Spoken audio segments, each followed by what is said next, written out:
Duty Bound, Agents of the Crown, Book 3. Written by Lindsay Buroker. Narrated by Vivienne Leheny. Chapter 1. Somewhere outside the dark cave, pots clanked and the wind moaned. Harsh guttural voices spoke, rising and falling in a discussion. Zenia couldn't understand them. Were they even human? Fear flowed through her veins. Where was she? She lifted her head, and chains rattled. For some reason, she lay on her belly, looking toward the misty gray sky outside the mouth of the cave. She tried to rise, but the chains held her down. The shackles bound her limbs and ran across her back, pinning her to the rough earthen floor. Her fear grew stronger as she realized how little she could move. Again, she tried to rise, muscles bunching and flexing in her haunches. Haunches? Strange. Her body did not seem to be her own. A grunt came from the cave entrance, and a large, muscled figure stepped into view. Straight white hair hanging to its inhuman shoulders. She couldn't see the face, but the hint of a tusk protruded from its silhouette. An orc? Zenia had heard stories of orcs, trolls, ogres, and how they hated humans, elves, and dwarves, and had once battled great wars with them. But those races never came to the capital anymore. They had not been welcome for many generations, with people hunting them until they fled the continents that men claimed, and sightings were rare throughout the kingdom. Wherever Zenia was, she doubted she was in the kingdom anymore. The orc lifted a sword and pointed the sharp tip at her. It spoke in the guttural language. She heard herself growl, the deep growl of a dangerous predator. But the orc wasn't afraid of her. It strode in, lifting the sword as it... A knock sounded at the door. Zenia bolted upright in bed, her fingers clenched in a blanket that fell to her waist. She peered around the dim room, struggling to get her bearings. The shadowy figure of the orc remained all too prominent in her mind, and she expected to see it crouching behind the armoire, poised to drive that sword through her heart. The knock came again, and she managed to push the memory, the dream, away, rational thought overriding the fear that lingered. She was in her room at Alderoth Castle, where she worked as captain of His Majesty's Crown agents. There weren't any orcs within hundreds of miles. Dim light filtered through the window and signaled dawn's approach. Who was knocking on her door so early? Jev? Excitement stirred in her breast at the possibility, and she hurried to grab her robe and don it. She hadn't spoken to Jev in 2 days, not since she'd pulled away from his kiss and told him they couldn't date, not when there was no possibility of marriage between her, a common woman, and him, Zinder and heir to his family's estate. She hadn't been deliberately avoiding him, even though part of her was tempted, since she didn't know what to say to him now. But he hadn't been around the castle much. She'd had to hear from Zinder Garlock in the office that Jev's friend Cutter and the dwarven gem cutter Master Arkura Grindmore were missing. First, her magical diamond-encrusted carving tools had disappeared, and now the dwarf herself. As Zenia opened the door, she wondered what she would say if it was Jev. What if he wanted to convince her that she'd been wrong, that they should date and enjoy each other's company, even if marriage wasn't a possibility? But it wasn't Jev. "Oh," Zenia said. Rhi Lin, former monk of the Water Order and current rookie crown agent, stood in the hallway. She gripped her 6-foot-long bow staff in one hand and held a pack over her shoulder with the other.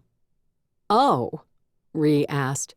"I realize it's early, but you needn't sound disappointed to see me.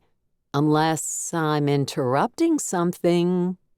Rhi cocked an eyebrow and peered around Zenia and toward the bed. "Your sheets are certainly rumpled enough to suggest vigorous love-making was going on last night. But I don't see a naked Zinder, unfortunately. No, I had a dream. A dream or a nightmare? The sheets were a tangled mess, and her blanket had fallen to the sheepskin rug beside the bed. I'm not sure. Zenia rubbed her face. Memories of being chained and of the hulking sword-wielding orc returning to her mind. It doesn't matter. Your arrival here must mean it's time to get up. Thank the Founders. She didn't want to go back to sleep and risk the dream returning. Wherever it had been heading, she knew she wouldn't have liked it. Though, you're earlier than necessary, Ree. Are you trying to earn the approval of the king and your fellow agents by being extremely punctual? Actually, I'm looking for some place to throw my stuff until I can find a room to let. Archmage Sashin kicked me out of the temple almost as quickly as she kicked you out. I told her I'd gotten a job up here and tried to give her a week's notice, and she fired me on the spot. I'm sorry, Zenia said, guilt welling in her chest. That's because of me. I'm a delightful person who's going to let me stash my belongings here for the day, and perhaps recommend to the king that his newest and sexiest agent would love a room down the hall from yours here at the castle. Sexiest?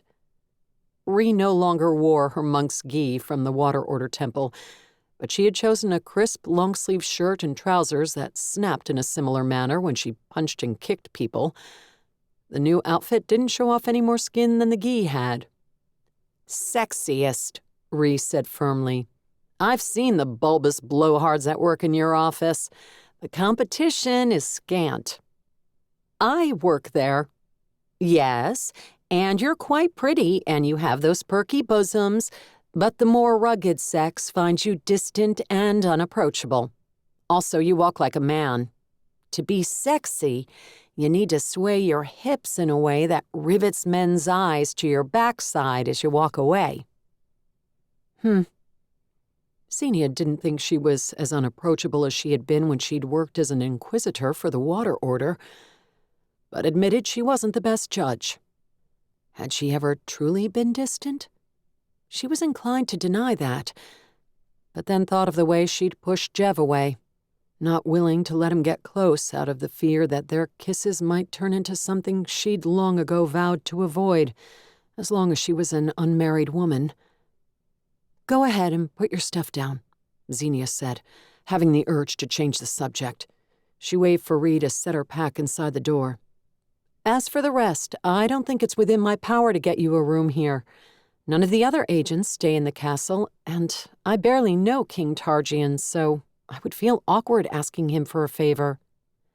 Zinder Dharrow stays here. Yes, but Jev is the king's army buddy. The rest of the agents stay in town with their wives or girlfriends. Alas, I don't have one of those to impose upon. Zenia smiled faintly. She was glad Ree was coming to work in the office, especially since the only other female agent had turned out to be instrumental in the deaths of King Abdor's sons. The day before, Lunas Drem had sailed away from the harbor on a ship bound for another kingdom. Though horrified at what the former agent had done, Zenia was glad she had been exiled instead of executed. Did you know your chest is glowing? Ree asked. Zenia looked down. The dragon tear that King Targian had given her to use while in his employ lay under both her nightshirt and robe, but a faint blue glow was indeed seeping out. She glanced at the bed again, wondering if the dream could have anything to do with the gem.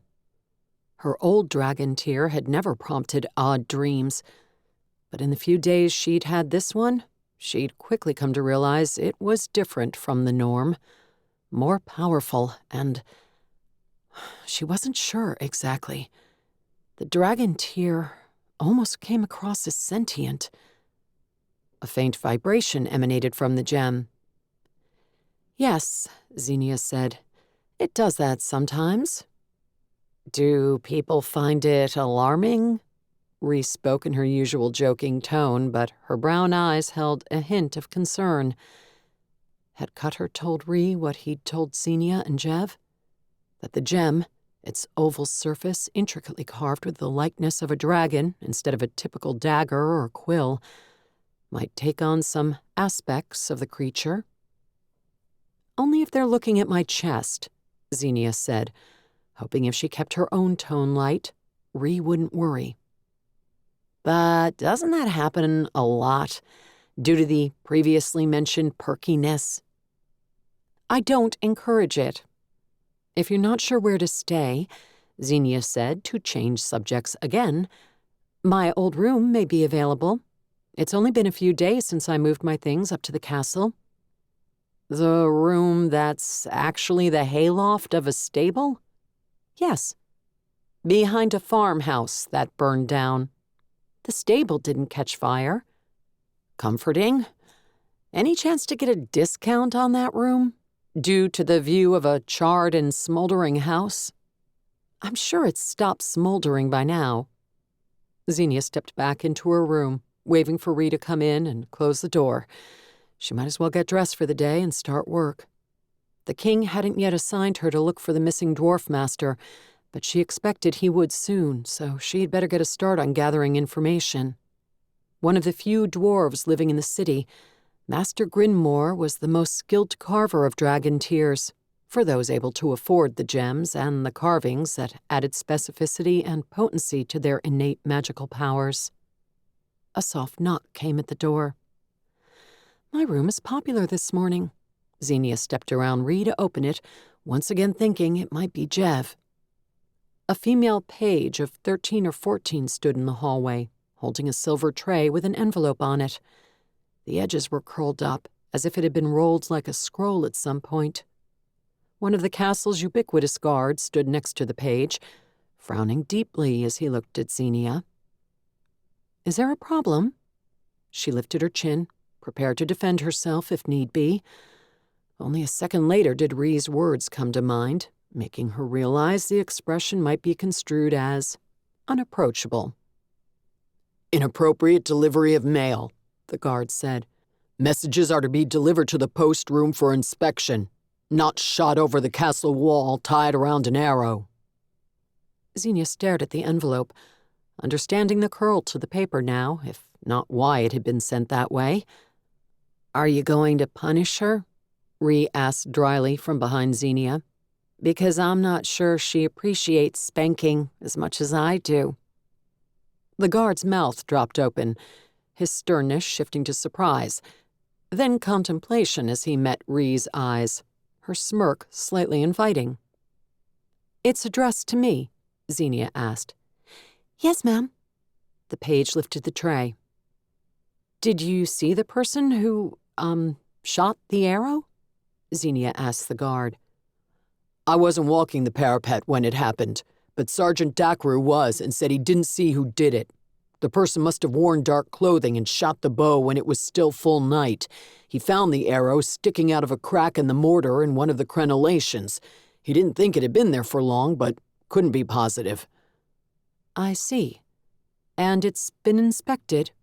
No, ma'am, the guard said, seeing as how you're captain of the Crown Agents now. His lips twisted. Did he not approve? Her chin twitched upward again before she could stop it. It's usually someone from your office that gets all the suspicious mail anyway, the guard said. And this is suspicious. He turned his disapproving frown toward the tray. I agree. Zenia used the tips of her thumb and forefinger to lift the envelope. She had read 2/3 of the thick Crown Agent's Handbook and remembered seeing a section on the appropriate protocol for handling and searching suspicious mail, but she hadn't yet read the section. Afraid it's poisoned? Ree asked. I don't think you've worked here long enough to irk people into wanting to poison you and get you out of the way. Unless the elven ambassador counts. I bet he wants you dead.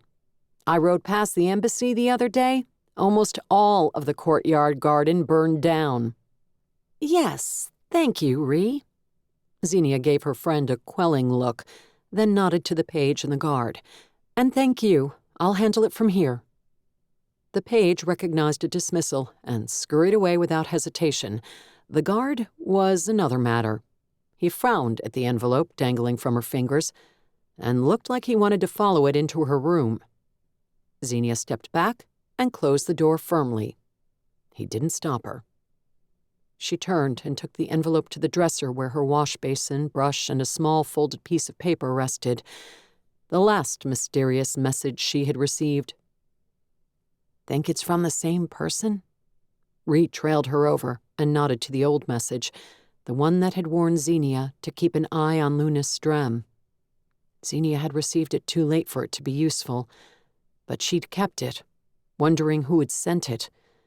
Ree had picked it up at the temple and brought it to Zenia in the castle, so she knew all about it. "The writing looks similar, doesn't it?" Ree waved at the name on the front of the envelope. Captain Zenia Cham. "We'll find out." Zenia gingerly opened the envelope. If it had come from the same person, she didn't suspect poison, but being careful couldn't hurt. The message inside contained only 3 words. "Where the wealthy." Ree, reading over her shoulder, grunted. "File that under obvious." Zenia gazed down at the words, not finding anything obvious in the message at all. She was positive it wasn't some vague fortune-teller's warning, but a hint about a crime. Something to do with Master Grindmore's disappearance? Or something related to a crime she hadn't yet heard about. "The writing is definitely the same." Ree pointed at the new message and then the old. Not only was the elegant writing the same, but both messages had been penned in blue ink on the same unadorned beige stationery. Unfortunately, the stationery was unremarkable, and she doubted going hunting for the store that had sold it would be easy. "Yes," Zenia said. "Any idea who would want to send you clues?" "No." Chapter 2. Jev set the axe aside and helped his father lift the freshly hewn rail into the top position on the fence they were repairing. The sun had been up for less than an hour, but the day promised to be hot. He and the old man were shirtless, sweat dripping down their chests, and Jev already longed to run up to the pond beside the castle and fling himself into it. If he gave in to the urge, he had no doubt his father would sneer and imply it was a sign of weakness to want to cool off. Jev was in good shape, but he admitted he hadn't fully reacclimated to Kor after his years at war in the chillier northern forests of Tazira. "How long you staying?" Father asked as they picked up another long rail. "I can't stay long. It's a work day, so I have to head to the office after I meet with the comrades I invited out." Men Jev had worked with in the army, and that Cutter had also known. He hoped one of them had seen Cutter more recently than he had, and had an idea where he'd gone, or had been taken. "Office," Father grunted, "sitting at a desk. There was a time when Zinder spent their days out on the battlefields, practicing at arms. That and keeping up the estate were their only duties. Now they sit at desks and shuffle papers around. Sometimes I sit on the papers and shuffle the desks to keep it interesting." His father skewered him with a hard look. Someday Jev would learn to rein in his wit around the old man. Heber Dharrow, Zinder Prime, and overseer of the family and all their land, always seemed like he'd come from the previous century rather than the previous generation. Maybe it was because he had married late, and more than 40 years in age separated them. Jev had never learned the art of conversing with his father without feeling awkward and uncomfortable, and they were picking up right where they'd left off when Jev had sailed away from home 10 years earlier. He wouldn't be out here at all if not for something he desperately needed to discuss with the old man. "I'm surprised you came home last night when you've got to go back to the castle this morning."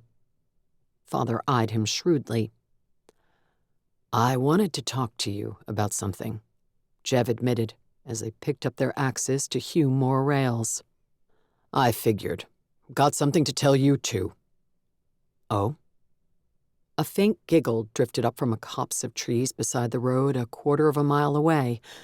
A gaggle of teenage girls was down there, languidly filling their arms with firewood, though they hadn't seemed to accumulate any more branches than they had 10 minutes ago when they first showed up.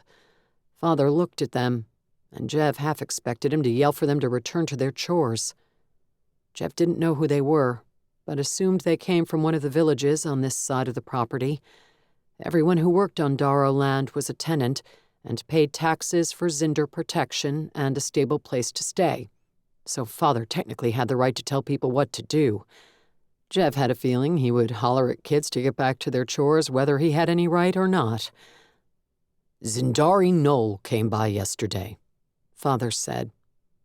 Jev dropped his axe. "What? Why?" His voice came out squeaky with alarm, and he rushed to clear his throat and pick up the axe as Father frowned at him. "Made a marriage offer for you and her daughter Gara. She said you'd met and got along well." "Got along? No. She's a strange research doctor who keeps cadavers in her laboratory basement." Jev hadn't fought with her, but he certainly hadn't found the woman charming or appealing. It was Zenia he'd kissed the night they had visited the Knoll estate to do research for their case. Zenia, who had decided they shouldn't date or kiss ever again. He stared bleakly down at the stack of split wood. "The Knolls aren't a prominent or powerful family, and they have little sway in government," Father said, as if he hadn't heard Jev mention the cadavers. To Jev, that was far more important than familial prominence. "We can do better. You're still young enough and appealing to the women, I gather." More giggles drifted up from the copse. Father grunted and nodded as if they reaffirmed his reasoning.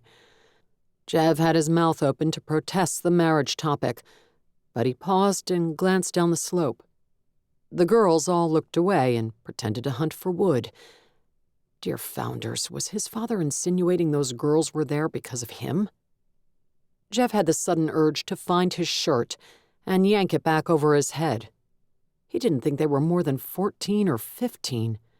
In the old days, that had been considered a marriageable age, but he rarely heard of anyone under 20 marrying anymore.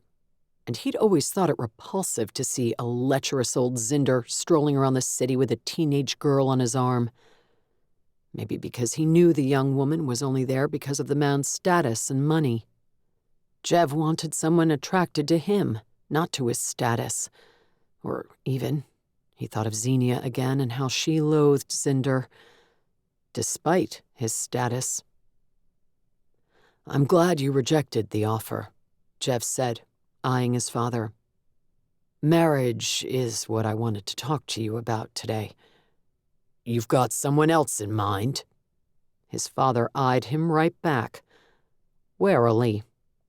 "Someone from an appropriate family, someone from a long line of noble warriors, not from one of those Zinder families full of town flops. I want my grandchildren to have superior blood, like ours." Jev held up a hand.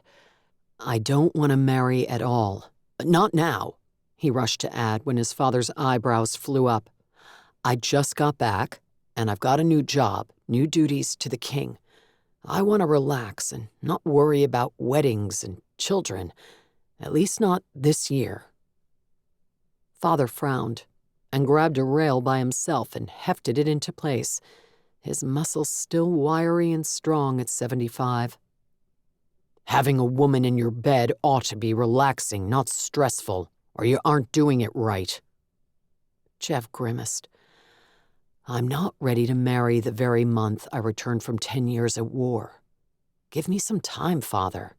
There's no rush, right?" There hadn't been when he'd been 23 instead of 33, but back then he'd been madly in love with Naisha, and she with him. Or at least he'd believe that. They had been engaged, due to marry in scant months, when King Abdur declared war on the Tazir and ordered every Zinder family to raise a company from their lands and bring the men to fight in the army. Naisha, Jev had learned not from her but from his cousin Waleria's letter, hadn't even waited a year before taking another lover and eventually marrying the man. "I'm not getting any younger, boy," Father said. "I'd like to see grandchildren before I pass, to know our state and the Dharrow family legacy are secured for generations to come." "I know, Father, and I understand that. I'm only asking for a year." Jev hated to lock himself into even that, as he didn't want to feel rushed. He wanted to marry a woman he loved, not someone his father or relatives picked out for him. "And I'd like to choose someone, not have it be arranged." Father made an exasperated noise. "Nothing wrong with having it arranged. This isn't about love or any other storybook nonsense. It's about producing superior heirs."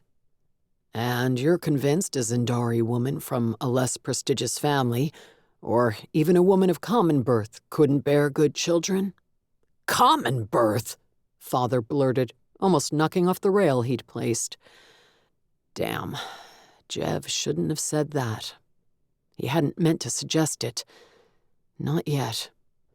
Maybe not ever, since Zenia didn't want to date him. But her reasoning had been that he could never propose to her, not that he was odious. If that changed, perhaps she would reconsider. "Did you get hit in the head when you were overseas, boy? Dharrows do not marry common women." "I was hit numerous times," Jev said. "Stabbed and shot, too." "Save your lip for someone who appreciates it, Jevlane. You'll marry an appropriate Zendari woman, and that's that. You want to take some common mistress, fine. I'm no prude, and I won't object to that. Just be discreet.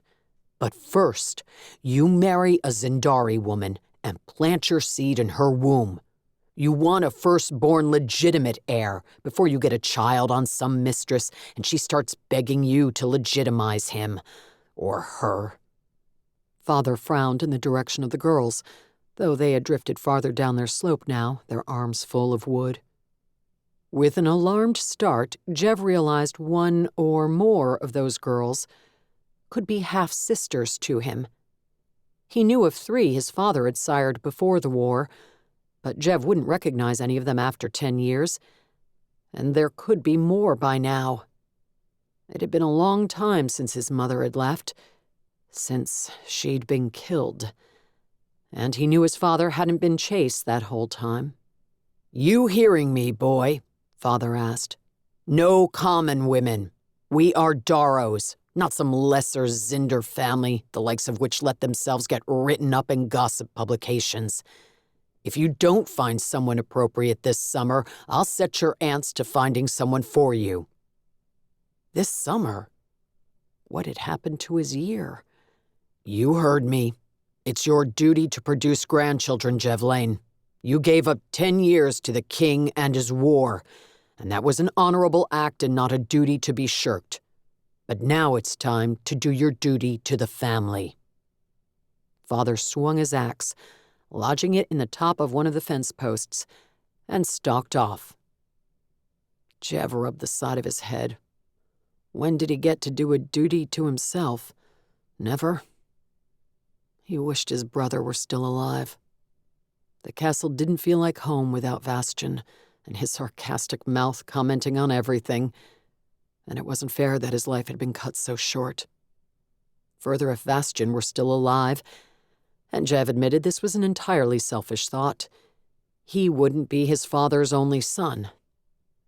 Maybe it wouldn't have made a difference since Vastion had been younger and not the natural choice to become Zinder Prime after Father, but it would have made Jev feel better, knowing Father had another potential heir, in case he did something crazy, like foregoing his inheritance and responsibilities and running off to marry a common woman.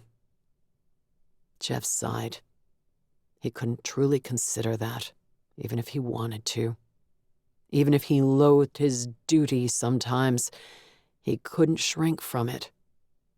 He'd always known he would take his father's place as Zinder Prime one day.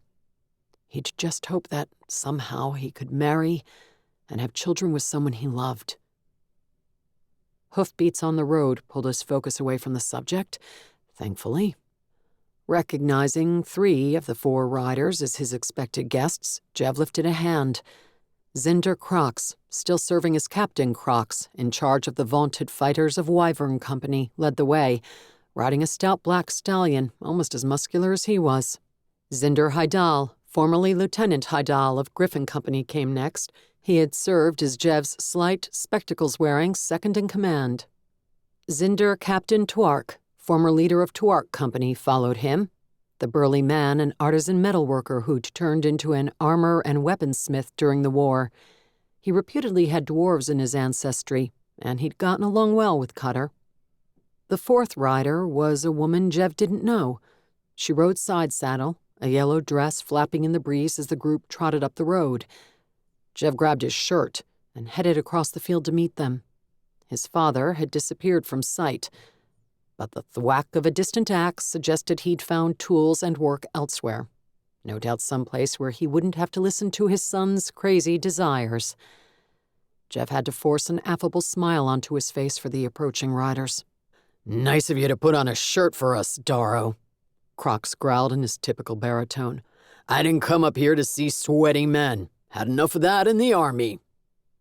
Jev would have been shocked if Crocs wasn't still throwing sandbags around and dragging people off to wrestle with him. "I did it for the lady." Jev extended a hand, assuming she was related to one of them. He thought she might be Tuark's little sister, but she had only been 10 the last time Jev had seen her. She wore a lot more makeup now, and he wasn't sure it was the same person. "My sister," Tuark said, "Zindari L. She wanted to come along to visit with your cousins." The 20-year-old woman smiled shyly at Jev. "She's welcome, of course." Jev nodded at her, but focused on the others. "I've breakfast if you want it, and coffee at the castle. I invited you up here to see if you've had any news about Cutter. He's been missing for 3 days. Master Arkura Grinmore, the city's prominent gem cutter, is also missing." "You sure they didn't intentionally go missing together?" Crocs asked. "Romantically?" "I don't think so," Jev said.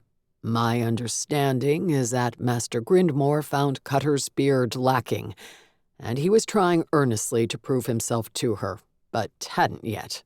"His beard?" Crocs asked. "As you may know," Haidal said, "a dwarf male grows out his beard with great care in order to help attract a mate. It's akin to the male peacock, spreading his tail and displaying his plumage to draw the females." "I hope Cutter wasn't spreading anything," Crocs said. "Nobody wants to see that." Jev didn't smile. He didn't have a lot of love for Crocs, and had only invited him up because Cutter had occasionally joined in with his company's dice and chips games. Even though Cutter was missing a hand, he was a solid fighter, and he'd like wrestling and boxing with the highly trained men of Wyvern Company. Jev thought it possible Cutter would have sought some of them out to help with his quest to find and retrieve Grinmore's valuable magical tools. "Have you seen him?" Jev asked. "Have any of you?" "Not since we sailed into port," Crocs said. "Same here," Tuark said. "I saw him, it was about 4 days ago," Haidal said. "You know that old quarry in town that was abandoned last century and turned into shops about 20 years ago?" "Yes." Jev leaned forward. It had been 3 days since Lornish reported that Cutter was missing. Haidal might have been one of the last people to see him. "I waved when we chanced to cross each other, but we didn't speak. He was heading into the clockmaker's shop in there. I had business with my tailor across the way and didn't see him again when I came out." "Thank you, Haidal." Jev had hoped for more, but he could visit that clockmaker easily enough and see if anything suspicious had happened while Cutter had been there. For that matter, maybe he could find out why Cutter had been there. He was staying in a fully furnished room in Dharrow Castle. Cutter shouldn't need a clock. "You going to feed us now that you've interrogated us?" Crocs asked. "That was a modest interrogation," Jev said, "as any inquisitor would tell you. But yes, head on up and I'll meet you there." As Crocs and Tuark nudged their horses into motion again, Haidal swung down from his mount. May I have a word with you in private, Captain? Of course, and it's Jev, eh? We're back in the realm of civilians now. Certainly, sir. Jev snorted. Sir wasn't any better than Captain. But he knew what a stickler for social rank Heidal was, and that since he came from a smaller and less established Zinder family, he might have served Jev even if they had never served together. Heidal, the breeze riffling through his short brown hair, moved his horse to the side of the road and gazed pointedly at Zindari L, who hadn't yet followed the others. She smiled shyly again, glanced at Heidal, grasped her thick braid of brown hair, then spoke to Jev. Zinder Dharrow, am I invited to your breakfast? I didn't think to eat this morning before heading out, and I'm famished. Of course, Jev said. Williria and the others may have eaten already, but you're welcome to have your fill before finding them. Thank you. She smiled at him again. She certainly liked to smile a lot, then guided her horse up the road. She glanced back a couple of times before disappearing around a bend. Jev looked at Heidal, expecting him to speak immediately, and was surprised to find a dyspeptic expression on his fine-featured face as he looked off toward that bend. You all right? Jev asked. Yes. Heidal smoothed his face, though his lips remained wryly canted. I've decided I'm too mature to lament that the younger sisters of my fellow Zinder don't flirt with me. Oh.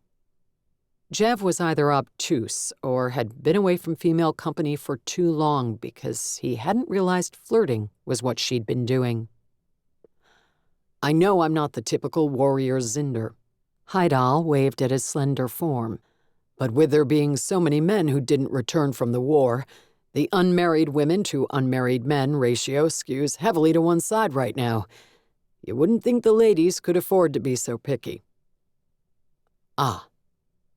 Jev hadn't thought about the topic, but he realized right away it was likely true that there was a shortage of available men right now. That might explain why he'd received a marriage offer so soon. The last 10 years had to have been something of a drought for women seeking marriage prospects, not only for the Zinder class, but for the commoners as well. A lot of men from all social ranks had gone off to fight and die. That's not what I wanted to speak with you about, I confess, Heidal said. Jev nodded, hoping he had suggestions about how to find Cutter. Heidal might not be an unparalleled warrior, but he was intelligent and clever. There was a reason he'd been moved into Griffin Company. Jev was a little surprised he hadn't been made captain of the unit over him, though he was a couple of years older and related more easily with the men, so he did understand the king's choice. Still, he had deferred to Heidal often over the years. You may already be aware of this since you're captaining the Crown agents now, Heidal said, not surprising Jev with his knowledge of the organization or its new leaders. But there are rumors circulating about you. It's likely nobody will act on them, who would dare pick a fight with a Dharrow, but I don't want you to be blindsided. Go on. Jev's first thought was that someone had found out he'd taken Zenia on a date and might think to share the news with his father. But he found it hard to believe that was gossip Heidal would worry about. Besides, nobody knew they'd spoken of marriage. Anyone watching them from the outside would likely assume he wanted a temporary physical relationship with her. A few people, Crocs included, are pointing out that it was rather brilliant of you to befriend Targian. They all had their opportunities, as I recall, Jev said. Targian, more scholar than warrior, had a lot in common with Heidal. Targian had been sent out for a couple of years of hardening at his uncle Abdor's suggestion, but Targian had never turned into a natural soldier. He'd been relieved when Jev, at Heidal's suggestion, had offered him a spot in Griffin Company, and he'd been able to escape from under Abdor's overbearing leadership. Targian had tried to get himself transferred into other companies first, but nobody had wanted to babysit the king's nephew. Yes, but they don't recall that. What they remember is that you had your arm around Targian's shoulder for 2 years mentoring him, and they, a couple of Targian's brothers' wives reputedly started this rumor, Find it suspicious that Targian has been made king and that you're now working for him in the castle with daily access to him." Jev frowned, getting the gist. "It's not like I could have known he would end up on the throne. Nobody could have. He has 5 older brothers, who were, oddly, passed over in favor of him. By the hands of the orders. I've found it odd, too, as has Targian himself. Some are suggesting that you may have been the mastermind behind him being chosen. How would I have managed that when I was out there in the field with him? You were on the ship with us. We all found out together about the deaths of Abdor's sons and about the Order's choice of Targian." "I know." Heidal lifted his hands defensively. Jev realized his voice had grown loud and agitated. He forced himself to take a slow breath and relax his shoulders.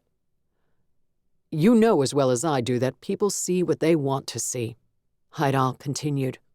"What agrees with their views of the world. And people want to see me somehow manipulating the succession, and Targian on top of that?" Jev asked. Heidal spread his hands. "You've been away a long time. People don't know you anymore." "People as in Zinder people, I presume. Where did you hear the gossip?" He hadn't been invited to any Zinder social gatherings lately, but he had been too busy to notice. Was he being ostracized because of his association with Targian? Or was it that he simply hadn't sought out any events? He had been at the coronation, but he'd been thinking more about Zenia and his new job than about socializing with old acquaintances. "Zinder Gorgon Alderoth held a gathering at his townhouse the night before last." "I see. Targian's oldest brother. The one who doubtless thinks he should have been chosen." "Correct. Most of Targian's brothers are less vocal in their displeasure, if they're displeased at all. I got the feeling Tibbs and Trevin are more puzzled than upset. But they've both followed in their parents' footsteps and have academic careers in different cities. They reputedly have little interest in politics." Jev wished he could have no interest in them, but Zinder's second sons and beyond were the only ones who could get away with ignoring them. The heir to the prime? No. He'd take his father's place one day with a seat in the king's court, and he'd have to attend the quarterly meetings, vote on laws, and share his thoughts on domestic and foreign affairs. "As far as I heard," Heidal said, "nobody's thinking of acting against you or accusing you of anything at this time, but you may want to set an agent to watching the Zinder social scene." "Zinder Garlock is the only one who could." Jev grimaced, imagining asking the crusty former captain of the agents to head to nightly parties and listen to the vapid conversations of those who chose not to work and had no reason to rise before noon. "Or yourself." "Yes, I'll start attending to listen in on the latest gossip about me." Heidal smiled faintly. "Are you at liberty to hire more agents? Perhaps you could find a diligent Zinder you could trust." "Are you lobbying for a job, Heidal?" Heidal blinked. "Me? Not at all. I wasn't in Tazira quite as long as you, but 8 years was plenty. I intend to spend the next year contemplating my navel while drinking copious amounts of brandy and port. Perhaps after that I'll return to handling my father's books." "Is that what you were doing at Gorgon's house? Drinking port and navel-gazing?" "It was sherry, and it was wretched. I'd rather lick the bottom of that still Targian made in the field. What was he fermenting? Some kind of elven berry?" "I don't remember, but it was potent." "And dreadful. I'd rather consume that. Gorgon has the taste of a commoner." Such an insult. Jev eyed his old second-in-command thoughtfully. He hadn't truly meant to go on a hiring spree, not until he and Zenia had fully assessed the agents currently working for them. But he could likely talk Heidal into taking the same salary as he did, none, so it wasn't as if adding him to the staff would tax the office's coffers. "Can I talk you into spending the summer working part-time with us? For the sake of Targian and the kingdom?" Surely that was a plea no Zinder following the code of honor could reject. Heidal's lips twisted again. I'll have Lornish select a port for you. You know he has a good palate. He does, Heidal admitted, not sounding sold yet. And I'll introduce you to the new female agent in the office. Jev couldn't imagine the muscular and athletic Rhi Lin falling for the bespectacled Heidal, but maybe he could convince her that one date wouldn't be so bad. Heidal's eyes sharpened with speculation. I've seen her. She is a beauty and nicely athletic, but common-born, right? Jev was surprised Heidal already knew about Rhi, and wondered how many rumors about the castle and its crown agents were circulating at these social gatherings this month. Yes, but I wasn't suggesting marriage, just that you might enjoy asking her to dinner. Jev kept himself from mentioning that. Given how sketchy Rhi's celibacy oath had been as a monk, a man's odds might be good for more than dinner. It wasn't his place to imply Rhi might sleep with Heidal. He already felt like a procurer for trying to arrange a date for her without her permission. Heidal patted him on the arm. If you need my assistance, sir, all you have to do is ask. I owe you my life. Twice. See you at the office soon, then, Jev asked. I'll make sure the guards know you're on the roster. Very well. Heidal mounted his horse and turned it toward Dharrow Castle, where breakfast was likely growing cold. She'll be there. Jev smirked. I'll introduce you. Chapter 3. Rhi yawned. Zenia hoped that wasn't a sign that she was already bored with her new job. They were walking through the city, visiting the informants on the Crown agent's payroll. In the future, Zenia would send junior agents to collect whatever news and gossip the informants gathered from week to week. But she first wanted to acquaint herself with them, to make sure they were trustworthy, and that they were worth paying. Do we need to pick a fight with some thug to keep your interest? Zenia asked when Rhi yawned again. I'd welcome a fight, but I'm only tired because I was up early getting kicked out of my room. I don't think Archmage Sashin ever sleeps. Ah. They walked through a busy intersection, past a steam carriage wafting black smoke into the air, and headed toward the clanks and whistles of Anvil Row. Is one of your quirky informants a smith? Rhi waved toward the columns marking the entrance of a street lined with the workshops of carpenters, smiths, and furniture makers. No, we're taking a break to visit Master Grindmore's shop. And they're your quirky informants now, too. Lucky me. Rhi glanced back toward a tenement building, the home of the informant they had just visited. They're not at all what I imagined assistant spies would be. They're normal people who happen to work in jobs where they see and hear a lot. That last fellow collects the fees at the docks. Normal? Did you see all the collections he had? That's not normal. Not everybody follows the codices of the monk and has been instructed to live a simple life with few material belongings. I don't have to follow those anymore, but I'm still not going to start collecting dead butterflies to frame and hang on the walls, or ancient ogre jewelry pieces, or pressed autumn leaves to turn into a book. By the founders, you shouldn't have asked him about that book. I didn't know there were that many species of trees in the world. And I didn't want to know. He's very observant. I put a check mark next to his name. Zenia waved the notepad she carried. We'll definitely want to keep him on the payroll. I'm sure he'll be pleased, Rhi said. It grew harder to hear her as they passed smithies with open roll-up doors, the bangs of tools echoing out into the streets. I think he liked you. I got the impression few girls ask him about his collections. You'll have to learn to ask questions and speak to people you know. As an agent, you'll be expected to gather information, not simply thump on people with your bow. I can gather all kinds of information by thumping on people. There's Master Grindmore's shop. Zenia spotted a brown-haired dwarf with a knapsack and toolbox standing outside the shop, and peering through a narrow window beside the closed roll-up door. At first she thought it was Jev's friend, but Cutter had more red in his hair and beard, and he also had a hook in place of his right hand. But this dwarf might know something. Zenia quickened her pace.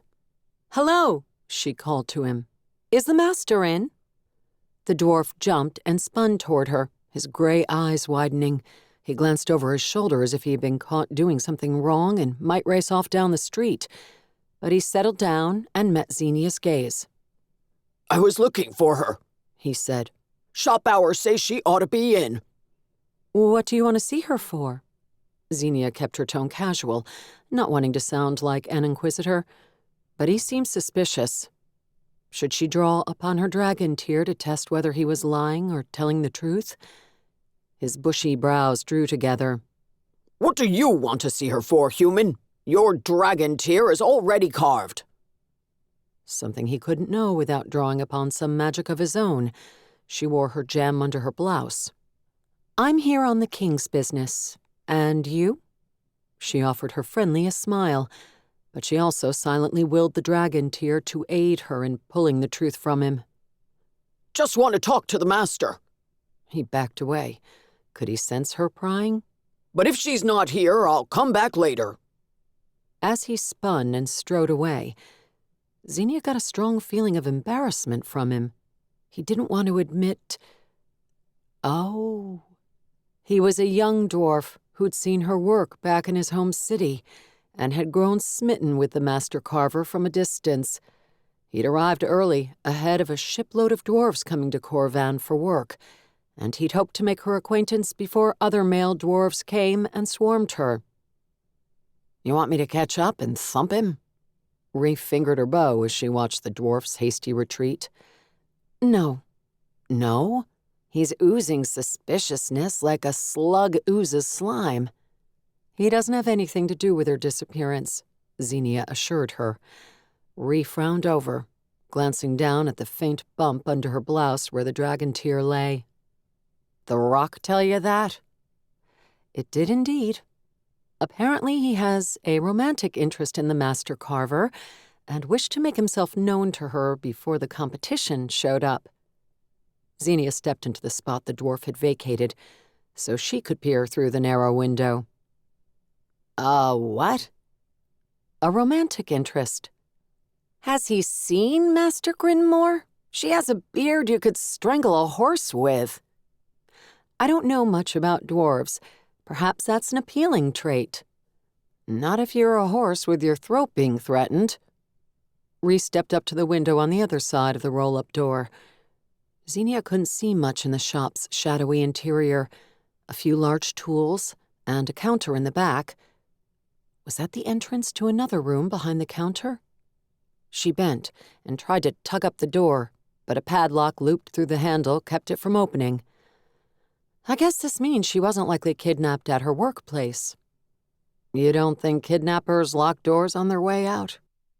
I suspect Master Grindmore was trouble enough that they would have had their hands full subduing her. She has magic in addition to being rather sturdily built. Zenia did not know the extent of the dwarf's powers, but she had caused a tunnel-boring drill to operate on its own in Iridium's underground lair, while she also brought a ceiling down on Jev's guards. "I could bust that lock with my bow." Zenia eyed the metal clasp of the padlock and willed her dragon tear to unlock it. She didn't know if it could, as she'd yet to discover its full abilities, but she had learned that it was capable of far more than detecting truths. The week before, it had sucked the water out of a well to put out a farmhouse on fire. A soft snap sounded, and the padlock opened. Before Zenia could reach for it, a similar snap rang in her head, a crack of power accompanying it, like something using a bullwhip on her brain. Pain stabbed between her eyes, and she tipped over, landing on her back on the sidewalk before she could catch herself. "Zenia!" Ree blurted, kneeling and gripping her shoulder. The sharp pain disappeared, but a harsh throbbing remained. A voice rang out in her head. "Trespassers and thieves will know the wrath of Master Akura Grindmore." "Zenia?" Ree squeezed her shoulder. Your eyes are open. I know you're in there. You are in there, aren't you? Yes. Zenia swallowed and let Ree help her into a sitting position. Several passerby looked curiously in their direction, but only one spoke. You don't fiddle with a dwarf's shop when she isn't there. Thanks for the sage wisdom. Ree made a shooing motion at him. Move along and mind your own business. The man gave her a rude gesture. I hate people, Ree grumbled. And yet you want to heroically save lives and be immortalized in song. Most of the pain, along with the dwarf's voice, had faded from her mind, and Zenia found she could talk again. She wiped a few tears from her cheeks. That had been as abrupt and painful as a fist to the nose. Songs aren't required. I'd settle for being immortalized in print. Can you get up? I think so. Zenia shifted toward her hips so she could push herself to her feet, but Ree hoisted her up as if she weighed no more than a child. I forget your strength sometimes. Zenia straightened her clothes and turned her back toward the street and the passers-by. Scrawny heroes don't get immortalized. Zenia scratched her cheek thoughtfully as she eyed the broken lock. She had hoped the dragon tear could open it without destroying it. Maybe she should have been more specific with her thoughts. Since we tripped the booby trap, Zenia said, it seems unlikely that anyone has been in the shop since the last time the master locked it up. Probably not. Should we barge right in? What if there are more booby traps? We could bring down one of your junior agents to go in first. Got anyone who is expendable? You know you're the most junior agent in the office, right? That can't be true, Ree said. I'm almost 28. It goes by how long you've been working there, not age. Oh, damn. Ree shrugged and bent to unhook the padlock. Wait, Zenia said before her friend could pull the door up. She drew out the dragon tear on the leather thong she'd found in the castle. One day she would buy a silver chain worthy of the fine gem, and clasped her fingers around it.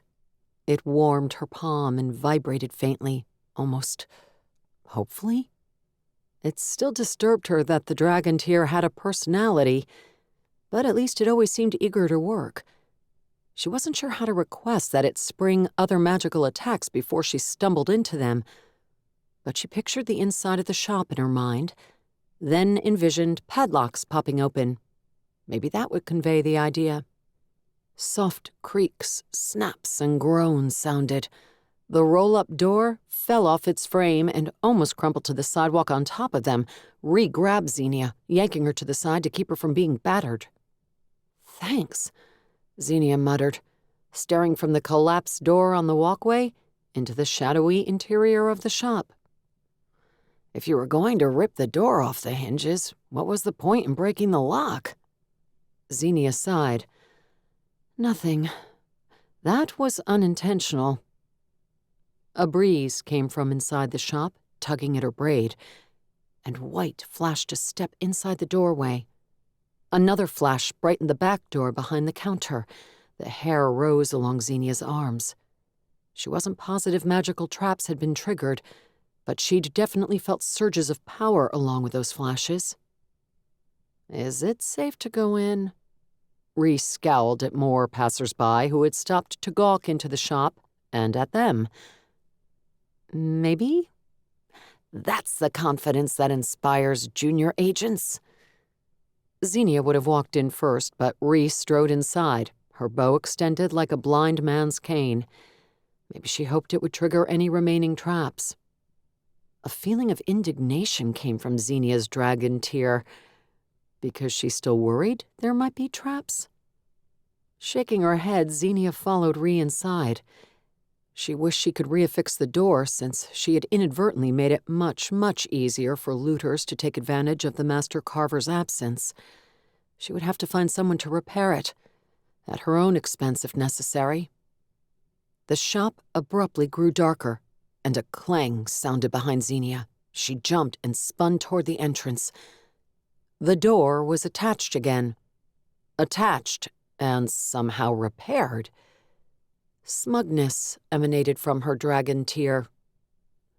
Ree looked at Zenia, her face highlighted by a sunbeam slanting through one of the narrow windows. Going places with you didn't used to be this eerie. It's not eerie. Zenia tapped the dragon tear before lowering her hand. It's useful. Uh-huh. You did request this job. Don't remind me. What are we looking for? Ree walked to the glass counter in the back of the shop and peered inside. Not that we can see anything in the dark. The dragon tear glowed blue, creating enough light to illuminate the area several feet around Zenia.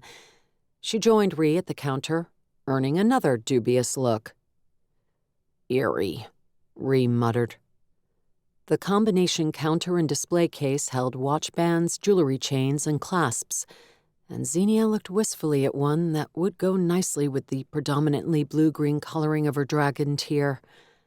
Once they found the master carver, she would reward herself by purchasing it. Boring, Ree announced, and walked around the counter toward the door. Zenia took a longer look at the outer shop, at the shelves and bins full of tools, books, and raw materials. Nothing appeared amiss. Given the value of those materials, it was interesting that the shop hadn't been ransacked after Grinmore had disappeared. If she had been kidnapped, the kidnapper did not care about wealth. Hells, this is alarming, Ree said from the back room. Zenia hurried through after her and almost bumped into her back. A high window on the alley side wall let in light, and it was brighter than the front room. She could easily see a desk, chair, shelves, and bulletin boards on one side, and a small forge taking up most of the rest of the space. It was the bulletin boards that Ree stared at. What did you find? As far as Zenia could tell, the inner room was as undisturbed as the outer, with no signs of a skirmish or a hasty departure. Ree leaned forward, pulled a tack out of a piece of paper, and handed it to Zenia. That! A picture of a dwarf. Someone had sketched a bearded dwarf on the paper. It might have been Master Grinmore, though the artist hadn't been overly blessed with ability, so it was hard to tell. That's Grinmore, I think, and there's a heart around the picture. So?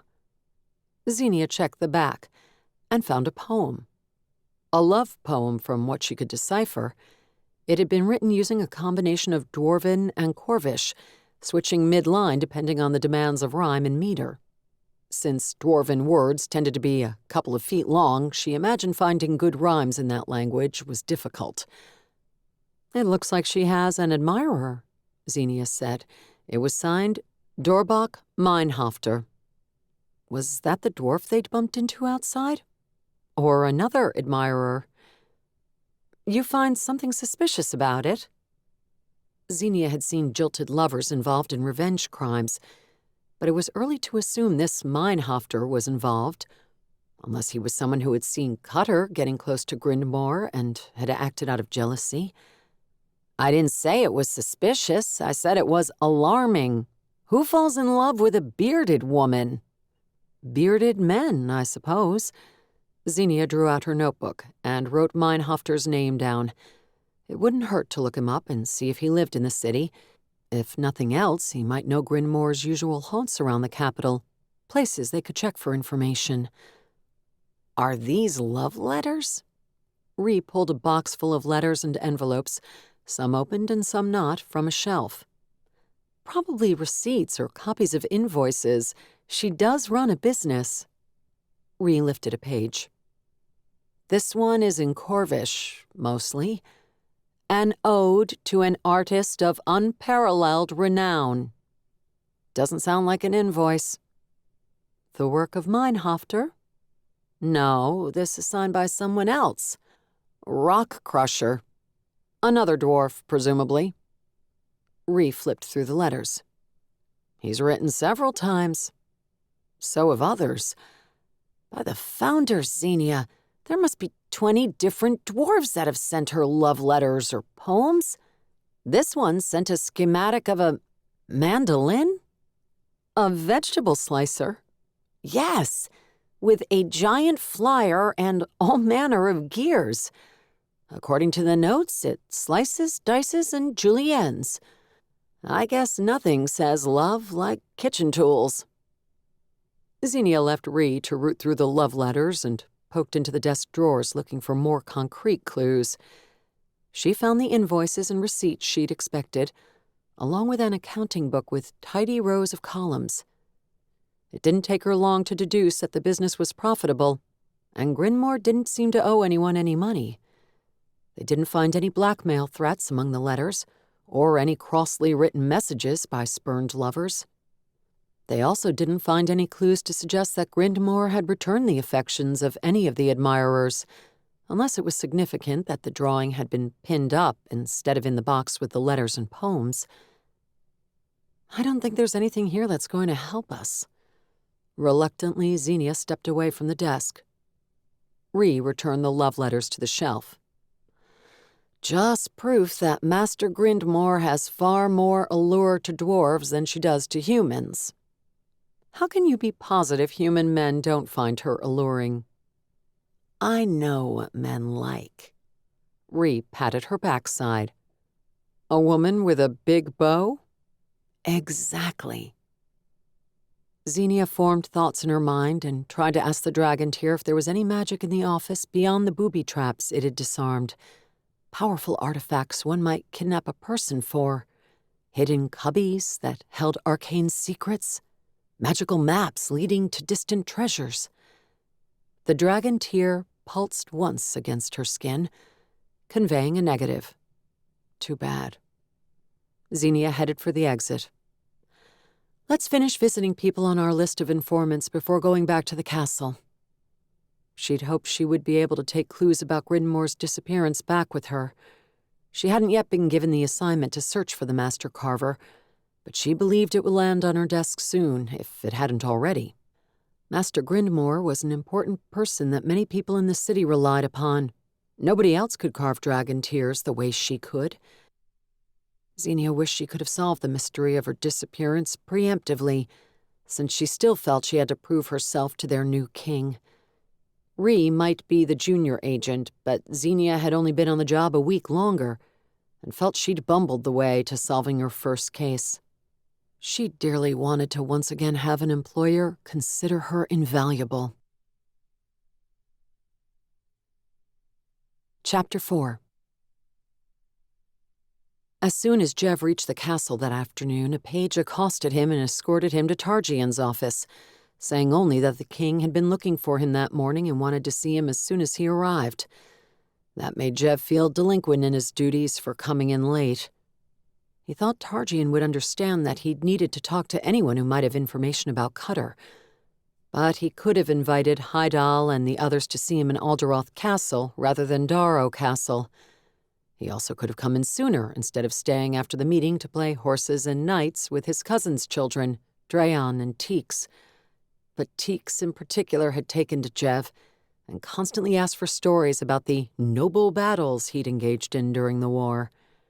Even if they weren't his children, Jev would have felt bad not making time for them, the way his father had so rarely made time for him when he'd been a boy. One day, Dreon and Teeks would likely work for the estate, and for him after his father passed, in some capacity or another, and he wanted to have a good relationship with them, with all the people he would one day be responsible for. He didn't want to be some distant, hard-to-approach liege lord. Jev hoped Targian wouldn't think him derelict in his duties here. A part of him wondered if he'd made a mistake by accepting this job. But he had obligations to his king and the kingdom, too. That was an oath he'd sworn at 15 during his ceremony of manhood, and he'd sworn it again when Targian took the throne. He wondered what it would be like not to have any obligations to anyone. As he passed into Targian's outer office, he wiped the wistful expression off his face and reminded himself that he had been awarded a very good life because of the position he'd been born into. It wasn't seemly to complain, even to oneself. The Code of Honor spoke of selfless sacrifice as the noblest of all qualities a Zinder should strive for, and strive for it he would. As soon as the secretary knocked on the inner door, two men who had been exchanging parting words with Tarjian walked out. They were both Zinder primes and nodded polite greetings at Jev. But after speaking to Heidal, Jev couldn't help but wonder if every Zinder he passed now believed him a schemer with his hooks in Tarjian. "Come in, Jev." Tarjian paced in front of his desk instead of sitting behind it. Seeing him agitated made Jev feel guilty all over again for coming in late. "Sorry I wasn't here earlier, sire. I was at Dharrow Castle. I didn't realize you needed to see me today." "Family business?" Tarjian stopped and pushed his fingers through his hair. Judging by its disarray, he'd been doing that often today. At least he had mostly recovered from the flu that had laid him low earlier in the week. The one hint that he might still be tired and napping often were the slippers he wore instead of his usual boots. "In a manner of speaking, my father has threatened to arrange a marriage for me if I don't find myself a suitable Zindari lady by the end of the summer." "Ah, my condolences. Though maybe that's easier than propositioning women and being rejected." A fleeting grimace crossed Tarjian's face. Jev assumed any propositioning he'd done had been before the coronation, and likely before he'd joined the war effort. "It's worth risking rejection to find someone you love." Sire, did you know that Cutter is missing?" "Cutter?" "I know Master Grindmore is missing. That's what I called you here about." "You want the agents to look for her?" Jev guessed. "I want the agents to find her, soon." "You think she's in danger?" "I don't know, but having her missing could start an incident." "With whom? The Dwarven embassy?" Jev didn't know where in the city the Dwarven embassy was, but since the elves had one, he assumed the dwarves did too. "Them too, I suppose, but I was thinking of Prescobrato, the most predominant and most powerful Dwarven nation. In the hope of fostering goodwill between our nations, I sectioned off some royal land in the city and offered it to any industrious dwarves that were willing to relocate here. Free land, essentially, with the only stipulation being that they would set up shop and sell to the people of Corvan. Core subjects would have access to superior dwarven workmanship, the crown would have more businesses to collect taxes from, and it would foster racial diversity, something that the capital and kingdom as a whole have been sorely lacking in the last generation or so." Jev nodded. "It sounds like a good idea." "I thought so. Good for the economy, good for foreign relations. That was before a prominent dwarf, not just prominent here, but prominent among her own people too, went missing. I fear the dwarves who have accepted my offer will not be pleased to hear this when they arrive." "How many are coming?" Jev was surprised Tarjian had managed to set this in motion so quickly. He must have sent off the offer before he'd officially been crowned. Though surprised, Jev was pleased that Tarjian was already working toward the good of the city and the kingdom. 500. Jev stared. 500? On a big dwarven steamship that's due to dock in a few days. Tarjian pushed his hand through his hair again. "When I made the offer to King Bladrocknor, I thought he'd put up a poster in his city and that maybe a handful of dwarves would trickle in each year for the next few years. Do you have enough royal land to accommodate that many?" "Oh, yes. The Alderoths own a large portion of the city. There should be plenty. And I offered them a couple of old mines in the Royal Mountain Forests, too. I didn't realize it would be such an enticing offer to so many." A new opportunity for them, perhaps. Cutter has mentioned that his home city is heavily populated and full of master craftsmen and women, so it can be difficult for dwarves to get work, especially if they have any kind of impairment. That's why he left." "I didn't know that." Jev well remembered when Cutter had first ambled into Griffin Company's camp, offering to carve for the soldiers or repair watches and the like for a small fee. He'd been traveling solo across the war-torn continent and barely making a living. A Zinder officer had needed a rifle repaired, and Jev had been so impressed with the quality of the work and the speed in which Cutter had done it that he'd offered him a job on the spot. Cutter had accepted, and often said he appreciated that the soldiers didn't assume he wouldn't be good at his work because he lacked one hand. Jev hadn't expected Cutter to go into battle alongside his people, but he'd taken his job and the new friendships he quickly made seriously. Jev owed him for his loyalty and the way he'd often risked his life for the company. "Yes," Jev said, "I imagine others of his kind have felt the same way." 500 others, apparently. "Jev, I need you and Zenia to find Master Grindmore before the dwarven ship arrives." "Yes, sire, we'll find her. I'm sure Cutter knows where she is." "That would be reassuring if you hadn't opened by saying he's missing too." "I know, sire. But at least if they're missing together, we won't have to divert our resources to search for them separately." Jev decided not to ask Targian if he would have minded Jev using his resources to search for a simple visitor to the city. He didn't think Targian would object since he'd known Cutter for 2 years. "Did you already tell Zenia?" "No, Zinder Garlock reported that she and Ree Lynn had gone out for cocktails and to play chips early this morning." Targian's lips twisted, which I assumed to mean they were doing work in the city. "Ah, that's likely. I've yet to see Zenia consume more than a sip of anything alcoholic. She seemed unimpressed by the fine elven wine I offered her." Targian arched his eyebrows. "After hours, I assume?" "Yes, sire. I don't ply women with wine when we're both supposed to be working." Targian's expression grew difficult to read. Jev hoped he wouldn't object to his 2 Crown agent captains dating each other. Not that they were, now. Jev regretted bringing it up, or alluding to it. Whatever he had done. "Glad to hear it," Targian said. "I'll find her and let her know we're officially on assignment. Oh, do you have any objection to me hiring Heidal from the company?" "Not at all. Is he willing? I wonder if he'd come up and play a game of castles and knights with me." Jev remembered the two playing out in the Tazira forests on a makeshift board using rocks instead of sculpted figurines. "After he's done snooping on our fellow Zinder, I imagine so. Apparently, I need an agent attending social gatherings and collecting the latest gossip from Zinder and Zindari lips." "Yes, that would be a good idea.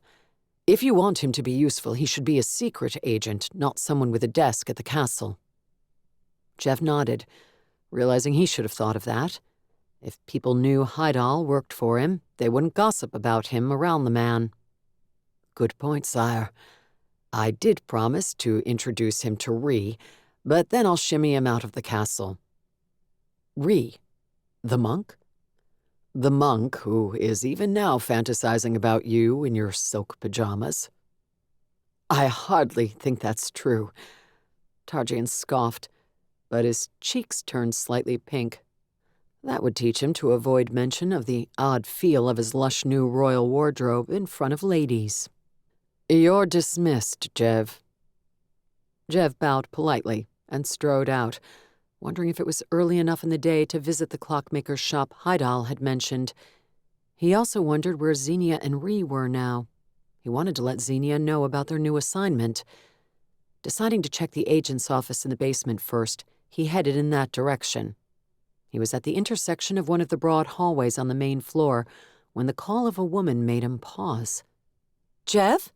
the familiar voice asked, sounding surprised. He was surprised, too. By the founders, he hadn't heard that voice in 10 years. Jev swallowed and turned to face Naisha, his former fiancée and presently another man's wife. She was walking down the hallway, escorted by a guard. Judging by the way the guard pointed at Jev, they had been looking for him. For some silly reason, his heart started hammering against his rib cage. His armpits pricked, breaking out in a sweat. He felt like the teenage boy he'd been when he first fell in love with her. Years before he'd managed to convince her that she, 2 years his senior, found his attention flattering and loved him back. "Hello, Naisha." Jev hoped his voice sounded casual. Did he still have feelings for her? He didn't know. He'd spied on her a few days earlier, her and her 3 children, but only so he would know she was doing all right. He hadn't knocked on her door, hadn't wanted to interfere in her life. Logically, he shouldn't want anything to do with her ever again. Even if he could understand her not waiting for him, it still rankled that it had taken less than a year before she'd married someone else. Presumably far less than that before she'd started seeing that grift Myleron and finding comfort in his arms. How true could her love have been if she'd gotten over Jev and forgotten the promise they made to each other so quickly? Logic didn't keep sweat from slithering down his spine as she approached, smiling the smile that had made his heart flutter long ago. It didn't have quite the same effect now, but she hadn't lost any of her beauty. She was a little plumper and more motherly, but she'd been but a wisp when they had been together. The padded hips and bosom looked good on her. "Hello, Jev," she said quietly, drawing close. She stopped at arm's length and slanted her escort a pointed look. "Zendari." The guard rumbled politely and retreated back down the hallway. Jev didn't think the man would normally have let a random woman, even a Zendari woman, roam the castle hallways unattended. But Naisha had a regal, I belong here bearing. It was also possible the guard assumed that if she was in a Crown agent's company, she was being watched. "It's good to see you," Jev offered inanely. He had no idea what to say, nor any idea what she wanted. Likely not to tell him that her husband was odious and she was leaving him. She lifted a hand as if to take his, but ended up threading her fingers together in front of her instead. "I'd heard most of the men who went off to war return this month. I wasn't sure if you were among them until Grift mentioned reading in the paper that you'd been appointed to an office by the new king." "That is true." "I was glad to hear that you're alive and well. I guess I can't be surprised that you didn't come to see me." She looked down at her clasped hands. A faint clink came from down the hall as a maid carried dishes toward the kitchens. Jev thought about drawing Naisha aside for a more private discussion, but since she was a married woman, he feared that might give the appearance of impropriety. He clasped his hands behind his back. "I did think about it, but I didn't know if you would appreciate it if I showed up on your doorstep." He especially hadn't known if her husband of 9 years would appreciate it. "I understand." She was still studying her hands, or perhaps the 2 gold rings on her fingers. They hadn't been there long ago. Casual jewelry or gifts from her doting husband. "Jev, I've wanted to tell you for a long time. I'm sorry." Naisha lifted her gaze, meeting his eyes. Hers were wary. Did she expect him to lash out? To turn his back on her? He might have once, early on, but too many years had passed. The pain was mostly a dull ache now, a wistful wondering of what might have been. His father, he recalled, had approved of Naisha, an appropriate Zendari woman from a bloodline full of great warrior heroes of the past. "I'm sorry for not writing and telling you myself," she continued. "It was cowardly of me not to. I was so nervous about it, I was making myself sick. And when your cousin mentioned that she had written you, I don't know. I was horrified that you would hear first from her, then relieved that she'd broken the news so I didn't have to. I still planned to write, but somehow the months passed and I didn't. And then it seemed like it had been too long and that it would be strange to write then, that you wouldn't want to hear from me." It's all right, Naisha. Jev made his voice as gentle as he could, though a petty part of him didn't want to let her off the hook so easily. But no. It was enough that she was distressed over this 10 years later. She must have thought of it at least a few times while he'd been gone. We were young. It was a long time ago. I hope you're happy with Grift. Jev was proud of himself for using his name rather than calling him by some dismissive derogatory term. She hesitated, but only for a second before nodding. We're doing well. We have 3 children, and they're wonderful. Trying at times, but you know how it is. No, he did not, alas. But he nodded and smiled. Of course. I'm glad you're well. Thank you. That's all I have to say. I just wanted to apologize for being so immature back then. Not for leaving him, he noted, but he carefully kept his smile fixed in place. He'd been gone. Things would have been different, he was certain, if he hadn't been sent away. But the past couldn't be changed now. I admitted to my mother a few years ago that I never told you, and she lectured me terribly about how shameful that was. She'd assumed I'd written and gone to tell your father in person. She said your family would likely never talk to ours again. Well, my family isn't that scintillating, so that couldn't have been much of a loss. She snorted softly, appearing more relaxed now that she'd offered her apology. A part of him almost regretted that she'd felt bad all these years, but it wasn't as if he could have done anything. He could have written her, he supposed, but anything he might have penned back then would have been full of feelings of hurt and betrayal. Better simply to let her go, he'd always thought. I hope you'll come by sometime, she said, unlacing her fingers and offering her hands. Meet the children.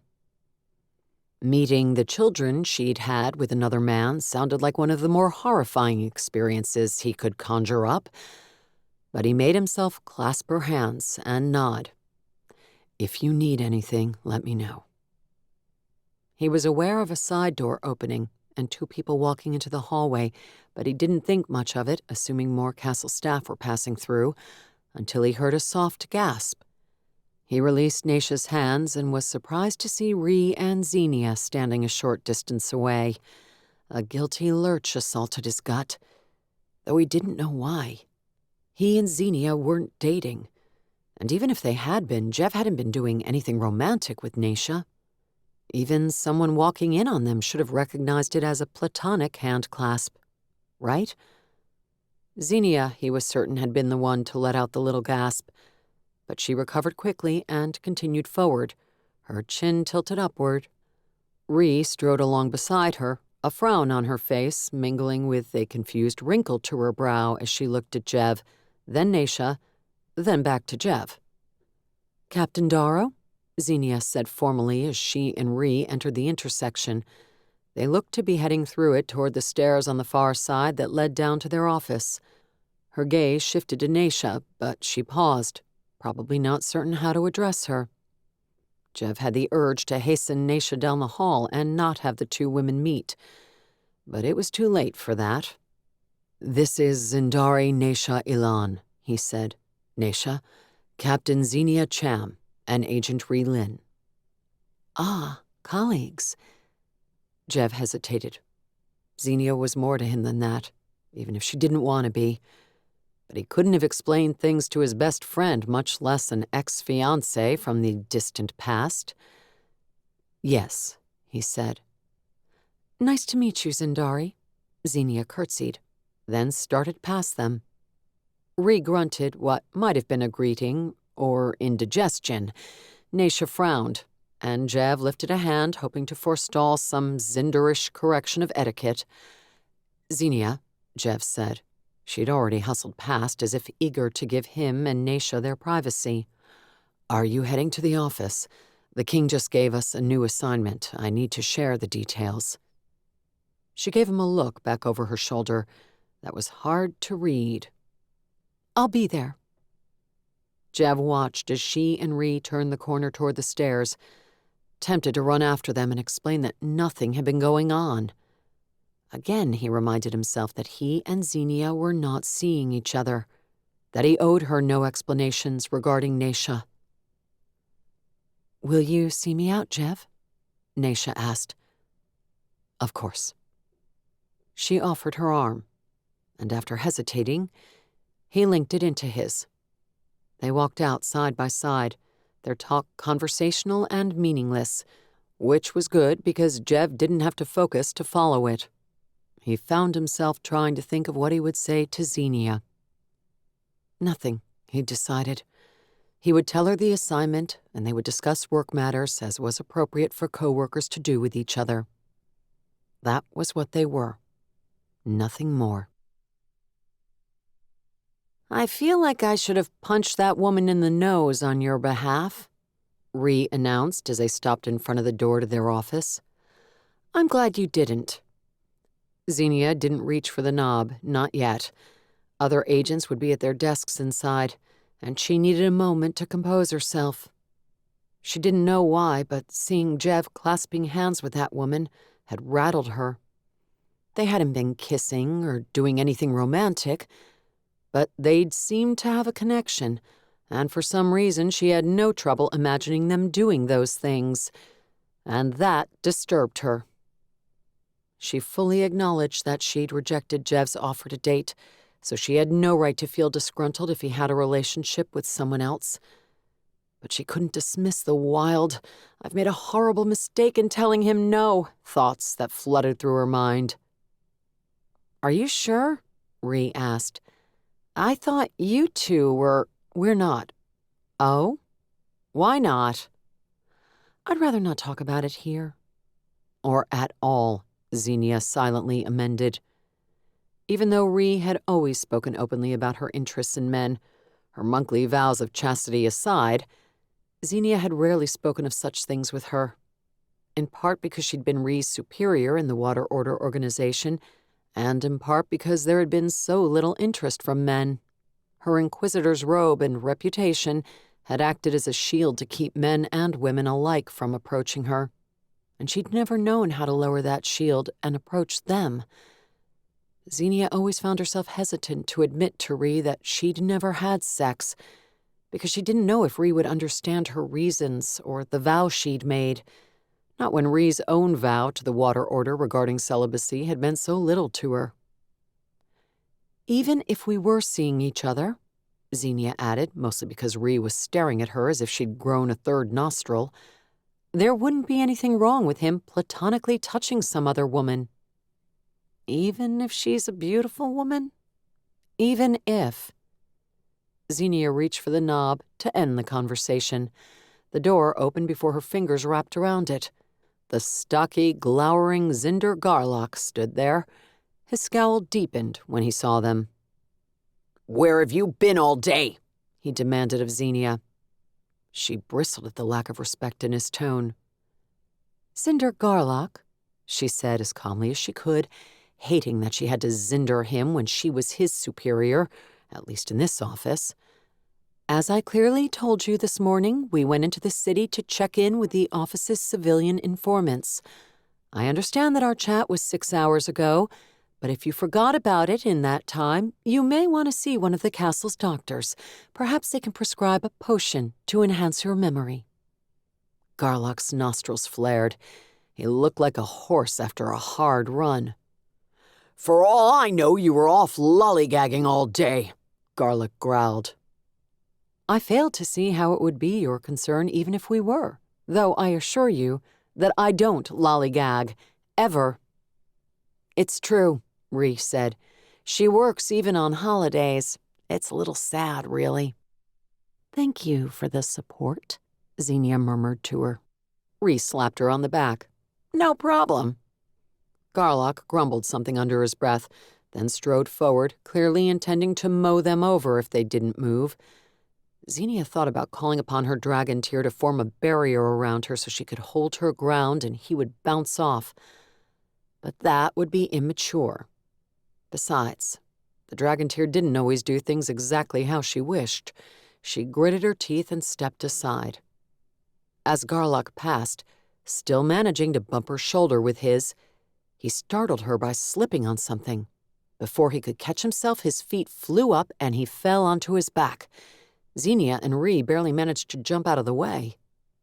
Belatedly, Zenia thought she might have caught him and kept him from falling, but she'd been more worried the huge man would hit her. Garlock cursed and pushed himself to his feet immediately, pausing to turn his glower onto the stone floor.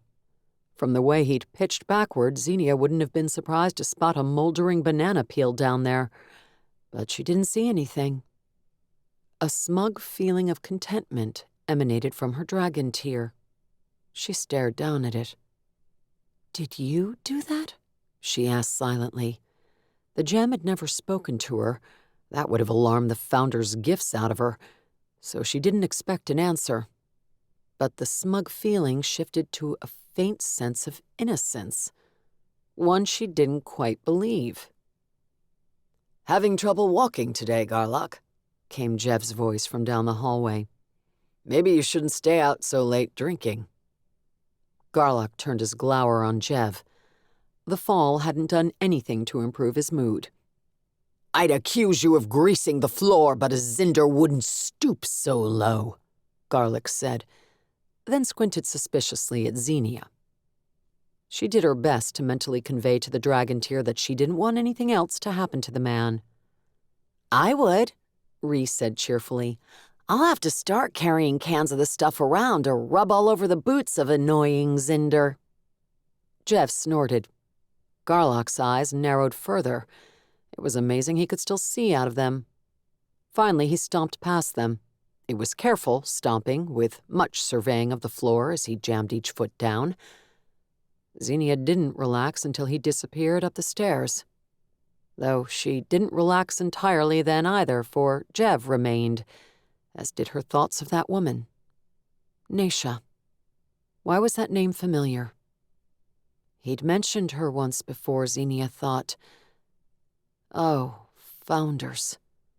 Wasn't that the name of the woman he'd intended to marry, but who had married someone else when he'd gone off to the war? What would she be doing at the castle? Jev smiled tentatively at her. Zenia nodded professionally at him. Ree looked back and forth between them, as if she wanted to say something, but she didn't. "I met with the king a little while ago."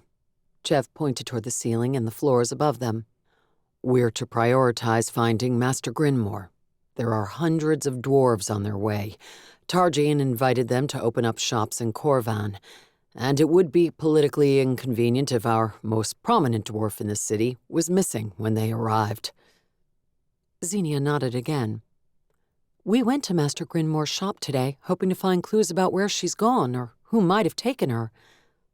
"Already? Did you know we'd get this assignment?" "I guessed, and I knew your friend Cutter was missing." Jev frowned. "Yes, I'm hoping we'll find him when we find her." The shop hadn't been disturbed at all, at least until we disturbed it. Zenia held back a grimace. She didn't want to admit that she and her dragon tear had broken the lock and the magical alarms. Even though they had searched the premises in order to find clues to help Grinmore, she felt like a burglar who'd gone thieving in the night. "I don't know about that," Ree said. "I found the love poems disturbing." "Disturbing isn't the same thing as disturbed." Zenia waved at her, hoping she wouldn't go into details. Again. "No? Are you sure?"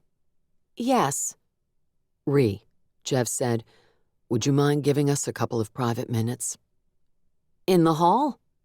"Well, we don't have a private office of our own." Jev's expression grew wistful, and Zenia wondered what he was imagining.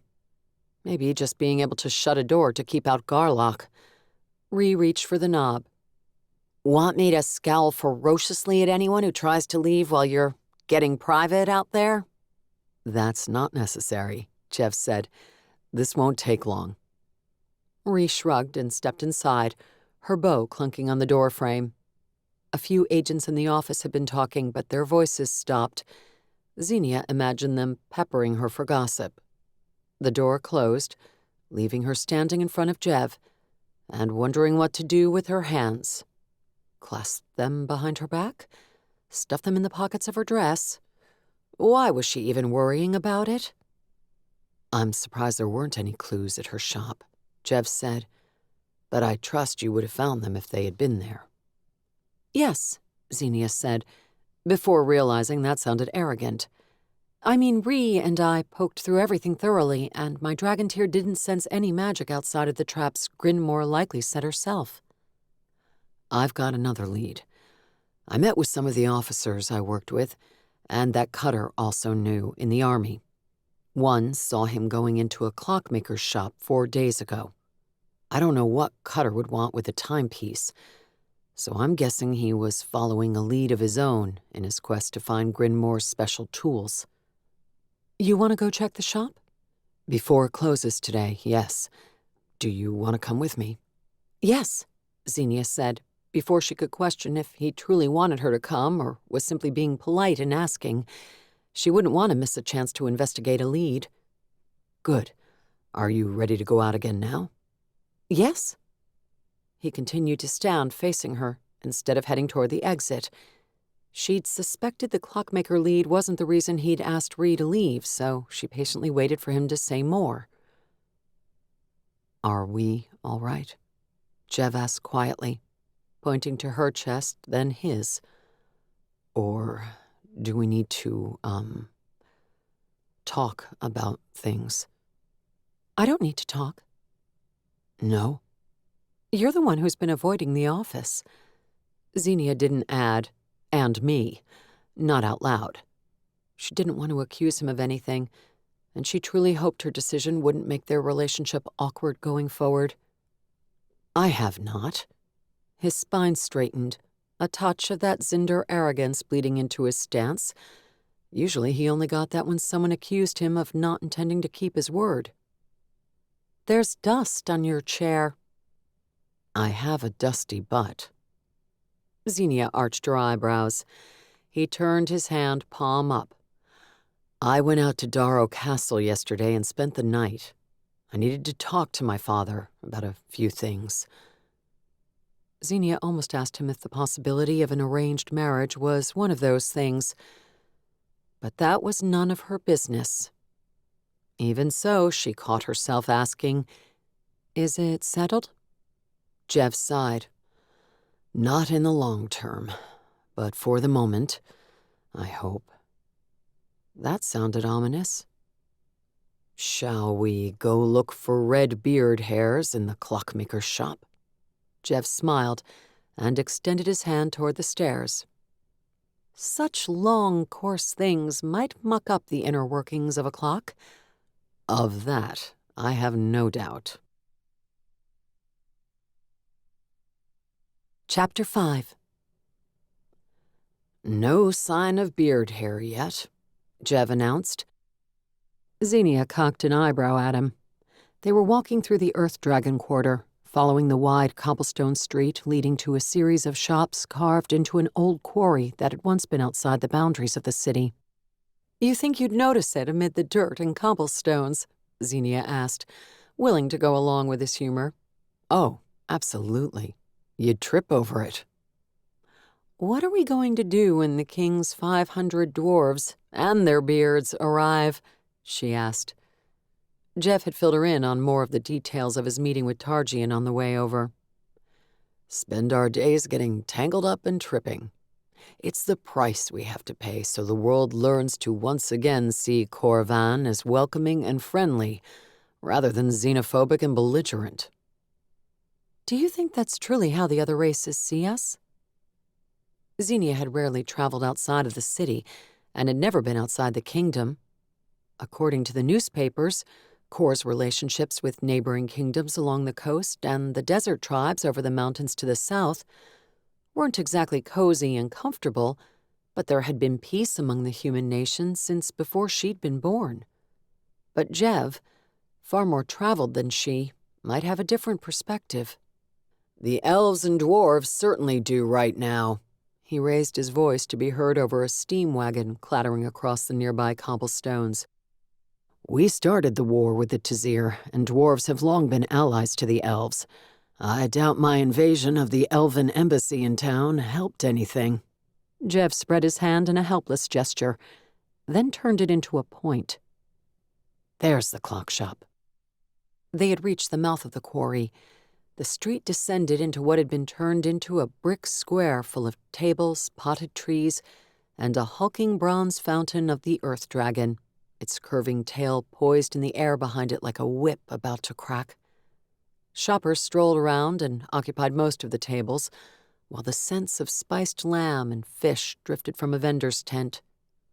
The clockmaker's shop was easy to spot, thanks to a wood and copper tower clock built into the wall beside its front door. "It looks like it's open." Zenia waved to someone walking out. This was already more promising than Grindmore's locked and abandoned shop. They walked around the fountain and through the front door. Ticks, tocks, and the bings of bells echoed from dozens of clocks in all manner of sizes. Jev led the way to a counter along one side where a boy of 15 or 16 used tiny tools to repair a pocket watch. The owner's apprentice, Zenia assumed. "I'll talk," Jev murmured to her before stepping up to the counter and giving the spot where her dragon tear lay a significant look. Zenia nodded and stopped behind his shoulder. She didn't like appearing like anyone's assistant, but reminded herself that this was about Cutter, Jev's friend. Besides, she believed she could suss out truths easily enough even if she wasn't the one doing the questioning. "Hello, friend. I'm Agent Jev Dharrow, here on the king's business." The boy, engrossed in his work, hadn't noticed them approach, and he dropped his tools with a clatter. "Zinder, sir," he blurted. "The king?" He bowed clumsily, almost clunking his forehead on the counter. "Yes.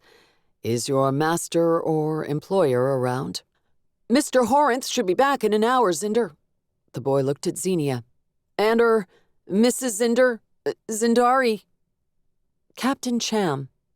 Zenia decided to be pleased the kid acknowledged her presence, rather than only talking to Jev, however fumbling his address was.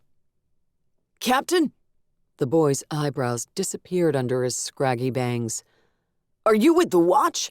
I mean, it's been 3 years since I took that food. I work for Mr. Horinth now. I don't thieve. Ever, I swear." "Relax, boy," Jev said. "What's your name?" The kid eyed Zenia warily, thinking she would arrest him for the heinous crimes he'd committed as a 12-year-old. "Sashan." "We just want to ask a couple of questions, Sashan." Jev made his tone soothing. Zenia wondered what it said about her that she was less good at soothing tones than he. "Were you working here 4 days ago?" Jev added. "All week. I'm learning how to repair watches and clocks, and I interact with customers when Mr. Horinth is doing deliveries. Oh, do you want to hear about our specials? Those clocks near the window are 10% discounted, and—" "No." Jev lifted a hand. "Thank you. 4 days ago, did you have a dwarf customer come in? He would have had a hook instead of a right hand." The boy paused and glanced over his shoulder at what appeared to be a solid stone wall. Zenia didn't see a door anywhere along it that would have suggested a back room. "I think so," the boy told Jev. "But he didn't talk to me. He met with another customer over there for a few minutes, and then they left." Sashan had been nervous since they'd introduced themselves, but now his anxiety grew more noticeable, both visibly as he repeatedly wiped his hands on his trousers, and through the dragon tear. Zenia sensed his distress and that he was, if not lying, then not telling the whole truth. He was afraid to, she realized. "Neither of them purchased anything or spoke to you?" Jev asked. "No, they went outside. Left the shop. I wouldn't have even remembered them, but dwarves don't come into the shop often. They both left," the boy repeated. Jev looked at Zenia. Even though she hadn't alerted him of what she sensed, he must have also felt the boy wasn't telling the whole truth. Zenia stepped closer to the counter. A feeling of eagerness emanated from her dragon tear, and it warmed against her skin. "Had you seen the person the dwarf met before?" she asked. "No," Sashan blurted. "A lie. Was it a man or a woman?" "A man." "True. And how often does he come in the shop?" "He doesn't." The boy shook his head vigorously. "I told you, ma'am, Captain, he was never here before." Zenia knew the dragon tear wanted to sift through his mind. She felt like a handler with a dog on a leash fighting to restrain it. But she didn't want to use so much force on someone so young. She let a bare trickle of its mind manipulation energy out, enough, she hoped, to entice the boy to tell the truth. "What's his name?" she asked firmly. "And how often does he come in the shop?" "Morash," Sashan whispered, his eyes growing glazed as they locked onto hers. Zenia recognized the name, or nickname. It belonged to a higher-up in one of the city's criminal guilds. Night Travelers, that was it. She hadn't dealt with him in her previous investigations for the Water Order, but she knew most of the names of the top troublemakers. She was fairly certain he was second or third in charge after Digger. "He pays Mr. Horanth not to say anything," Sashan said. "And I'm not supposed to say anything either. I'll get in trouble." An anguished expression leaked through the glazed look. "We won't tell anyone you told us," Jev said gently. "But we need to know the truth, especially if my friend Cutter was involved. We're on a mission for the king." The boy's expression only grew more anguished. "What does Morash pay your master for?" Zenia asked, trying to make her tone as gentle as Jev's. She had questioned children on occasion, but felt more comfortable using her firm tone on adults. "Not to see him." "See him doing what?" "Passing through. And I think he promised Mr. Horanth protection if he ever needs it." "Passing through." Jev looked pointedly around the shop, carved into a cliff. The front wall, made from wood, was the only one with windows and a door. A visible door. Zenia looked at the stone wall behind Sashan, at the spot he'd glanced toward earlier. "On his way to and from?" The boy shrugged. "I don't know where he goes. I was told not to ask." Jev's brow furrowed. Zenia directed her dragon tear to focus on the wall, silently willing it to explore, to let her know if it sensed anything back there. Right away, the image of a dark tunnel carved into the cliff came to mind. She envisioned the secret door hiding it opening, and the dragon tear hummed against her skin, a faint blue glow escaping through the front of her dress. The boy noticed, and his eyes bugged out. A rumble came from the wall, and a door carved from the stone ground open. The boy yelped and ducked behind the counter. A dark tunnel, exactly as the gem had shown Zenia, stretched into the cliff. "Passing through," Jev said. "Now I see. Where does it go?" Sashan shook his head, only his eyes above the counter. Genuine fear seeped into his voice as he whispered, "I don't know. You can't open it from this side. I never tried, but that's what the man said." Another image sprang into Zenia's mind, this time of a scar-faced man gripping the boy by the collar and nearly yanking him from his feet as he growled a warning. If the boy ever went into the tunnel or told anyone about it, the man would skin him alive, then kill his sister and mother too. Indignation flared in Zenia's chest, and she vowed to arrest Morash if they encountered him, after punching him repeatedly. "Did Cutter, the dwarf, go down the tunnel with this Morash?" Jev asked. "I don't know," Sashan said, but a memory rose to the surface along with the words of Cutter following the scarred man into the tunnel and the door shutting behind them. Zenia nodded once at Jev. His jaw firmed in determination, and he moved around the counter and toward the tunnel, I'll get in trouble if he finds out I told, the boy whispered. Jev paused in the entrance. You didn't tell. Captain Cham and her magical rock found out on their own. The boy looked at the front of Zenia's dress, but only shook his head, tears welling in his eyes. If anyone asks, Jev added, just say a Zinder made you tell. If anyone threatens you, you come see me at Dharrow Castle. If I'm not there, ask for my cousin Willyria. She'll take you in and give you Dharrow protection. You've got my word on it, all right? What about my sister and Mum? They can come too. We'll take care of them. The boy hesitated, then nodded shakily. Coming, my lady captain? Jev offered his arm to Zenia, as if he meant to escort her into a ballroom rather than a dingy tunnel with a damp mildew scent drifting out of it. Of course. Zenia looked toward the windows to make sure nobody was peering in to witness any of this, and possibly blame the boy, then joined Jev in the tunnel. Since Jev's arm was still out and offering, she laid her hand on it, though she felt silly doing so. Sasson seemed slightly less distraught after Jev's promise, but he made a point of picking up his tools and turning his back to them, clearly not wanting anything to do with them. Zenia and Jev had only taken 3 steps into the tunnel when the door rumbled shut again of its own accord. Zenia glanced back uneasily as darkness fell over them. She didn't think the dragon tear had done that. Jev said. It's possible I should have asked the kid for a couple of lanterns before striding into a dark tunnel.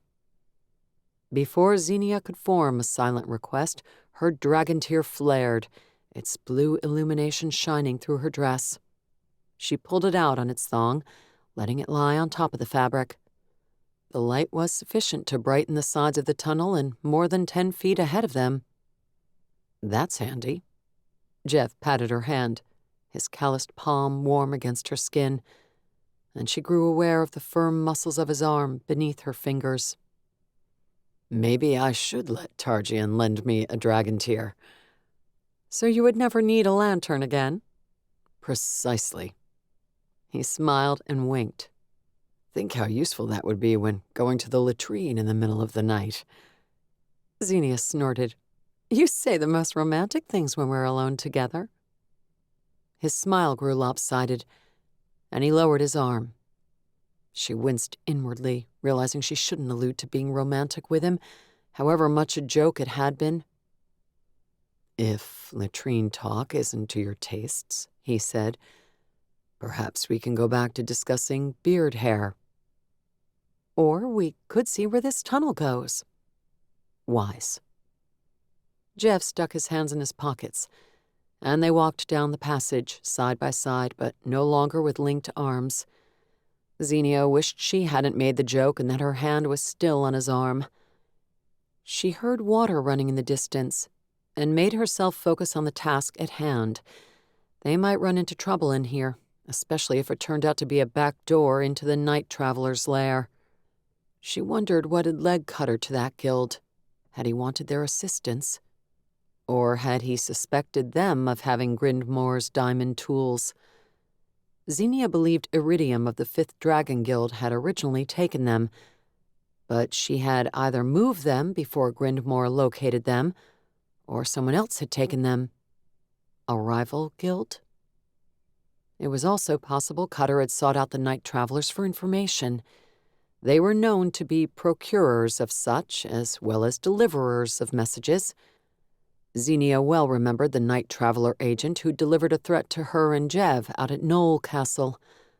The guild also fielded assassins, though from what little Zenia knew of Cutter, she couldn't imagine him hiring an assassin to deal with his problems. Dwarves in general were honorable and had independent streaks. Even floor, Jev said as they continued, the water growing louder. Definitely carved by man. Or dwarf, I suppose. He moved to one of the walls. They were as smooth as the floor and ceiling, the whole tunnel having a circular shape. A dwarf with a giant steam-powered tunnel-boring machine, perhaps. Such as Master Grinmore used to get us out of Iridium's lair. Maybe. I suppose she could have been responsible for this. But why would she be working with the night travelers? She seemed coerced into working with Iridium, and only because she wanted a lead on her tools. Jev started walking again, but dragged his fingers along the wall, then rubbed them together and held them closer to Zenia's light. I'm trying to tell if there's dust on the walls. It's hard to gauge if a tunnel is a week old or 100 years old. I don't think dust collects on vertical surfaces. Zenia waved at the ceiling. You would expect rock to settle over time, though, and cracks to appear, the occasional bit of rubble to fall. This is still seamless. Jev nodded. It's surprising how many tunnels are under this city that I had no idea about. You wouldn't think you'd find so many, if only because Corvan is right on the ocean. Wouldn't tunnels below sea level naturally fill with water if they weren't pumped out regularly? I think so, but only the half-mile around the docks is truly that low. The air and earth quarters are well up the ridge toward the castle. I'm sure we're a couple 100 feet above the water here. Iridium's tunnels would have been too. They were... Zenia paused, attempting to imagine a map of the city in her head. We may not be far from them, actually. I don't know where the outer borders were, but I got the impression her hideout was large. It is. He sounded certain. Zenia looked curiously at him.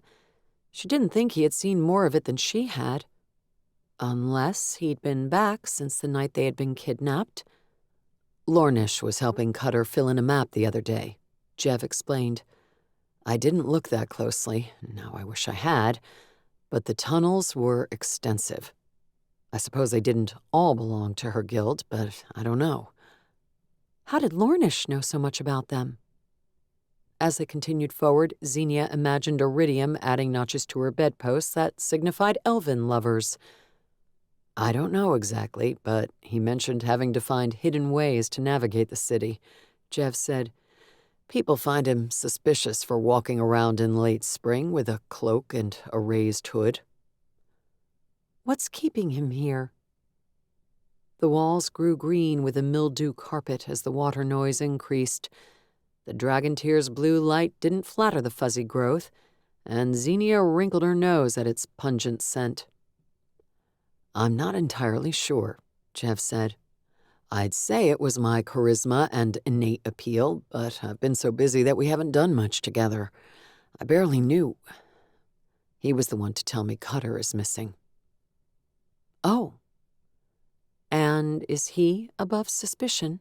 Yes, Jev said firmly and without hesitation. Zenia eyed him, but didn't argue. Jev knew the elf a lot better than she did, though she couldn't help but wonder why Lornish had sided with the Kingdom army against his own people. Is that a pond or a river? Jev pointed ahead, toward the edge of the gem's influence. Both? The tunnel they followed led straight to a stony bank with a pool blocking their route, water tumbling into it from a fall at one end. It must have exited underwater through some hole on the far side. The area appeared more natural than the drilled tunnel, with limestone walls and jagged boulders jumbled around the pool. This must be the Little Jade River, Jev said. It goes underground a couple of miles outside of the city, and I'd heard that it empties into the Jade just before it reaches the sea. The tunnel doesn't go on. Zenia pointed to the lumpy rock wall opposite the pool from them. That's surprising. If this morash passes through that clock shop regularly, there must be a through to pass to. This is a lovely spot, but I can't believe he comes here to meditate. Zenia spotted a brown cylinder on the ground between two rocks and reached for it. It turned out to be the remains of a cigar. How about to smoke? You think his wife kicks him out of the house and he has to come here to do that? Do members of criminal organizations have wives and houses? If he's like Titor the trafficker, whom I helped arrest a year ago, he could have wives and houses in multiple kingdoms. That sounds like a lot of work. Jev leaned out of the tunnel to peer to either side of it. There wasn't a path, but he stepped into the pool and headed toward the waterfall. It wasn't that shallow, even along the stone wall. "Careful," Zenia said, watching the water churning around Jev's thighs. "There might be crocodiles in there." He jumped, looking down in alarm, then glared over his shoulder at her. "Sorry." She lifted an apologetic hand, remembering that he was less than fond of the creatures. "I'm sure there aren't. There wouldn't be anything for them to hunt." "Except nosy agents," Jev grumbled, his voice barely audible over the waterfall. Zenia leaned out and turned her chest toward the fall, trying to provide more light for him. She wasn't yet ready to jump in after him. The spray droplets reaching her cheeks were icy cold. The jade and little jade flowed straight from the snow-capped peaks of the towering Erlich Mountains. Jev found a gap between the waterfall and the stone wall, stuck his head inside, and then climbed up into it. Zenia blinked as he disappeared from sight. Assuming it was some tiny niche behind the waterfall, she waited for him to reappear. But long seconds passed, and he did not. Did a new tunnel start up back there? Could he see without her dragon tear? Reluctantly, she removed her shoes and stockings, hiked up her dress, and eased one foot into the water. She gasped at the icy water and how strong of a current whipped past her bare legs. Rocks slick with underwater growth licked at the bottoms of her feet, and she bared her teeth. Maybe taking her shoes off hadn't been a good idea. Still, she made herself continue on, the frigid water rising almost to her waist. The spray from the fall grew stronger, and she gave up on holding her dress above the pool. The hem ballooned out around her on the rippling surface of the water. By the time she reached the spot where Jev had disappeared, her legs were numb. She patted about on the slick rocks, looking for a way to pull herself up as spray spattered the side of her face. A hand extended from the dark niche, and she almost lost her footing. Jev lunged and caught her under the shoulder. Before she could thank him, he gripped her other armpit and hoisted her into the air. She squawked and grabbed his shoulders. He lifted her easily, carrying her behind the curtain of water before setting her down. "Thanks," she said, her teeth almost chattering. "I think." "You're not sure?" "If I should thank you for disappearing and forcing me to follow you through an icy pool?" "I'm sure I didn't force you." Jev smiled, his dark hair plastered to his head. He lowered his arms to her waist, but didn't let go, as if he feared she would topple over if he released his support. But she was fine. The rough rock floor was relatively even back here and wet but not slick like the bottom of the pond. She didn't step away from him, for she could feel the warmth of his hands through her wet dress. They were the only warm thing around, and she wanted to press herself closer rather than pulling away. "Are you all right?" His brow creased, and he looked down at her. "Yes." She realized she was still gripping his shoulders, and could once again feel hard muscle beneath his clothing. She ought to let go. Instead, she made the mistake of looking down. His hair wasn't the only thing plastered down by water. Her dragon tear continued to glow, and she could see every muscle of his chest through his thin, wet shirt. Her mind jumped back to the night in Iridium's lair when she'd seen him naked. All of him naked. Odd how she could barely remember the faces of the men who'd held them prisoner, but she remembered his every contour. Blushing, she jerked her gaze up, certain he'd noticed her gaping at his chest. But his gaze was still cast downward, toward her chest. She was almost as soaked as he, and her dress clung to her breasts and hips, leaving little to the imagination. Maybe he felt her gaze upon his face, for he lifted his eyes. He didn't appear embarrassed at having been caught looking. When his eyes met hers, a zing of energy seemed to leap between them, and she no longer felt the cold. His look smoldered with heat, and she felt that warmth pour into her. With no conscious thought, she stepped closer until their chests touched. His gaze shifted to her lips, and she knew with all her heart that she wanted him to kiss her, wanted him to slip his arms around her. That would be the right thing, the back of her mind said. She'd been foolish to push him away. He wasn't some cad who would abandon her once they had sex. He was honorable. He wouldn't treat her poorly. There was no reason they couldn't be enjoying each other's company every night.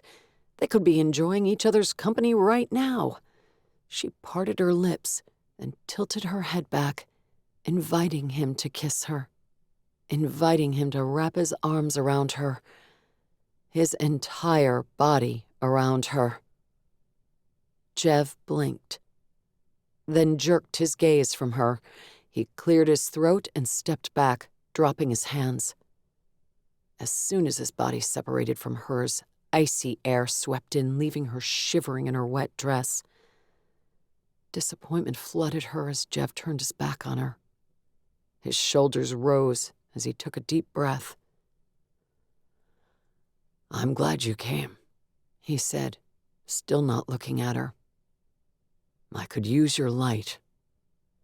He pointed toward the far side of the small cave Zenia had barely noticed after he'd pulled her inside. She made herself peer around now. It was more of a shelf than a cave, and didn't extend far behind the waterfall, only about 6 feet before slanting down to meet the ground. He stepped up to the damp rock on the far side and waved for her to join him. "You might want to make the glow softer if you can," he added, leaning his head against the wall. No, she realized. He was looking at something. Into something. She had to stand shoulder to shoulder with him to see what. A horizontal gap a couple of feet long and 3 or 4 inches high ran through the wall. Jev glanced at her shoulder, then shifted sideways so she could see, and so they weren't touching. Zenia peered into the gap, surprised to see light on the far side. Not a lot of it, perhaps only the illumination of a single lantern. The rock wall was only a few inches thick here, and she could make out a large room carved into the stone beyond it. A wood door stood closed on the far side. "What?" she started to ask, but the door opened and she shut her mouth. 2 men walked into view. She recognized the face of one before they came closer to the crack, to this conveniently placed peephole, cutting down the view to only their chests. It was one of Iridium's guards, one of the ones who'd escorted Zenia to that cell. 2 more people stepped into view from the side, both carrying crates. Zenia thought she heard voices, but barely. With the waterfall roaring in her ears, she couldn't make out words. She wrapped her fingers around her dragon tear, both to dull its glow, and in the hope that it could augment her hearing somehow. "Put them over there," she instantly heard one of the men say. "The boss will want to inspect this shipment firsthand before we fence anything or store it in the vault." "No kidding, Brains. Get out of my way." When the men stepped out of their limited view, Jev leaned back. He probably couldn't hear anything. Zenia lifted a hand toward him as she willed the dragon tear to show her the room, just as it had the tunnel. Its earlier eagerness had faded, and a sense of boredom came from it. Were people carrying boxes around uninteresting? Or did it believe she wouldn't get anything useful out of the spying? She added a hint of sternness to her mien as she once again envisioned it showing her what lay beyond the wall. This time the gem did so, and she grew aware of a large room used for storage, with boxes, barrels, and bolts of silk stacked along one wall. But that wasn't all. The room opened up into a cavern that appeared natural, long ago carved out by the little jade river flowing through it.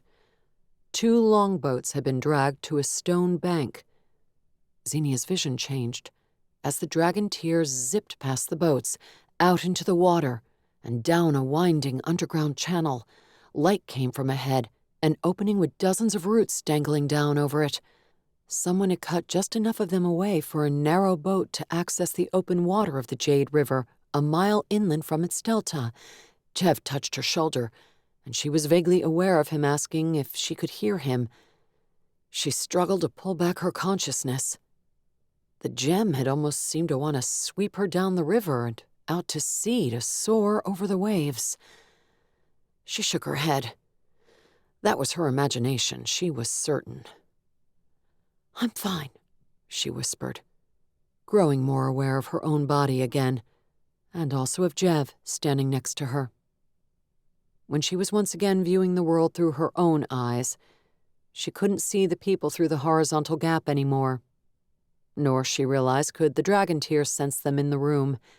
They'd stored their boxes, goods pilfered from some innocent person, no doubt, and disappeared through the doorway. That door was closed again, but she did sense tunnels behind it. The tunnels to Fifth Dragon's lair? Was Iridium the boss to whom the men had referred? Zenia believed so, based on her brief stay in Iridium's tunnels. This was the same part of the city. "You must be finding that crack a lot more interesting than I did," Jev observed. "Aren't you cold?" He rubbed his own arms. She kept herself from looking at them, or his chest again, merely stepping back from the crack. Yes, and she was. She hadn't been aware of the cold when she'd been swept up in the magic, but her teeth chattered after she spoke. "I think that's Iridium's lair, and someone, that Marash, I suppose, comes back here to spy on it." Jev nodded. "I assume so."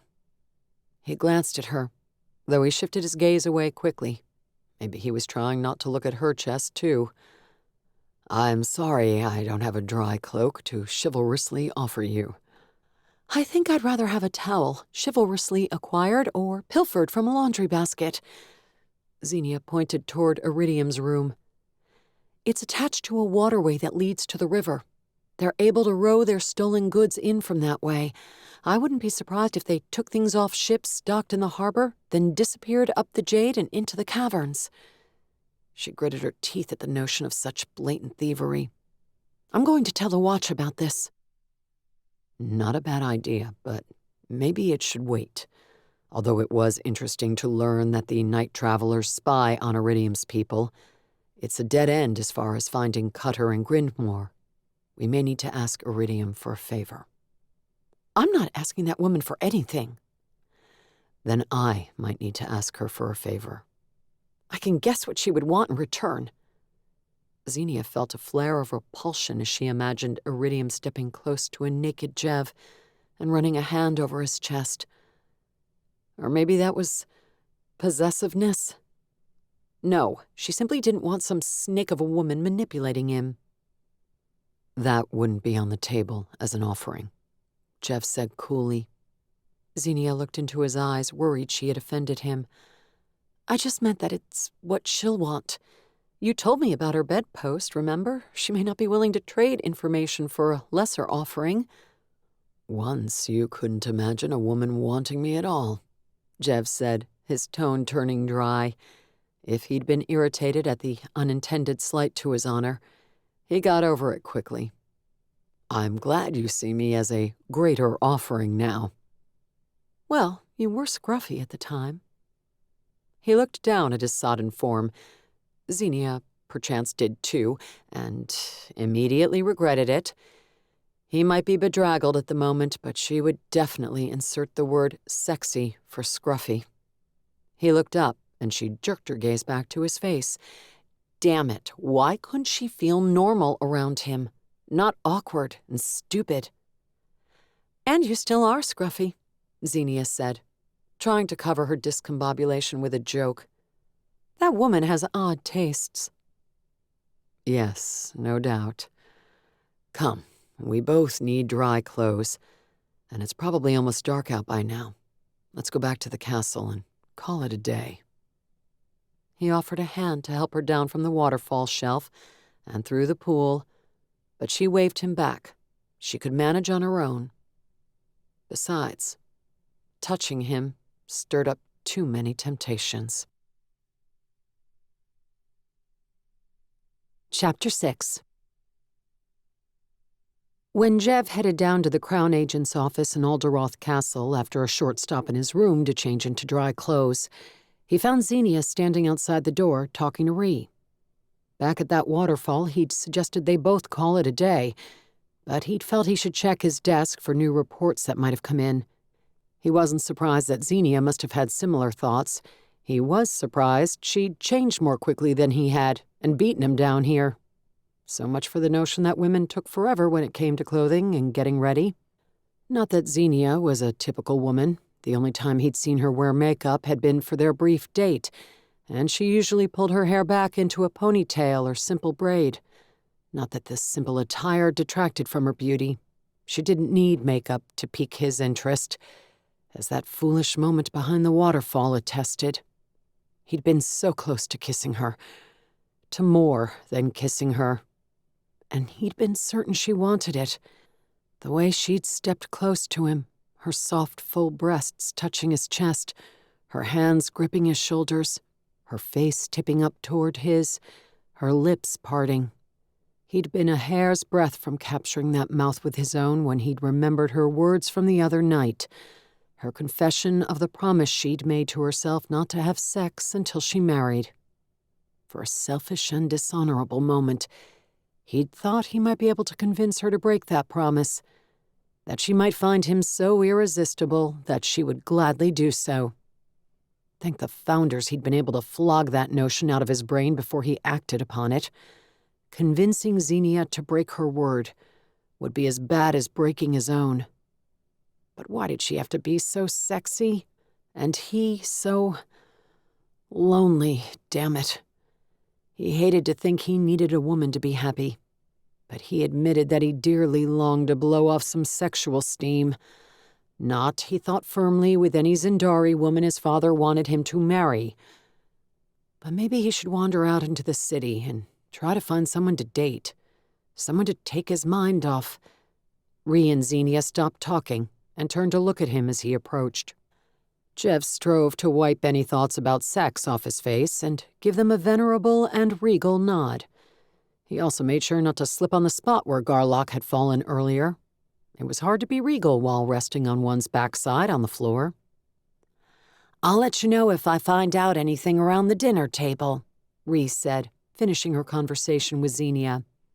"I got invited to eat in the castle by that handsome steward Korik who thinks I'll be good company." She winked, then waved and headed up the hallway, nodding at Jev. "Good evening, Zinder." "Ree?" He nodded back and stepped aside so she could pass. She seemed to sway her hips more than usual and offered him a flirtatious smile. He supposed he wouldn't have to look too far to find someone willing to go to bed with him, though on the chance it would disturb Zenia, he wouldn't consider her friend, even if she was willing. Ree had taken to wearing loose gray and green trousers and a tunic that she could punch and kick in as easily as she had in her gi. At least, he thought they were gray and green rather than two shades of gray. Colors were always muted in his eyes, and there were shades of blue and green he only recognized as such because people had told him they weren't gray. He was positive Zenia's eyes were green, but he wondered if they were more vibrant to others than they were to him. He found them perfectly appealing as they were, but he remembered being startled as a boy when one of his cousins had promised him the grass around the pond was a vivid green. Unfortunately, there weren't many colors he saw as vivid. He decided Zenia's eyes must be vivid. The rest of her was memorable, so why wouldn't they be? "Heading in too?" Zenia nodded to him and reached for the knob. Jev snorted to himself, realizing it would be hard to find another woman to fall for if he was busy contemplating Zenia's vividness. "Yes, I want to see if any reports from foreign agents have come in while I've been gone." Since meeting with Tarjian that afternoon, Jev had a heightened interest in the goings-on in other nations, especially the dwarven nation of Prescabrato. For the last 10 years, he hadn't worried about more than Tazira, other than to watch for possible allies from other kingdoms coming to reinforce the elves. He would have to spend time researching how other nations, elven, dwarven, and human, currently felt about Kor. Me too. Zenia opened the door. Though my reports would be from agents from around the kingdom, maybe it's possible Master Grindmore was taken out of the capital. Zenia halted, and Jev, walking in behind her, immediately saw why. The workday had ended an hour ago, and there was only one agent left sitting at a desk in the office, but it was the irksome Zinder Garlock. Jev stepped up to Zenia's shoulder, prepared to defend her if Garlock launched snide comments at her. Or maybe support her was the better word, since she'd proven that morning she was capable of launching snide comments right back. "Nice of you to come into work today," Garlock drawled, clasping his hands behind his head and leaning back in his chair. "Do you remember where your desks are? I can show you if you've forgotten." Jev had no idea why the man hadn't followed Targian's suggestion of retirement. It was obvious he didn't like working for Jev or Zenia. "No need, Zinder," Zenia said, heading for their 2 desks in the back of the office. Maybe she didn't intend to launch comments, snide or otherwise, at Garlock this evening. Too bad. Jev enjoyed seeing her in defying Zinder pomposity mode. "Dharrow," Garlock said, "it may have escaped your notice, but you and your girlfriend are in charge of the office. That means you're supposed to spend your days in the office, where people can deliver reports to you and ask questions." "Thanks for the tip, but Captain Cham and I are aware of our duties. We read the handbook you were good enough to revamp for us." Jev smiled icily, far more annoyed at the man's dismissal of Zenia than any suggestion that he was slacking at his job. Garlock scowled down at his paper-cut-laden fingers. "I'll be shocked if you've read it already, or if you intend to at all. I don't know why you took this job, war hero, but it requires more than poking enemies with swords." Since Jev had never described himself as a war hero, he assumed someone else had described him thus to Garlock. Or maybe Garlock had decided to adopt the term for his own sarcastic needs. It did surprise him that Garlock seemed to think he'd merely been an infantry officer out there. Even if he was still finding his way into this job, and dearly needed to get up to date on all foreign and internal affairs, he didn't think himself unqualified, not after leading the intelligence company in the army. Granted, he'd commanded the smart men who'd done most of the footwork and didn't claim any brilliance himself. But wasn't that similar to what he was now doing here? He thought so. "You're not a field agent here," Garlock went on, and Jev wished he hadn't paused to reflect. It must have given Garlock time to ramp himself up for more. "You have field agents. You should spend your days in the office doing paperwork. Unless you find the paperwork too daunting, maybe you could become a field agent and let me have my old job back." Garlock's eyes glinted, and Jev had no doubt the man would love to Zinder over him and send him off on idiotic errands. Maybe he was even contemplating some way to make that come about. "The fact that you believe paperwork is more daunting than going into battle with men trying to kill you tells me you did nothing but sit on your ass for the 10 years I was fighting for the king in enemy territory." Maybe Jev should have asked Zenia to launch snide comments for him. He didn't seem to be as good at it. "I can do more from my ass while eating a sandwich and drinking a beer than you ever will from your feet," Garlock said. "Once you two decide who has the bigger penis, can you come back here, Jev?" Zenia asked. He grunted, happy for the excuse to end the infantile conversation, and headed past Garlock to where Zenia stood behind her desk. A desk buried in mounds of folders. His own desk was even more covered, or was the word smothered? They'd only brought that desk in for him a few days ago, How could it have acquired so many folders so quickly? Garlock's face grew a few shades redder, and he lurched to his feet. Jev thought he might launch a physical attack, but the man merely strode toward the coat rack by the door. Jev stopped in front of his desk, keeping his back to Garlock so the man wouldn't see his reaction to the towering stacks of folders. Granted, he hadn't been in here much in the last couple of days, but this was ridiculous. Zenia's was piled almost as high, and she had been here. Maybe not much today, but in the previous days, she had been. Jev didn't see how so much could have accumulated. Unless... He turned, squinting at Garlock. The man was standing with his hand on the doorknob, smirking. "You sure you don't find that daunting?" Garlock asked. Had he somehow encouraged all the agents to turn in extra work? "Not at all," Zenia answered for Jev. "I'm disappointed the stacks are so small. I'll be done with these in an hour, and then what will I do?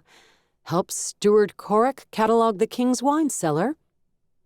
Garlock grunted and strode out, slamming the door behind him. "It's possible that man doesn't like me," Zenia said. "He just doesn't like that we were promoted and he was demoted. He'll get over it." Or he would hatch a dastardly plot that they would have to deal with instead of focusing on finding Grinmore. Jev grimaced. "This is a quarterly weather phenomenon report for the regions around the kingdom," Zenia observed, looking into one folder. "Turned in 2 months early." "I'm wagering there's some fluff in these piles." She opened a folder on another stack. Some legitimate reports, too." Jev eyed the mounds on his desk. He'd wanted to see if anything important was going on, but the idea of sorting maintenance reports from useful information gave him a headache. It had already been a long day. Maybe he would save this fun for the morning, or for after they completed their mission. Jev snorted at himself, disgusted to admit that Garlock had been right in that he did find mounds of paperwork more daunting than going into battle. He wouldn't mind a fight right now, a way to release some tension. Maybe he could find Lornish tonight and get him to spar with him. If nothing else, his friend might have some new ideas on Cutter's whereabouts. Lornish was likely searching for him, too. "Want to leave this for tomorrow and come with me to get some dinner?" Jev asked. Zenia used her finger to bookmark a file she'd already started looking through and considered him. "Thanks, but I think I'll wait and have dinner later." Right. Dinner dates might lead to other things, like them groping each other behind a waterfall. Jev sighed and decided it wasn't a bad idea for them to spend some time apart. "Good night, Zenia." "Night," she murmured, her focus already back on the report as she slid into her seat. After dinner, Jev found Lornish at the Elven Embassy. Fortunately, Lornish somehow sensed him standing outside the courtyard wall and came out before Jev had to lob stones at his window from the rooftop of the nearby tavern. "Any news on Cutter?" Lornish asked before Jev could ask a similar question. Jev felt a twinge of disappointment, knowing that meant his friend hadn't found Cutter either. "Not really. We found out he may have been working with, or perhaps paid, a guild called the Night Travelers to provide information on Iridium's guild, the Fifth Dragon, or to help him spy on them at least. I take it you haven't learned anything new about his whereabouts?" "No, and I confess I'm growing concerned." Lornish pushed back the hood he'd worn as he stepped through the gate, and his silver locks spilled to his shoulders as he leaned against the courtyard wall. "I've hunted all over the city and questioned people from the Watch, and also from your various criminal guilds. They would have likely lied to you." "They did not," Lornish said with a chilling confidence that reminded Jev that his friend had a cold, deadly streak. He had even assassinated his own kind before. He was capable of forcefully questioning people and not caring a whit about making enemies among the guilds. "Nobody knows anything about Cutter," Lornish added, "or about Master Grindmore. I've assumed they're together, but I also asked about her. As far as the city knows, she's disappeared. You've probably already seen it, but there was a front-page article about her disappearance in one of your newspapers today." Jev grimaced. He hadn't seen it, but maybe a copy was among the piles of papers on his desk. He felt guilty anew for leaving without at least skimming through everything, and resolved to go in early in the morning. If he arrived before Garlock, maybe the man would keep his yaps shut. "Do you think they may have been taken outside of the city?" Lornish asked when Jev didn't speak. "I don't know the rest of your kingdom well, I admit. Do you have any new ideas on where to look?" He sounded more agitated than usual, and Jev sensed his true concern for Cutter. Judging from the way they constantly sniped at each other, it was easy to think their friendship wasn't that deep. But Jev knew better. They had been the two non-humans in Griffin Company, both isolated from their own kind, and not quite fitting in with the human soldiers. They had spent a lot of time together, even though Lornish had been a scout often out in the woods, and Cutter had usually been back in camp, carving gems and repairing tools and weapons for people. Jev had occasionally noticed them talking quietly in the trees at night, apart from the humans communing around the campfires. "I wish I had more ideas," Jev said. "I may have to go see Iridium. The guild leader Cutter wanted you to have sex with." Yes. But not for that reason. I believe she may know who has Master Grindmore's tools. It's possible she still has them stashed away somewhere. They're the most likely bait that would have been used if there truly was a kidnapping. I've questioned one of her 5th dragon men that I caught out alone in those tunnels. He knew nothing. I don't think she's the sort to share confidences with underlings. Jev hadn't seen anyone who had seemed like a mate or second-in-command when he had been there. I doubt anyone in her organization is privy to all her thoughts. So we should question her. We? Jev had been thinking of taking Zenia and her dragon tier along, not Lornish. Admittedly, Zenia didn't want anything to do with Iridium. Understandable, but Jev thought their new knowledge of the spy hole looking into the 5th dragon's storage room might be information Iridium would consider valuable enough to trade for. I can effectively get answers from people, Lornish said, without ripping off their fingernails. Are you partial to the woman's fingernails? No, but she might be. Irrelevant. Look, Lornish. Jev patted him on the shoulder. You're a visitor here, so you don't have to worry about repercussions. But the Watch and even Zinder tread lightly when dealing with the guilds. They have a lot of power and influence. If I irked Iridium, I could end up with a legion of assassins on my tail. At least he wouldn't have to worry about his father's marriage plans for him if he ended up dead before this mission was completed. So kill her after we learn what we need, Lornish said. Her minions will be too busy attempting to claim her territory for themselves to bother you. You're a pragmatic soul, aren't you? I am, but it doesn't take pragmatism to realize the folly of allowing assassins to be assigned to hunt you down. Let us go speak with this woman. Very well. Jev didn't need much convincing since he had already been considering it. But let me do the talking. I want to try bartering information before threatening fingernail removal. Especially since they would have to enter Iridium's domain to find her, and she would be well protected there. As he recalled, she had a dragon tier of her own, one carved with a dagger. It would lend her superhuman ability in combat. I know of 2 entrances into her territory. Lornish did not, Jev noticed, make any promises or agreements regarding fingernails. Is either of them from the river? Jev also knew of 2 entrances, one that started outside the city walls at the beginning of the mangroves, and one that entered from an alley just inside the city wall. They were the ones he'd been led through and escaped through when she'd had him kidnapped. He knew both would be guarded since they had been for his previous visit. Master Grindmore had flattened the men guarding the alley entrance, using magic to bring rocks down on them. Now that Jev thought about it, those rocks may have blocked that entrance permanently. No. Are they guarded? They were the last time I entered the tunnels, Lornish said. I dealt with the guards. Jev decided not to ask if those guards were still alive. Let's see if we can find the river entrance that Zenia described to me. Her dragon tear showed it to her. It probably won't be guarded, and if I come in that way, Iridium should believe me when I say she has a breach in security. That sounds more complicated than dealing with guards. Are you not up to the challenge? I'll accept any challenge. Let me go get my bow. Jev offered him an army salute, his hand to the side of his eye, and smiled. Chapter 7.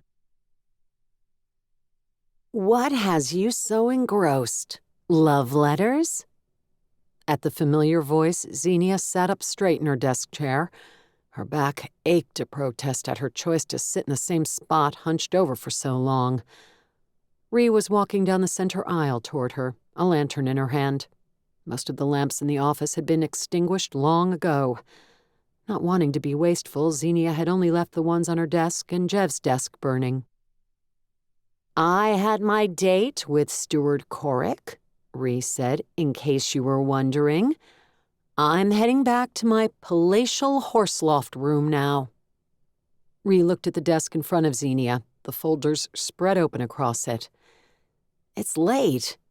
Not as late as Corrick would have liked, but he was overly gropey for my tastes, and I had no qualms about letting him know. Gropey? It's a word. It describes a man who thinks he can slide a hand between a woman's thighs, whether she's given him the touch-me look or not. Oh. Zenia did not know why Ree had returned to the office, but Zenia was delving into the foreign agent reports on Jev's desk and finding them quite interesting, so she wanted to go back to reading. She hadn't planned to start organizing his mess. It had taken her 3 hours to wrangle hers into tidiness, but she'd decided she would help him by going through a couple of piles. She'd seen that daunted expression on his face, the one he'd carefully hidden from Garlock, followed by an almost panicked one. She believed he would appreciate it if he had a stack or two fewer to deal with in the morning. I guess you're not going to ask me what a touch-me look is, Ree said. That's correct. I'd assumed you wouldn't give me one regardless. Nah, probably not. Ree stopped in front of the desk and tapped one of the folders. You didn't answer my question. About what? Zenia struggled not to let irritation come out in her tone, but she truly wanted to get back to work. Love letters. I'm not your swiftest agent yet, but I do know that's Zinder Dharrow's desk and not yours. Yes, I'm helping him organize his reports. You're doing his paperwork? Did he ask you to? No, but I'm sure he won't mind. I'm sure he won't either. He'll probably kiss you. Ree tilted her head. If you'll allow it. I'm still trying to figure out why you won't. I know he's interested in you. I've seen him look at your chest when he doesn't think anyone is looking. Zenia pressed her lips together and focused on the report before her. Did you know that our kingdom is in a precarious position when it comes to relations with other nations? She didn't truly want to draw Ree into a conversation about the documents she was perusing, but it would be better than talking about Jev. And Ree might grow bored more quickly and go home to bed. What nations? Drovak or Vilk?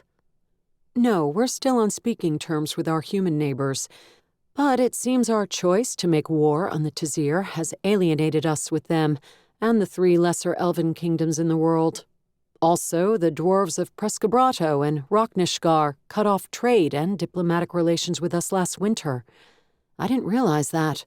I don't think it was in the newspapers. Maybe Prince Dazron thought it would be wise not to let people know we're making enemies of the other sentient races in the world. Ree shrugged. Does it matter, though? It's been a long time since we traded much with the dwarves and elves. They have those insular tendencies, right? I'm not sure that's true. There used to be a lot of races that came through Corvan, and we traded with everyone.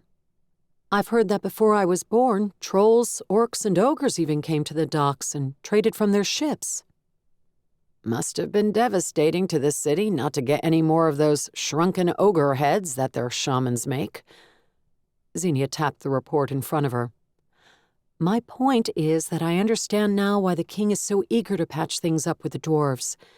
According to reports from agents monitoring the goings-on in 3 different nations, the trolls of Borktal have taken note that we're no longer aligned with any dwarves or elves, any peoples at all who can use magic outside of dragon tears. They've been watching our war and waiting. Waiting? For what? An opportunity for us to weaken ourselves and deplete our resources. Zenia decided she had better stay in the office all night to get thoroughly caught up with everything on Jev's desk. She had been thinking of that as his domain and domestic affairs as hers, but if trouble came to Kor's shores from without, it would be a problem for both of them, and for the entire kingdom. Well, we did that, didn't we? Rhi asked. Yes. Zenia met her eyes, trying to convey the grimness of the reports. Rhi frowned at her. Is there more in there than you've told me? Just that enemies we haven't dealt with in generations have been observed gathering resources and making preparations for travel or expansion. Enemies like orcs and trolls?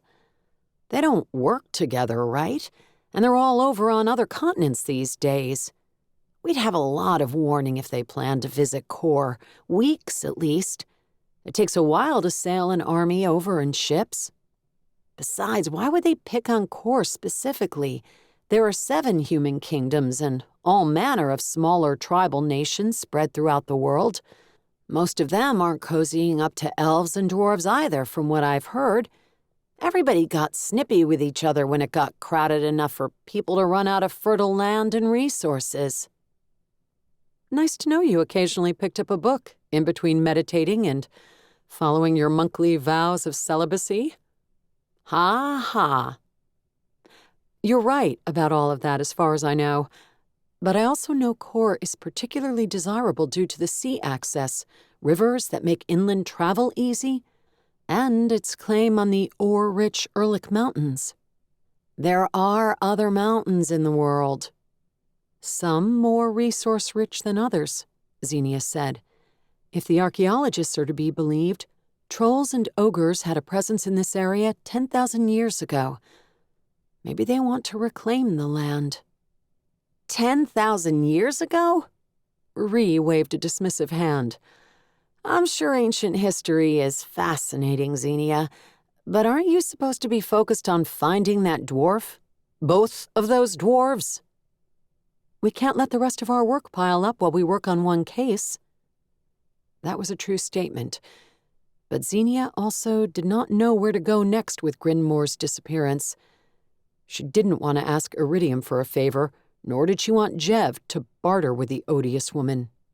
She wanted to figure out the problem on her own, as she had so often in the past, without help. Unfortunately, she didn't have any ideas at the moment. Maybe if she went for a walk and let her mind mull over things, she would come up with something. You're stuck, aren't you?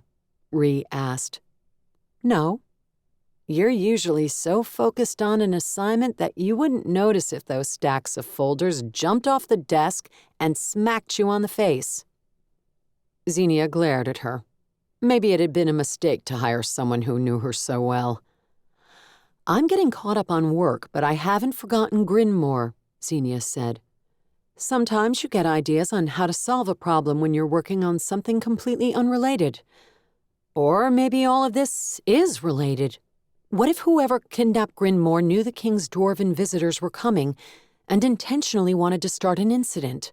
One that might ensure the dwarves of the world severed the rest of their ties with us and wouldn't come to our aid if we were invaded. Sounds like a stretch. Zenia leaned back in the chair and gripped her chin. She'd been half joking, or half defending her lack of action on Grinmore's case. But now that she considered the words, she didn't know if they were as much of a stretch as Rhee thought. So far, she hadn't read any reports that truly suggested an invasion force was on the way, just that it would be a good idea to keep an eye on the races that had always hated humans because they seemed to be making preparations for something. For all she knew, they planned to invade each other's lands. Still, who would stand to gain if Kor were invaded? Zenia mused. No one? Or only the invaders? That's not true. In every major upheaval, there are people who lose, usually those tied to the old status quo, and people who win, those who have been waiting for opportunities to jump into the chaos and find them. Some make them. Rhee's face twisted into a skeptical expression. Zenia didn't let that deter her. Who stands to gain from an invasion or some kind of upheaval in Kor? She repeated. It would depend on what the result was, I suppose. Would invaders pillage and loot? Or overthrow the monarchy and dismantle the kingdom? If that happened, the Zinder class might disappear. At the least, they might not have anyone to back up their claims that certain lands belong to them. Most of them have enough people to make armies of their own and defend their castles, Zenia. Even if there was an invasion, we'd fight it off. We have lots of people. Do we? We sent a lot of young men to the war, and a lot of them didn't come back. I haven't looked to see what the latest population census says, but I wager there's a big gap now in the generation of men from 20 to 40. Then the women will fight off the invaders. Rhee yawned. I'll leave you here to your crazy mullings. Do get some sleep, though, eh? It'll be midnight soon. Zenia, concerned by the reports and having no plans to go to sleep at all, offered a non-committal wave of her fingers as Rhee headed for the door. She had a niggling feeling she was close to an answer, or at least a lead, and she intended to keep reading files until she found it.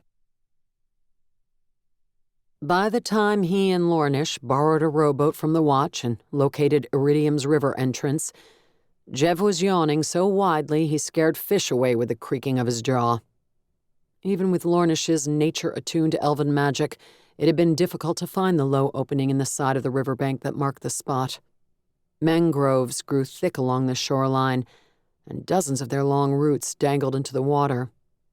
Had they been relying on the light from Jev's lantern alone, they never would have found the spot at night, but Lornish's night vision was far superior to his. Are you certain this goes all the way into the city? Lornish asked from the bow of the boat as he pushed aside roots. Jev was in charge of rowing, so he had to twist his neck to see into the dark hole they were entering. The low, dark hole. Lornish knelt and bent his head as they passed into it. Roots brushed Jev's hair even though he sat on the bench. In a couple of spots, the roots had been cut back. Others appeared to have been cut below the surface so they could be pushed aside, then fall back into place like a curtain. No, Jev said. Zenia's dragon tear didn't include me in whatever vision it relayed to her. It's a rude little gem. Lornish, peering into the pitch darkness ahead of the boat, did not comment. Night had long since fallen by the time they'd started their trek out to the river, so no light seeped into the area from outside. Only the weak lantern sitting on the bench opposite Jev provided a hint of illumination. It wasn't enough to reach the sides of the passage they had entered, though he could see the dirt ceiling above them, roots dangling from it. You better row harder, Lornish said. The current is strong. I noticed. Jev faced the rear again and put his whole body into the rowing motion. Can your magical elven senses tell how far back it goes? He was a little surprised Lornish couldn't simply sniff the air or wiggle an ear, whatever he did to call upon his innate magic, and sense if the passage led into the city. A ways. Your accuracy would impress a geometry teacher. When Lornish didn't respond to the quip, Jev fell silent and rowed, trusting his friend would direct him as needed. He hoped the river didn't twist and turn for miles before ending up in Iridium's lair, because his back already felt the strain of rowing against the current. He reminded himself to ask Lornish to spar later, and spend more time exercising in general. It had been a regular part of army life, but now that he had a desk job, he would have to be careful not to let himself grow pudgy. That would make it more difficult to get Zenia to ogle his chest. To get women to ogle his chest, he corrected himself firmly. Something moved in the water at the edge of the lamplight, and Jev almost dropped his oar.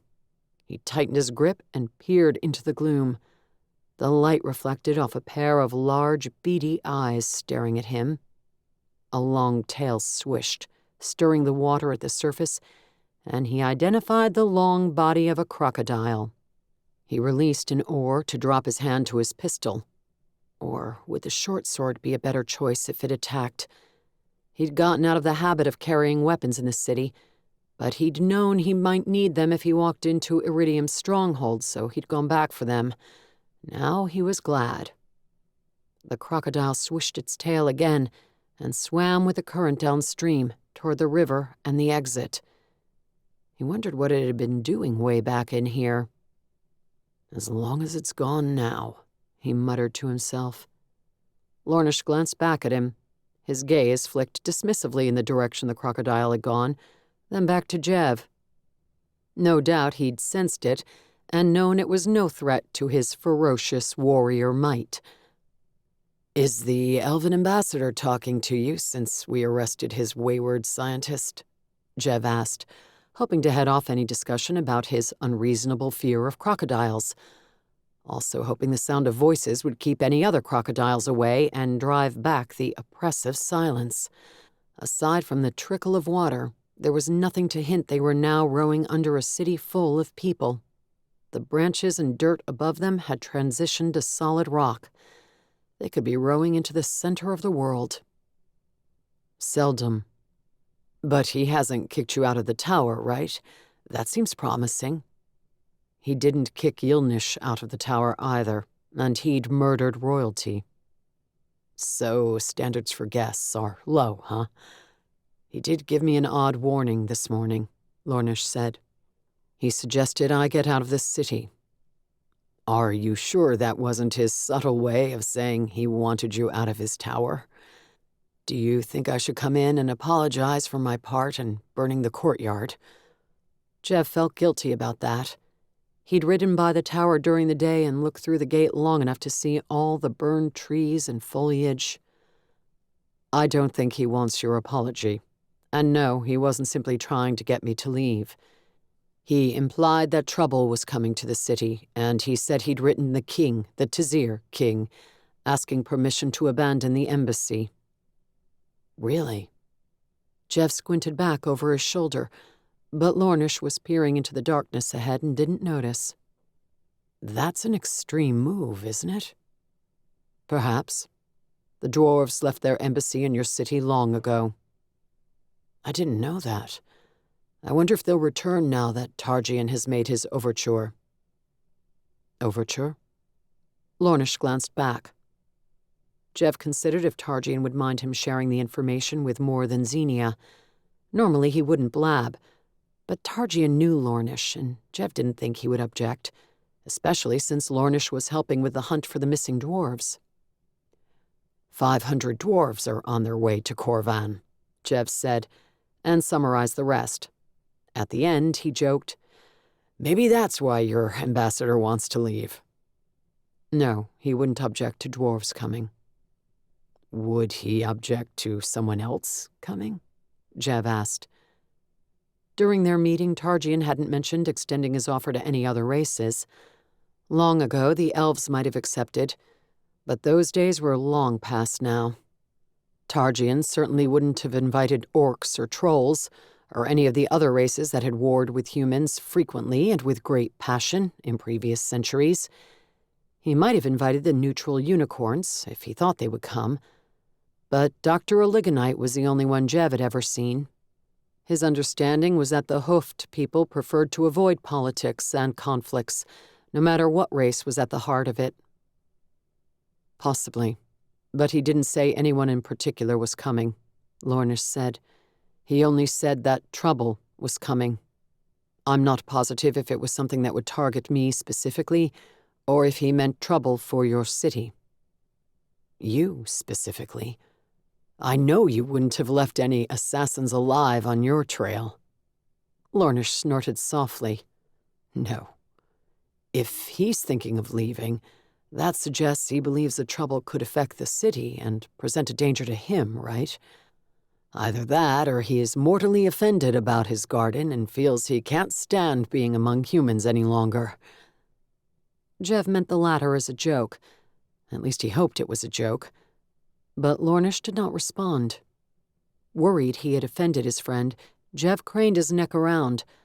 Lornish was peering off into the darkness again. Jev was about to ask if he'd seen or sensed something when Lornish spoke. We may have trouble here. Oh. Jev almost stopped rowing, but if he did, the current would carry them backward. The passage had widened, and he could no longer see the ceiling. He hadn't been able to see the sides earlier and still couldn't, but he had the sense of them being farther away now, the river being slower, shallower, and wider.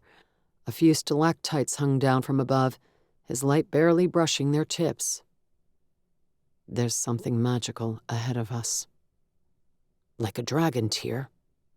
Jev knew Lornish could sense those. No. We may want to turn. A loud splash came from the darkness ahead, and Lornish did not finish the sentence. Jev stopped rowing. Whatever had made that splash, it sounded heavy. Heavier than a crocodile. Take us out, Lornish ordered, as another loud splash erupted. Whatever made it was closer now. Jev cursed, and rowed with only his right arm to spin the boat around. He didn't want to leave. They would have wasted hours if they couldn't get in this way. But he trusted that the usually dauntless Lornish wouldn't give the order if it wasn't warranted. What is it? Jev asked. A magical creature. A water golem, I believe. Founders' hells! Who in the city would be able to conjure up one of those? I believe it was set here to act as a permanent sentinel and a magical alarm. That doesn't answer my... This time Jev saw the splash. A huge one. He'd turned the boat enough that he now faced the way they'd been going before, and as a hulking dark figure moved toward them, he decided that was not a good thing. It was a strange blend of shadow and water that reflected the lantern light. Jev rowed hard, but the indistinct creature surged toward their boat. Lornish! Jev blurted, rising to his feet and yanking his pistol free. The boat rocked alarmingly, but he kept his balance. He pointed the weapon and fired, though he feared it would have no effect on a magical creature. And how the hell's had Iridium come to possess a magical creature? He knew Grindamore had made those rock golems. Could a kidnapped dwarf have been convinced to conjure this? Could dwarves even use their magic on water? The bullet disappeared into the amorphous watery form and did nothing. Lornish sprang past Jev, landing lightly in the back of the boat, his bow drawn. The creature rose fully from the water, spreading blob-like arms. It had no eyes or even a distinct head and appeared to be made entirely from water. Lornish fired at it, one arrow after the other, his movements barely stirring the boat. The arrows disappeared into the creature's watery body the same way Jev's bullet had, and didn't appear to do anything. Jev leaned around Lornish and fired again. Nothing. The creature grew in size, the top of it reaching the shadowy ceiling high above. It was gathering more and more water, Jev realized. To throw at them? Lornish dropped his bow and yanked out a long sword. He barked a command in Elvish. Syrisha! Fire, the word meant. His sword glowed with orange, almost as if flames ran along the length of its metal blade. Jev jammed his pistol into its holster and reached for his own sword. He had no magical commands to give it and feared the steel would be as useless as his bullets. Row, Lornish commanded. Get us out of here. Jev forced himself to sit again and reach for the oars, but the golem had gathered enough water. It surged at them like a tidal wave. Lornish sprang at it an instant before it slammed into the boat. It didn't matter. The water still hit. Jev ducked his head, but the massive power hurled him backward, as if he'd been struck by a boulder. He heard wood snapping even as he flew out of the boat. The lantern went out, all light disappearing, as water completely encompassed Jev. He was hurled head over feet more times than he could count. His back slammed into stone, and the air in his lungs whooshed out. Jev tried to claw his way toward the surface, wherever that was, but the current continued to smother him, battering him like a boxer pummeling a bag. No, it wasn't just the current. He realized as he failed again and again to push away from the rock. It was some sentient being that would hold him under the water until he drowned. Terror filled him. He tried not to panic, but he could almost feel watery fingers gripping his shoulders, pushing him farther down. Not knowing what else to do, he yanked his sword out. He stabbed at the water around him. It was strangely dense, far more so than normal water, and his blade met resistance. But did it do anything to harm the creature? He couldn't tell.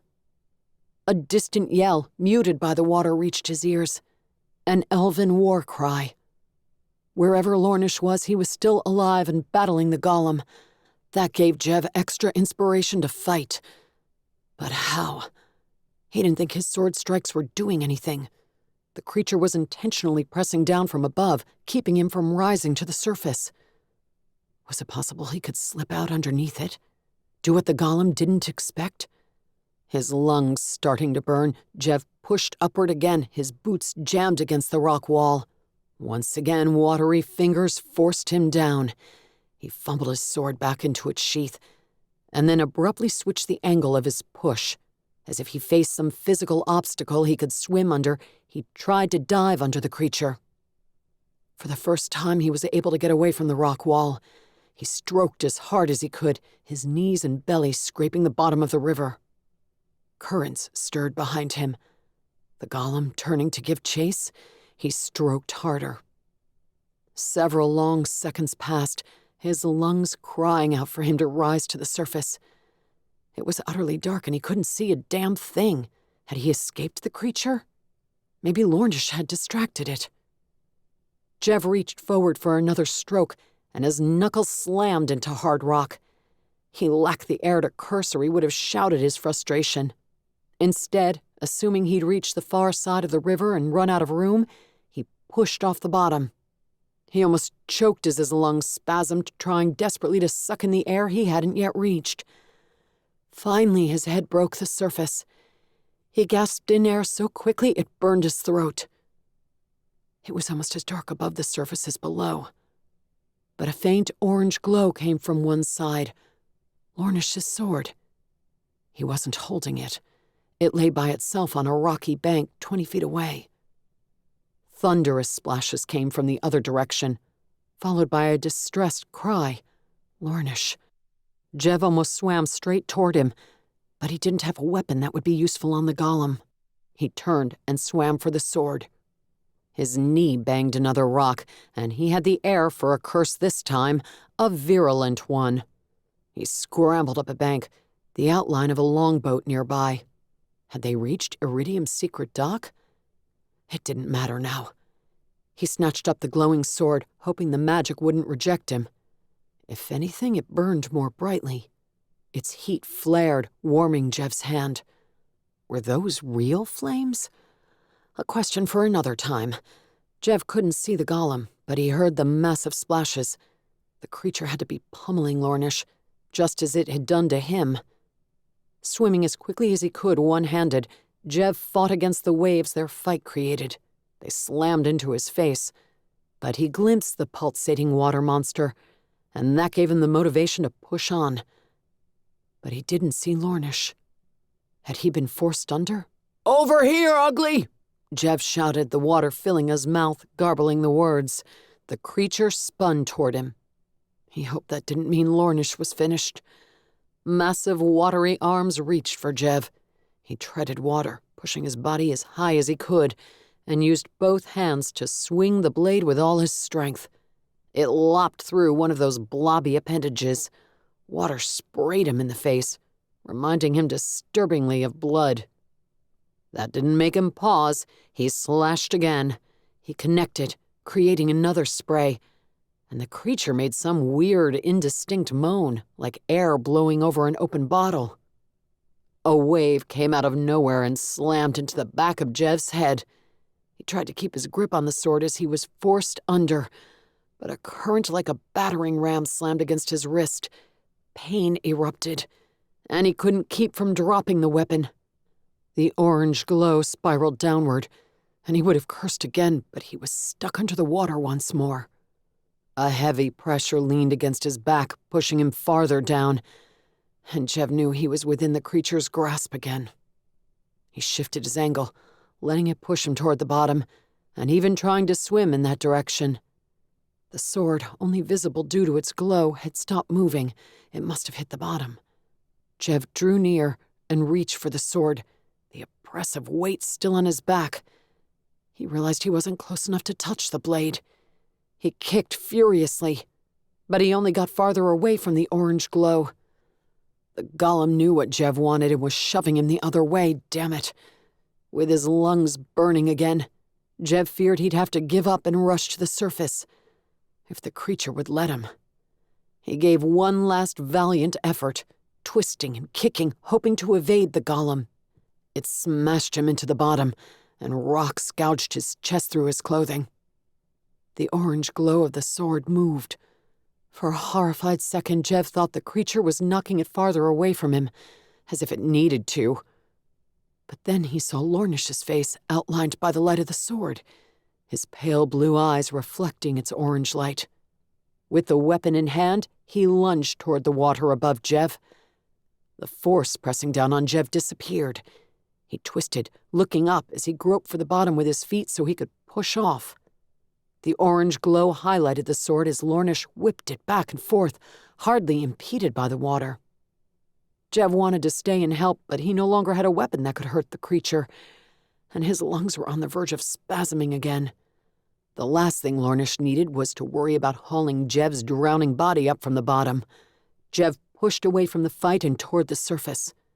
Once he made it, he gasped in air and turned, hoping to see Lornish up and the creature defeated. The water churned, and he realized his friend still battled the golem. He might be injured and running low on air. "Need something to help," Jev panted, and spun back toward the bank again. It was dark, no hint of a lantern anywhere. But if that was the room where people had been unloading crates earlier, maybe some of them were still stacked against the walls. He swam for shore, hoping to find something useful, and matches he could light so he could see. Jev tripped over the longboat as he climbed out of the water. He growled and started past it, annoyed he hadn't remembered it was there, but paused. Maybe there were matches in it. A huge splash sounded out in the water. Orange flashed above the surface, and for a second, Jev glimpsed Lornish flying toward the ceiling. He stopped shy of crashing into it, gravity carrying him downward again. The light of his sword revealed the golem rising up from the water again, still alive. Lornish gave another battle cry and angled his sword downward as he tumbled toward the creature. The battle could go on forever. Jev leaned over the side of the longboat, patting around and hoping to chance across a safety kit. But his knuckles bashed against wood first. A crate? No, a keg of something. Alcohol? He envisioned lighting alcohol on fire and hurling it into the water. Could that help? Jev felt around. The longboat was loaded with kegs. Had Iridium's people just stolen them, or were they preparing to take them somewhere? To sell, or use as a bribe? Who could be bribed with alcohol? He leaned close and sniffed one of the kegs, expecting to smell brandy or whiskey. But he jerked back. "Not alcohol, you fool. Black powder." He knew the scent well. As more splashes sounded in the water, Lornish and his sword disappearing beneath the surface again, Jev went back to hunting for matches. He brushed against a rope. A fuse. He didn't know who or what Iridium planned to blow up, but if he could light one of those kegs and throw it, Maybe the explosion would be enough to kill the golem. Iridium and the entire city would know he was in the cave if Jev caused an explosion, but he doubted it mattered now. Lornish had called the golem an alarm as well as a sentinel. "Jev!" came a weak cry from the water. Lornish. He sounded tired, maybe injured. "Lure it over here!" Jev yelled. "I found land! And something else!" A fit of inspiration struck. "Bring your sword!" Preferably with the flame still dancing along its surface. He didn't say the words out loud, having no idea if a golem could understand human words. The orange glow came into view again. Jev expected to see Lornish swimming toward him, but he was flying toward him. The golem had thrown him again. Lornish hurtled through the air, arms flailing. Somehow he managed to retain a grip on that sword. "Drop it here!" Jev yelled as he ducked so Lornish wouldn't smash into him. A splash sounded less than 20 feet away. The golem was following him. Could he come up on land? Lornish waited until he landed, somehow spinning like a cat and coming down on his feet. But then he obeyed Jev. He tossed the sword, hilt first. Jev snatched it out of the air, the flames brightening the longboat, and confirming what he'd felt. More than a dozen kegs of black powder, at least 2 of them with fuses trailing out. Aware of the creature closing in, rising higher and higher as the water grew shallower, Jev used the flaming blade to light the closest fuse. He considered leaving the keg in the boat to blow up the 11 others with it, but feared he would bring down the ceiling, and maybe the city above it, with an explosion that large. He tossed the sword aside, gripped the barrel, and staggered as he hefted it over his shoulder. It was heavier than he'd anticipated, and he wouldn't be able to throw it that far. Not that he needed to, the golem was only 10 feet away. He glanced at the fuse, making himself wait until it burned down. If he threw the keg in the water before it exploded, it would just go out. 8 feet. "Throw it, Jev," Lornish said from behind him, bent over, gripping his knees. "I'll make sure the timing is right." Jev had no idea how he would do that, but he couldn't dally any longer anyway. The golem's arms, reformed from the water once again, stretched toward him. Jev hurled the keg with all the strength he had left. It wasn't enough. The keg dipped, and he knew it would splash out in front of the golem, the fuse extinguishing in the water. But then a gust of wind battered him from behind. Somehow it caught the keg and hurled it farther. An instant before it would have slammed into the golem's watery torso, the black powder exploded with a cacophonous roar. Jev staggered back, jerking his arm up to protect his face as brilliant light burned his eyes and lit every crevice in the cavern. The force of the explosion knocked him onto his butt. Pieces of wood from the keg slammed onto the bank all around him. He twisted, burying his head in his arms. The light faded.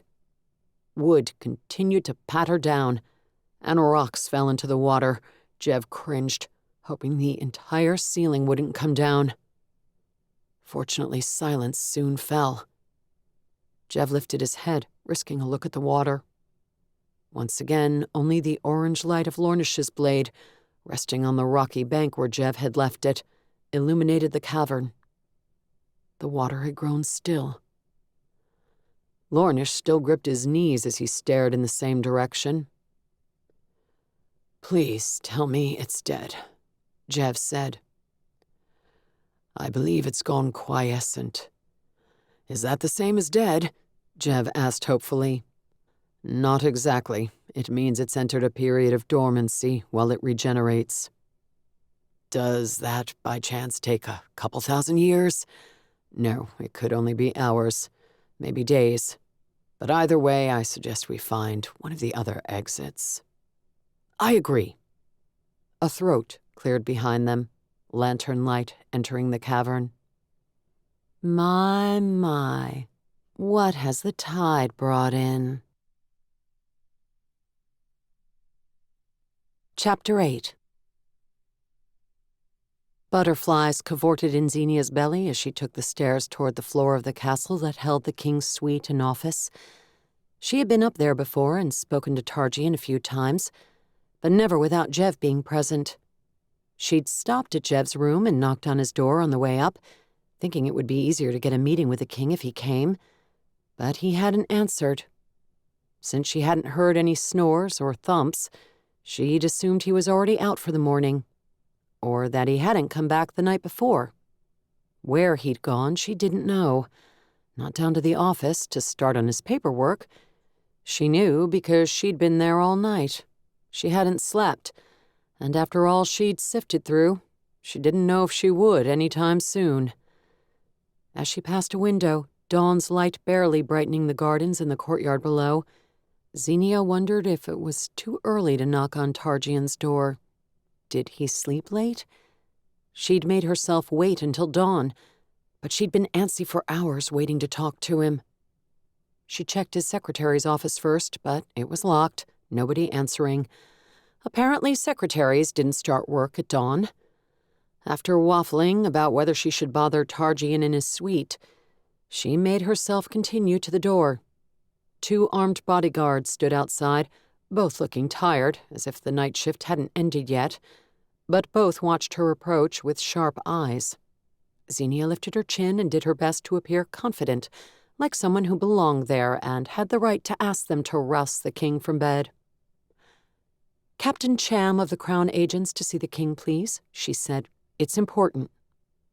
She recognized the men and assumed they recognized her, but she wasn't surprised when they hesitated, sharing long looks with each other.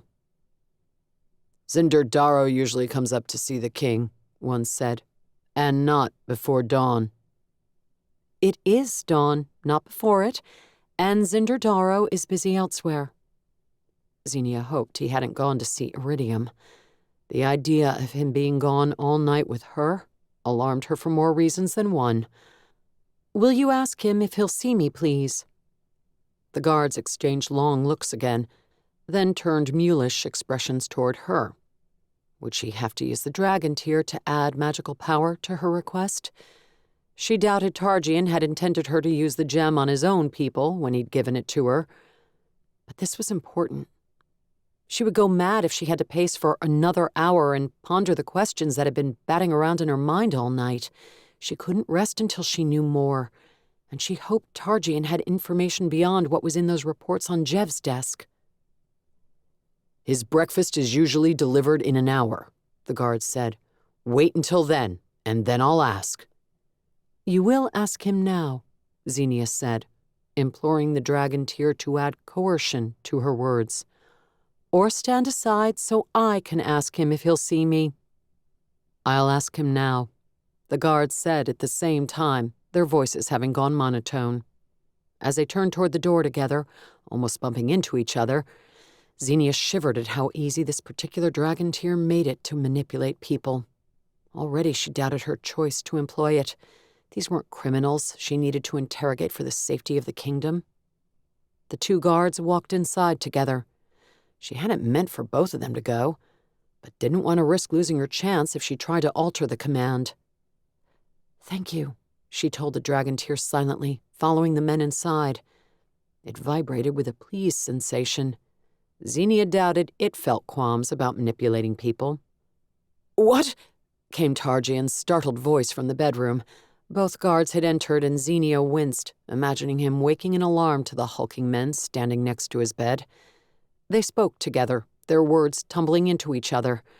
Zenia stepped up to the door, wanting to explain and not wanting Tarjian to realize she'd brainwashed, however temporarily, his bodyguards. "Sire? It's Captain Cham, sire." She didn't presume to step in farther than the threshold, and she had to peer past the guards to glimpse Tarjian. "I'm sorry it's so early, but I really need to talk to you. I've been up all night going over reports from your foreign agents." Tarjian sat up in bed and shooed the bodyguards back a few steps. The men blinked a few times, opening their mouths and looking around as if they didn't know how they'd gotten there. She hoped they would leave without questioning her. "Reports from the foreign agents?" Tarjian pushed a hand through his rumpled pale brown hair. "Isn't that Jev's domain?" Zenia held back a grimace. hoping he wouldn't think she had been presumptuous for looking at the reports on his desk. Was it possible Tarjian didn't want her knowing what was going on overseas? That he'd assigned that particular aspect of the job to Jev because he trusted Jev implicitly, and she was still an uncertainty to him? "Yes, sire," she said carefully. "I finished going through the paperwork on my desk and wanted to help him organize his last night. It was hard to organize without reading things, and I didn't think there would be any problem with me seeing the reports." The guard shifted farther back, and Zenia realized Tarjian was naked, or at least shirtless, in bed, the blanket and sheets around his waist. She flushed with embarrassment, thinking of the conversation he'd had with Jev about the royal pajamas being too silky against his nether regions. Last night? Tarjian looked her up and down. She wondered if she was even more rumpled than he, and if he could tell she hadn't slept, or changed clothes since yesterday. By the founders, what had she been thinking? She should have washed her face and put on fresh clothing before presuming to ask him for a meeting. Oh well, she'd make the best of it and ask before she lost her courage, or he dismissed her. "Yes, sire, there was a lot to do. I couldn't sleep, so I worked on organizing both our desks. I'm not sure where he is this morning, or I would have discussed this with him, but, sire, I have questions for you about foreign affairs. Do you have a few minutes? I can be quick.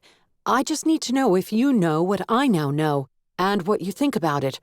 Or if you know more than what I know, it would be extremely useful if you could tell me about it, so I know too." Damn, had that sounded as inane to him as it had to her? She'd intended to be vague rather than speaking plainly in front of the men, but... "What did she say?" one guard muttered to the other.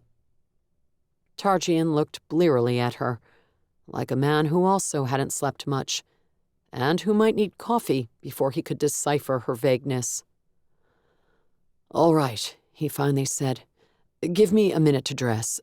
Jolf, will you find someone to send up breakfast early? And coffee, 2 cups, and a large pot." "Yes, sire." Jolf hurried away. The second man hesitated, looking from Tarjian to Zenia. "I'll wait out here," Zenia said, almost blurted, as Tarjian shifted the blanket aside. She turned her back and rushed out before she could find out if Tarjian was entirely naked. The idea of seeing her king walking around nude mortified her. The bodyguard walked through the sitting room, frowning at her as he passed. But he didn't do anything more threatening, nor did he accuse her of manipulating him magically, though he must have suspected it. Zenia perched on the edge of a chair to wait. When Tarjian came out dressed in a loose tunic and suede trousers, she lurched to her feet and curtsied. She realized she hadn't when he'd been in bed. "Relax," Tarjian said, and waved her toward a table with 2 chairs by the window. "If you're capable of it." He offered a half smile as he headed for one of the chairs. She didn't know how to take that, but decided it probably wasn't an insult. "Yes, sire. May I ask my questions?" "Before the coffee has come. Are you sure you want to risk it?" "Risk it, sire." "My answers might not be that coherent in a pre-caffeinated state." "Oh." He issued the half smile again, and she realized he was joking with her. Maybe her reaction was the wrong one, for his smile faded.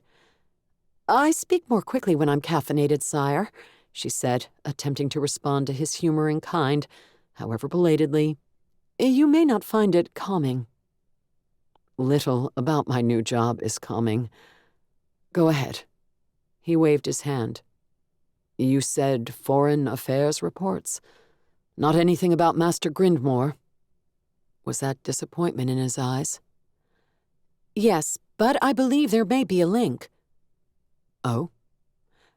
"You're aware of reports of orcs, ogres, and trolls making preparations for something?" "Yes." She blew out a relieved breath, glad he already knew about the reports. How long had they been coming in? Had Jev known and not said anything to her?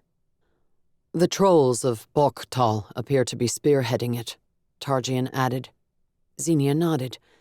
The reports hadn't said that specifically, but there had been mentions of troll emissaries spotted in the main orc and ogre cities. I was thinking that Kor may be a potential target if they align with each other and seek to extend the boundaries of their kingdoms. She waited to see if Targian would express skepticism similar to Rhee's, but Targian nodded. We have a lot to attract would-be conquerors, trollish and otherwise. Invasion attempts have happened often in past centuries, and potential enemies may see us as weak right now. Yes. Zenia sagged with relief, so glad he was on the same level with her. Do you think that's likely? Is that why you invited dwarves to come to the city? It is. I want to establish alliances that have frayed in the last couple of generations.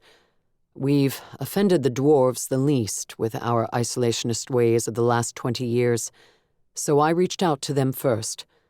I've also sent messages to the Tazir, but I'm not surprised they haven't responded. The war is too recent. The deaths too fresh. They may have dropped my messages straight into the fire without reading them.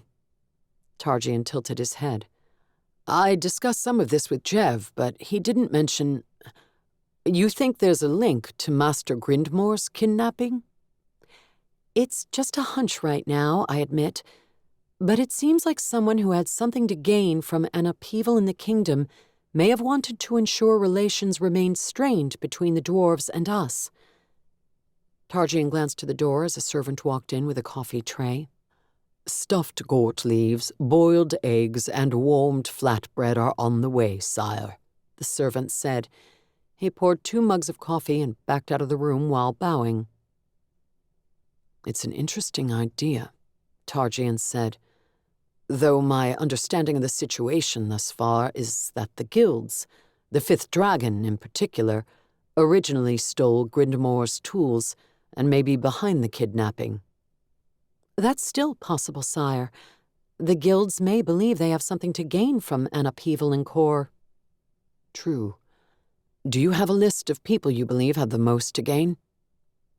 Should she have? She'd just come up with her idea, and she'd been organizing Jev's desk. Damn, maybe she should have come up with more than her rambling thoughts before approaching Targian. Not yet, she reluctantly admitted. But I could work on a list today. You could also sleep today. He smiled faintly. She did look tired and rumpled, didn't she? Isn't time imperative? The dwarves are on their way, right? They are. I just don't want my new Crown Agent captains to burn themselves out their first month on the job. I'll be fine, sire. I'll work on the list and then get some rest. I just wanted to see... Well, you seem at least as well informed as Jev and I. Do I? Does that mean I'm impressive or that you two need to work harder? She had been about to ask him if he knew anything more, but now she was reluctant to admit to their ignorance. Did he already see her work as substandard? Because she'd only now realized what was going on overseas? Sorry. Targian winced and held up a hand. I was trying to be, delightfully humorous. Charming, even. It comes so easily for Jev. I, on the other hand, always get flustered around women. Oh. It hadn't occurred to Zenia that Targian, even if he'd only recently been appointed to this supreme office, might have such feelings of inadequacy. He was only 22, she reminded herself. And as far as being charming with the opposite sex, she could empathize. She hadn't the foggiest idea how to do it. If she actually wanted to find someone to marry and father her children, she might have to put some effort into learning. Jev had been... Well, he'd instigated everything, all the charm, while she'd been busy trying to arrest him. I didn't mean to imply you weren't good at your job, Targian added. Or that I'm impressive. I usually save this for Jev. He was my commanding officer, you know. He was used to molding insecure and waffly young officers. Waffly, sire? It's a word, an adjective based on waffle, to speak equivocally about. I know words, just not women. He smiled tentatively. Do you think I can find a woman that likes that? I'll be flabbergasted if you can't find a woman, sire, Zenia said carefully, perplexed as to how the conversation had drifted to this subject. Because I'm king now, or because of my passion for words? That's what I'm afraid of. Targian sipped from his coffee mug, then cleared his throat. All right, a list, Captain. Bring me a list of people and organizations who have something significant to gain by the kingdom being distracted with a war on its shores, or by the possible reform that could result if we were able to repel an invasion attempt. He frowned and shook his head. As for whether I know more than you know, I'm afraid not. All of my intelligence comes out of your office. I keep waiting for the spirit of the Fire Founder.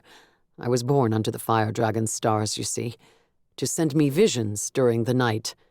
But all I've experienced in bed so far is learning to sleep in fancy pajamas with a fabric canopy dangling over my head. Yes, sire. Already thinking of the list she had to make, and where she would go to do research to make it, she only half heard the words about a vision. She pushed herself away from the table and headed for the door, determined to have a list for Targian by the end of the day. She paused with her hand on the knob, realizing he hadn't dismissed her. Targian didn't seem to have noticed. He was studying his coffee mug with his legs folded cross-legged in his chair. He looked forlorn, and maybe a little lost, and she felt a twinge of sympathy. He was far too young for this job. Finding a word-loving woman should be all he needed to worry about at this age. She almost said something, but she didn't know what words of assurance wouldn't sound like a lecture or mothering. He might be young, but he was the king. Even if that was new, he'd been Zinder all his life, and he wouldn't want to be advised by some common woman. Soundlessly, she curtsied and slipped out to do her duty.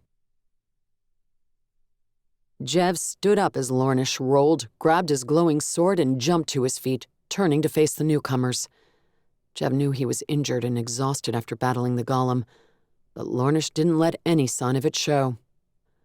Hello, Iridium, Jev said, also striving not to let his soggy weariness show. The fifth dragon leader strolled into the storage cavern, flanked by 6 armed men. She wore deep blue silks that could have been a dress or a nightgown. Given the late, or was it now considered early, hour, the latter seemed more likely. Did I wake you? My apologies. He groped for a way to take control of the situation. He had intended to sneak into her inner sanctum in a position of power, or at least with the advantage of surprise. But now she had the advantage, her men all leveling pistols or rifles in Jev's direction. Actually, most of them were pointed in Lornish's direction. He crouched, glaring at the men as he held his flaming orange sword aloft. Jev Dharrow, Iridium drawled, touching her lush dark hair and smiling, though it appeared strained. Her gaze flicked past his shoulder and toward the water, looking for her magical sentinel. Jev wondered who she'd managed to get to conjure the golem. Lornish hadn't mentioned what kind of mage might be capable of it. An elf? Your visit was unexpected, Iridium said. And am I right in assuming you deprived me of a keg of black powder? And a golem? Actually, my elven friend says the golem is likely only being quiet now. Quiescent, Lornish corrected, without taking his eyes from the guards. Quietly, Jev said, offering a smile of his own for Iridium. He'd come to ask her for a favor. No, to barter information. So he had better use as much charisma as he could muster. As for the keg, we assumed you'd want to test your black powder before deploying it to, Where is it going? Did you mention it? One of her elegant eyebrows rose. I did not. Huh. Well, it's convenient that you came out here to see us, as you're the reason I'm here. I wish to speak with you.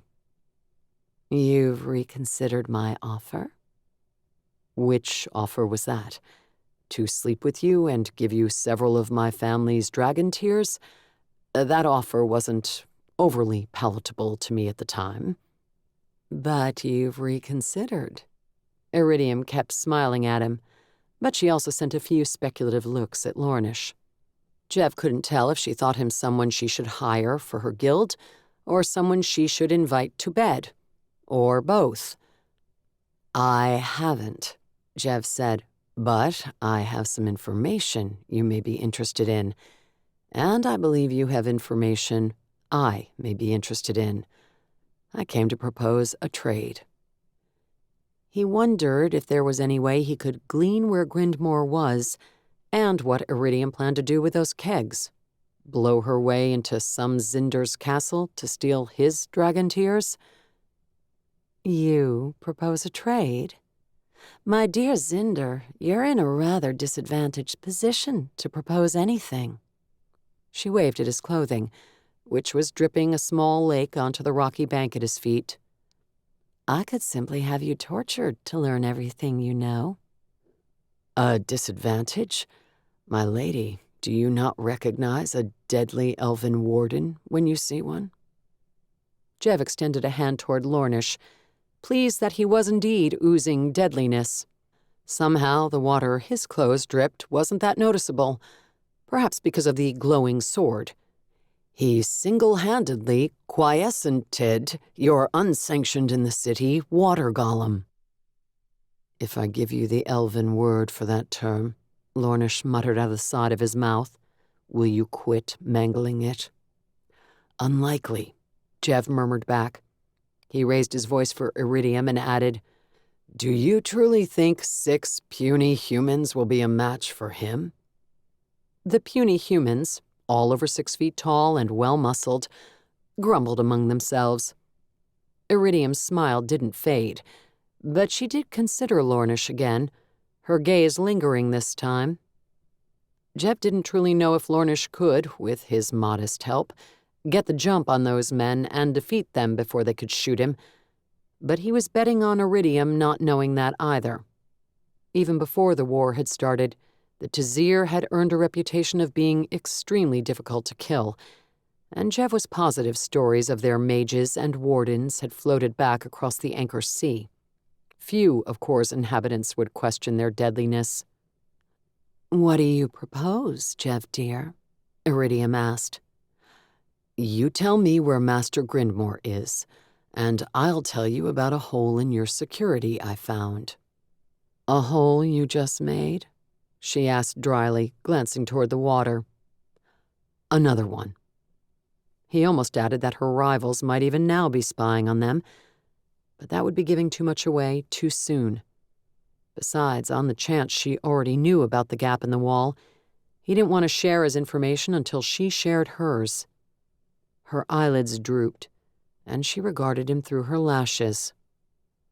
Your word is Zinder that you honestly believe you have valuable information I'll care about and don't already know? Damn, she knew how to pull his strings. Not wanting to be forsworn, Jev chose his words carefully. I honestly believe I have information you'll want to know. I think it's unlikely you already know it, but I can't read minds. No? Perhaps you should have brought your pretty girlfriend with the rock instead of Points over there. She doesn't like speaking with you as much as I do. Jev refused to be baited by the girlfriend comment, and he also refused to let the fact that it wasn't true bother him. Odd. Yes. Are you interested, or shall my friend and I leave and offer my information to some of your rivals? Not the ones, Jev added to himself, that already knew about the spy hole. Iridium contemplated Lornish, contemplated her guards. then thoughtfully tapped the dragon tear hanging from her neck. The lighting was too dim for Jev to see the carving, but if it was the same one she'd worn before, it held a dagger and would enhance her combat abilities. Though she wasn't pointing any weapons at them, she wore a weapons belt around her nightgown, a mace and pistol hanging from it. Jev mentally added a seventh fighter to the Lornish equation and decided he would, if she started a fight, go for her, since she probably had the most trick chips in her bag, and leave his friend to deal with the others. Iridium must not have found the odds as superior as she originally believed. Or maybe she was simply curious what Jev knew, for she finally said, "I agree to a trade of information with you.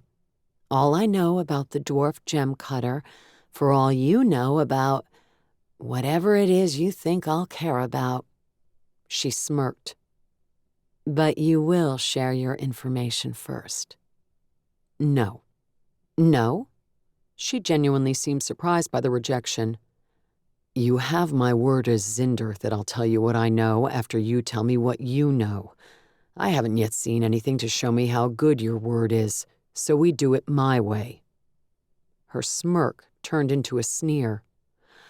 "I see. Because you were born in a castle, you think your word is better than mine." "I have proven I honor my word over and over all of my life, and, if memory serves, even to you, by not attacking you in your bedroom. You've never given your word to me to demonstrate its worth." "By the founders," Lornish growled, "quit piddling around like infants and make a deal." He glared both at Iridium and at Jev. The outburst surprised him, until he remembered his friend was likely injured. His dark green and wet clothing could be hiding a lot of blood. Even more surprising, Iridium appeared abashed. The emotion disappeared quickly. Jev couldn't imagine her ever blushing, but she nodded and faced him. "I don't know where the dwarf is. Either of the dwarves you're missing." Her eyes narrowed slightly, and Jev suspected she was making a point to let him know how much she knew of his problems. "But you were originally the one to take Grinmore's diamond tools and coerce her into doing favors for you, under the pretext of helping her search for them." "You make it sound so ignoble." He took that as confirmation. "Did you move the tools before she recovered them, or did someone else take them?" Iridium spread her arms. "I didn't move them, and I have no idea who took them. I will say that I was irritated when I found out they were gone. I had some of my people flogged, since there were few who knew they were in that pump house in the first place. I discovered I had someone selling information to outsiders. That person no longer works for me." She issued a vulpine smile. Jev had a feeling that person no longer worked for anyone. "Do you know who he sold information about the tool's whereabouts to?" "A number of people, apparently. Other guilds, mostly. I don't know who took the tools, nor do I know where in the city they are, if they're in the city at all. My resources say they're not." "Resources? People who can sense magic?" Jev remembered Lornish suggesting that Cutter might not be in the city any longer, since he couldn't sense or find him. "I don't believe I'm honor-bound to answer that question, Jevlane dear. It has nothing to do with Grindmore's whereabouts." "But you don't know Grindmore's whereabouts, do you?" "I do not." "Perhaps, to be equitable, you should offer me some other information, such as whose vault door you're planning to blow up today." Jev tipped his head toward the longboat and the remaining kegs. "I've been perfectly equitable, considering you've shared nothing with me thus far." She gave him a pointed look. He couldn't deny it was true, and he wouldn't feel honorable if he continued to hold out. "There's a hole in the wall over there." Jev pointed toward the crack he and Zenia had peered through. He was relieved when Iridium's eyes widened and she spun to look. That meant she hadn't known, and he truly had valuable information for her. People can stand behind a waterfall over there and observe the goings-on in this storage area. They can, and they do. A man named Morash from the Night Travelers Guild is a frequent spy. He enters through a tunnel accessible via a clock shop in the Quarry Square. Jev made a mental note to order that apprentice and his family to Dharrow Castle so he would be protected from any fallout that might come about if Iridium lashed out at the Night Travelers over this.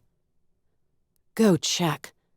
Iridium waved 4 of her men toward the stone wall, then turned back to Jev. How did you find out about this, Crown Agent? He didn't know why she'd switched her title for him, to imply Crown Agents ought to be above snooping through tunnels and finding peepholes. Jev shrugged. I discovered it in my search for Master Grindmore and my friend. There's a crack over here, boss, one of the men called, his nose to the stone. Jev nodded, believing he was in the right spot. Maybe I can hear a waterfall. I'm not sure. It's real muffled. It's too dark to see through the crack. I can't tell if it goes anywhere. Mark the place, Iridium said. We'll cover it later, after our guests have left. She waved at Jev and Lornish, then extended a hand toward the water, inviting them to go out the way they had come. Unless you two want to stay and entertain me. I believe dawn is approaching, but I'm not opposed to staying in bed late with entertainment. Jev almost choked. He had no idea if she truly wanted both of them to join her, but his mind stuttered at the mere suggestion. No, he said, but we lost our boat, so we would appreciate it if you let us use one of your back doors. Do Zinder boys and elven wardens not learn how to swim in their youth? Thinking of Lornish's inquiry, quiescent golems, and crocodiles, Jev said, Show us the door, Iridium. We've given you more than you've given us. While destroying my guard golem and blowing up a valuable keg of powder, she said, irritation in her tone.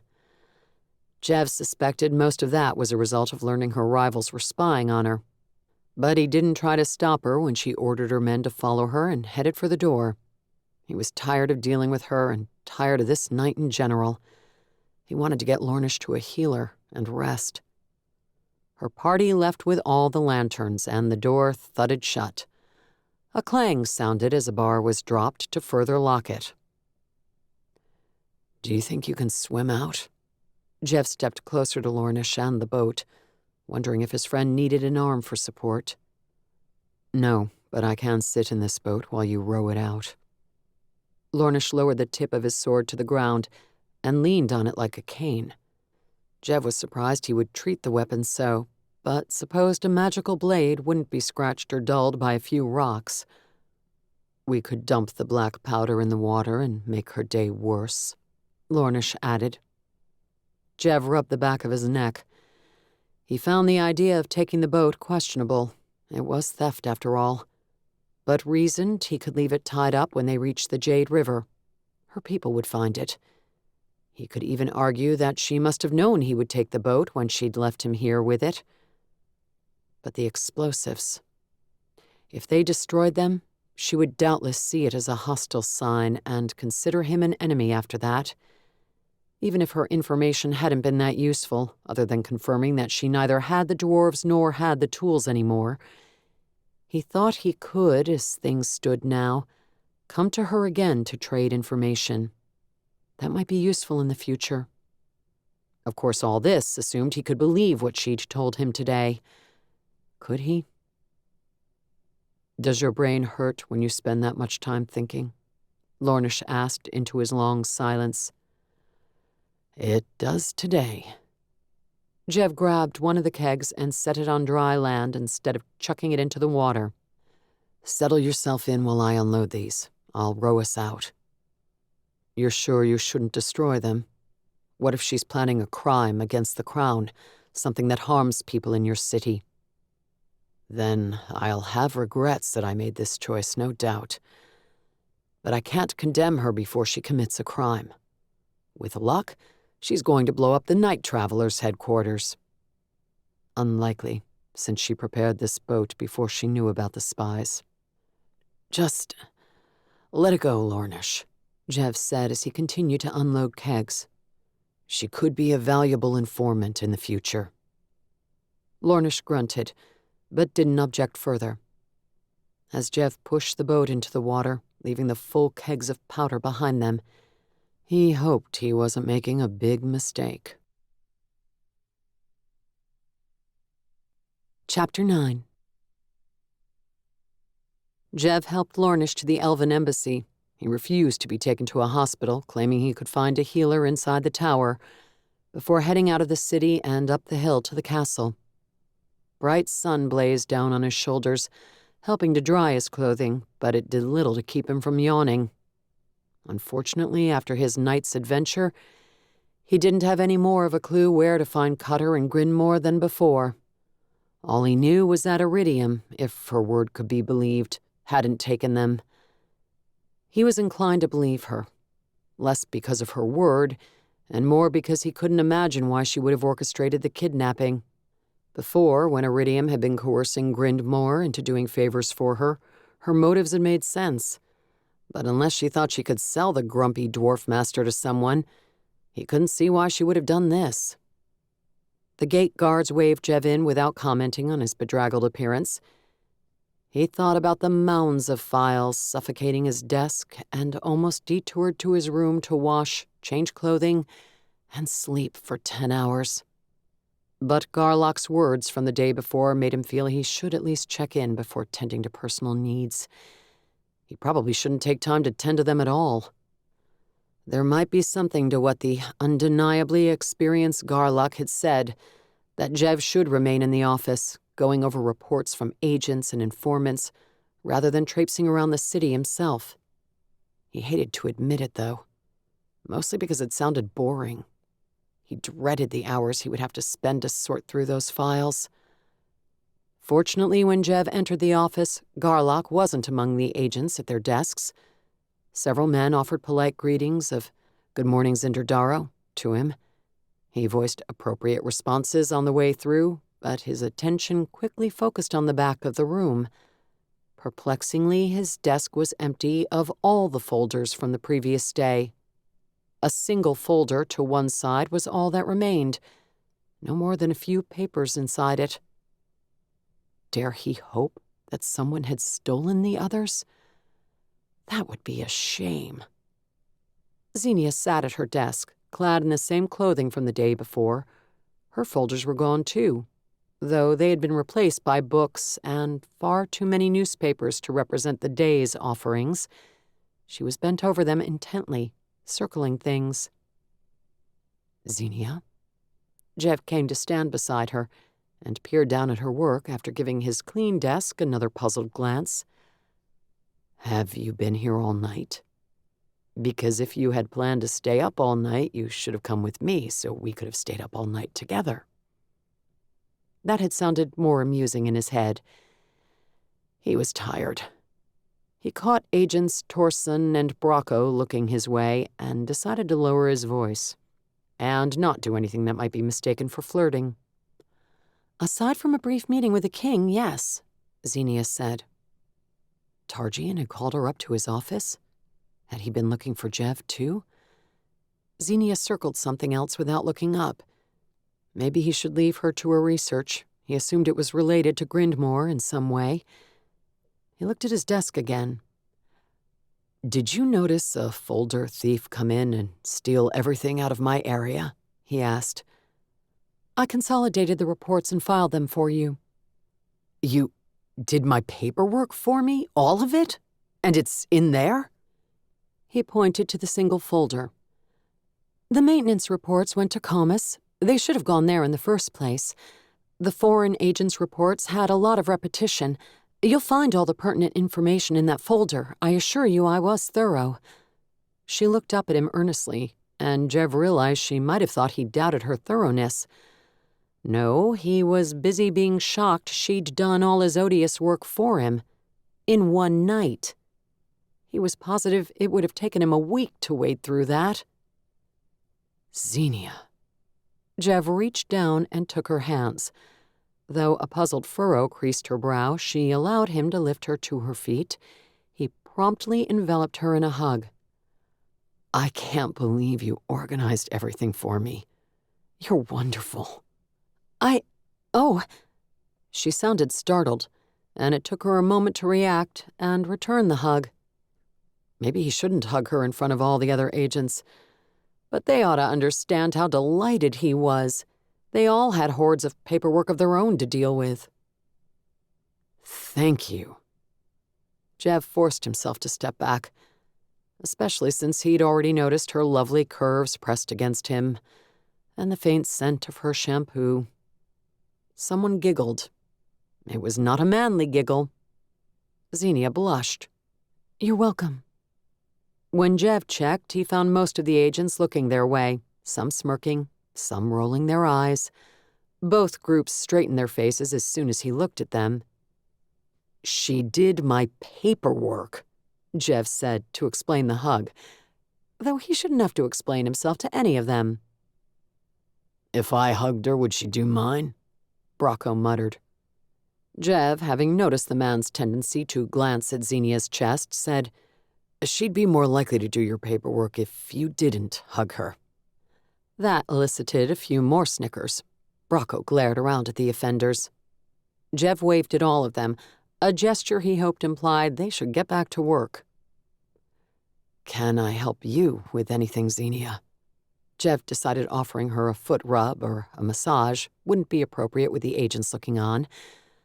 Sadly, it probably wouldn't be appropriate even in private. She considered her newspapers.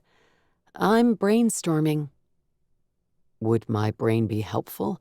Wait, don't answer that. If the answer is negative, it'll crush my ego. Somehow I doubt your ego is so fragile. Her eyes twinkled a bit as she waved for him to drag over his chair, but she mostly looked tired. He wondered, were he to use his Zinder status and attempt to command her to go to bed, if she would go. He doubted it. The king has me making a list of people who would stand to gain from an upheaval in the city, possibly caused by an invasion or other hostile actions from our enemies. Jev thought of his meeting with Targian. He hadn't realized trouble might be so imminent. Did he suggest it, or did you? I don't remember, but I brought up my musings to him, things inspired by your reports.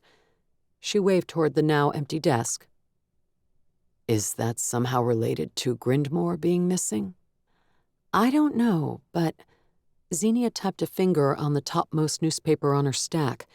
She'd circled an article about the number of wealthy non-Zinder individuals attending the symphony going up. I have a hunch that everything is tied together. I understand about hunches. Jev often relied upon them. I think it's coming from the fact that Grindmore's disappearance coincides with the launch of that ship full of dwarves the king invited to settle in the city. I got the estimated date of their arrival and calculated how long the journey from their homeland should take, and determined the kidnapping had to have happened at the same time as they left their homeland. Zenia pulled a list of names out from under the newspaper. I don't have any evidence linking these people to any crimes. I'm just making a list of prominent subjects who have been mentioned in the newspapers over the last few years. Some of them I'm aware of, as they've financed the building of new structures in the city and occasionally donated large sums of money to the temples. They get plaques and a lot of publicity when they do that, so I wouldn't assume they're simply good-hearted and altruistic. Some make deals with the archmages as well for leniency or favor from the founders. Jev looked over the list. There were 8 names on it so far. He only recognized one of them, an explorer, cartographer, and philanthropist who'd reputedly made his money finding diamond mines in unclaimed parts of the world. He had to be 80 years old. He'd been legendary for his exploits even when Jev had been a boy. It wouldn't take more than a day or two to go talk to these people with the help of your dragon tier, Jev said. Though he didn't feel that optimistic about such chats resulting in anything. He understood hunches, but this seemed a roundabout way to find Grindmore's kidnapper, since no motives had yet been identified. Admittedly, they had little else to go on. I'm still collecting names. There may be more. Why is it you believe the wealthy would be the ones who would gain from upheaval? They have the resources to act if an opportunity presents itself. None of your names are Zinder, Jev observed, still working to understand her thinking. If you add wealthy Zinder, your list would grow exponentially. I know, but your people are already rewarded significantly by the status quo. I would expect them not to want to rock the boat. Possibly, but a lot of Zinder families want more and better lands closer to the major cities. If the current system were disrupted by a war, or the king were overthrown, they would have the men to raise armies and invade neighbors. Well, Jev scraped his fingers through his beard. Perhaps not. Almost all Zinder families were tasked with forming a company to add to the king's army for the war. A lot of those men didn't come back, as I well know. Fewer than 100 of the 250 men Jev had recruited from Dharrow lands had made it back, something that he felt guilt over, even if he'd been transferred to Griffin Company years ago, and his uncle had taken over leadership of the company. Land, Zenia murmured, her eyes growing thoughtful. Land? Yes, it's the stuff we stand on. If you need a better definition, I can get a dictionary. Or maybe Targian will come down and provide one. He's like a dictionary, but his answers tend to go more in depth. I guess that makes him like an encyclopedia. Zenia didn't seem to be paying attention to his blather. Her eyes were focused. Actually, they were unfocused, past his shoulder. Until recently, only Zinder families have been able to own land. Yes. Jev still had no idea where she was going, but he tried to be helpful. Long ago, the kings of old cut up the kingdom and gave large swaths of land to warriors who proved themselves by great deeds. They became the first Zinder. Of course, the land wasn't given free and clear. The Zinder were expected to put it to use and create income so taxes could be collected for the king's coffers. They took on tenant farmers and craftsmen to help toward that end, offering protection in exchange for those people giving a portion of their earnings to the Zinder, who could then send it along to the king. Eventually, there wasn't any land left for the king to give, though for a couple of centuries we expanded eastward and southward to claim more, so he could reward more men. But it's been a while since anyone new was made Zinder. It grew dangerous to attempt to expand further, and the borders have remained unchanged for the last 200 years. That probably hadn't been that helpful. Zenia was nodding impatiently, like she'd already known all that. Right, she said, and there's little chance for a common man or woman, no matter how wealthy they become through industry or trade, to acquire land of their own. Not everybody wants to be some tenant to a Zinder. Commoners dream of having the ultimate freedom and stability of land of their own. Jev thought about pointing out that being Zinder didn't involve much freedom, at least not for the heir to a prime. It was a big responsibility to have so many tenants and so many obligations to everyone. But he sensed Zenia was going another route and wasn't worried about the details. Technically, commoners can buy land now, Jev pointed out. Abdor's daddy, King Ebenon, signed that law into existence, under pressure from the orders, if I remember my history lessons. Orders bribed by the new Commonwealth, yes. But there's been a problem. There just hasn't been that much land for sale. Zinder families and their holdings never go anywhere. Your families are so old at this point that there's always an heir somewhere, even if the Zinder Prime's children all died of disease or war. Jev thought of his dead brother and grimaced. Yes, if I died, my father would name one of his brothers or nephews. If there was an invasion, Corvan could be a place where battles were fought, Zenia said. We've got the harbor, and as home of the king, it's considered the most important city in the kingdom. Possibly. If I were leading an army, I'd go ashore somewhere less populated rather than making a direct assault. But I won't deny that fighting would likely come to the city eventually. Jev lurched to his feet, a realization smacking him like a wet towel. What? I just realized the elven ambassador must know something about this. Maybe more than we do. He warned Lornish to get out of the city and told him he was thinking of leaving too. For the first time, fear blossomed in Jev's chest, real fear. Earlier, talk of enemies taking advantage had been academic, something that might happen eventually if Kord didn't solidify some alliances. But was it possible this threat loomed far closer than he'd realized? By the Founders, the last thing he wanted was to fight another war. And one on home soil that threatened his family and the Dharrow tenants? He groaned. Zenia was watching his face. Maybe we should talk to him again. Again? We didn't succeed in talking to him the first time. And he's not going to want to see us now. Wait. Another idea smacked him. I wonder if that would work. He drummed his fingers on his thigh. Are you going to tell me or keep me in suspense? I don't know. So far, you've only been teasing me with what's in your mind. I've been thinking out loud, not teasing you. I was about to suggest that wealthy commoners might finally get their chance to acquire valuable land along the coast. Maybe right here in the city. If a war started, your people would hunker down in their castles or lead armies across the countryside. The city might be damaged. Or if there was fighting, buildings destroyed. If Zinder castles or other buildings were damaged, they might be willing to sell some of their land in order to pay for rebuilding. Land that's never been available to buy could suddenly be for sale cheap. Assuming people wanted to buy land in a war zone. A war wouldn't last forever. Presumably, we would fight off invaders eventually, unless we were conquered, and then our conquerors would own all the land. Zenia frowned.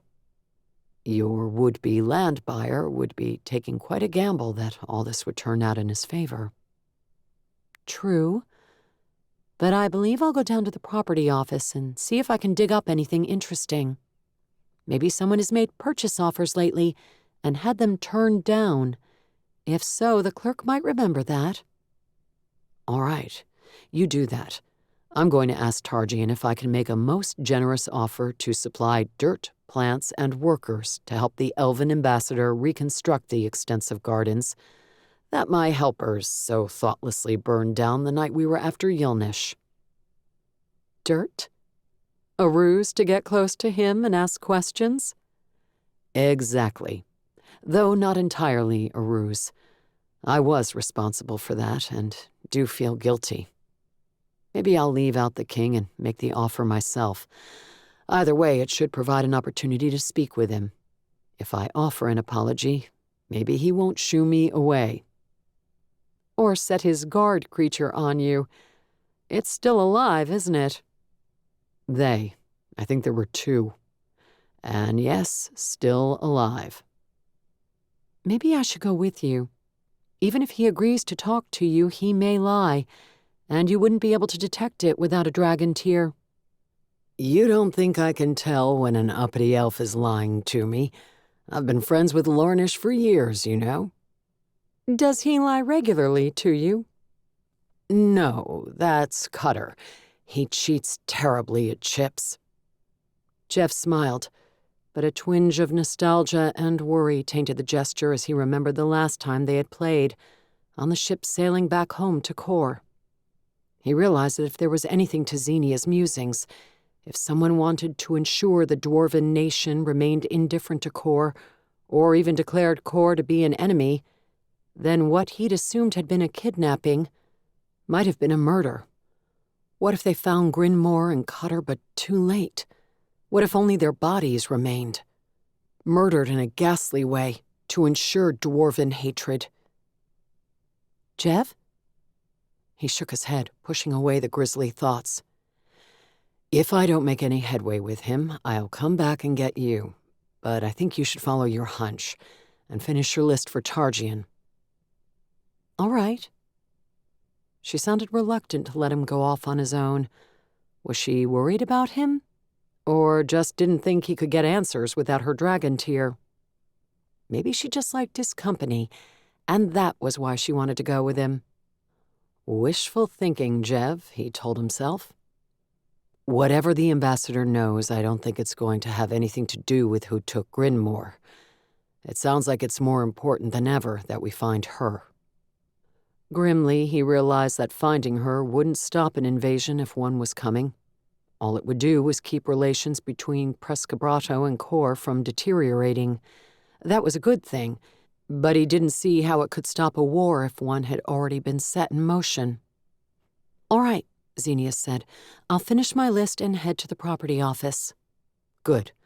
I'll forego the nap I was fantasizing about and visit the embassy. Change your clothes first, Jev. You smell like a swamp. Jev plucked at his still damp garb from the night before. Technically, it was a river, but I see your point. One shouldn't look overly bedraggled when calling upon a foreign dignitary. He took a step, but paused when Zenia spoke again. Did you learn anything from Iridium? She asked casually. She'd picked up her pen and was once again bent over the newspaper. His heart gave a guilty lurch. He hadn't told her where he'd gone, and while she hadn't attempted to forbid him from visiting Iridium, he knew she'd been against it. Only that she originally took the Master's tools and doesn't know where they are now. She punished someone in her organization who leaked the information about their location, but doesn't know who all the information went to. She says she doesn't know where Grindmore or the tools are now. Ah.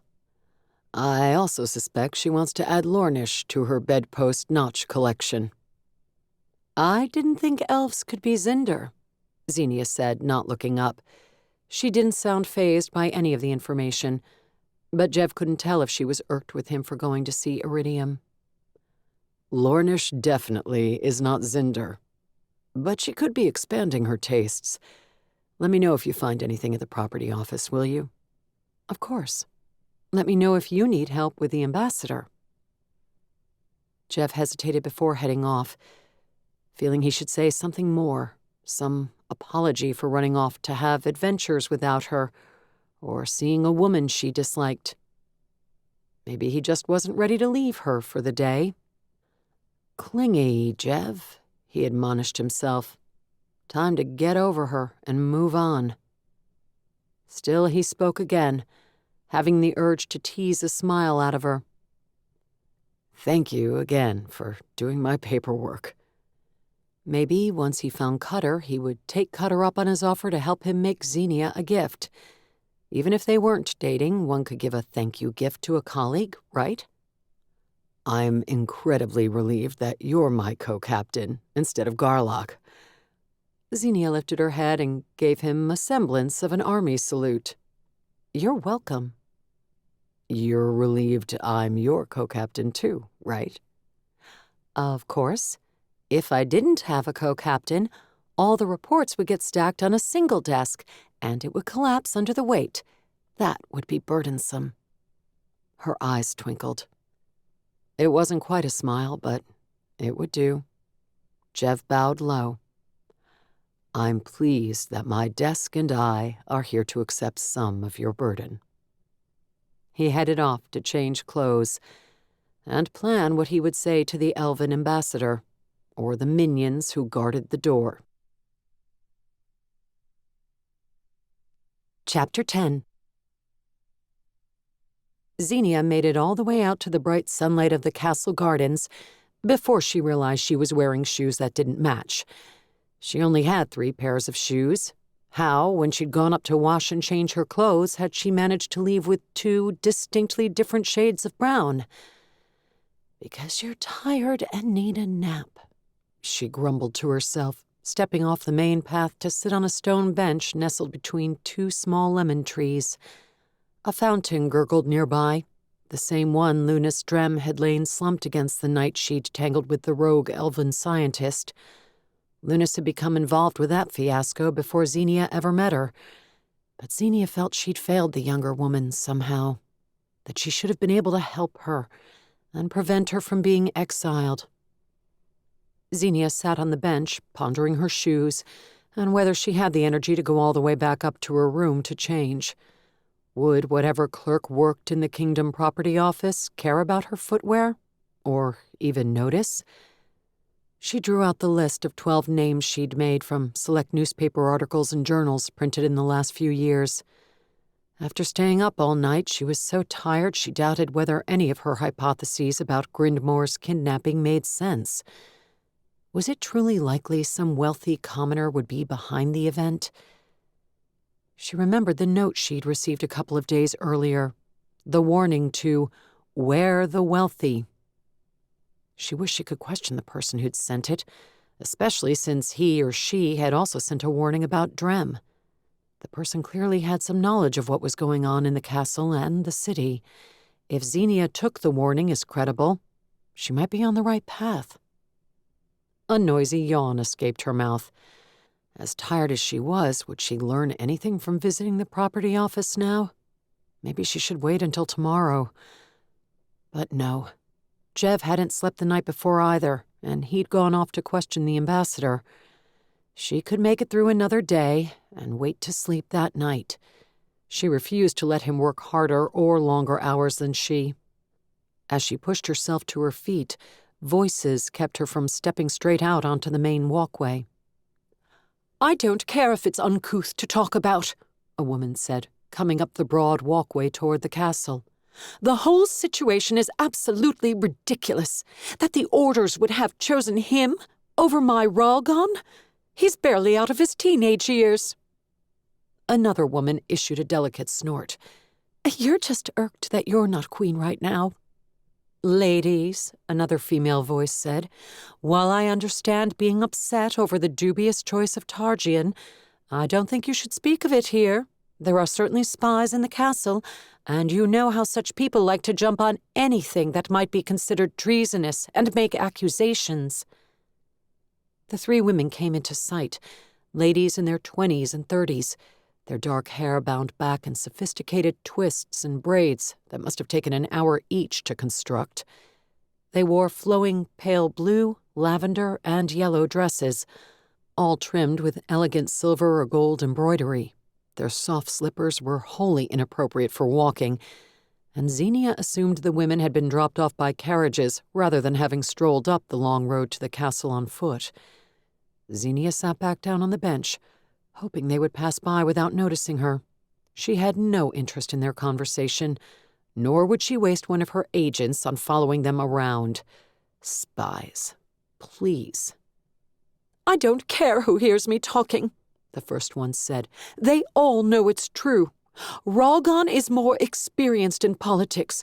Why, Targian didn't even grow up in the capital. His parents teach grubby commoners at some university in another city." One of the women looked toward the fountain, then started when she noticed Zenia. She paused, and the others did too. Zenia groaned inwardly, anticipating some snide remark about her mismatched shoes, if nothing else. She stood up, hoping she could slip past them without incident and return to her errand. "Is that a gardener?" one asked. "Girl, should you be sitting down instead of working?" Girl. Zenia lifted her chin. "I'm one of the King's Crown agents. It's my job to sit in the garden and spy on the conversations of frilly Zindari women with nothing better to do with their lives than complain." Perhaps that hadn't been the most tactful opening, especially for someone who didn't want to start an incident, but their talk of Targian being a poor choice irked her. "A spy," the youngest woman whispered, eyes widening. The oldest, this Ralgon's wife, presumably, sniffed derisively. "She's nothing but some common worker. Girl, do you not know you're supposed to curtsy for your superiors? And address us as Zindari, or my lady? Your manner is entirely inexcusable." "I'm sure it is." Zenia walked toward them since they'd stopped in the way, but she intended to continue right past. She doubted any of them would try to grab her. They might break a nail. But she kept an eye on them. "What is your name, girl? I will surely report your impudence. Don't think my husband won't see to it you're flogged." "I'm trembling." Zenia made it past them and strode toward the front gate. She grimaced at the sight of another woman in elegant clothing walking toward the group. A reinforcement? "If you won't give your name," Ralgon's wife called, "I'll simply provide a description. I'm certain others have noticed your drab dress and mismatched shoes. If you were truly one of the king's spies, you could afford to dress yourself fittingly for the job." Zenia kept walking, though heat warmed her cheeks. Nobody had questioned her attire when she'd worn her blue inquisitor robe, and even Zendari had shied away from drawing her attention. Worse, she recognized the woman walking toward her. Naisha. What was Jev's ex-fiancé doing up here for a second day in a row? Had she come to see him? If so, why? The woman was carrying something, a rectangular object wrapped in brown paper and a curly blue ribbon. A gift? "Whatever are you yelling about, Zendari Dominqua?" Naisha asked, looking curiously at Zenia, but directing the words to the woman behind her. The shrill one, Dominqua, had followed her down the walkway as if she intended to flog Zenia herself, or harass her until she got a name. "That gardener, or whatever she is," Dominqua said with another sniff, "she doesn't show proper respect for Zendari. I don't know what she's doing in the castle. The staff wear uniforms and don't look so scruffy."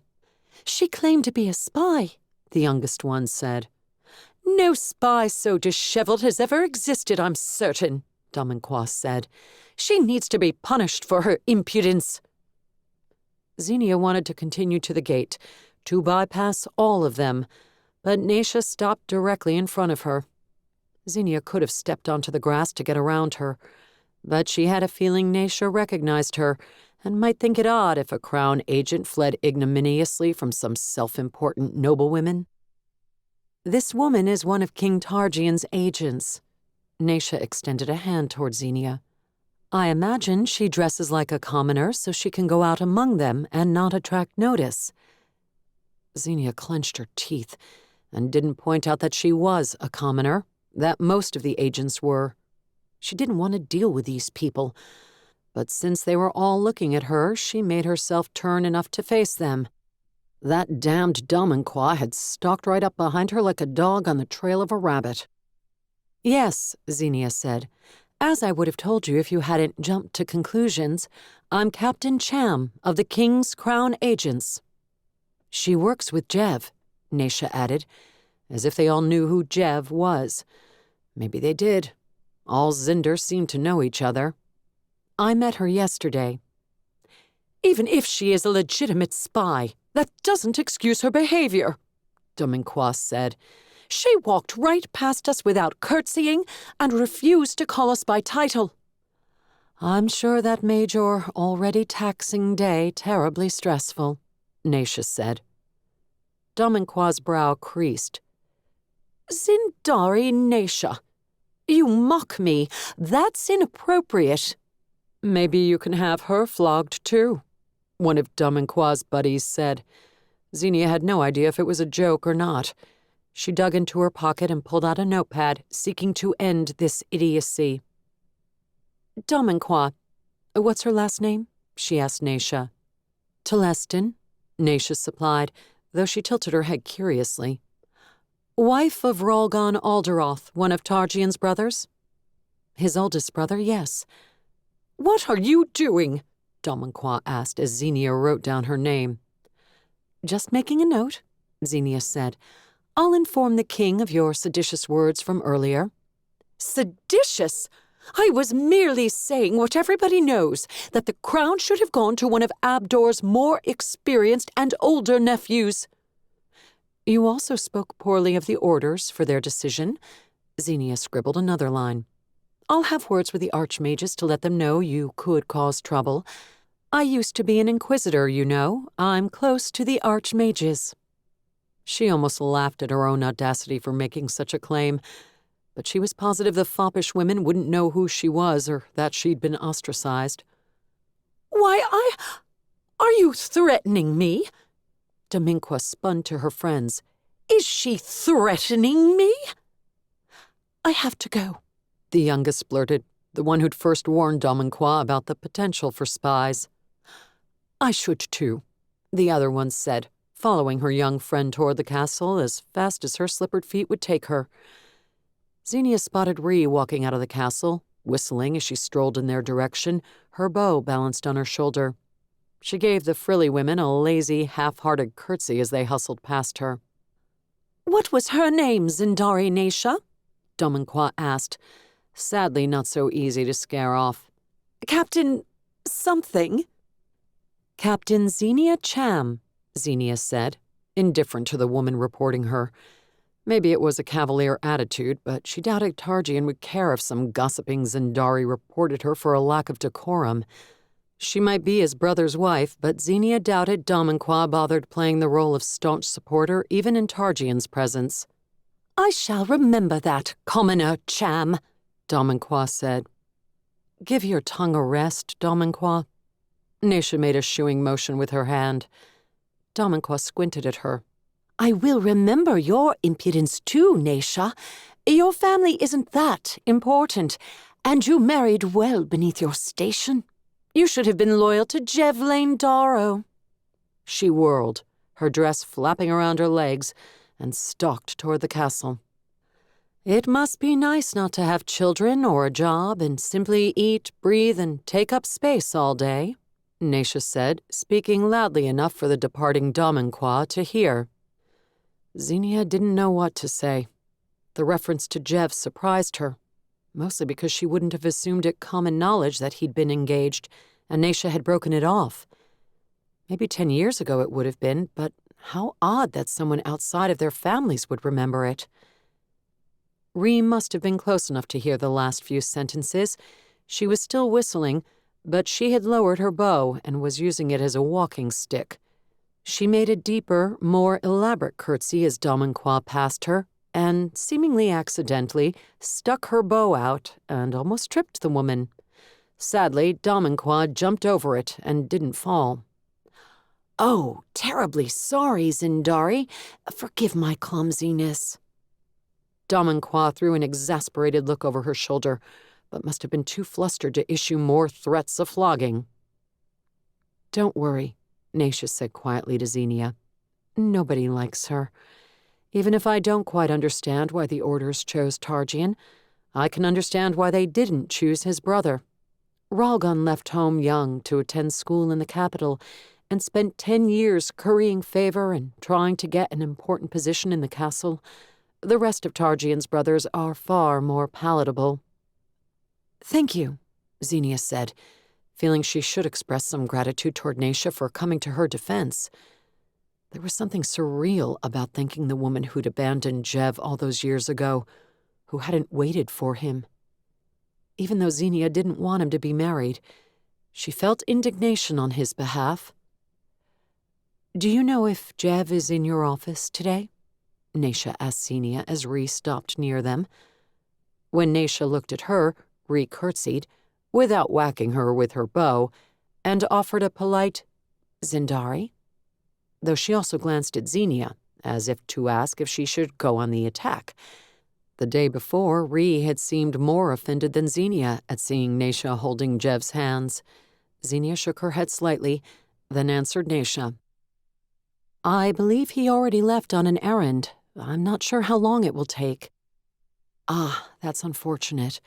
I wish to give him something." Nasha lifted the wrapped box Zenia had noticed before. "I suppose there's no need for me to see him in person. I'm certain Grift would find it improper if I did so 2 days in a row." Nasha's mouth twisted with an emotion Zenia struggled to identify. She almost called upon her dragon tear, but reminded herself that Nasha wasn't a suspect to be questioned. Besides, if she was having feelings toward Jev, Zenia didn't want to know about. Thoughts flooded her mind, a scattering of memories involving a younger version of Jev, his form rangier, his face without the beard, with a woman, Naisha, at his side, in a room full of laughing people in a castle, at a garden party with candles floating on lily pads in a pool, on a moonlit beach by the sea where they walked hand in hand and shared a kiss. A sense of regret and sadness tinged all the memories. Questions of what might have been if she had merely waited, if she hadn't felt so lonely when he'd gone, if she hadn't needed someone else to make her feel happy, to give her life purpose. Naisha's life. I said I didn't want to know, Zenia thought toward the dragon tear, attempting to shove the other woman's memories out of her mind. A sense of apology came from the dragon tear. It seemed genuine, and she thought the gem might have misinterpreted her desire. Or maybe it had read something in her subconscious that conflicted with her conscious thoughts. Zenia frowned at herself. Yes, Naisha said to herself, giving no sign that she knew Zenia's dragon tear had rooted around in her mind. Better that I don't see him, but I did wish to give him this. It's far too late to make amends, I know, and it's more about assuaging my guilt than anything else, I suppose. But she had been looking down at the gift, but now she lifted her gaze toward Zenia and Ree. Her cheeks colored faintly. Never mind. Nothing you need to worry about, but would you give this to him for me, Captain? Ree's eyebrows rose, but she didn't say anything. Zenia hadn't planned to go back into the castle, but she supposed she could go change her shoes in case she ran into any more snobby Zindari on the way to the property office. I can leave it on his desk. Zenia accepted the gift. Good, thank you. Naisha nodded, then hurried toward the gate, her pace oddly quick. Zenia didn't want to spend too much time contemplating the woman or her motivations, but she couldn't help but wonder if Naisha would leave her husband if Jev were to show an interest in renewing their romance. Naisha didn't seem as happy in her life as maybe she thought she should be. What would Zenia do if that happened? Nothing, she told herself firmly. She and Jev were not a couple, nor could they ever be. Not unless he was willing to marry a commoner, and he hadn't indicated he was. Of course, she hadn't professed her love for him and asked him if he'd consider it. But she didn't love him. It had only been a couple of weeks, and she barely knew him. Besides, even if she thought she did love him, she wouldn't ask him to give up his lands and everything he'd been born to for her. Can we open it? Ree peered over her shoulder. Of course not. Can we shake it? No. Don't tell me you aren't dying to know what she's giving him, Ree said, and why she's giving him things. Do you think she wants him back? Isn't she married? Do you think she wants to have an affair? Whatever she wants is none of our business, Zenia said firmly, and headed back toward the castle, glad there was no sign of the 3 Zindari women. Are you sure? Ree matched her pace. Yes, because for a while it seemed like you'd like him to be your business. He's Zinder, and I'm not. There can't ever be business between us. Zenia looked at Ree. What are you doing out here? She hadn't seen Ree in the office that morning. That odious Garlock had me running errands all morning. Is he allowed to do that? Aren't you and Jev my superiors, and that's it? Anyway, he came into the office, so I scurried out. I heard you'd just left and thought you might be going somewhere exciting and where you would desperately need my help. After I set this on Jev's desk and change my shoes, I'm going to see the Kingdom Property Office clerk. Ree wrinkled her nose. Any chance that'll be more exciting than it sounds? I don't think so, but you're welcome to come along and help. Zenia wouldn't mind company to keep her mind from wandering down paths it shouldn't take or dwell on Naisha's all too vivid memories. Something about seeing Jev, even a young and different Jev, kissing another woman bothered her far more than she wanted to admit. As Jev rode toward the city gate, he spotted a familiar figure coming out of it, one that was also on horseback. "Good evening, Jev Dharrow," Hydal said formally, glancing toward the stoic watchman standing guard beside the gate. "Zinder Hydal?" Jev said. He hadn't seen Hydal since the morning at his castle, and had started to wonder if his former officer would indeed come up to the Crown Agent's office to be assigned work. "You weren't, by chance, on your way up to Alderoth Castle, were you?" "I was, but perhaps I won't go now. The weather looks like it'll be inclement this afternoon."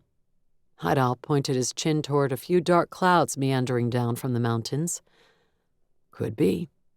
Jev nodded toward the gate, figuring Hydal wanted to be out of earshot of the watchman before speaking openly. Did he have some scintillating gossip that hadn't hit the streets yet? Once they left the watchman behind to ride down the street, steam wagon drivers and messengers on bicycles paying them no mind, Hydal spoke more freely. "I was coming up to see you, Jev. You've saved me time by coming to me." "I aim to make people's lives easier. It occurred to me that I would be a more effective secret agent." Hydal's lips quirked up as if the idea tickled him. "If people didn't have a reason to associate me with your job or your office." I had the same thought. Actually, Targian did, and I agreed with it. "Ah, good. Perhaps nobody would think it's strange if a few old army buddies got together a couple of times a month for a game of chips or cards," Jev suggested. Indeed. We can get Twark or another neutral party to host them.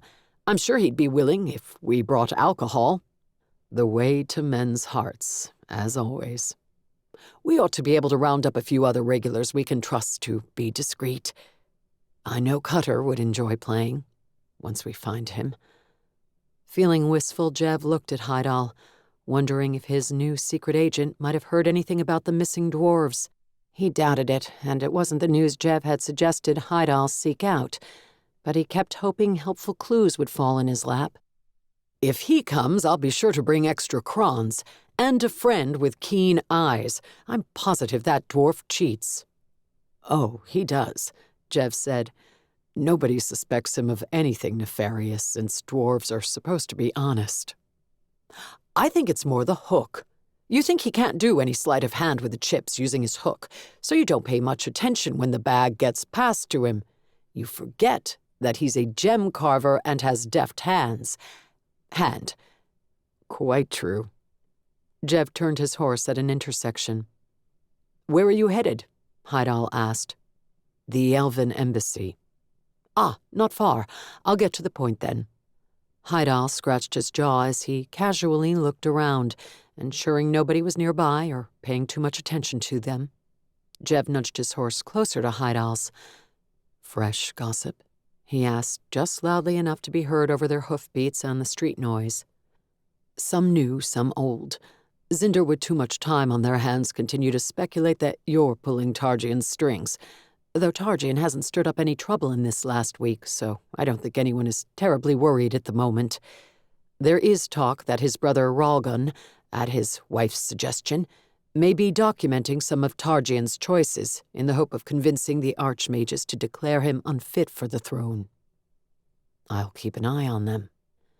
Jev knew Ralgun and his wife lived in the castle, Ralgun holding some minor position overseeing alcohol taxes and production in the kingdom.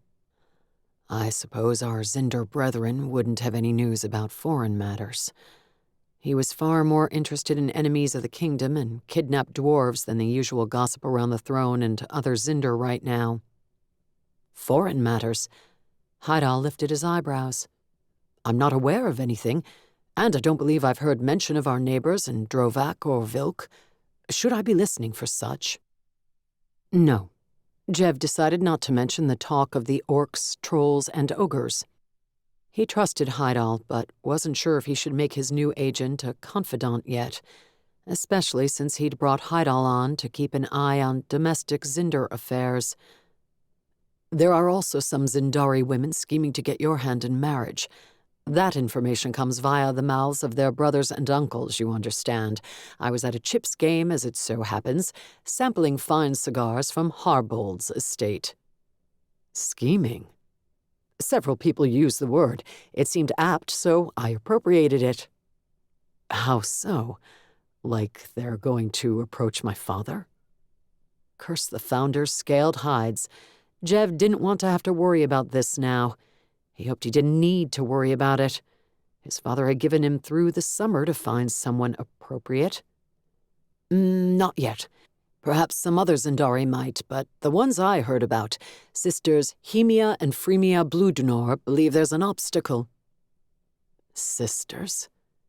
He had only a vague idea who those women were, and didn't think they were old enough to worry about marriage yet. Or were they?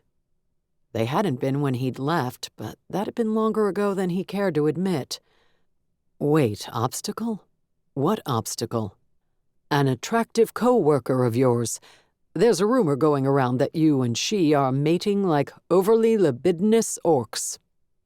What? Jev didn't fall off his horse, but only because it was a placid mare with a broad, steady back. Who's been saying that? Heidal eyed him curiously. It's true? No, of course not. Ah, your reaction surprised me. I'm just affronted on Captain Cham's behalf. Not your own. You're the one under scrutiny. Nobody would think anything of a common woman luring a Zinder man into her clutches. She's not common, and she's not luring anyone. Jev almost missed the turn to take them the last half-mile to the tower. Cursing, he guided his horse down a less busy street. I mean, she's technically of common blood, though her father is an asshole of a Zinder who didn't acknowledge her or help her mother when she needed it. But she's not a common individual. She's unique. And she would never lure or use a Zinder. She doesn't even like Zinder. She doesn't dislike me, I mean, but she doesn't care about my social status. I've convinced her I'm a charming and honorable man. Jev realized he was babbling and clamped his mouth shut. It wasn't as if Heidal was arguing with him. No, he was gazing extremely blandly at Jev. Never mind. Jev wanted to drop it, but if Heidal had brought this up, it had to have some significance. What do you mean I'm under scrutiny? First, he was being accused of planting himself in a position to manipulate Targian, and now someone believed, what? That he wouldn't marry a Zindari woman because he was having a torrid love affair with Zenia? Even if he wouldn't have minded the latter being true, he resented having so many people watching him and making assumptions. It hadn't been like this when he'd been younger. Had it? Or had he simply forgotten in the years he'd been away what the Zinder social circles were like? Just that those two women are spreading rumors, and their brother believed they might take the rumors to your father, or have their mother do it, casually mentioning to him that you're sleeping with a woman of common blood. You're giving me a headache, Heidal. Sorry, sir. Jev. Sorry, Jev. Will it help if I let you win at our first chips game? Only if Cutter is there at my side, cheating at the same time. I don't suppose you've heard any news related to his kidnapping. I haven't, I'm afraid. Honestly, none of the Zinder or Zindari care a whit about the missing dwarves. I think someone mentioned it was tedious that Grindmore is gone because she wants a new clasp made for her favorite piece of jewelry, and everyone knows the dwarf master is the best craftsman, woman, in the city. Tedious. Right. Do you ever get tired of... A thunderous boom sounded in the distance, the cobblestones trembling under them. Jev's placid mare squealed and sidestepped, her eyes bulging. Heidal's horse reared up, almost throwing him. Up and down the street, other people's mounts reacted similarly. Only the steam vehicles were unaffected, though the drivers all stared down the road behind Jev. He got his mare under control enough to turn her so he could peer in that direction. A great cloud of gray smoke rose into the air above the buildings. I need to check on that, Jev called over the complaints of Heidal's horse. Will you be all right? Heidel finally coerced the horse into staying on all four hooves. "Yes, do you want me to come with you?" "No, secret agents don't accompany their employers to public explosions." "Understood, sir. Be careful, and don't forget to introduce me to that lady friend of yours, eh?" "I'll invite her to our chips game, too," Jev called over his shoulder as he urged his horse to race down the street. What had been hit? Some public building? A water tower? Was it sabotage from the very non-human enemies that they feared were targeting the kingdom? Some kind of preemptive attack? Or, Jev cursed as the memory of Iridium's kegs of black powder came to mind, had one of the guilds struck a public target for some reason? As he made his way through the city toward the smoke, he passed people riding the other way. "What happened?" a watchman on foot yelled to the passerby. He was heading toward the smoke, too. "The Water Order Temple was attacked!" a rider yelled back. Zenia's old temple? Who would dare attack the domain of one of the religious orders? Iridium? To what end? Then Jev remembered some rumors from several days before that he'd almost forgotten.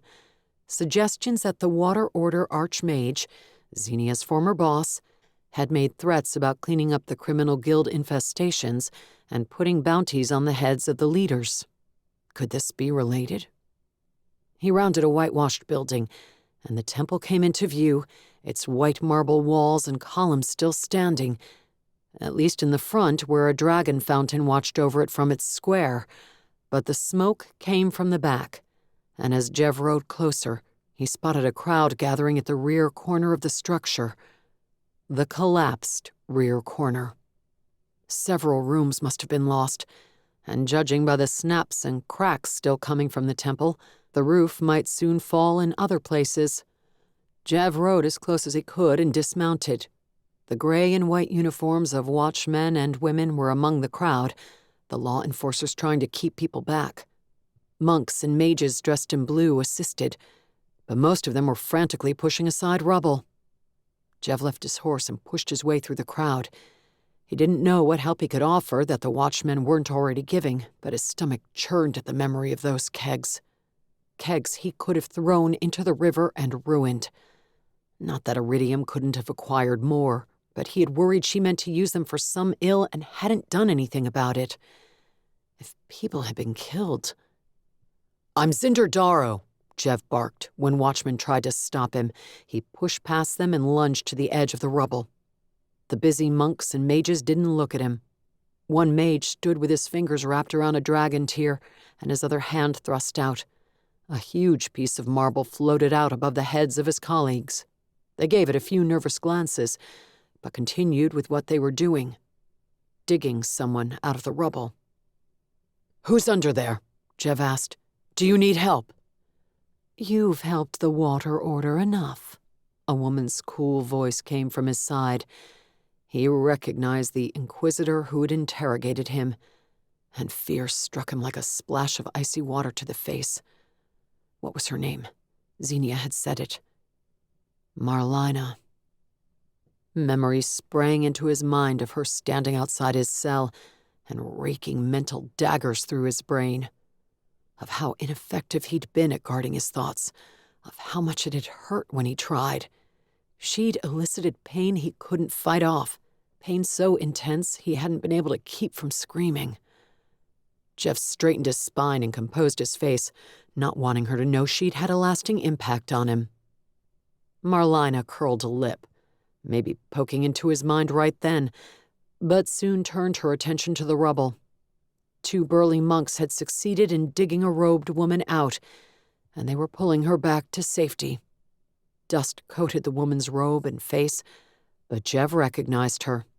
His other tormentor, and the person who had treated Zenia so poorly. Archmage Sazshin. "Was anyone else in there?" one of the mages asked, as his comrade floated more rubble out of the building. The clanging of one of the Fire Order steam vehicles sounded in the distance. Nothing appeared to be burning, so they were making the trip for nothing.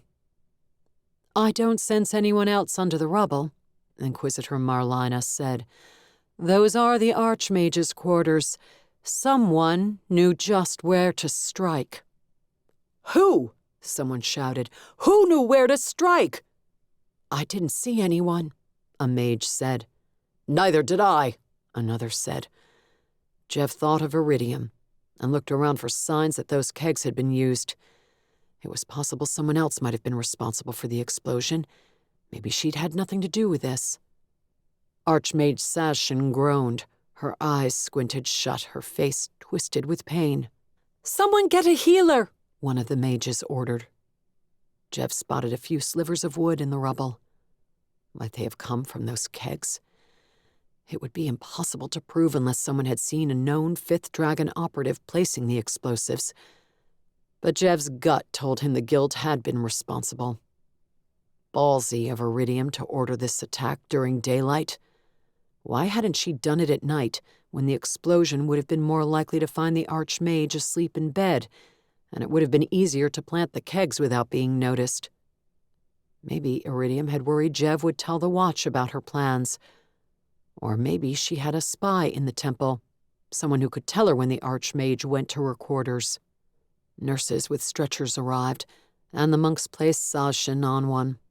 She groaned again, bloodied and in pain, but alive. That was good. Jev didn't like any of these people, but he would have felt even more guilt if someone had died after he chose not to destroy those kegs. You know, Marlina growled from his side, disbelief and suspicion in her voice. What? Jev asked. You know who did this? It's just a guess. I don't know how we would prove it. The Fifth Dragon, Marlina said, peering into his eyes. An uncomfortably familiar scraping sensation raked down the back of his brain. He recognized her icy probe right away and knew she was reading his thoughts, painfully. He winced and grabbed her wrist. Her eyes flared with indignation. I am not your prisoner now, Jev said, squeezing her wrist just enough to distract her from hurting him. Stay out of my mind. You cavort with the criminal guilds. The sneer returned, conveying righteousness along with her distaste and indignation.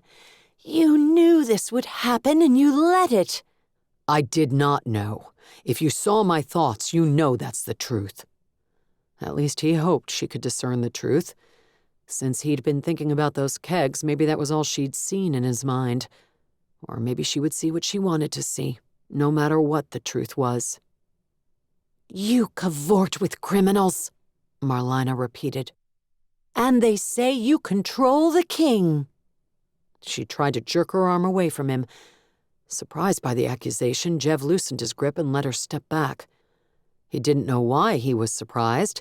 If the Zinder could come up with that idea, there was no reason the Orders couldn't. For a bleak, distressed moment, he wished he was back on the front, back fighting elves in Tazira. He didn't believe he'd been doing the right thing then, but life had been much simpler. I don't control anyone, he said firmly, and willed her to see the truth. But she took another step back, still sneering. Leave this place, Zinder Dharrow. You are not welcome here. You may control the king, but you do not control the Water Order or any of the other orders, and we have religious sway over the people. Never forget that. Jev shook his head in disgust. He couldn't reason with her. There was no point in staying, so he headed to the Elven Embassy. Chapter 11. Twilight shadowed the streets by the time Zenia stepped out of the property office on Abacus Street. She yawned ferociously, and her stomach growled like a dragon fresh out of hibernation. She vowed to eat something, then sleep for a very long time. She looked at the bench outside the office, wondering if Ree was waiting there. She'd grown bored and gone outside hours earlier. To her surprise, Jev sat slumped on it, staring toward an intersection where a pair of marble combatants poured water into the fountain at their feet. "Jev?" Zenia asked uncertainly. She headed toward him, wondering if she'd mistaken someone else for him. It was dark, and his usually tidy hair was tousled. "Yes." He turned, offering her a quick smile, but it didn't last. "Good evening, my lady captain." The shadows hid his eyes, so it was likely only her imagination that he seemed haunted. He was just tired, she decided, the same as she. "How long have you been here?" Zenia stopped beside his bench. "Why didn't you come in?" He hesitated, but soon flashed his smile again. "I was afraid you'd put me to work. I thought I'd wait out here and take a nap." "Does napping upright with your eyes open work well?" "Not as well as in a bed with a friendly woman snuggled in your arms." He grimaced, seeming to find the words a mistake. "If memory serves, it's been a long time since I experienced that." Zenia thought of Naisha's memories, wishing again that she could unsee them. Iridium wasn't willing. "She doesn't seem like a snuggler, more like someone you wouldn't want to turn your back to." His voice lowered, almost to a mumble. "I'm tired of always having to watch my back." Maybe her first instinct had been right, and more than weariness plagued him. She moved around to sit on the bench beside him. "Did something happen today?" "Someone blew a hole in the water order temple. Nobody was killed, but your old archmage was injured. I don't have proof, but I think it might have been Iridium.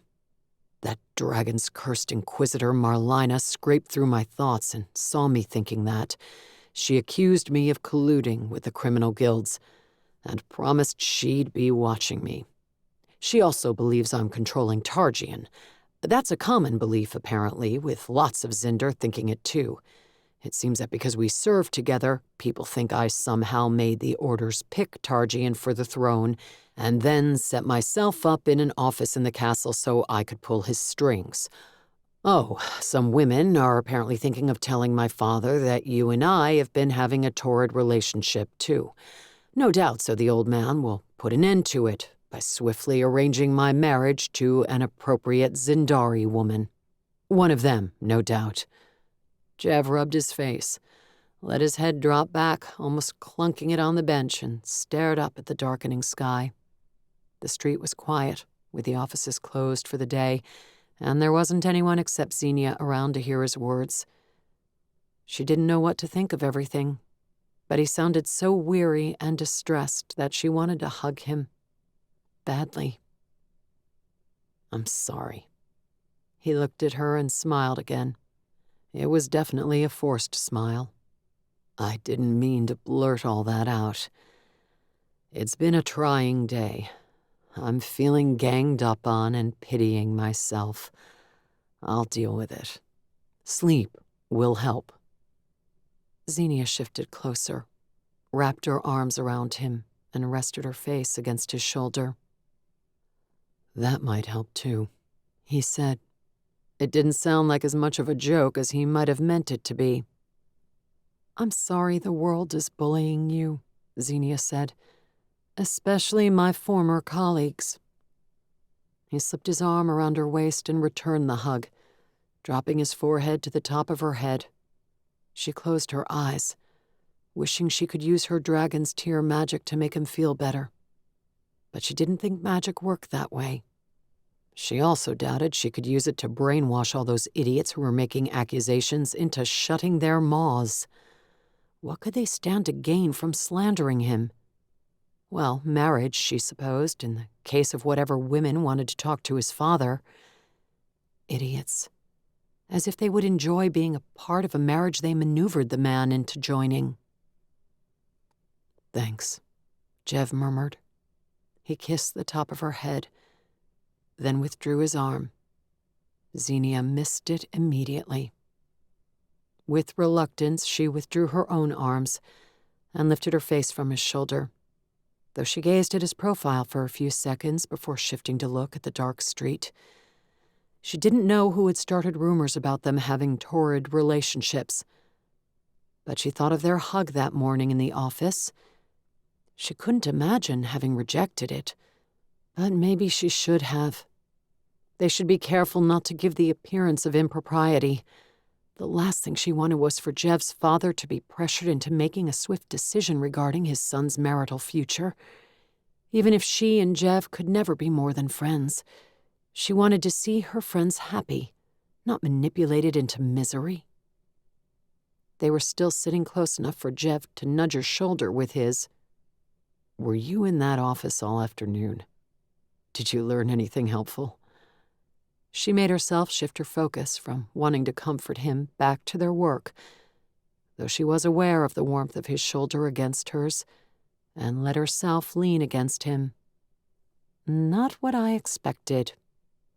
"But something you didn't expect?" "Yes. I wanted to know if anyone had tried to buy desirable land in the city and been denied. What I found is that someone very recently purchased a huge swath of land 5 miles up the Jade River." "Isn't that the area that's so swampy and wet that all past attempts to drain it and turn it to farmland failed?" Zenia nodded. "That's most of the Jade River near the city. It's nothing but swamp and mangroves. Most places those trees grow about a half-mile inland from the river. But 3 streams drain into the Jade in this section of land, so the mangroves extend almost 10 miles inland there. Previously, the Knoll family owned it." Zenia had been surprised to find the transaction involved someone she'd met, though she assumed the Zinder Prime, Dr. Gara Knoll's father, had been the one responsible, not Gara or her mother. Their estate had been old and run down when Zenia and Jev visited, especially that dilapidated, leaky cottage. So maybe it made sense that they would accept an offer to sell relatively useless land.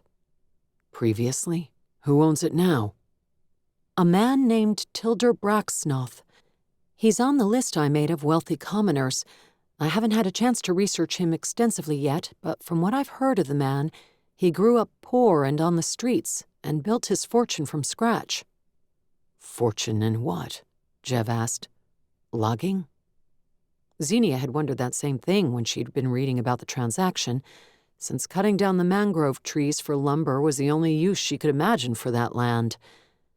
"He manufactures steam carriages and wagons, and he's funding experiments on a steam vehicle that would run on rails.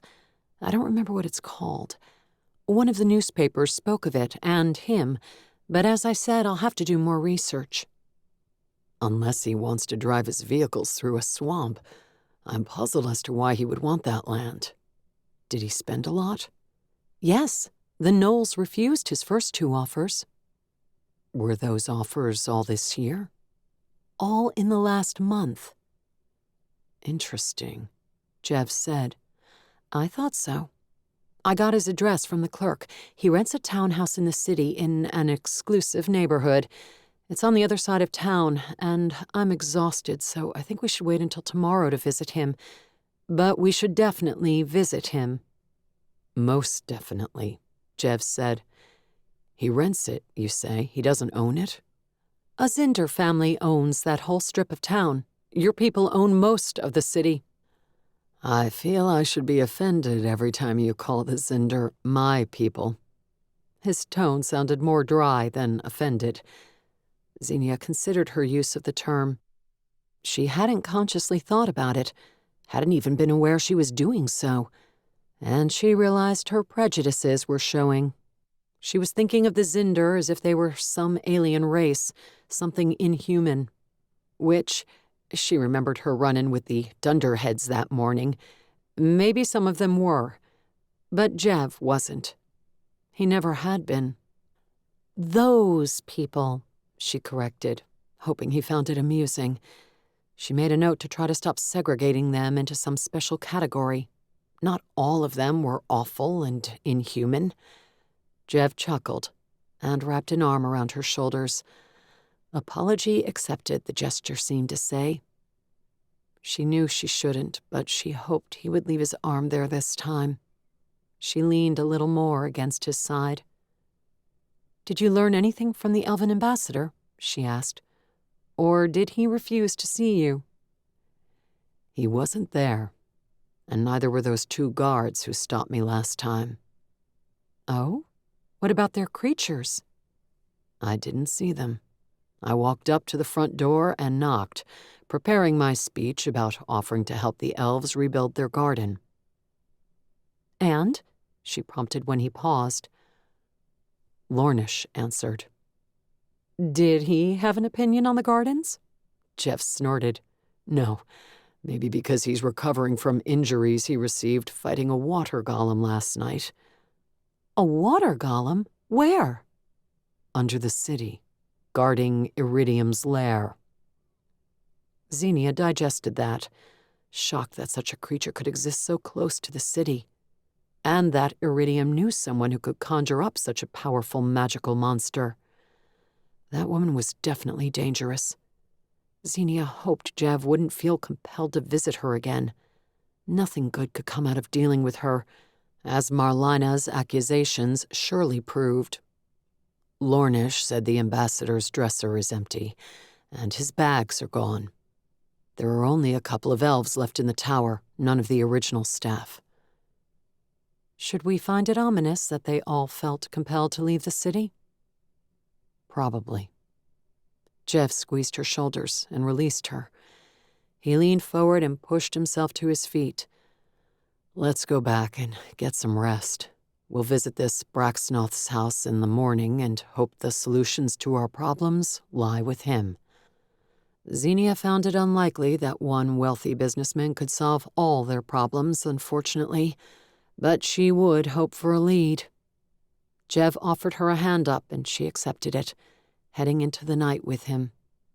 Her head ached, and her eyes had sand in them. She definitely needed rest. His comment about resting in bed snuggled up with a woman came to mind, and as they headed back, she let herself imagine being that woman. Just daydreaming about such a thing couldn't hurt. Though would she be able to have such dreams once he married someone else? She shouldn't. She would have to find someone else to dream about. That notion made her heart ache. The next morning, Jev woke from a concupiscent dream so full of vigorous activity that he was shocked he wasn't more exhausted than when he'd gone to bed. But he was more stimulated than exhausted, distressingly so. He hoped Zenia's dragon tear didn't tell her about his wayward mind. A man couldn't be held responsible for his dreams, surely. Besides, she was the one who had hugged him the night before. The warmth of her touch had to be what had primed his mind for a night of lurid dreaming, and the fact that someone he hadn't expected to offer condolences or empathy had done so. Granted, she wasn't as hard and aloof as she'd been as an inquisitor. Like him, Zenia seemed to be off-kilter as she struggled to find her footing in this new role. Jev rubbed his face and sat on the edge of his bed. He hadn't meant to blurt out all his problems to her. His father would spit with disgust and tell him real men didn't whine to women. But if he'd known it could elicit hugs, he might have been tempted to try before. No, he grumbled. No eliciting hugs. He needed to focus on finding Cutter and Grindmore, and what was increasingly looking like a threat to the entire city, if not the entire kingdom. And yet... He looked toward the window. Dawn had come, but he still had an hour until he was due to meet Zenia in the kitchen for breakfast. From there, they would head to the mangrove-buying man's townhouse. Tilder, that was his name. Jev wondered if he had time to pick flowers or do something nice for Zenia. Hugs and dreams aside, he felt he should give her a thank you gift for staying up the previous night to do his paperwork. Or he should make her a gift. That was what Cutter had suggested. The fact that he wasn't here to help with that, as he'd offered to do, filled Jev with sadness. So far, he'd tried to keep himself from worrying too much or from dwelling on the idea that the dwarves might have been killed instead of kidnapped. But it was hard not to let such thoughts creep into his mind. Jev washed and dressed and headed down to the gardens. He still wanted to create a gold or silver chain for Zenia's dragon tear, but he wouldn't know how to do such a thing, so he would wait until he had Cutter's help. For now... As he strolled the pathways, the flowers and grass damp with morning dew, he considered which one she might like. Or would she like any of them? She was a practical woman. Maybe she would be puzzled by such a frivolous offering. Jev grumbled an order to stop doubting himself and plucked a couple of stalks full of elegant floral bells rising to a tapered point. He had no idea what they were called, but they had an appealing smell that reminded him of the shampoo Zenia favored. He was fairly certain they were purple and not gray. Someone had once told him there weren't any gray flowers, but he'd never seen purple well. Should he attempt to match them to something, or simply take her these 2 stalks, or just one? There was no way he could create a whole bouquet, not with colors that went together, so maybe he should choose a single offering. But he'd already removed 2 from the garden, and it seemed wasteful to discard one. He stared bleakly around at the myriad flowers lining the path and felt utterly lost. By the founders, he should have purchased something practical for her. He could do practical. For example, maybe she needed a new pistol. He hadn't seen her wearing that one with the ivory handle she'd had when they first met. Had she been forced to return it to the temple, the same as she had her old dragon tear? Jev felt confident he could pick out an attractive pistol, maybe a matched set. But would she accept what would be considered a relatively expensive gift from him? Someone paused at the head of the path, and Jev almost cast his flowers to the side, feeling he'd been caught doing something he shouldn't. But he kept them. On the chance Zenia would like them, he couldn't bring himself to throw away his chosen prizes. Ree peered down the pathway at him. She carried her bow and a knapsack, and looked to be heading to work for the day. "I'd ask if you were lost, Cinder Dharrow, but I'm positive you've been to the castle more times than I have." "I have, but I don't spend that much time in the gardens." He wasn't sure whether to hide his flowers and shoo her away before she noticed them, or ask her opinion.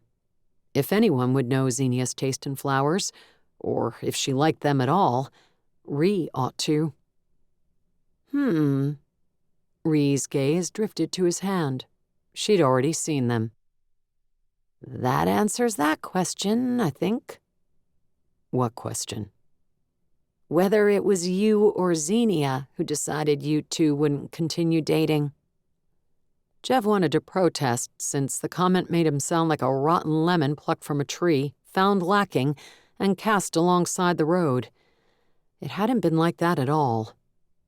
Ree walked toward him. "Are you hoping to woo her with flowers? I don't know if any man has given her flowers before. Inquisitors are too daunting for flowers." "Yes, she's mentioned her dauntingness before." "You don't find her so. That's funny, since you met as she arrested you." "Tried to arrest me." Jev held up the flowers. "These are purple, right?" Ree squinted at him as if she suspected him of making a joke. "I'm colorblind," he said. "Ah, I'd say that explains your bland choices in clothing. But Zenia can see fine and picks bland stuff too. You 2 could be bland together if the flowers work and you win her over." "I'm not trying to win her over. I want to give her something as a thank you for doing an insane amount of work for me." "I thought you thanked her with a hug." Ree smirked. She hadn't even been there. What the hells? I wouldn't have suspected an office of men would be such a gossip-filled place, Jev muttered, abruptly wondering if the rumors that he and Zenia were sleeping together had started in his own office. With Cinder Garlock, perhaps? Jev wouldn't have guessed him a gossip, but a griper, yes. He was the only person there who would have likely been invited into meetings with people in the same circles as Heidal.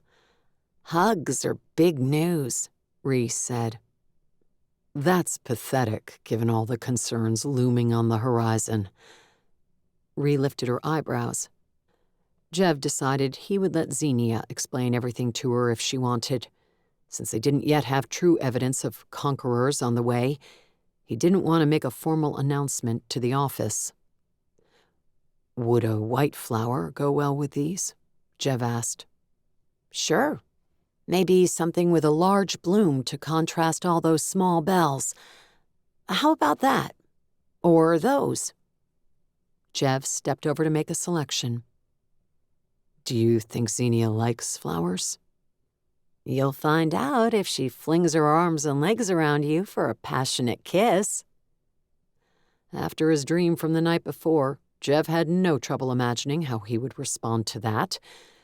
But he shook his head. That won't happen. "Why not?" Ree genuinely sounded curious. Jev was surprised Zenia hadn't confided in her. Maybe she had been too busy this past week. Zenia doesn't want someone to date. She wants someone to marry.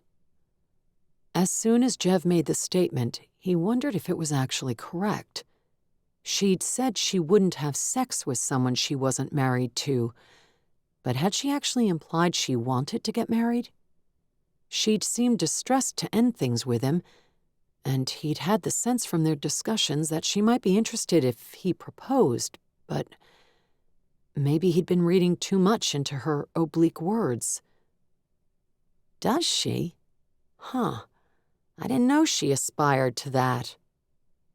"I thought girlfriends always shared such things with each other," he said lightly, though if Zenia had never brought it up with Ree, that made him doubly doubt whether marriage was truly something she wanted. "She's private. She doesn't talk much about her love interests. I've wondered from time to time. Well, it's none of my business." "Nor mine," he said, though he wanted to know what exactly Ree wondered. "If you propose to her, maybe it could be your business." Ree grinned. "I can't," Jev said, though he realized belatedly she hadn't been serious. "Why not? You don't seem like someone who cares that much about social decorum between the classes." "It's less about decorum and more about obligations. As my father's heir, it's my duty to marry an appropriate Zindari woman." "Is that what you want to do?" "It's what I've always known I'll have to do." "You didn't answer my question." Jev smiled sadly. "I know, but it's the only answer I've got. I'm my father's only son now. I can't fail him in this. If my brother were still alive, maybe I could have walked away from everything, knowing the estate would be in his hands.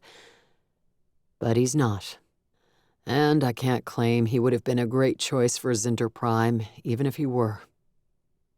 "No chance your father would accept Zenia as a wife for you?" "Her father was Zinder. Did you know that?" "Yes, and I know she loathes her father, and wouldn't likely accept it even if he suddenly did the right thing and acknowledged her as his daughter." True, but the thought made Jev wonder for the first time if he could somehow talk Varen Morningfar into acknowledging Zenia, and if it would make a difference to his father. He knew his old man wanted him to marry a Collinsnor or Alderoth, or maybe a Stellash, a Zindari woman from one of the truly powerful families with long histories of creating brave and talented war leaders. But maybe if Zenia were at least half Zinder. "Are you going to pluck that one before the season ends and it withers and dies?" Jev picked the flower his hand had been hovering over. "Yes." "Good. I look forward to seeing whether or not they end up in a vase on Zenia's desk." Ree headed back to the main walkway. A vase? Was he supposed to supply that too? Ree waved over her shoulder. Jev trailed slowly after her, curious whether Ree would report the details of their conversation to Zenia. It wasn't anything she didn't know already, but he imagined her being hurt to hear his rejection of the marriage idea emphasized again. Maybe not. Maybe he didn't mean that much to her. But he didn't see her doing paperwork for anyone else. He sighed and headed for the kitchen. Maybe he was a fool for not considering marriage. He wished Zenia had agreed to a few more dates, and, all right, sex, so he could better know how they would be together. Would they enjoy sleeping together? Living together? If he knew, that would make it easier to decide. What? You know exactly what, he muttered. If it had been only about him, he could have walked away from everything, from his lands, his rights, and even his title if need be. But all the people who lived on Dharrow land needed a good leader to take the reins once his father died, and he'd always known it was his duty to be that person, to responsibly watch over the family and the estate. To choose anything less, no matter what his heart wanted, would be a breach of duty, of honor. No, he couldn't walk away from that, and his father had already said he wouldn't accept a commoner for Jev. But wouldn't it be a crime of sorts to give up without even trying? Maybe one day this summer, Jev would go see Morning Far. Could he talk the man into acknowledging Zenia without punching him for being such an ass to her all those years ago? Chapter 12. Zenia poked at her bowl of porridge, barely aware of it or the clatter of pots and pans on the other side of the kitchen. She sat at the table in the back with a couple of the castle staff, 2 women who chatted amiably with each other. She was too busy dwelling on another dream, another nightmare that she'd had. It had been similar to the one from the other night, where she'd been trapped in a cave with a sword-wielding orc approaching. This time it had gone further, with the orc swinging that sword like an axe, bringing it down on her shoulder. She'd woken with a cry of pain, her body drenched in sweat, the dragon tear glowing on her nightgown. She'd been shocked to find her arm still intact, no evidence of a wound. The nightmare had been disturbingly real, and even now she felt a dull ache in her shoulder. Was it some kind of sign? Visions sent by the Founders? Would orcs be the ones spearheading an attack on Kor? And if so, how did they tie in to the wealthy land-buying Tildar?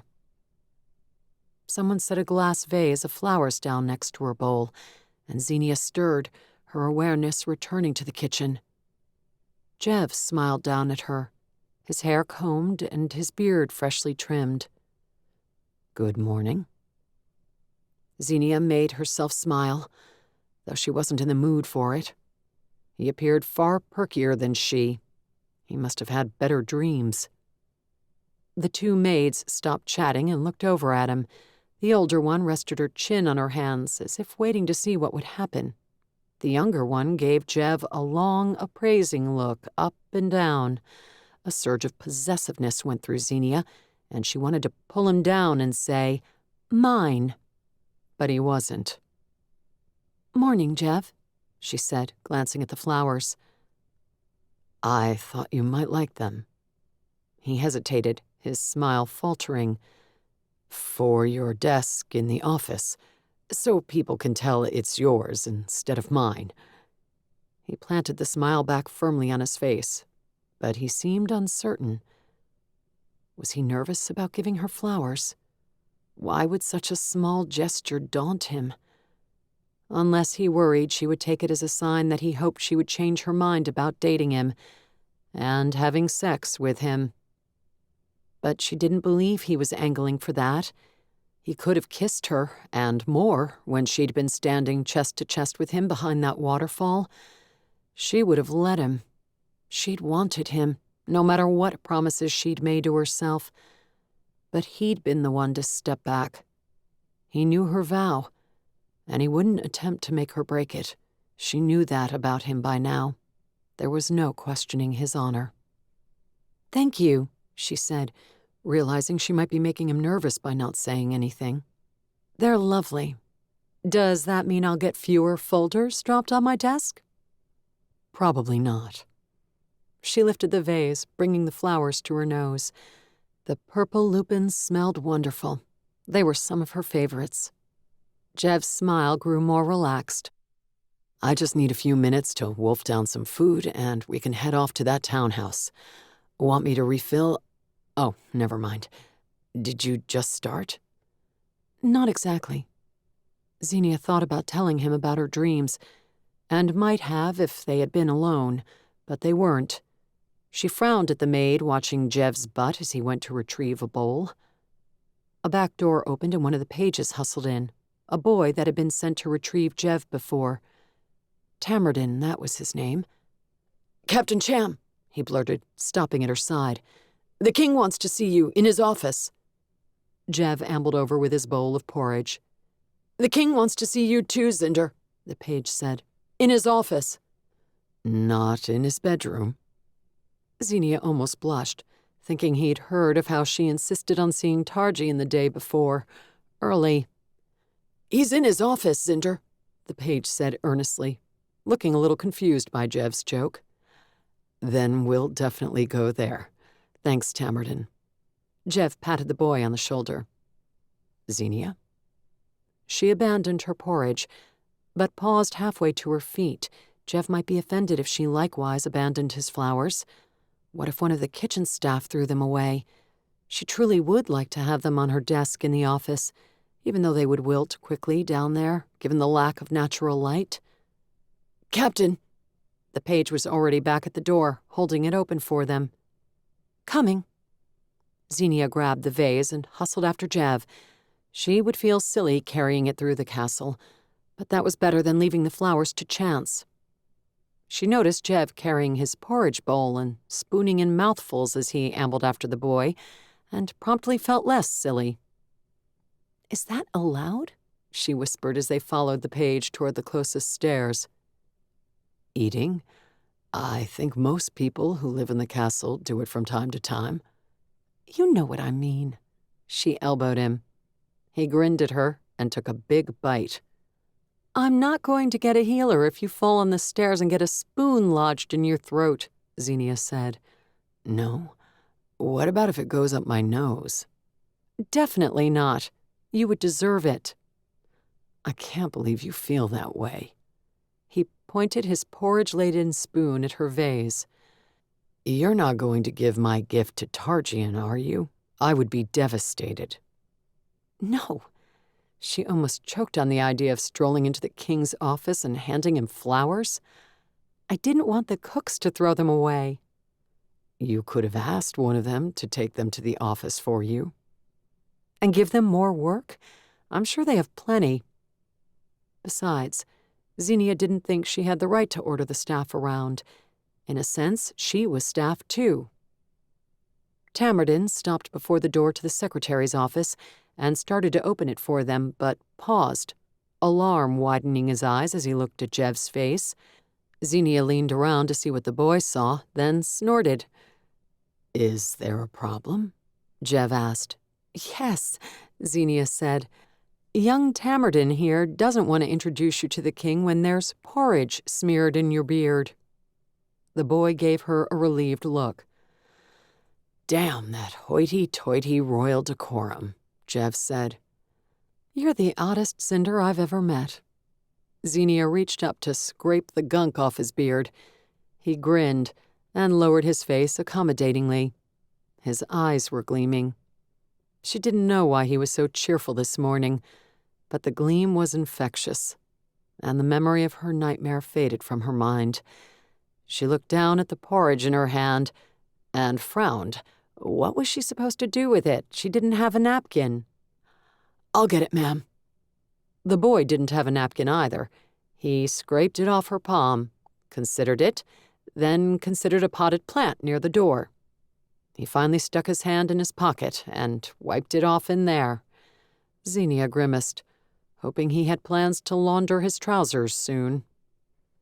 "You're a troublemaker, Jev Dharrow," she whispered as Tamardin pushed open the door. "Yes, I am." His eyes gleamed some more. The secretary waved them through without preamble. They found Tarjian inside with a man Zenia didn't recognize, but he wore a blue cap identical to the one her informant who worked at the docks had been wearing the other day. She believed it signified a uniform down there. "Jev, Zenia," Targian said, "I've just had a word from the Port Authority." He waved to the man who bobbed his head. "A fast clipper arrived this morning. The captain reported passing a massive steamship heading this way, the craft manned by dwarves." "The ship full of dwarves that you invited, I hope," Jev said, "and not some attack force." "I'm positive they're the ones I invited, but they're ahead of schedule." Targian grimaced. "Apparently that steamship of theirs is fast. They're expected to arrive in port here by dawn tomorrow." "Maybe tonight, sire," the dockman said. Targian's grimace deepened. "Thank you, Lunt. Dismissed." The man bowed and let himself out, giving Zenia's vase a curious look as he passed. Targian seemed to notice it for the first time and also squinted at it in slight confusion. Zenia held it to her chest, not sure what she would say if asked about it. Should she admit Jev had given the flowers to her? Would the king approve of his two chosen captains exchanging gifts? The thought jolted her as she realized she hadn't told Jev that his ex-fiancé had brought him a gift the day before.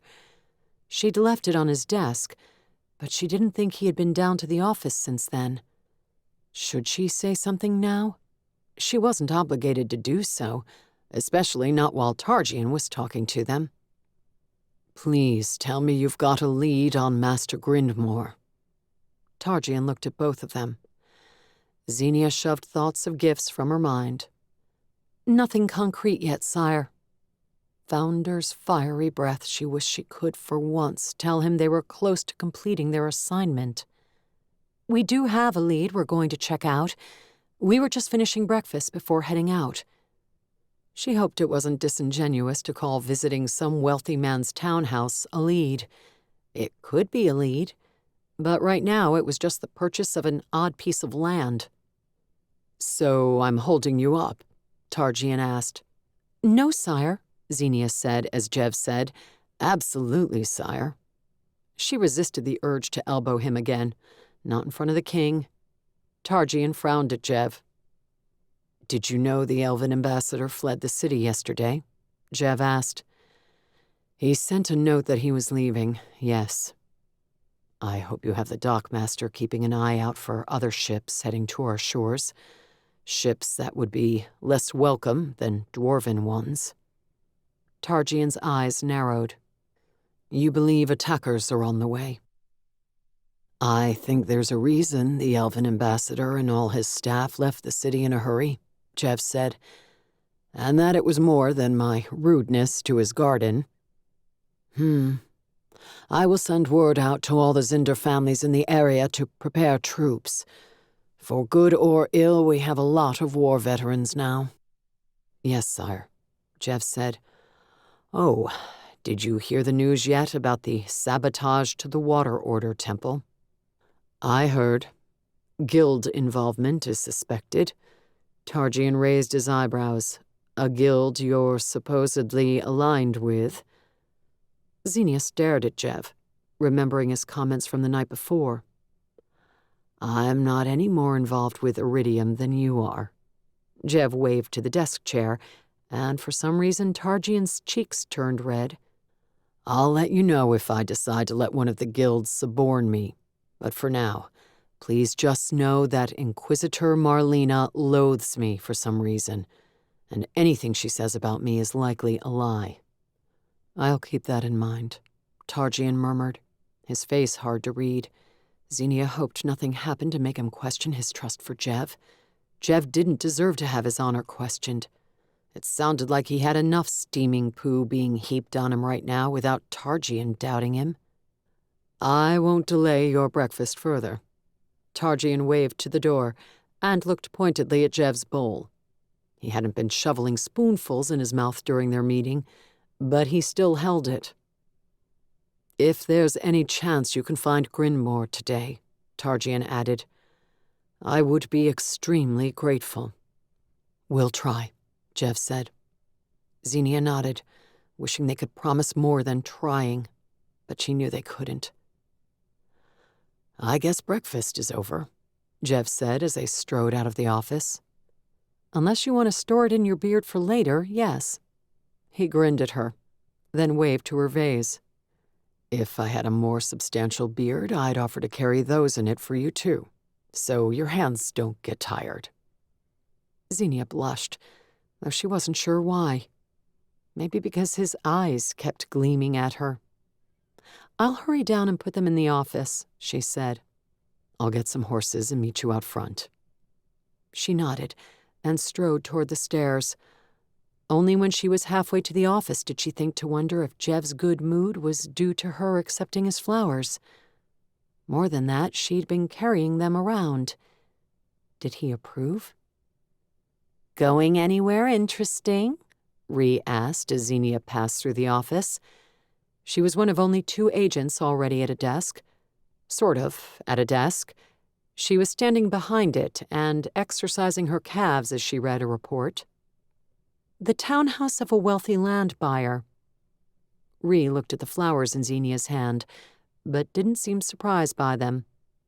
"Any chance that will be more interesting than yesterday's visit to the office of boredom?" she asked.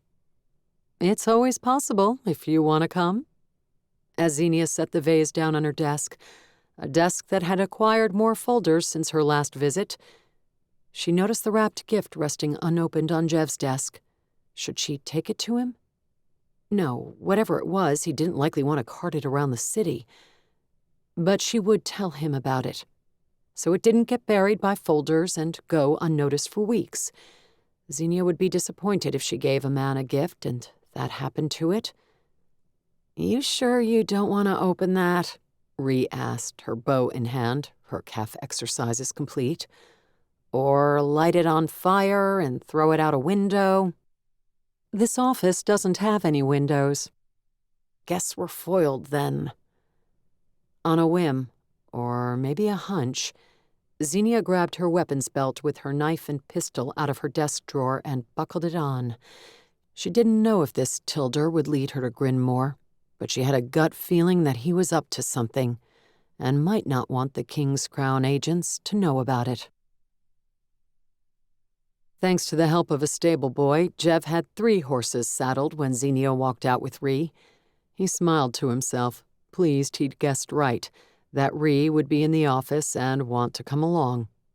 Zenia opened her mouth, seeming startled by his assumption. He might have felt silly if she had come out alone, but he merely bowed as they approached and offered the reins.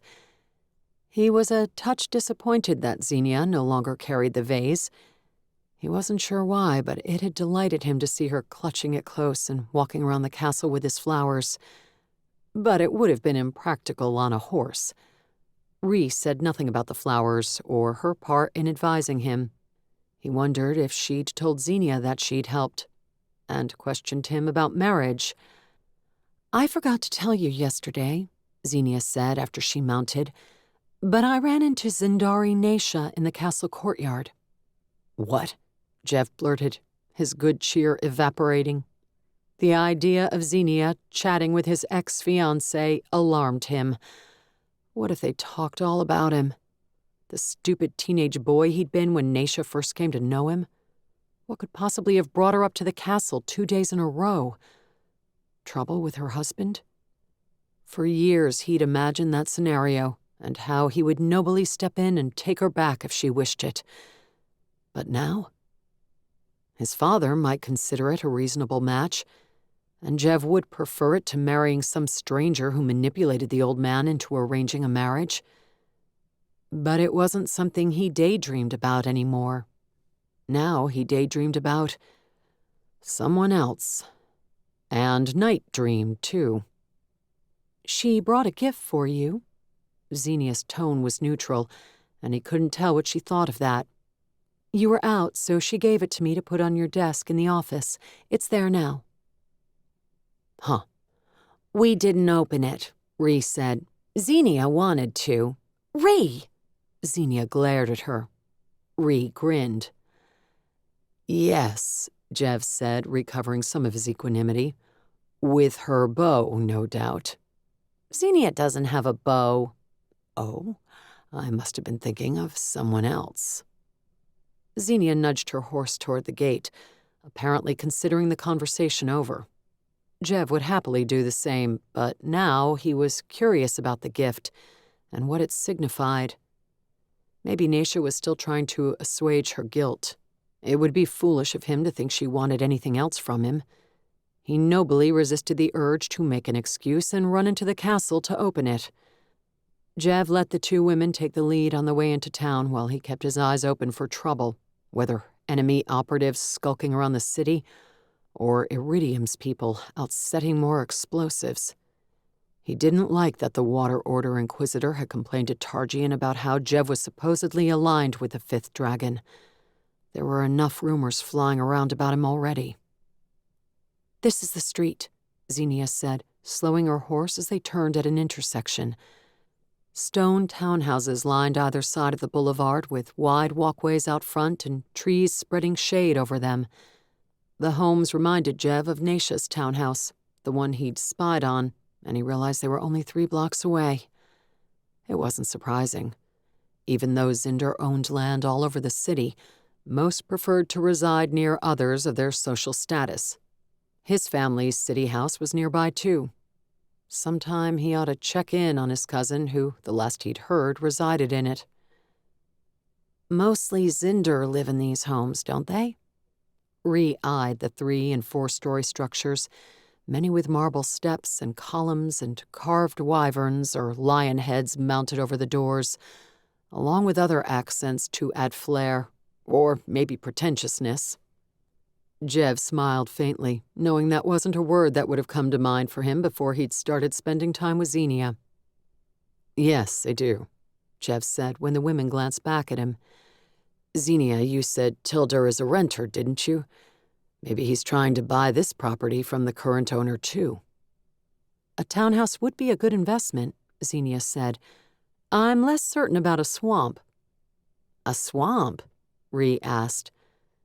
Zenia explained her findings from the day before as they rode toward a house even more pretentious than the others. It had gold gutters and drains, and the wyverns and griffins peering down from the rooftop appeared to be made from solid gold, too, rather than marble. Should thieves with large enough muscles to remove them ever come along, the house would be vandalized promptly. "Think it came that way?" Jev asked. "Or did he modify it?" Zenia shrugged. "Maybe the Zinder landlord lives on the other side of the kingdom and hasn't been by recently to object to the modifications." They halted their horses in front of the yard, and Zenia double-checked the address. "This is the right spot," she said. "Nice fountain," Ree said dryly, pointing her bow to a pair of sculpted stags locked in battle near the walkway up to the house. The sculptor had made them anatomically correct and well endowed, with the water for the fountain coming out of their nether regions. "This Tilder either has a disturbing sense of humor," Zenia said, "or he wanted to irk his neighbors." "Can it be both?" Ree asked. "He tried to get appointed to a political office a few years ago. Maybe the reasons he failed had nothing to do with his common birth." Zenia dismounted. Jev did the same, looking toward the windows and trying to tell if anyone was home. If Tilder was a businessman, he might be out working. "Did you research him, Zenia?" Jev asked. He couldn't imagine she'd had time, as she'd been as weary as he the night before, but she nodded. "As much as I could find in the library this morning. He was mentioned in those newspapers I was perusing yesterday. He's been quite busy in the last few years. When his bid for political office didn't work out, Zinder are almost always chosen, and that was the case this time as well. He hosted a few rallies and tried to start some movements among the common people. Jev, you may not have heard, but this was fairly commonplace in the city while the king and so many of the Zinder were gone. People gathering and protesting, trying to get written up in the newspapers, and sometimes threatening to quit their jobs en masse if commoners weren't given a voice in government. Tilder was among them, fighting to diminish Zinder power and put power into the hands of the people. That was one of his rally cries. He argued to end the monarchy and start a democracy in which all people had a vote, though from what I was able to gather, he wanted more of a rule by the rich than a rule by the common man. You did sleep last night, didn't you? Jev couldn't believe she'd found time to do so much research. Not as much as I wanted to. She touched the front of her dress, the small lump that signified her dragon tear. I've been having... She glanced at Ree, who'd dismounted and was waiting. Never mind. Zenia lowered her hand. Ree frowned. Jev wanted to pry, but maybe she would tell him later when they were alone. He jogged up the broad marble steps and pulled the gold chain for the gold doorbell. The sound of footfalls on steps drifted through an open window. Jev's nerves danced a jig in his belly. After hearing all Zenia had researched, he felt more hopeful that this man might be a genuine lead, that he was someone who believed he could indeed gain if the current order were somehow upset. The door opened and a woman in a maid's uniform with a very short skirt answered the door, a rag and bottle of silver polish in her hand. Yes. I'm Jev Dharrow. Jev gestured to Ree and Zenia. These are friends. He thought he might get further if he didn't announce right off that they were on an investigation for the king. We need to speak with Tilder Braxnoth. He's not here. He's out of town on a business trip. Jev looked to Zenia. She touched a hand to that lump under her dress, and her eyes grew unfocused. Where did he go? Jev asked. Rock van, he said. Do you know when he'll be back? Soon, I think. Perhaps you could try back in a couple of days, Zinder. The maid was polite, and Jev didn't sense duplicity from her, but he would wait for Zenia's verdict. I can bring paper if you would like to leave a message. No, thank you. I'll try again later in the week. The door closed. Is it against the Crown Agent's handbook to sneak into people's houses and snoop around? Ree asked. I don't think we're supposed to do anything criminal in the line of work, Jev said dryly, waving for them to descend the steps. That window was still open. What if Zenia uses magic to do the snooping? Oh, I think that's encouraged then. Jev lowered his voice. Zenia?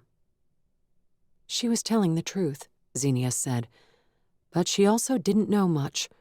Her thoughts suggested Tilder is polite enough to her, but treats her like the hired help, not a confidant.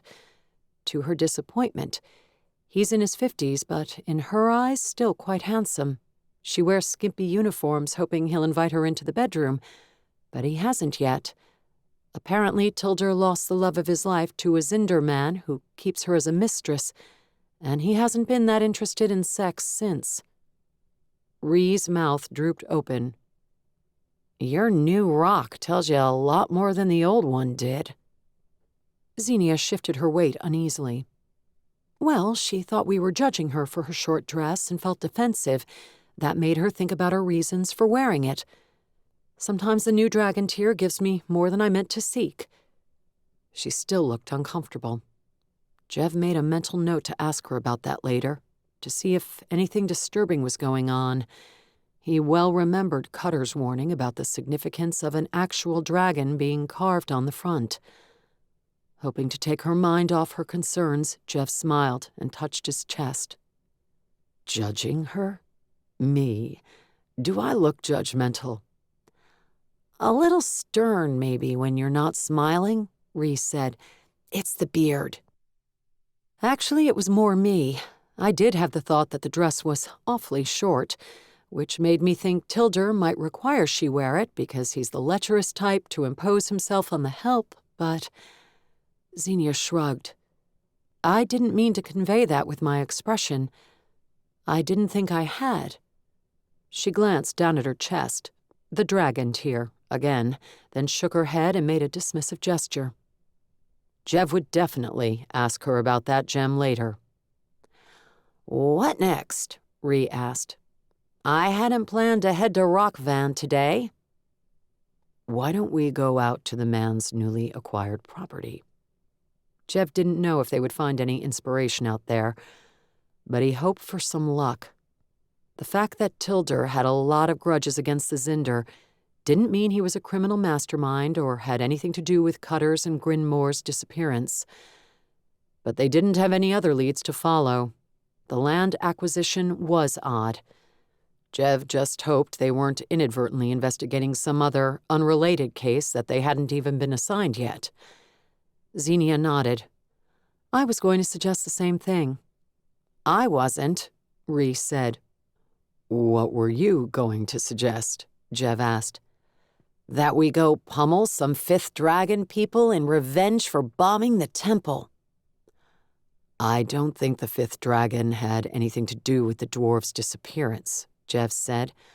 I think Iridium was preemptively striking against Archmage Sashin, since Sashin supposedly wanted to put an end to Iridium and her people. Supposedly, Rhys prodded her thumb to her chest. I'm the one who told you that wasn't true, that someone had started a rumor. Sashin told me that herself before I quit. So, who stands to gain if we're distracted by a tiff between the guilds and the orders? Jev wondered. Rhys opened her mouth, but Zenia spoke first, lowering her voice and turning her back to the window. We're being watched. The maid. She's probably wondering why we're skulking out front. Jev took a step toward the street. Wait. Zenia slipped her dragon tear out on its leather thong. In broad daylight, it wasn't as obvious when it was glowing, but a few tendrils of blue light emanated from its core. I know Rhys was joking, but I think I can snoop magically. Maybe poke into the man's office. I just need a minute. She wrapped her fingers around her dragon tear and closed her eyes. The curtain at the front window moved. The maid leaving? Going to get someone else? Or just shifting so she could hear them better? What are the odds, Jev said in a louder voice, that we could talk the king into installing a fountain like that at the castle?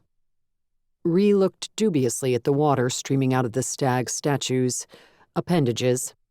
I think he'd fire you if you suggested it. He can't fire me. I'm Zinder. He'd find some way to get rid of you. Zenia lowered her hand and nodded toward the street. They collected their horses and moved several houses away before speaking. Cutter and Grindmore aren't tied and gagged in any of the closets, she said. Jev grunted. He hadn't expected that, though it would have helped them meet Targian's deadline. And I didn't see anything incredibly condemning, Zenia went on, tapping her chin. But there was a room that was completely filled with swords and firearms, not a collection someone with too much money mounts on their walls. My grandfather had such a collection, Jev said dryly. It's still in one of the libraries in the castle. One of the libraries? Rhys asked. My family has lived there for 1,000 years. We've purchased a lot of books in that time. We have an armory, too, which is what it sounds like you're describing. But we do have a whole castle to defend. An armory for a townhouse seems excessive. Were there many other people inside? A butler and another maid. An armory, yes, Zenia said. That's exactly what it seemed like, with weapons in racks next to practice dummies and boxes of cleaning kits. I looked in his office, too. I wasn't able to really read through the vision. It's hard to explain exactly what the dragon tear shows me. I did, however, see that there was a green and blue-colored map on the desk. It looked like his newly acquired land. Land we should definitely visit. Jev nodded to himself, glad he'd grabbed his pistol and short sword on the way out of the castle. He'd noticed that Zenia had also donned her weapons belt before leaving, an unremarkable pistol in the holster. He still mused on getting her a new one, an exquisitely forged one with hand-carved ivory inlays. Let's grab a few supplies and stop by the Elven embassy on the way out of town. I want to see if Lornish has recovered from his injuries enough to join us. He has a magical sword. Are you expecting to run into trouble out on that land? Rhys leaned forward. thumping her bow on the sidewalk. Crocodiles at the least. I'll be disappointed if all we run into are crocodiles, Rhys said. Jev thought of the water golem he and Lornish had battled. I won't. Chapter 13. Zenia shifted her weight in her saddle, alternating between eyeing the noon sun in the sky and the mangroves to the side of the highway. They were the mangroves where she and Jev had tangled with Iridium's men that first night they'd met. Unfortunately, the land they needed to visit today was on the far side of the river, so it was a longer trek from the city. They were almost even with it, but they had to ride another 3 miles inland, cross the Rapids Bridge, and then travel back downriver on the other side before they would reach Tilder's swath of swamp. The group had discussed borrowing a boat in the King's name, but it would have taken a lot of effort to paddle it upriver against the current for miles, making it slower than riding. Still, Zenia worried they would end up riding back in the dark again by the time they explored the land and returned on horseback. After her last experience, she felt gun-shy about being out on the highway at night. Rhi, Jev called, trotting up from behind. will you switch positions with me? He had ridden behind them and beside Lornish for the first 5 miles of the trek. Are you going to discuss flower preferences with Zenia? Rhi slowed her horse, though. Judging by her glance backward, she wasn't sure she wanted to ride alongside Lornish. Zenia still didn't know the taciturn elf well, and wouldn't know what to say to him either. He appeared more flint-faced than usual, perhaps because of the injury Jev had mentioned. Whatever it was, his clothing hid it. Most definitely, Jev said. I'm eager to learn if she prefers pink flowers to purple ones. Would your color-blind eyes know the difference? Rhi smirked at him. Yes. Pink flowers are what I'm more likely to shove up the nose of a sarcastic junior agent. So long as they smell good. Zenia looked at Jev as he brought his horse alongside hers, and Rhi fell farther back. She knew he had heavier matters than flower preferences in mind. I was wondering how you're doing with the new dragon tier, he said. Ah. Zenia would have rather discussed flowers. She remembered the way Jev and Rhi had gawked at her when she'd relayed all that information about the maid's sexual interests. It's eager to please and sometimes gives me more than I intended to get from people's minds, she explained again. Guess I better watch what I think about around you then. Jev smiled, but his eyes seemed worried. I don't pry into your thoughts. She guessed he didn't like the idea of having his privacy invaded. Who would? Or the thoughts of any friends. Not intentionally. It was possible the dragon tier would act on some subconscious desire of hers and share something a friend was thinking. After all, Zenia hadn't meant to poke into Naisha's mind. That's good. Anything else troubling you, besides the mission? Zenia wondered if he'd caught her staring moodily into her porridge and not eating that morning. He was, she reminded herself, more observant and perceptive than the average man. Should she tell him about her nightmares? He wouldn't be able to do anything about them, and he might worry. She didn't like that Cutter had thought she couldn't keep this particular dragon tier. Jev hadn't voiced a similar objection, but she wouldn't be surprised if he silently agreed. She could envision him putting her safety above the benefits the powerful gem gave them. Nothing I can't handle, Zenia said, not wanting to outright lie to him. Ah, so that's a yes. His tone was light, but he watched her intently.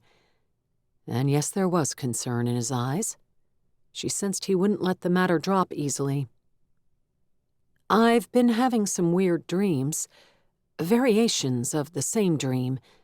It's possible it has nothing to do with the dragon tier. Mine's are odd. They're not dreams about me naked, are they? No, Zenia said. Judging by his smirk, it was a joke. But she wondered what had made him think that. Why, are you having dreams about me, naked? His smirk faltered before he firmly reaffixed it. I refuse to answer that question while you're wearing that gem. Dear Founders, did that mean he was? "What are your dreams about?" he asked, and she sensed he wanted to turn the conversation quickly back to her. A little buzz of warmth came from the dragon-tear along with what felt like a question. Was it wondering if she wanted it to poke into his thoughts? No, she thought at it with emphasis. "You don't have to tell me," he added when she didn't answer right away. "I just want you to know you can, if you want to." "Thank you. I'll remember that. I would rather focus on our investigation right now. They're just dreams, not a big deal." They had reached the Rapids Bridge and guided their horses off the highway and across it. Another well-tended road continued on the far side. Zenia knew it paralleled the coast, a few miles inland, all the way to the border, but she had only traveled about 10 miles down it before. Sometimes she felt her life and her realm of expertise were tiny, since she'd so rarely left the city and had never traveled overseas. Her career had never required it. It had been novel when she'd traveled with Jev to Knoll Castle. After they had traveled a half-mile, Jev pointed to a dirt road, one far less traveled than the main one. It headed back downriver. "That's our turnoff, right? The only way to get to that land, I think, unless you want to go around it and to the coast." "That's it." The area around the turnoff was clear of trees and occupied by farmhouses with lettuce, gourd, and radishes already coming up in the fields behind them. But farther downriver, the dark shadows of mangroves and swamplands darkened the horizon. "I'm glad we're visiting in the middle of the day." Realizing that made her sound like a scared girl, she chuckled and waved a hand as if it had just been a joke. But Jev said, "Me too," with feeling. She looked at him. "If there are crocodiles waiting, I want to be able to see them." "Of course." Zenia turned her horse down the dirt road, glancing back to check on Ree and Lornish. They were still following, but not riding together. That made Zenia feel a little sad, even though she didn't think Ree was deliberately ostracizing the elf. She probably didn't know what to say to him. Still, Zenia decided she would talk to him later and try to get to know him. Even a standoffish elf had to feel lonely from time to time, and Jev had said the other elves in the embassy tower had left. "Hells," Jev grumbled. Zenia turned her attention back to the front in time to see the tail end of a crocodile as it waddled across the dirt road and disappeared into a canal alongside. "Maybe Tilter bought the land so he can start a crocodile farm." "If such a thing exists in the world, I don't want to know about it." "It can't be much different from owning a farm full of cows. Didn't I see some of those on your land when I visited?" Visited. Such a polite way to say she had been there to arrest him. "We milk the cows, and they don't try to eat us while we do it." "Perhaps some farmers like more of a challenge." "When I was growing up, we did have a cow that licked my face and nibbled on my hat while I was milking her. It made matters moderately challenging." Zenia was amused that Jev had actually milked a cow himself. She supposed his father wasn't the kind to shirk work or pawn it all off on the staff. The old man must have deliberately raised his sons to be the same. Even if she didn't care for Heber Dharrow, she did like the result of his influence in Jev. As the road took them into the mangroves, it grew much darker, the canopy overhead blotting out the sky. The air smelled damper and earthier.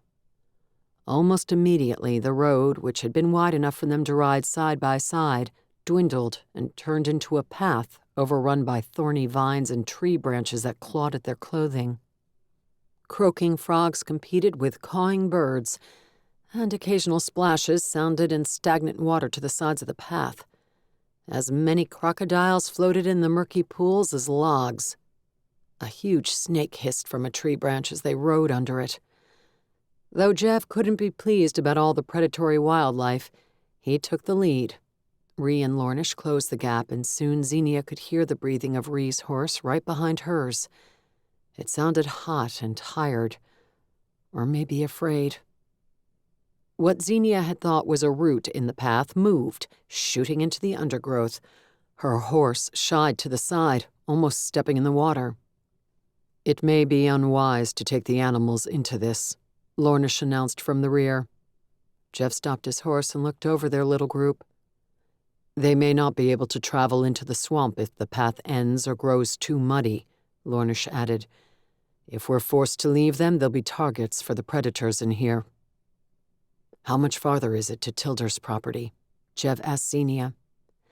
"Still more than a mile to the closest boundary, and then it spans miles in all directions." "All right, dismount and I'll take the horses back to one of those farmhouses. If I toss my name out, they should be willing to watch them while we're in here. We're not that far from Dharrow land." "Are you sure you're not just looking for an excuse to escape the crocodiles?" Zenia slid off her horse, careful not to step in the water. The path had definitely gotten narrow and muddy. Her boots squished when she landed. Jev winked as he took her reins.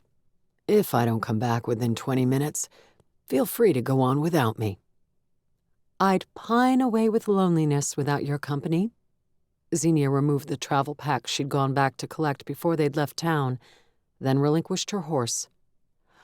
"Lornish can keep you entertained if Ree isn't up to it. He's quite charming to the ladies." Ree snorted. "Please, I could feel him glaring at me with his icy eyes all the way out here." "Elven ladies find his glares charming. He's teaching human ladies to feel the same way. He likes a challenge." Lornish gave Jev a harder look than any of the crocodiles had.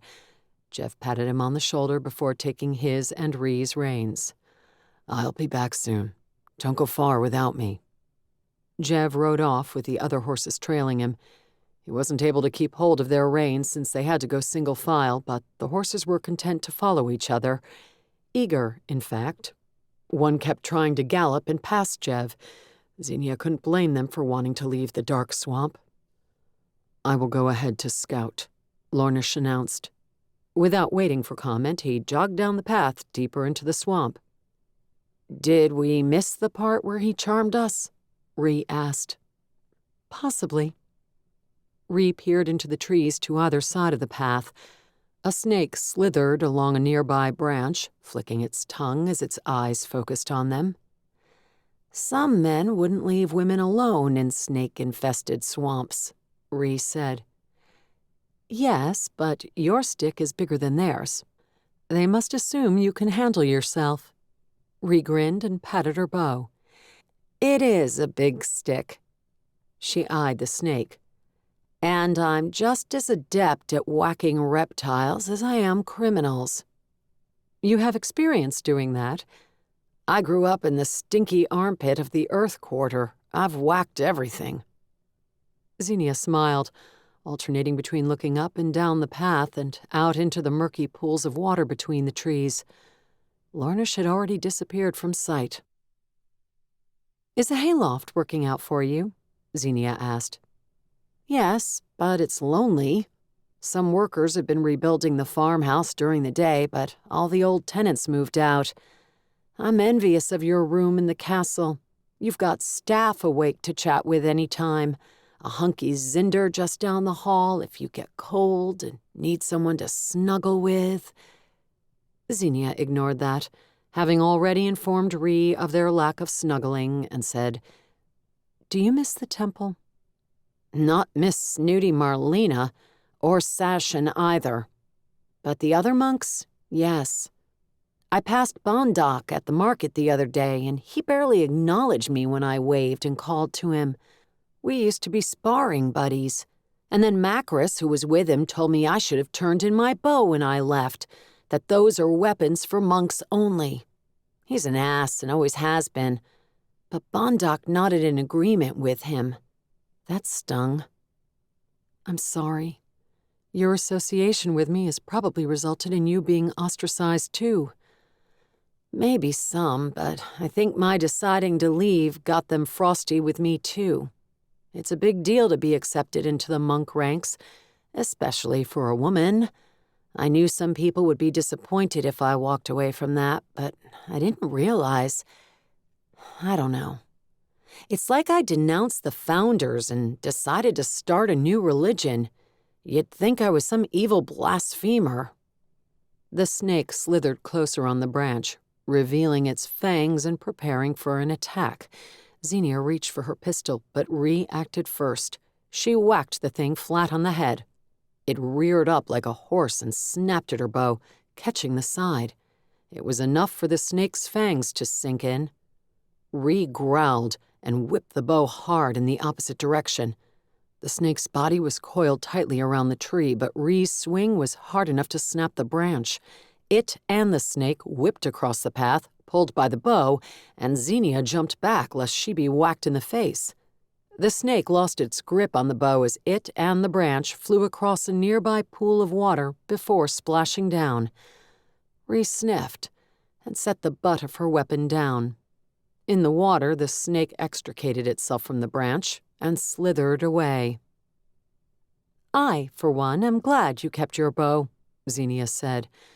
Ree winked. "Me too." "It's a good thing you took care of that snake before I returned," Jev drawled, ambling up the path toward them. "I'm afraid I might not have convinced it to leave in as swift and manly a manner." "Manly?" Ree lifted her eyebrows. "At the least, you displayed great strength." "I won't argue with that, but it was most assuredly feminine strength." "But your stick is still larger than mine, right?" Jev asked. "Oh, absolutely." "Lornish scouting?" Jev asked. "How did you know?" Zenia asked. "It's what he does. Also, I believe it pains him to have to engage in a conversation with a human for more than 3 minutes." Jev waved for them to lead the way down the path. Actually, he waved for Ree to lead, with her big stick. Ree lifted her chin and went first without complaint. If anything, she appeared pleased to be asked. "Why is he loitering in Corvan if he doesn't like humans?" she asked over her shoulder.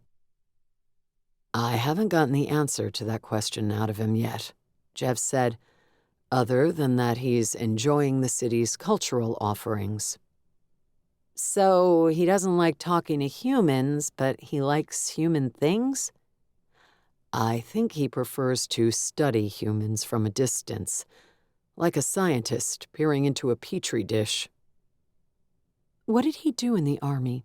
Zenia asked as they continued deeper into the marsh, the occasional hoots, chirps, and splashes of wildlife punctuating their conversation. "He worked in your company, didn't he?" "He was a scout. Occasionally an assassin." "An assassin of elves?" Zenia glanced over her shoulder at Jev. He had taken up the rear and was carefully watching their surroundings as they walked. "Yes. I never asked him to go on such missions, but the king found out he was willing and had no qualms about using him." Zenia remembered the words Lornish and the elven princess had exchanged at Dharrow Castle about how he'd made choices to go against his own kind. She was about to ask why Lornish had turned on his people, but he appeared again on the path ahead of them. She tensed, worried he had found some trouble, but he jogged toward them with the same easy lope he'd used before. "Find something?" Jev asked.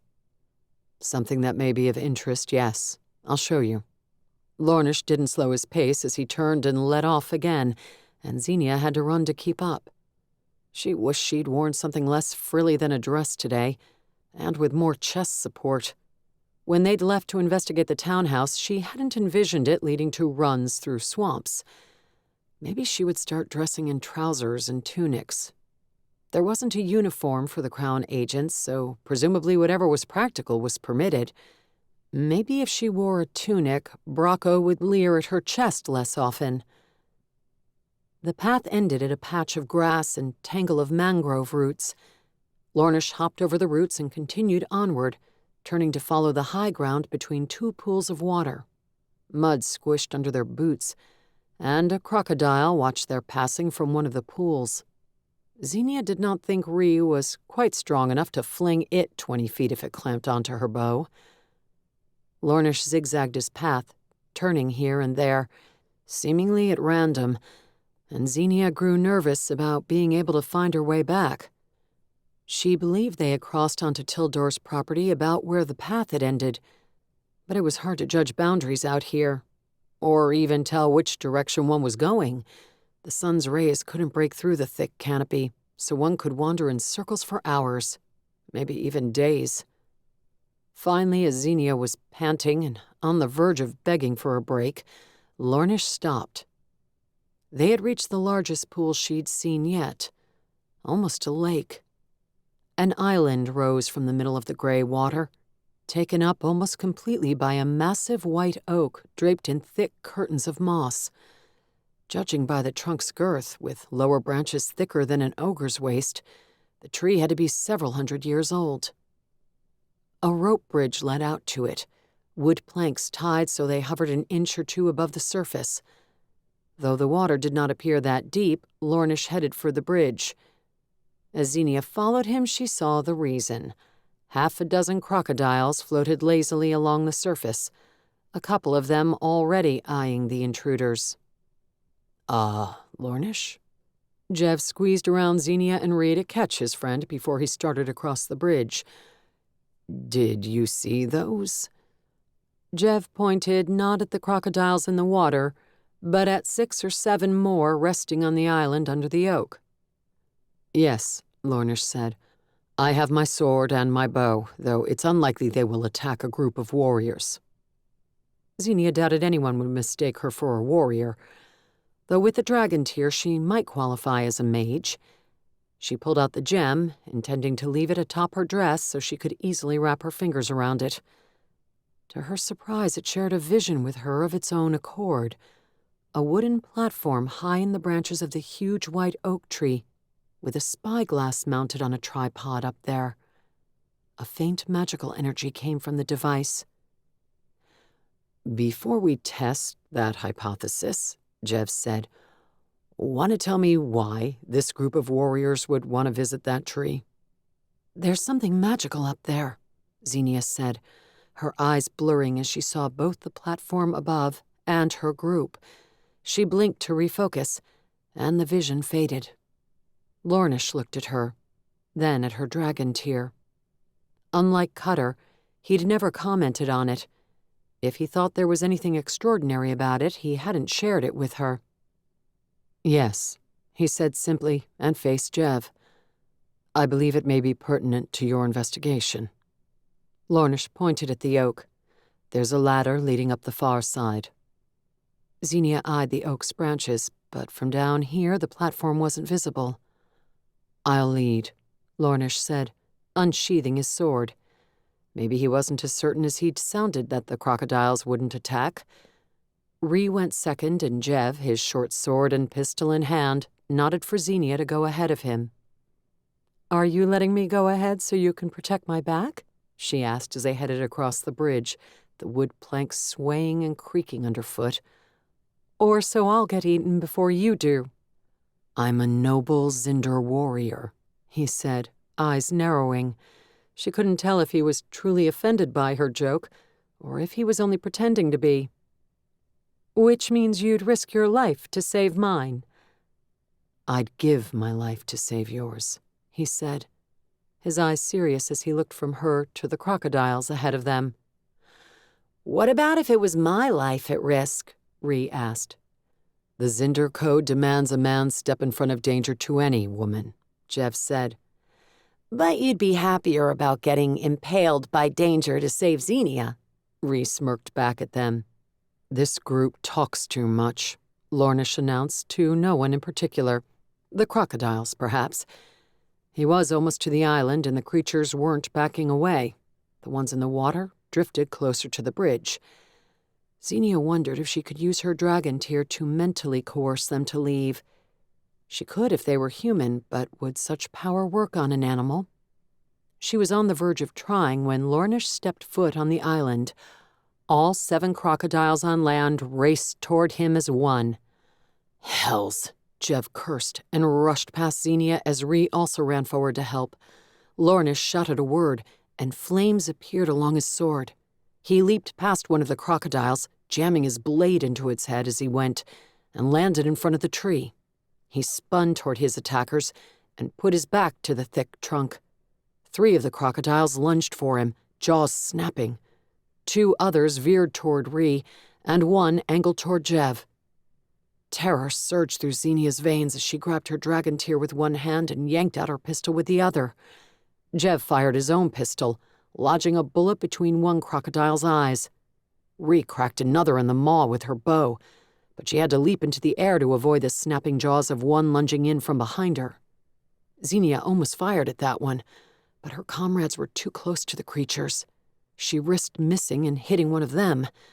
Better to try to deter the crocodiles with the dragon tear's power. Before she could focus on drawing upon its magic, movement to the side startled her. She was still out on the bridge, and 2 of the crocodiles in the water swam toward her at top speed. She envisioned armor protecting her, and the dragon tear hummed with power. The 2 crocodiles slammed into an invisible barrier several feet away. A huge splash came from behind her. Another crocodile. It snapped in the air, trying to bite the invisible shield that blocked it. Zenia lifted her pistol, aiming between its eyes, but an admonition emanated from her dragon tear, and she paused. Somehow she understood that she wouldn't be able to fire through the shield it had created around her, just as she wouldn't have been able to fire through a knight's shield of old. An image came to mind of a crocodile writhing in flames. She couldn't imagine how anything in the water could burn, but she went with the idea, willing a fire to engulf the crocodiles snapping at her shield. More of them had advanced and butted at the invisible barrier. Growling, she envisioned a great ball of fire thrusting out from her on all sides. Orange light flared so brightly she had to fling an arm up over her eyes. An animal roared in pain. Splashes came from all around her spot on the bridge. The wood creaked and groaned. Someone cried out, "Ree?"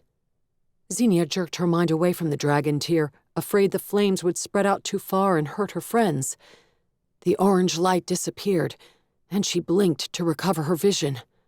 Charred crocodiles fled in all directions. "Look out, Zenia!" Jev shouted as he fired at another of the crocodiles on the island. Zenia spun, fearing another creature was lunging at her from the other direction. But there was nothing behind her. Nothing but flames, burning the ropes that held the bridge together. Cursing, she ran toward the island. The ropes snapped first. The bridge slumped into the water and she lurched, wobbling as she flailed for balance. The wood planks wouldn't support her and she plunged into the lake. Her boots brushed a muddy bottom 4 feet down. Afraid the crocodiles would see she was no longer protected, she swam for the island as quickly as possible. Her arm bumped against something large under the floating planks. A crocodile. She screamed and jerked away, trying to form a shield around herself again, but she was too panicked to focus on calling forth the dragon tear's magic. Until she realized the crocodile wasn't moving. It wasn't even alive. Its entire body was blackened, and the smell of charred hide hung in the air. A hand gripped her arm. Jev. He'd waded out to her, and he lifted her from the water, gathering her in his arms. Though she had recovered from her fright of the dead crocodile, Zenia let him carry her without objection. She craned her neck to see if her friends needed help, but their 7 crocodiles were also dead, most bleeding from the gashes of Lornish's sword. His long blade was still shrouded in flames that danced and writhed along the gleaming steel surface. Zenia had heard that elves and dwarves could make magical weapons, but she had never seen one. "I killed that one," Jev said, pointing at a crocodile with a bullet hole in its eye as he set Zenia down. He wore a self-deprecating expression rather than a smug one, so Zenia assumed Lornish had killed most of the others, or all of them. "I knocked out at least 3, Ree said. She stood between 2 corpses and waved her bow, but those crocodiles also looked to have been slain by a blade. Lornish gazed blandly at her. "All right, I hit at least 3. It's not my fault they have such thick skulls." "I think Zenia killed 6 or 7. Jev said, sounding dazed as he looked toward the water where a couple of charred corpses floated. Zenia shook her head, positive most of them had gotten away, and she hadn't done anything. It was my dragon tear. Dragon tears don't act of their own accord, Jev said. You must have had the idea to use fire. A good choice. Forest animals know to fear flames, and I imagine even those that live around water have a healthy fear of it. He eyed the closest charred corpse. For good reason. Zenia, remembering how the idea had popped into her mind from someone else, from the dragon tear itself, didn't nod in agreement. She caught Lornish considering her contemplatively. What I'd like to know, Zenia said, eager to change the subject, is why they all attacked en masse. I may be a city girl, but from what I've heard, that's not normal, right? I know wolves do that, but crocodiles aren't pack animals, are they? No, Lornish said. I didn't realize it before, but they were activated by a magical command, coerced to attack as one. Activated? Ree asked. Were they not real animals? They were real, but some mage was either controlling them from afar or placed a command in their brains to attack anyone who came close to a specific area.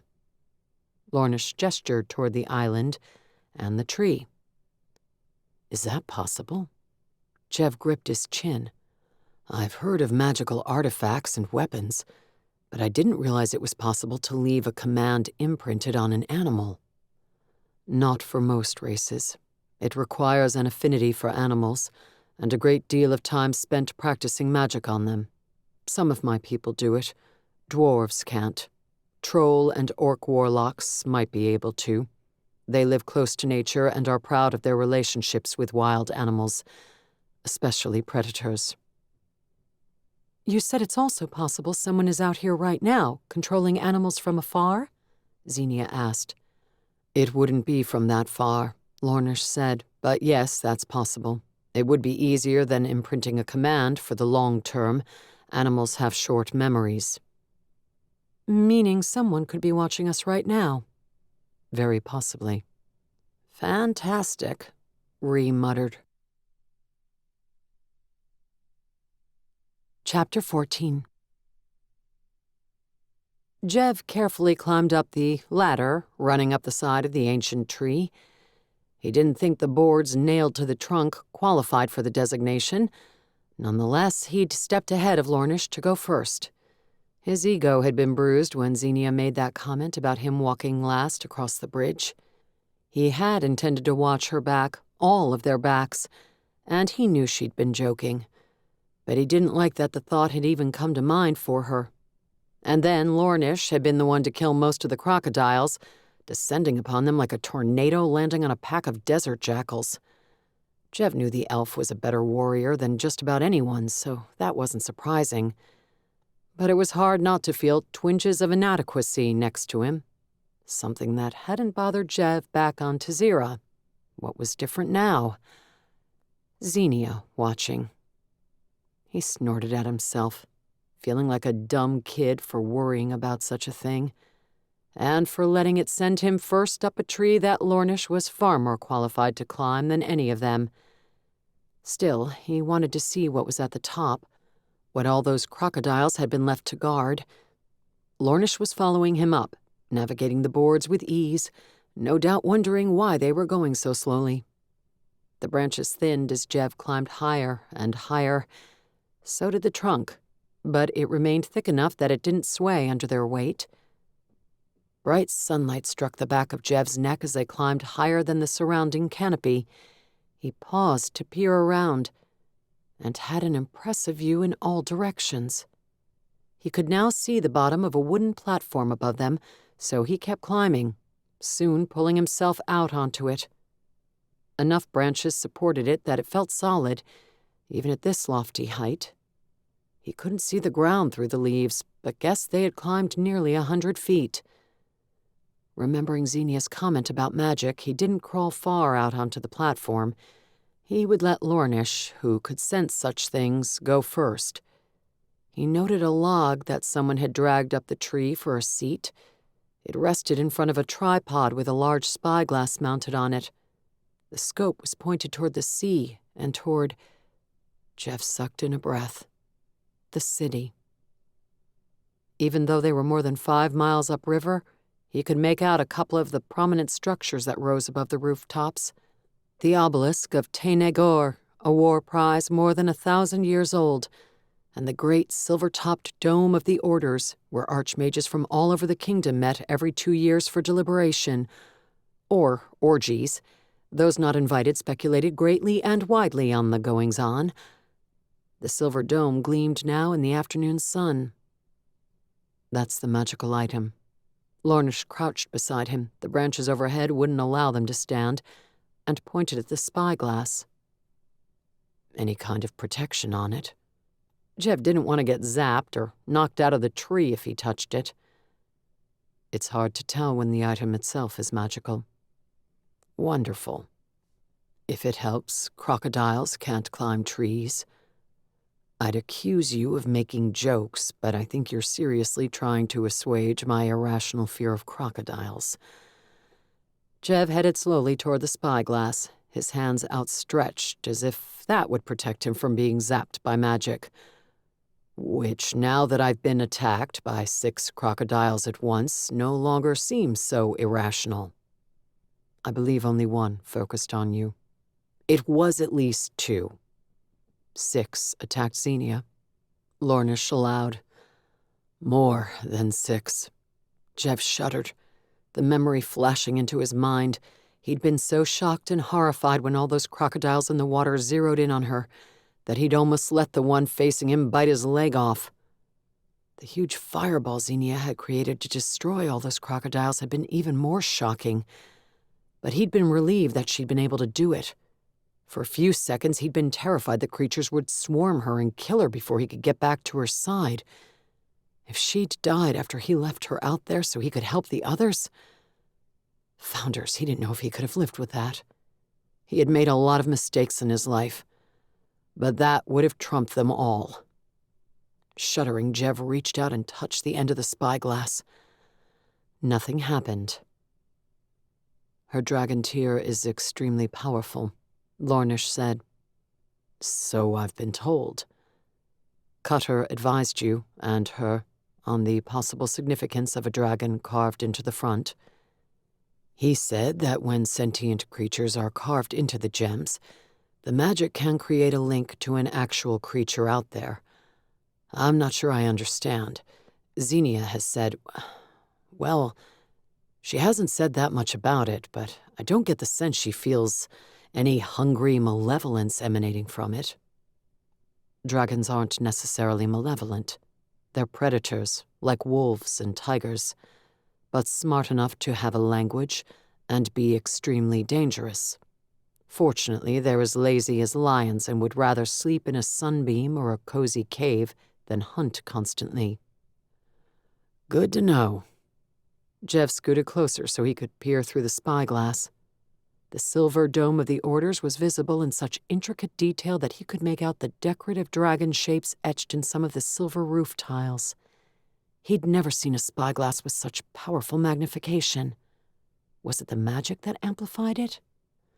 You may want to keep an eye on her. It's a powerful artifact for a human to have. Many humans who have in the past gained access to such power have made poor decisions with it. As an inquisitor, she wore a dragon tear that gave her power and didn't abuse it, if that's what you're suggesting. This is a very different kind of power. It's palpable, not granted by social delusion. Jev snorted at that description for the sway the Orders had over the populace. She's experimenting now and learning what the dragon tear can do, Lornish continued. That's apparent. When she more fully realizes its capabilities, just be wary and watch her. I'm not her keeper. Jev moved the spyglass, wondering what else he could see from his distant perch and how hard it would be to zero in on desirable targets. But it refocused of its own accord. Somehow it found Alderoth Castle, choosing a magnification that allowed Jev to see the ramparts, with the guards walking along them, and also the front gate, and the road leading up to it. That's disturbing. We are no longer talking about the dragon tier, I assume. Lornish had moved closer and was examining the tripod and outside of the spyglass. Jev shifted so he could look through the eyepiece. Interesting. Lornish touched the side. Jev noticed the spyglass itself didn't move. He didn't think it had moved when he tried to adjust it either. But Lornish kept touching the spot, so he assumed the image at the other end was changing. Your army barracks. A popular market. I believe that is the Watch headquarters building. Your fire order temple. Someone has been observing your city. Tilder. Lornish hesitated before saying, perhaps. He didn't sound convinced. Jev remembered his comment about trolls and orcs having warlocks that specialized in animal magic. What about in making sight-enhancing artifacts? Jev. Lornish leaned away from the spyglass and waved for him to look. Warily, Jev leaned in. The view had shifted from the city to the ocean, to a great steamship with 2 bronze smokestacks, each the size of small buildings. The ship itself was massive, the crewmen working on the deck appearing like ants in comparison. Bearded ants. Is that the dwarven ship? Jev asked, awed by all the metal on the vessel. Bronze and iron gleamed in the sunlight all over the ship. Was there a single wooden spar? The steamboats that paddled up and down the Jade River were made mostly from wood. Jev had seen a couple of ocean-going steamships being built in the shipyard in the harbor, but they still had wooden masts and cloth sails, the craft not relying entirely on steam. He didn't see evidence of either on the dwarven vessel. Yes. Any way to tell how far out it is? Jev couldn't see anything but water around the ship, deep blue water. He touched the spyglass, but it shifted back to the view of the dome. Not far, is my guess. I haven't heard of an artifact like this augmenting sight for more than 20 miles. Jev hadn't heard of an artifact like this at all. He shook his head and turned for the ladder. We better find this Tilder if he's out here. I have questions for him. Such as why a man who had a townhouse in Corvan had to come out here to spy on the city, and why this special spyglass had been set to watch for the approach of that ship. I don't think he was the one up here, Lornish said, an odd note in his tone. Jev paused, a hand on the tree trunk. Lornish held up something small, matted, bloody, and dark gray. What is that? Did Jev want to know? A rat's head. What happened to the rest of it? Judging by the teeth marks, it was eaten. As some bird's snack? Jev looked up, though the oak's leaves blocked the sky directly above. He hadn't heard any eagles or falcons screeching, but he was sure they were around. I think by someone sitting and watching through the spyglass, Lornish said. Ogres don't usually stoop to eating rodentia, nor would one have been able to climb that ladder. But orcs and trolls are lighter weight, and will eat almost anything that moves. Including humans, if the stories were true. Jev had occasionally seen and interacted with orcs and trolls in Tazira. The elves claimed the territory around their woodland cities, but they had never striven to keep the entire continent free of other races. But he'd never sat down for meals with them, nor had he ever wanted to. He didn't like the idea of them sitting out here and munching on a snack while spying on his city. Not one bit. Zenia slogged through the swamp, her wet dress sticking to her body and mud trying to suck her soggy boots off her feet. Her thighs chafed, and the skin of her palms was wrinkled from pushing aside damp foliage that wanted to slap her in the face. There hadn't been a trail for what seemed like hours, and she hadn't the faintest idea where they were in relation to the river and the path back out. She didn't complain out loud and did her best to stoically tell herself she was doing her duty, that her misery was for the good of the kingdom, but she couldn't help but look forward to escaping this sodden adventure and visiting the steamy bathroom in the castle. She didn't think Jev, Ree, or Lornish, who was leading them to who knew where, could be as uncomfortable as she, since they'd had the wisdom to stay on land instead of burning the bridge they stood on. But nobody was talking much, so maybe they were. Nobody's boots or trousers were dry anymore. Lornish stopped abruptly, his head turning to the side. Zenia, worried another batch of crocodiles might attack, touched her dragon tear and willed it to let her know what creatures were around them. She was almost overwhelmed by the sensation of tremendous life on all sides.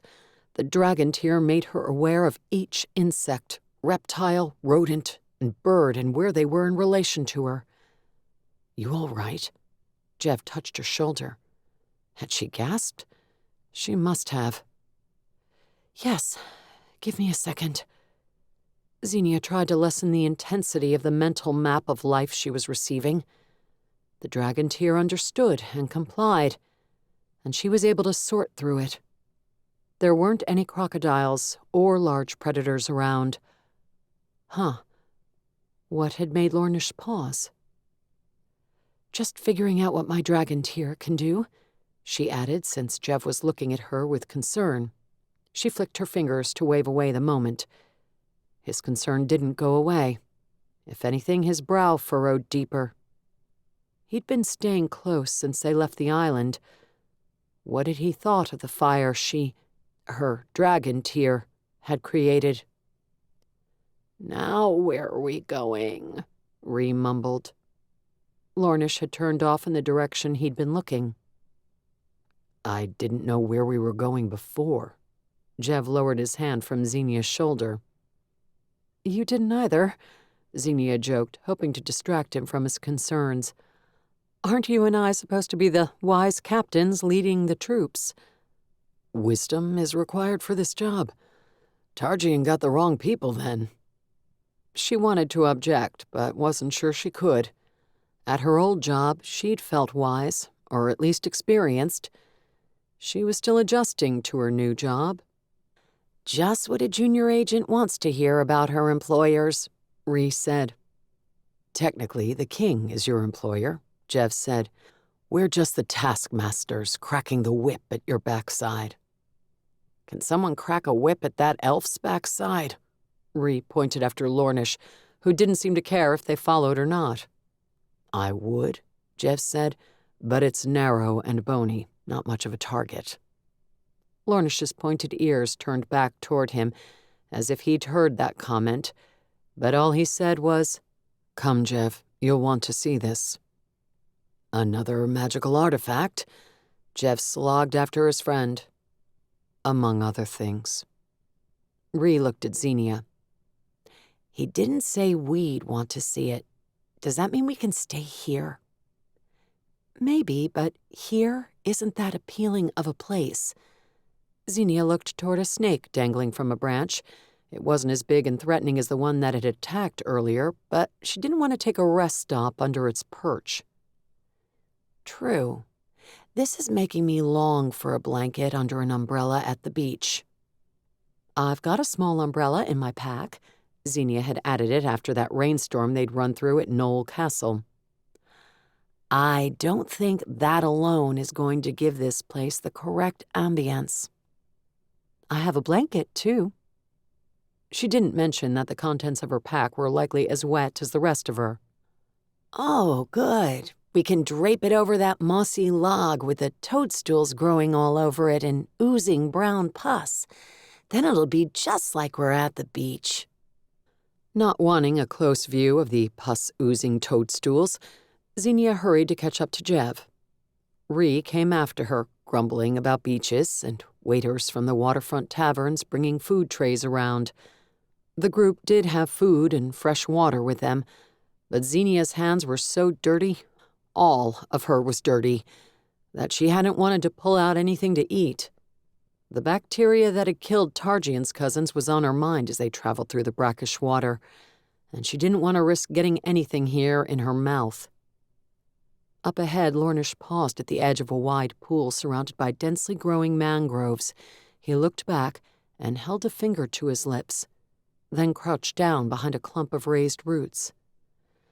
Zenia hoped there wasn't another crocodile-infested island in the middle of the pool. Jev also crouched as he moved the last few feet to join Lornish and looking across the water. Though Zenia couldn't see anything except trees yet, she emulated the men, staying low and stepping carefully as she approached. Neither of them was speaking, just looking. Zenia glimpsed firelight on the other side of the pool, along with grimy canvas sheets strung between the trees. No, those were tents. They had found someone's encampment. A large encampment. There had to be 10 or 12 tents, each large enough to hold several people. Or maybe not people.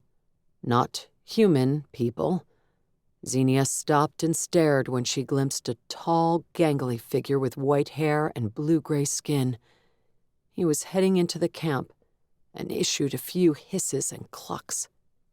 Was that a language or a sign of indigestion? She remembered seeing a couple of trolls in cages at the waterfront when she had been young, but she had never witnessed one walking free with sheathed knives, axes, and pistols thrust through loops in a multi-pocketed vest. That was the only thing the troll wore on its upper body. A black garment similar to a skirt or maybe a kilt hung down to its knees. Jev reached out and pulled her down beside him where the roots would hide them. Zenia realized she'd been gawking and crouching out in the open. If they were spotted by the trolls who likely did not want to be discovered by Corvan's inhabitants, they could end up being chased through the swamp for miles. And killed, she added grimly to herself. Judging by the number of tents, her little team was sorely outnumbered. Ree hunkered down beside her, careful not to knock her bow against the roots. Her expression was grim, too, and she likely wasn't thinking of beaches any longer. "There's a cabin behind the tents," Jev breathed, his voice barely audible. Zenia leaned closer, her shoulder brushing his to hear him. Lornish nodded from his other side, his ears not having trouble hearing whispers. It took a moment for Zenia to pick out the cabin, since it was the same drab gray-brown as the rest of the swamp, and moss carpeted its log walls. Maybe it had been a hunting cabin for the Knowles once. Zenia knew Zinder went on safaris in exotic lands to hunt ferocious predators. She didn't know about 5 miles up the river from the city to tangle with crocodiles. Lornish tapped Jev's shoulder and pointed back the way they had come. Their group carefully backtracked until they could no longer see the pool or the tents. "A scouting party," Lornish said, watching their surroundings as he spoke. "A large one. It's hard to tell how long they've been here, but the tents sagged, as if they've been up in the damp weather for many days." Jev stroked his beard. "We'll have to go back to town and get help to deal with them. If Crocs is around, he can round up some experienced soldiers. I believe there are 20 or 30 trolls in camp right now. We can deal with them." "We?" Jev pointed at his chest, then Lornish's. He didn't include Zenia and Ree. Ree's eyes narrowed. Since deal with them likely meant kill them, Zenia didn't object to being left out. Even though those trolls had come to spy on Corvan, if not lead an attack on it, she would have a hard time sneaking up on them and shooting to kill. That had never been her duty as an inquisitor. She questioned people and arrested them, leaving the execution of justice to the city's headsmen. "It will be dark soon," Lornish said. "It'll be easier to sneak up on them and strike without others noticing and raising an alarm." Jev grimaced. Zenia didn't know if it was because he disliked the idea of playing the role of assassin, or if he was skeptical they could kill that many by themselves. Zenia would be. "Aren't you still injured?" Jev waved to his friend's abdomen. "Nothing that will impede me, as you saw with the crocodiles." "Maybe we could capture one to question first," Zenia said. "Troll isn't a language I speak," Jev said. Lornish didn't comment. Did he understand their language? Maybe he did, but didn't want to question them. Did elves have a vendetta against trolls? Or maybe he did personally. "I think I could grasp some of their thoughts without understanding the language." Zenia touched her dragon tear. "I assure you, you already know why they're here," Lornish said. "It would be useful to learn about their plans," Jev said. "How many are here and how many more are coming? And if our dwarven friends are out in this swamp somewhere. Admittedly, it's hard to imagine that a pack of trolls sneaked into the city to kidnap Grindmore. They're distinctive. If we can capture one, I won't object, but it may be easier to pick them off from afar." Lornish removed his bow from his back before they realize we're out here and raise an alarm. "When have you ever chosen the easy way, my friend?" Jev smiled, though he looked worried.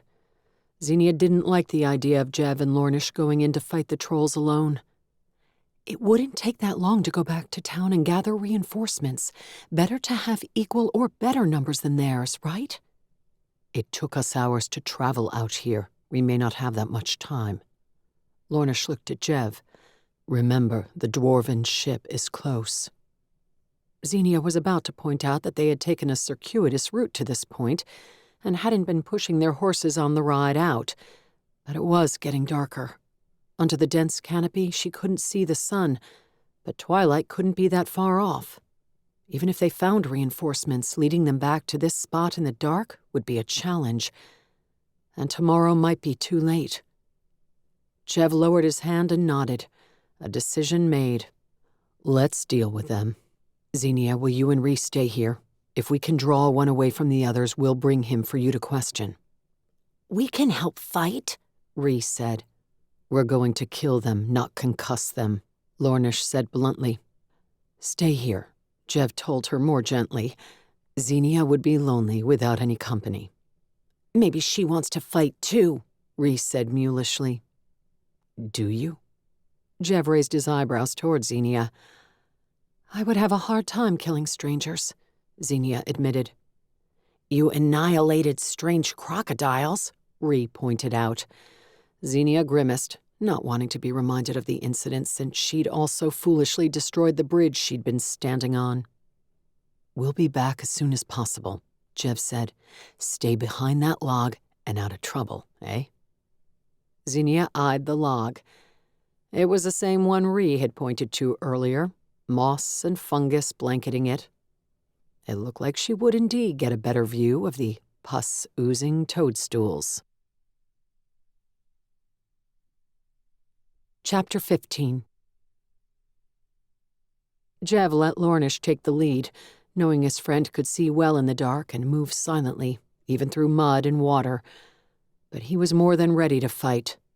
The fact that these trolls were here, spying on the city from only a handful of miles away from Dharrow land, made him furious. There could be no innocent explanation for this. He hoped the scouts hadn't been roaming the countryside, stealing animals and attacking people they found out by themselves. What if some were even now skulking around on Dharrow land? His fingers tightened around his pistol grip. He held his short sword in his other hand. Just ahead of him, Lornish paused and fired his bow twice. Then he burst into motion, running forward and slinging the bow over his back as he yanked out his sword. Jev couldn't yet see what he'd fired at, but he ran after to help. Lornish jumped over a dark figure sprawled in the mud, then sprang behind a tree. A grunt sounded, followed by a gasp of pain. Jev paused when he reached the figure, a dead troll with an arrow sticking out of each eye. As Jev stepped over the body, Lornish pulled a second troll out from behind the tree. Though Lornish wasn't as tall as his blue-skinned adversary, he had no trouble keeping a dagger to the troll's throat and a hand over his mouth. Long-fingered hands with yellow nails whipped up and grabbed Lornish's arm, trying to dislodge it, but his grip might as well have been made of steel. He pushed the troll ahead of him and Jev stepped aside, realizing Lornish wanted to get his prisoner out of hearing range from camp. A couple of times the troll's arms flexed and he kicked behind him, but Lornish evaded the attacks like a dancer, barely missing a step. He sank his dagger deeper, and his prisoner stopped struggling. "What questions do you have for him?" Lornish asked when they were farther from the camp. He stopped and turned his prisoner to face Jev. That was Zenia who wanted to chat with him. Jev did have questions, but he doubted the troll would answer them without magical coercion, or even understand them. "Do you speak his language?" "Enough of it." "How many trolls are here scouting?" Jev asked, "and how many more are coming?" The troll glared at Jev with black eyes, the irises and pupils the same inky shade, and both equally filled with loathing. Blue lips curled, and the troll spat. Then he spoke. "This land was ours long ago, and it will be again. Your people are weak, and even your own kind will betray you for power. Trolls are strong, and the entire world knows this and accepts it. Many wish to ally with us. Your kind will fall, and these marshes and mountains will be ours again." He turned his gaze toward the trees and the muddy pools, perhaps seeing them better in the dark than Jev did. Though his lips remained curled, his dark eyes seemed loving as he gazed upon vines dangling from branches. Jev was surprised the troll had not only answered, but was speaking in the coastal trade language. Most of the words were similar to the kingdom tongue, though his accent was different and especially harsh. Lornish's eyes were slitted in concentration. Maybe he had some magic that could convince a prisoner to speak. "You said one of my people betrayed his own kind," Jev said. "Who was it? Tilder Braxnoth?" "It does not matter now. We did not need him. The dwarves will not help you. The elves will not help you. We will slay your males and take your ugly females for our slaves and boil your children and eat them." "Big talk for a troll with a dagger to his throat," Jev said, showing only defiance and not fear, though he couldn't help but think again about how close this scouting party was to his family's lands. His kin who lived in the castle wouldn't be stolen away in the night. But what about those living in the villages around the estate? The villages weren't walled and protected by night guards. His father's unclaimed children, little sisters that Jev needed to get to know better one day, would be vulnerable in their simple wood homes. "How many scouts did you bring?" Jev asked again. "I will speak no more. Tell your elf servant to." Lornish tightened his grip, and the troll hissed. Lornish spoke in their language of hisses and clucks. The troll spat a reply. Lornish let his dagger sink deeper, and blood dripped from his prisoner's throat. The troll threw up his arms and tried to knock Lornish away, whirling toward the elf with a snarl. Jev rushed forward to sink a dagger in their enemy's back, but Lornish finished him first, slitting his throat. The troll was dead before he hit the ground. After hearing about his plans to boil human children, Jev had no sympathy or regret for the troll. "What did you ask about? Their numbers? Did he say anything useful?" "That elves taste good." "So not that useful unless you're planning a menu for a banquet." Even in the poor lighting, Jev could see the flat look Lornish gave him. "We'll find another one that will talk," Lornish said. He stalked toward the first one he'd killed and retrieved his arrows. "We may find answers in that cabin if we can sneak in," Jev said. "We'll find answers in the throats of our enemies," Lornish growled and stalked off. "Guess he didn't like being called tasty," Jev mumbled to himself, following him. "I can't believe they abandoned us here," Reese said as twilight deepened in the swamp. "I can't believe you wanted to go with them to kill trolls." Zenia touched her pack where it rested against the log beside her. She'd had the foresight to bring a lantern in case their trip took longer than expected, but she wouldn't dare light it with trolls roaming the swamp nearby.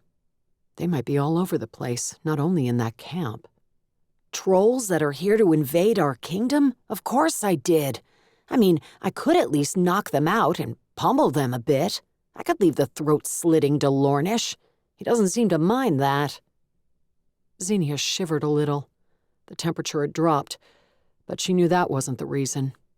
She could accept Lornish as a throat slitter, but the idea of Jev acting as an assassin troubled her.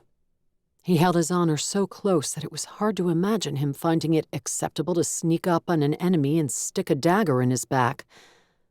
But his honor might also demand he do whatever necessary to protect the people of Kor and his family. How far was his land from here? Less than 10 miles, she thought. She couldn't truly object to him protecting those he loved.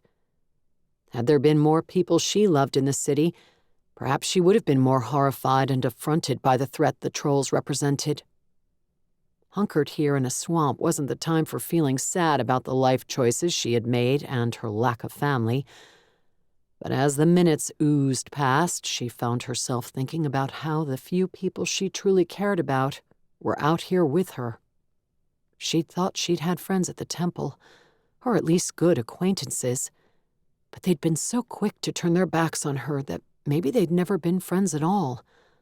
Only Ree had come out to speak with her after she'd been ostracized. And Jev, she may have only met him a few weeks earlier, but she'd worked so closely with him during that time that she'd come to know him far better than many people she'd known for years. And she'd come to care about him. Maybe even more than care about him if she was honest with herself. She peered over the log in the direction he and Lornish had gone, the pungent, earthy scent of the moss and fungi offending her city-bred nostrils.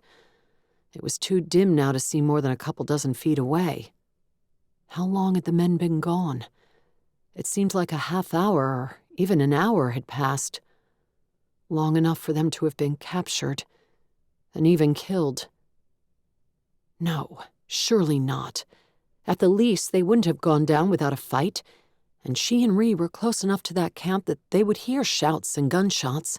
Zenia hadn't heard any noise since the men left, aside from the occasional splash of some creature dropping into one of the stagnant pools. Occasionally, a faint moan came from across a muddy flat in the opposite direction of the encampment. She hadn't figured out what animal was making it. Ree gripped her arm. "Do you hear that?" She was looking in the direction of the moans, too. A low, deep one had just floated across the flat. Zenia nodded. "I'm not sure what's making them. Some animal in pain?" "Animal? I thought it sounded like a person. Who else would be out here? We're not that far from the city. Could be some kid. Could be that Tilder." They had come out here looking for him. Was it possible someone who had gilded drain spouts on his townhouse would be staying in that rude cabin? Or have wandered out into the swamp and been injured? "We should go investigate," Ree said. "Are you hoping to find something to thump?" "I am distressed that Jev and Points didn't think I could help them with the trolls, but whatever is making that noise sounds like it's already been thumped." "If we wander over there in the dark, we might not find our way back to this spot." Zenia touched her dragon tear. Technically, she could get it to glow and illuminate the way, or they could light the lantern attached to her pack. But she worried an unfriendly troll would see their light, come over, and thump them. "Wait," she murmured, remembering how she'd used the dragon's tear magic to sense life around her earlier. If she could use it to tell if any trolls or crocodiles were close by, maybe they could safely investigate. And maybe the gem could guide them back to the log, too. The dragon tear vibrated warmly against her chest and emitted a soft blue glow. It seemed to radiate approval of her thoughts.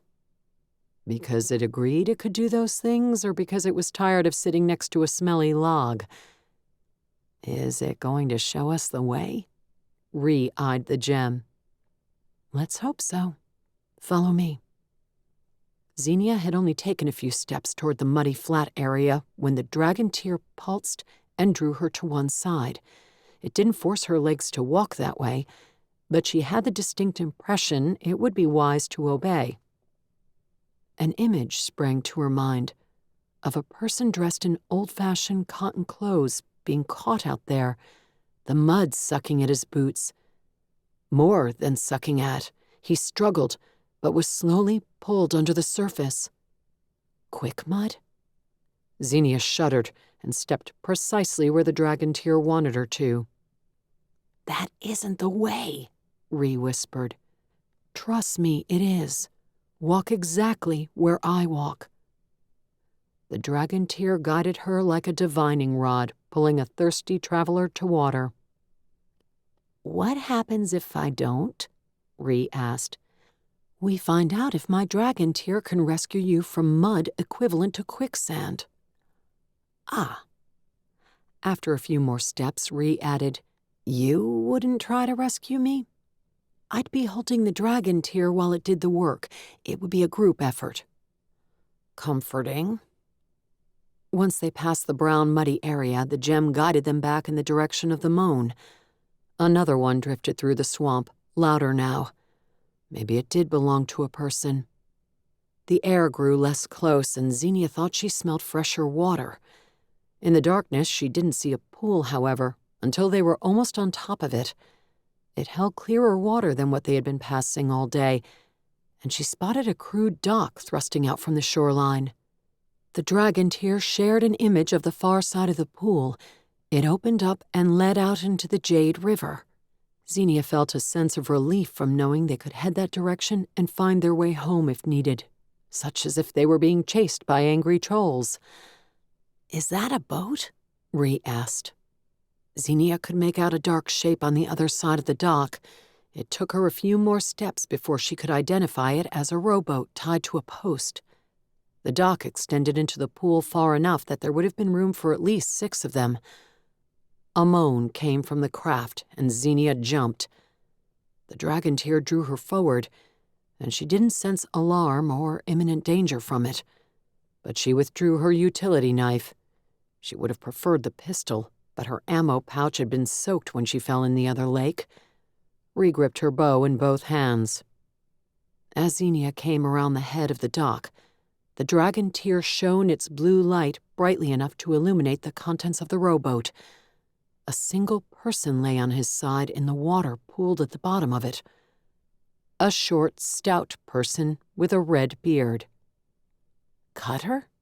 Ree asked uncertainly. The figure moaned again, but also stirred, lifting his head and an arm. An arm with a stump where a hand should have been. Zenia gasped. "It is Cutter," Ree said.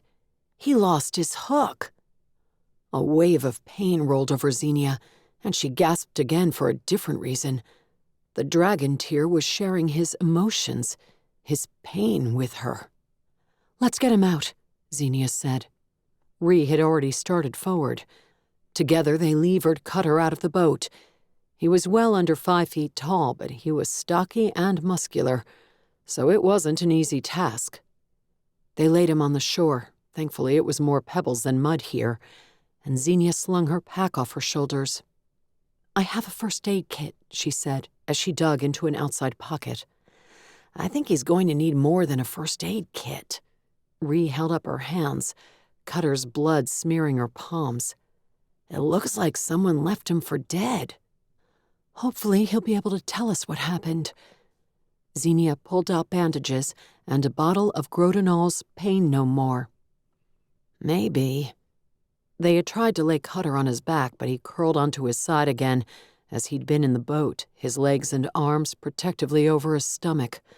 A gash on his cheek bled profusely, but that wasn't what bothered him. "We'll have to make friends with a healer and bring him or her on future outings into the wilds."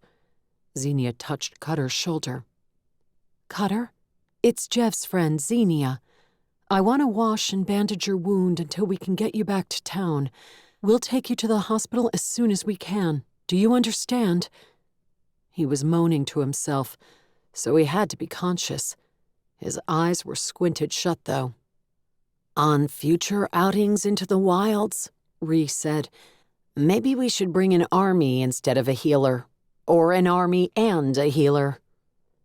Zenia grimaced, now feeling foolish that they hadn't brought more people. But how could she have anticipated encountering all this a few miles outside of town? "We'll do the best we can," she said firmly.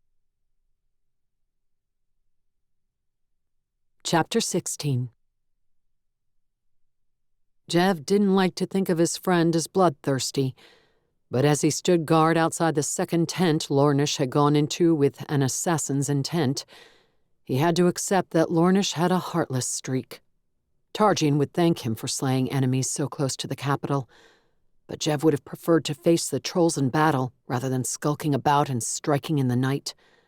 Logically, he knew they didn't have another choice, not when there were only 2 of them, but... A grunt came from inside the tent, and the flaps stirred. The only light came from a campfire burning in front of another tent, and Jev almost missed the movement.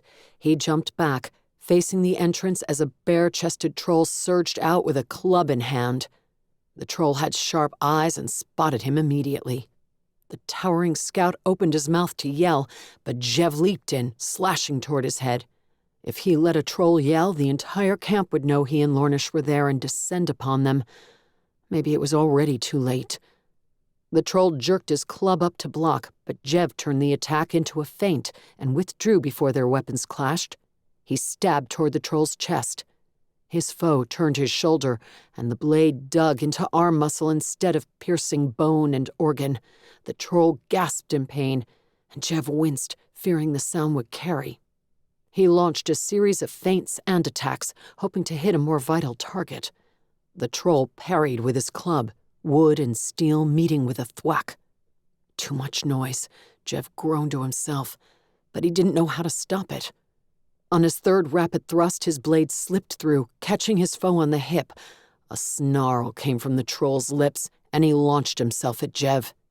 Jev sprang to the side and ducked as the club swept over his head. Close enough to stir his hair.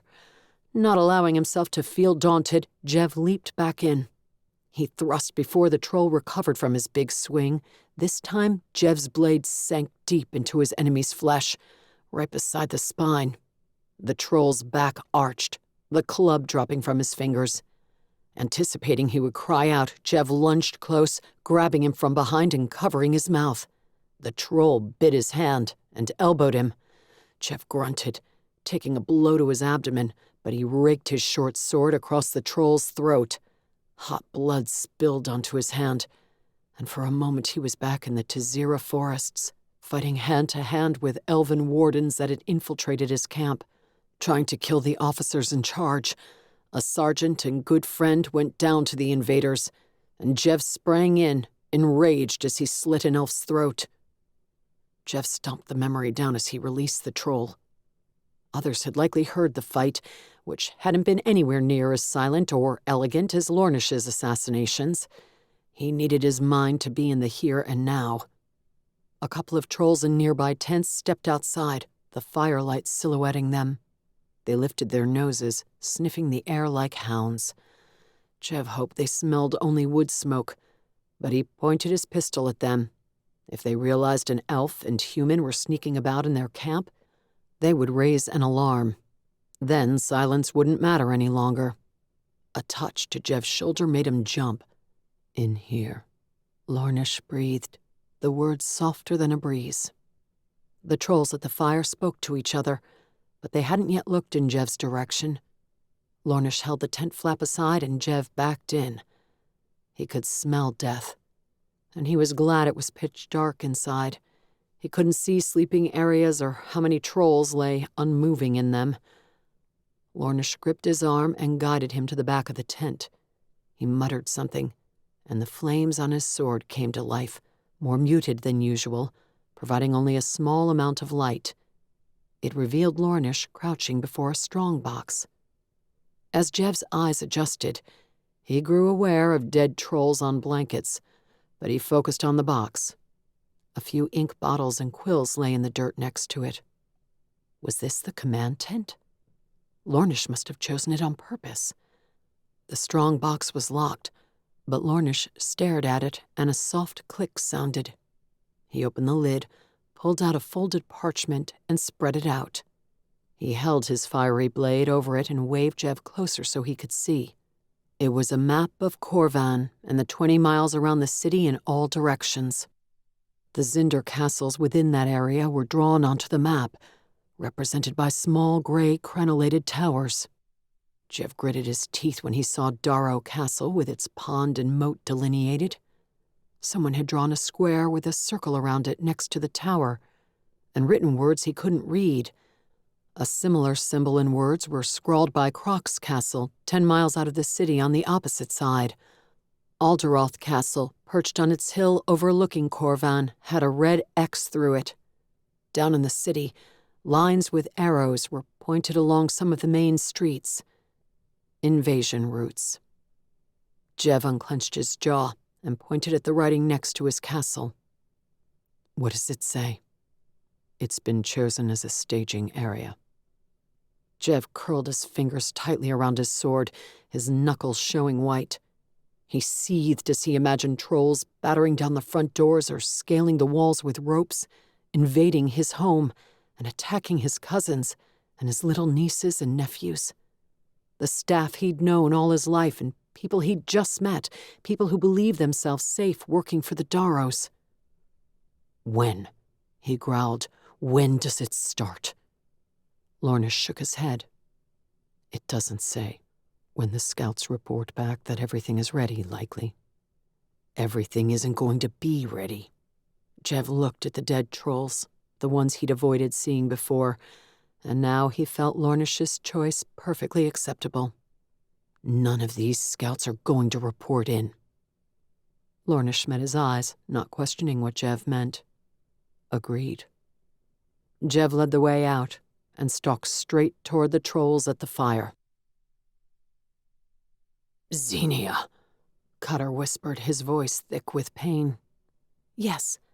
Zenia was wrapping bandages around his torso to cover the huge stab wounds in his chest and abdomen, while Ree held him propped up. She wished she could give the poor dwarf a hug, but that might hurt more than the bandaging. She'd done her best to clean the wounds, but she hadn't been able to get any of the painkiller potion down his throat yet. I'm glad to see you're coherent. Want to take a swig from that brown bottle? She tilted her head toward where it sat on the pebbles next to her. Is it alcohol? I think that's one of the ingredients. Zenia tied the bandage she'd been wrapping, uncorked the bottle, and offered it to him. His hand shook when he lifted it, so she kept one of hers around the bottle and helped him tip the liquid into his mouth. He spat what had to be curses in Dwarven and followed them with, That tastes like ogre piss, except thicker and more rotten. It'll numb your pain. She had decided not to ask when he'd sampled ogre urine before. Alcohol would have done that too. No, alcohol would have knocked you out, Zenia said. I fail to see how we're disagreeing. Ree snorted. I think I'd rather have alcohol too. I can smell that stuff from here. Take another drink, Zenia insisted. Grodinal, the inventor of Pain No More, displayed his sense of humor in all his products, and this one was no different. Under the light from her dragon tear, she saw the recommended dosage was 3 chugs for anything worse than a bee sting. You're an awful woman, Cutter declared as she lifted the bottle to his mouth again. Don't know why Jev wants to have relations with you. Zenia almost dumped the liquid into his beard. What? I told him he ought to make you something, like a spice rack. That's how you let a female know you care. A spice rack? Ree sounded puzzled. She was no more a chef than Zenia. We're not having relations. Zenia reminded herself that Cutter had been missing for days, so Jev might not have had a chance to share the news of their one and only date. Drink. Course not. He hasn't made you anything. Cutter sneered, but he let her dump another chug in his mouth. How did you get stuck out here, Cutter? Zenia was glad he was speaking now and not simply moaning in pain. His wounds would need the attention of a healer, but at least she had stopped the bleeding. It had been clear he hadn't been stabbed that long ago. "And is Master Grinmore with you?" She was. Cutter slumped back in Rhee's arms, issuing another distressed moan. This one had more to do with emotional pain than physical, Zenia sensed. We've been together the last 3 days. What day is it? We've been trying to bust out of that log prison. Got an axe one time and mowed down a few of those toad-kissing trolls. Thought we'd get out. But which way is out in this damn swamp? We ran, but couldn't figure it out before we got caught again. Underground, I could find my way through any maze of tunnels, but out here, all the trees look the same. Don't know why the elves love the damn forest so much. "How were you separated?" Zenia asked, trying to keep him focused. Once the painkiller kicked in, if it hadn't already, he would get loopy. "Is she still in the cabin?" Nah, they took her in the other boat." Cutter waved toward the pool, and presumably the river at the other end. "To the city. Something about some ship coming in that they had to get there for. A dwarf ship, I think. They never confided to us, but the trolls had to speak in your language when that sniveling Bracksnoth was around. I heard some plans about the invasion, and about them killing her." He snarled and straightened, trying to push himself to his feet, but he gasped and grabbed his abdomen, almost pitching over. It took Zenia and Rhee to keep him from toppling onto his side on the pebbles. "Easy," Zenia said. "As soon as Jev and Lornish find us, we'll get back to the city and stop whatever the trolls are doing. Is Bracksnoth leading them?" "They aim to use the Master to get on the ship," he said, as if he hadn't heard her question. "Some scheme to get rid of all the dwarves at once. They're going to kill a whole bunch of us, just to piss off Prescabrato. Make sure my people don't align with yours again." Zenia nodded. "I know, the king does too. Except Targian wouldn't know anything about this attack, or whatever the trolls meant to launch on the dwarven ship. Nobody in town knew." "We'll stop it," she assured Cutter, hoping it was the truth. "Will Jev and Lornish be able to find us?" Rhee whispered. "Once they're done?" Zenia hesitated. They hadn't left a note or so much as an arrow made of twigs pointing in the right direction. "Lornish can find anyone," Cutter murmured. He'd settled down, gripping his stomach and chest again, the pain forcing him to stay still. "By your dragon tear, if not by sign." "Good." Normally Zenia would have been disturbed knowing someone could track her, but tonight she wanted Jev and Lornish to finish up and find them as quickly as possible. Though a part of her wondered if she and Rhee should jump into the rowboat and take Cutter downriver to find a healer and warn the city right away. How far out was that dwarven ship? How much time did they have? "How did you two get kidnapped?" Rhee asked. "A bunch of trolls didn't come into the city in the middle of the night and find you in bed together, did they?" "Bed? Me? With the legendary Master Akura Grindmore?" "I guess he hasn't made her a spice rack yet," Rhee told Zenia. Cutter shook his head. "You don't proposition a female like her. I just want to become her apprentice. I'd do anything to earn that honor. I swore I'd find her tools, but I was afraid I was just disappointing her. I even tried to pay one of those criminal guilds for information, but nothing came of it except them taking my money, worthless bastards. Then we got a note that said someone who knew where their tools were hidden would meet us out by that bridge over the river. I figured it for a trap or trick of some kind, but what could I do? I had to get the tools for her. I'd promised I would. What I didn't count on was her insisting on coming out to get them herself. She said she didn't need my help, but I stood up to her and went anyway. I wanted to protect her if there was a trap." Cutter's shoulders slumped. But I wasn't expecting 40 trolls to be hiding under the bridge. Who would have? We downed plenty of them, but there were too many. 40. Zenia grimaced at the notion of so many. Just how many were part of this scouting party, and how many were intense, ready to jump into battle with Jev and Lornish? They dragged us back to a log cabin over yonder, Cutter said in a subdued tone. Tied us up. They've barely been feeding us or giving us water. The tools were there, but we couldn't get to them. Not that they would have helped. They're tools, not weapons. Then tonight, some troll ran in saying it was time, and they dragged us off again.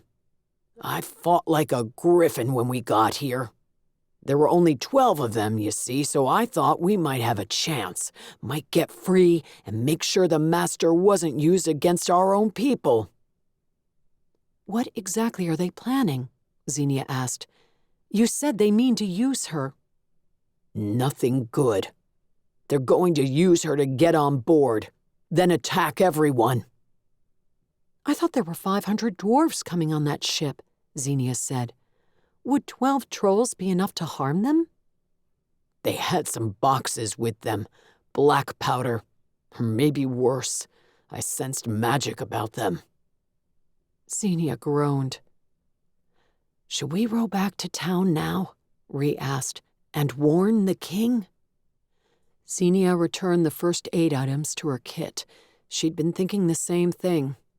But was it truly a good idea to split up? Maybe she could somehow tell Jev that they'd found Cutter and that Grinmore had been taken, so there was no reason to fight the troll scouts in the swamp, at least not tonight. She had no doubt the king would send men out to deal with them as soon as he learned about the incursion. Let me see if I can communicate with Jev. Zenia wrapped her hand around her dragon tear and let her head droop. Can it do that? Ree asked. I'm about to find out. But as she concentrated, imagining Jev's face in her mind and trying to let the dragon tear know what she wanted, shots rang out. She spun in the direction they'd come from. The encampment. That's them.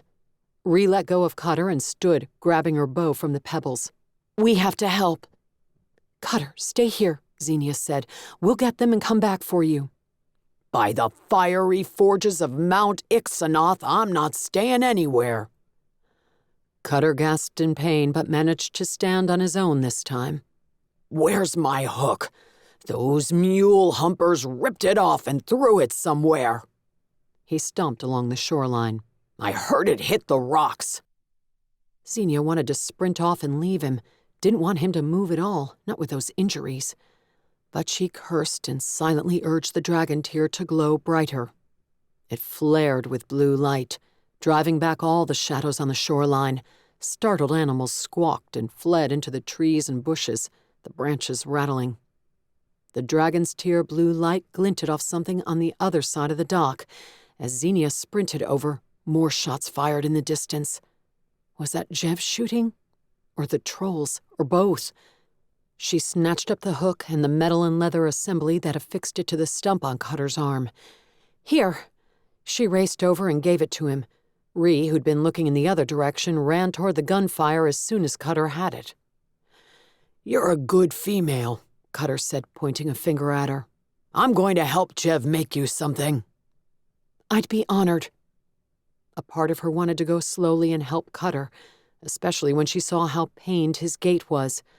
But she could do more to help Jev and Lornish than Ree could. If she had to, she would implore the dragon tear to burn a horde of trolls, the same way it had crocodiles. As she sprinted after Ree, Zenia sensed a hint of pleased glee from the gem. Chapter 17. Jev crouched in front of the log cabin, his short sword dripping blood. He fired between the eyes of a troll charging toward him, one of several. He only had a couple of bullets left, but he didn't care. He would use the sword again if he had to. That was how he and Lornish had started this. They'd killed close to a dozen enemies before one screamed a warning that alerted the rest of them. Since then it had been chaos, and there was no longer a point to striving for quiet. 6 or 7 trolls lay dead in front of the cabin around Jev and Lornish. They were using the log structure to block access to their backs. Unfortunately, that left their sides and fronts open for the trolls. As Jev fired again, careful to make each shot count, Lornish battled 2 more a few feet away. His flaming blade burned away the darkness of the night as it slashed, clanging against the axes and swords the trolls wielded. But they had firearms too, and Jev spotted one aiming at Lornish, not caring that its buddies were in the way. Jev fired first, his bullet slamming into the troll's hand. It struck true, and the troll cried out, dropping his weapon. But it wasn't a debilitating enough blow. Snarling, the troll spun toward Jev, yanked out a hatchet, and hurled it. Jev saw the weapon coming and ducked and rolled to the side. A resonating thud came from above as the axe slammed into the cabin's plank door. As Jev sprang to his feet, 3 trolls charged toward him. He fired, but he'd lost track of a bullet somewhere, and the chamber clicked empty. Jev backed up to the log wall, hefting his sword as he jammed the pistol back into its holster. The lanky trolls had long arms, longer than his, and he wished he had a blade with greater reach. They rushed him at once. Jev jumped to the side, trying to put one troll between him and the other 2. He glimpsed the still quivering hatchet shaft out of the corner of his eye and snatched it as he parried a blow from a heavy machete.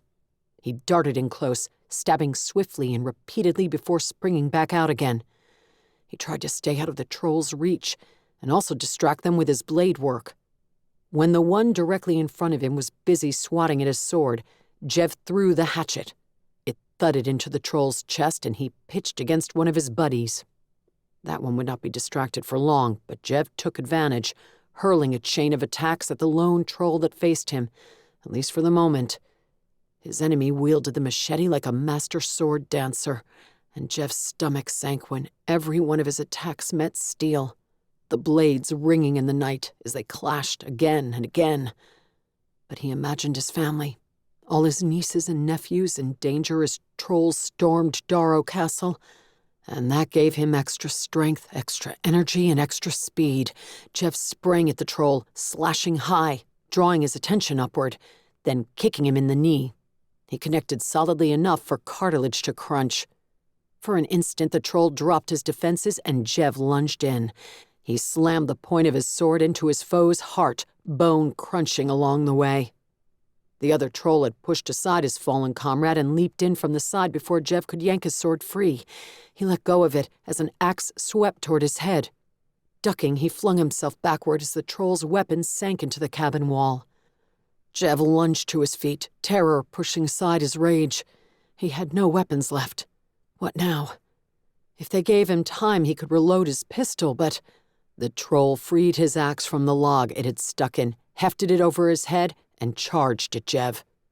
Jev readied himself to block as well as he could with nothing but feet and fists. Then orange light flared like the noon sun. The troll stumbled, glancing to the side.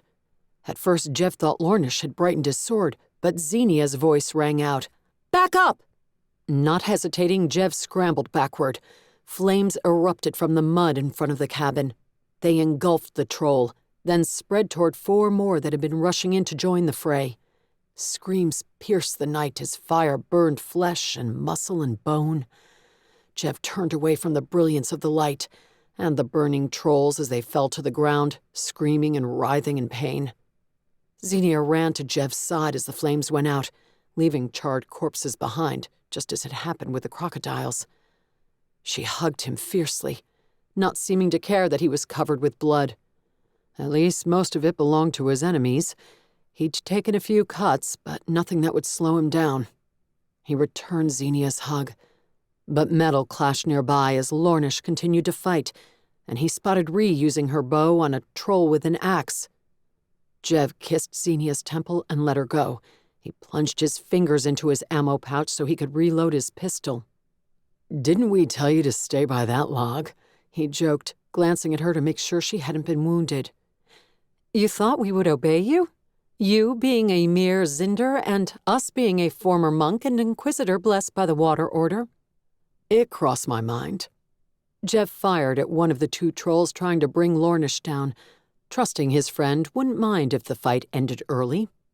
Ree had knocked her troll to the ground and was pummeling him impressively with her bow.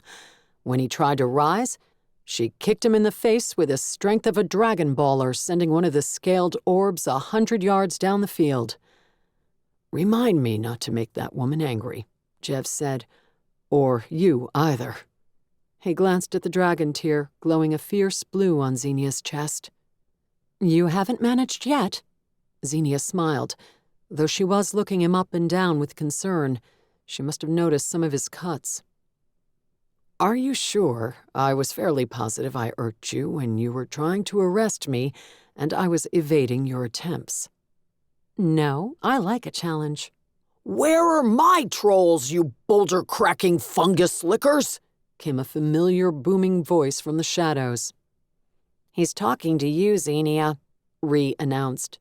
"The painkiller is working remarkably well," Zenia said. "Cutter!" Jev cried after a stunned moment. He peered around until he picked out his friend's stout form limping toward them. "I even liberated a kindling trimmer to use on them." Cutter shook a two-headed axe as long as he was tall. "Cutter!" Lornish yelled. He sprang over the fallen trolls at his feet and ran toward Cutter. "That's why we left the log," Zenia said. "An excellent reason." Jev squeezed her around the shoulders, then hurried over to check on Cutter. He looked like he should be in a hospital, not waving giant axes about. Lornish gripped Cutter by the shoulders, but paused as if he couldn't decide if he wanted to hug him or shake him. "Where have you been, you young fool?" "Young?" Cutter protested. "I had my 50th birthday during this mess. My captors refused to let me celebrate properly by bringing me a rock pastry." 50. Ha! You're a child. "A child in need of a rock pastry?" "Is it hard to stick candles in a rock pastry?" Jev patted Cutter on the back carefully, not wanting to hurt him further, as he imagined pastries made from boulders and drizzled with frosting. "Candles?" Cutter asked. "What silly tradition is that? You could burn your birthday treat into ashes, much like your girlfriend did those trolls." Jev gave Zenia an apologetic wave, not wanting to argue with Cutter about what she was to him. Not then. But Zenia was barely paying attention. She'd opened the door to the log cabin and was peeking inside. Jev had no idea what was in there. He and Lornish had only been using the wall to protect their backs. At one point, he'd thought about diving inside so the trolls could only come at him one at a time, but they hadn't given him an opportunity. Fortunately, Zenia had shown up at a timely moment. When he'd first met her, he never would have imagined her as someone who would end up saving, or at least seriously assisting, him in battle. "This is problematic," Zenia said, looking back at him and also at Ree. As she stepped fully inside, Jev and Ree followed. Lornish offered Cutter an arm for support. Cutter clenched his jaw, slung the giant axe over his shoulder, and hobbled toward the door without help. When Jev stepped into the one-room hunting cabin, he almost stepped on a human body on the floor. The man's chest had been cut open, likely with a massive axe similar to the one Cutter had purloined, and the blood sinking into the dirt floor around him was fresh. Jev didn't think this had happened more than an hour or two ago. Zenia gazed down at the body while gripping her chin, reminding him of when he'd walked into that dead doctor's office with her. She appeared no more fazed at the sight of this corpse than the last one, though whoever this was had died a far more gruesome death. "This was Tilder Braxnoth," Zenia said. "His picture was in one of the newspaper articles I read." Jev had never seen the articles, but the dead man wore an expensive suit and snakeskin boots, and the chain from a gold watch spilled from a bloodied breast pocket. He had definitely been someone with money to spend. "That's the fellow that was making all the deals with the trolls," Cutter said, leaning against the door jamb. Lornish stood watch outside, his bow visible poking over his shoulder. He and Jev had already discussed that it was unlikely all the trolls had been in camp, that others would be out scouting the countryside and could return at any time. "This is his land," Cutter added. "That's what he said, anyway. I was blindfolded and gagged and in the corner over there mostly, so I only saw him once. But I heard him talk a bunch of times. He bought this land so the trolls could use it as a staging area for their spies. Before their full invasion force came, the troll scouts were going to try and get into the castle and kill Targian." Cutter growled and spat at the dead man's boots. "That traitor was going to help them. He drew some maps of the castle for them. In return, they were going to support him with troops as he tried to change the government, get rid of your nobility, and put himself in charge of some new system." "What kind of system would we have if the kingdom was destroyed by trolls?" Zenia asked. "They had a plan to divvy it up, from what I heard. Swamps and mountains for the trolls, and you humans could keep your farms and cities, so long as the trolls were treated favorably by this brack-snot fellow once he was in charge." "So what happened?" Ree pointed the tip of her bow at the body. "I wasn't here for this," Cutter said. "I guess they figured they didn't need him anymore, but I don't know for certain. The trolls carted the master and me off to the boat launch. They're on their way into town to use her to cause trouble and kill a bunch of my kind." Cutter's grip tightened on the axe haft. "Trouble." Jev gritted his teeth at their plans to kill Targian, as if he wasn't already furious enough at these invaders. "Lornish," he barked, "are you ready to kill more trolls?" "Always ready," came the prompt reply. "But collect the dwarf's tools first." Jev had already been stepping out of the cabin. "What?" He looked around the room. There wasn't much furniture, and the place smelled of piss. He didn't see any magical tools encrusted in diamonds or made from diamonds. Whatever it was, Grinmore had never described them to Jev. Zenia walked slowly to a corner and looked down at a small, grimy rug, the only such item in the cabin. She pulled it aside, revealing a couple of boards over a hole in the dirt. "Toolbox here." "Yes," Cutter said, rushing to her side, though he winced with every step.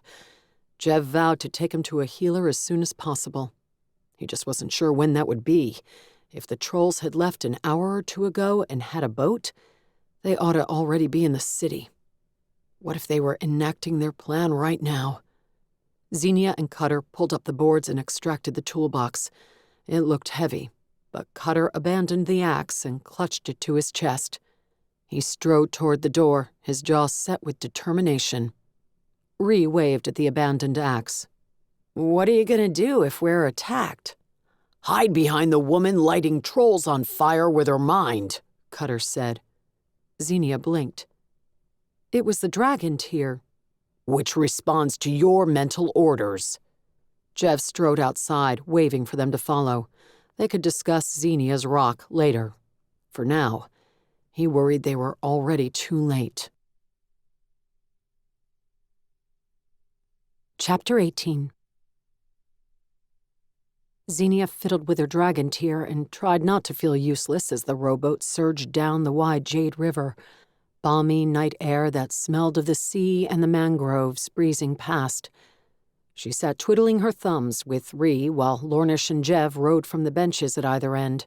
There were only 2 sets of oars, so it wasn't as if she could help, but she felt like she should be doing something besides looking downriver for the first signs of the city's gas lamps. Cutter sat on the floor of the boat behind Zenia. She'd offered him her bench, but he'd collapsed down there, seeming more comfortable propped against the side of the craft, the master's toolbox under his arm. Jev had injuries, too. A fresh gash in his jaw that had taken a chunk out of his beard. And as they'd jogged to the dock, Zenia had seen him wince a few times and touch his side and his thigh. His dark clothing hid the blood, but she didn't miss the long cuts in the fabric. "Are you all right?" Zenia was facing him as he rowed, and could see the grim, determined set to his face. Jev nodded. It's not hard. We're with the current." She hadn't meant the rowing, but she didn't correct him. Maybe later he would share more.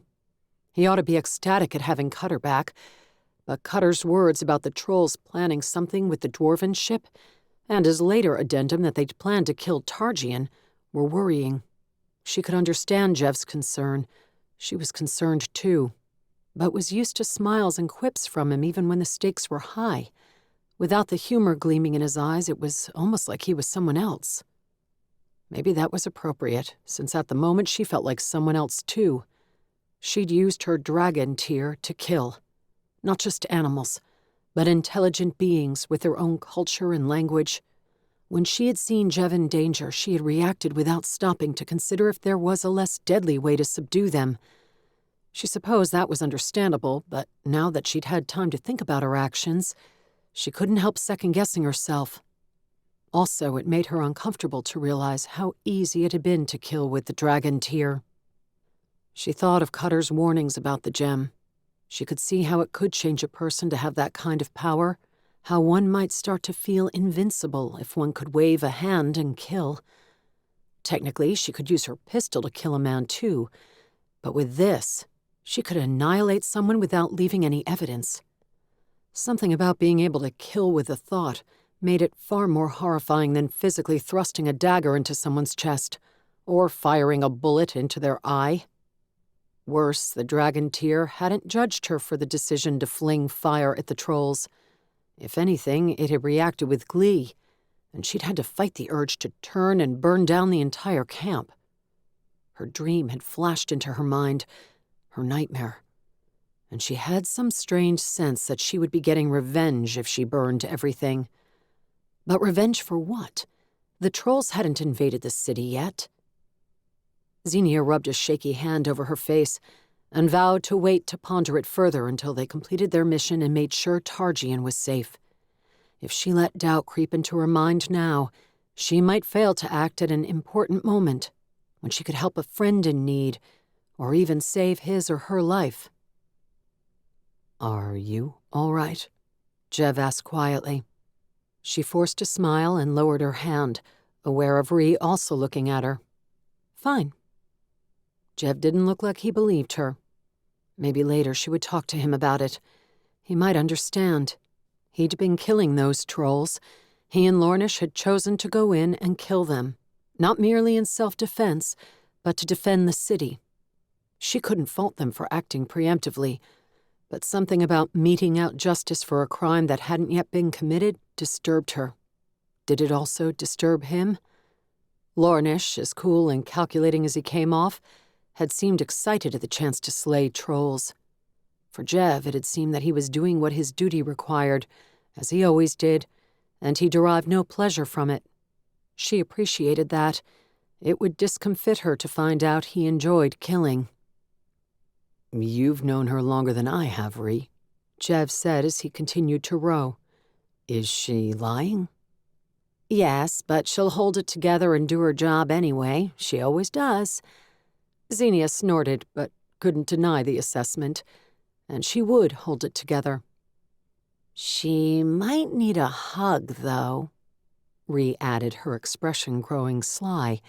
She didn't quite wink at Zenia. "Just don't club her with your bow when you give it," Jev said. Ree's expression changed from sly to exasperated. "I meant a Zinder hug." Zenia elbowed her. She didn't need her friend encouraging Jev when she had discouraged him. It was bad enough Zenia had trouble remembering that herself. "Oh?" Jev asked. "I had no idea Zinder hugs were superior." "It's just that Ree is a horrible hugger."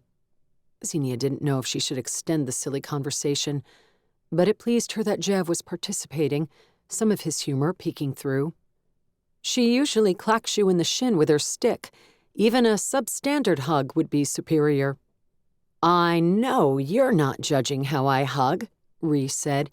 "You don't hug at all. You get stiff when someone tries to wrap their arms around you." Zenia shifted on the hard bench, now wishing she'd ended the discussion instead of playing along. She didn't always get stiff, just when she was taken by surprise or someone she didn't know that well initiated the hug. Fortunately, the Inquisitor rope had kept that to a minimum. She didn't know what it said about her that she'd sometimes liked how it acted as a shield. I didn't notice that, Jev observed, offering Zenia a warm smile. It was a simple gesture, but she appreciated it. She wished she could hug him now, but he was rowing. An oar handle in the stomach wouldn't be any better than a bow to the shin. "There's the river mouth," Rhys said. Jev's smile faded as he looked over his shoulder. Lornish, let's head to shore. We'll have to fight against the river current taking us out into the ocean if we try to row all the way to the docks. Lornish did not respond aloud, but they worked together well, and without further communication, to guide the boat to the side of the river as the city came into view, its gas lamps lining the dark streets. They landed at one of the fishing piers that extended into the Jade, left the rowboat, then strode along the riverfront street toward the harbor. Cutter grunted and took deep, labored breaths as he struggled to keep up with them. Both Lornish and Jev told him he should stay there and rest, with Jev adding that they could come back to guide him to a healer as soon as they finished this work. Lornish even offered to break away and escort Cutter to a healer right then. Cutter refused to leave the group, muttering about bringing Master Grinmore her tools. He wouldn't let Lornish carry them, instead insisting on toting the toolbox along himself. Zenia stumbled when the harbor came into view, and she spotted a huge, towering ship docked at the end of the longest pier. Rising several stories high, it dwarfed the sailboats moored nearby and even the city's 2 steam-powered warships. She couldn't imagine how anyone could get on or off. There was no way a gangplank could lower all the way to the pier. A rope ladder, maybe. It's even bigger than it looked in that spyglass, Jev said. That's the Warhammer, Cutter said. One of 2 of Prescobrato's big steamships. She's less than 5 years old. My people sent her to their mining colonies to loom threateningly over any orcs or ogres that think about disturbing the dwarves there. Is it more advanced than our steamships? Zenia asked. Oh, certainly. My people are master engineers. His labored breathing didn't steal the pride from Cutter's tone. We invented steam engines, you know, while your people were still tying logs together with vines and pushing them around with poles. Really, Jev murmured. I sense a magical artifact on board, Lornish said as the group turned, following the waterfront street above the beach. More than one. The city was surprisingly quiet, with few people in the street and nobody out on the docks, despite the massive ship that must have come in within the last few hours. Maybe the hour had grown later than Zenia realized. Had the dwarven crew already disembarked and found lodgings in the city? Or would they remain with their ship? She couldn't see the deck from down below, but she didn't see anyone at the railings. Further, few lamps burned on the ship. The deck appeared to be mostly dark, and only a couple of the dozens, hundreds of portholes in the metal hull had lights burning behind them. Dwarven artifacts? Jev asked. It wouldn't be surprising if my people brought some magic along, Cutter said. The most prominent one is Elven. Lornish looked at Cutter. Elven? Cutter scratched his head with his hook. That's more surprising. Our people have been allies often, but I can't imagine the Tazir would have been inclined to send magical gifts along for this voyage, given what these dwarves came here to do. Work in Corvan? Zenia wondered if Tarjane had spoken to Cutter of his plans before enacting them. Perhaps he'd asked Cutter for advice. As friends to humans, yes, Cutter said. Any idea what the elven artifact does? Jev asked. Lornish hesitated. It does seem familiar, but I need to get closer before I'll know. Zenia found that she could, through her dragon tear, sense what Lornish was talking about. There seemed to be small magical devices around the ship, perhaps responsible for operating some equipment, but something with a far more prominent signature was placed almost dead center in the ship on one of the middle decks. She also sensed great heat and energy in the form of steam coming from huge cylindrical boilers in a room at the bottom of the ship. Next to them, coal burned in dozens of furnaces, and in still another room, engines waited to power huge screw-style propellers at the rear of the ship. They were far different from the paddle wheels on the city's riverboats. The boilers and engines seemed mundane rather than magical, but a hint of curiosity emanated from her dragon tear. She had never seen such massive steam engines. Maybe it hadn't either. Are those people dead? Ree pointed to the docks. Zenia almost jumped. Before, she'd thought the docks empty because of the late hour, but she realized that wasn't the reason for the quiet. Dozens of people lay sprawled on the wood planks, none of them moving. Fear leaped into her chest. Had the trolls already been here, attacking people left and right, killing people? "They're not dead," Lornish said. "They're sleeping." What?" Ree asked. "Magic," Jev guessed. "Magic," Lornish said. "What I sense is something my people call a Hylalila, a dream weaver, a device with the power to induce sleep and dreams. Some of our holy people use them to enhance the likelihood of receiving meaningful visions. I've encountered the devices often, but they're usually for a single person or perhaps the household. This has been amplified to a greater degree than I've seen before. Some other magical artifact must be linked with the Dreamweaver." "Why would a bunch of dwarves, or do we think the trolls were here, want to make everybody fall asleep?" Ree asked, then promptly yawned. Zenia squinted at her, feeling a yawn tugging at her own mouth. They had reached the boardwalk and could have headed out onto the pier where the steamship was anchored. But would they all fall asleep if they got close? She spotted a leg sticking out from behind a stack of crates and realized they might already be too close. "I think you answered your own question." Jev stopped, holding out a hand to halt the group. He was also looking at that leg. Lornish tapped his shoulder and pointed up into the capital, beyond the blocks and blocks of buildings and toward Alderoth Crown, the highest hill in the area and the location of Alderoth Castle. Zenia spotted a large clump of lanterns on the road, winding from the castle down into the city. They were moving. People heading down into the city on horseback or in steam carriages? "That's a large procession," Jev remarked, and gave Zenia a significant look. The king, she wondered. Maybe Targian had received word that the dwarven ship had arrived and was coming down to meet his invited guests. Had the trolls, or whoever planted this sleep-inducing artifact, anticipated that? Or would it be a pleasant surprise for them when the king delivered himself into their clutches? "Someone needs to warn him," Zenia said. "Yes, but not all of us." Jev pointed at the ship. "We need to get on there, find that artifact and cut it out, and stop the trolls from their goal." "Blowing up the ship," Cutter supplied. "That's what they were talking about." Jev rocked back on his heels. "Founders, an explosive? Iridium isn't supplying the black powder, is she?" Zenia spread her arms. "I don't know what she would have to gain, but I wouldn't be shocked if the guilds were involved somehow." Jev looked at the massive vessel, then waved all around them. "With a large enough explosion that could take out every ship docked here, and all the shops and warehouses down here." His gaze shifted to the nearest snoozing dock workers and sailors. "And however many people are here." "And on the ship," Cutter said. "Targian said 500 dwarves were coming, didn't he?" Zenia asked. "Yes." Jev looked at Ree. "Go warn the king, please. The rest of us will figure this out." "Why me?" Ree waved her bow. "You may need my help with the trolls." "Targian must be warned. Tell him to go back to the castle, to stay safe tonight, until we've handled it." "But he barely knows who I am. He might not—" "Tell him I sent you."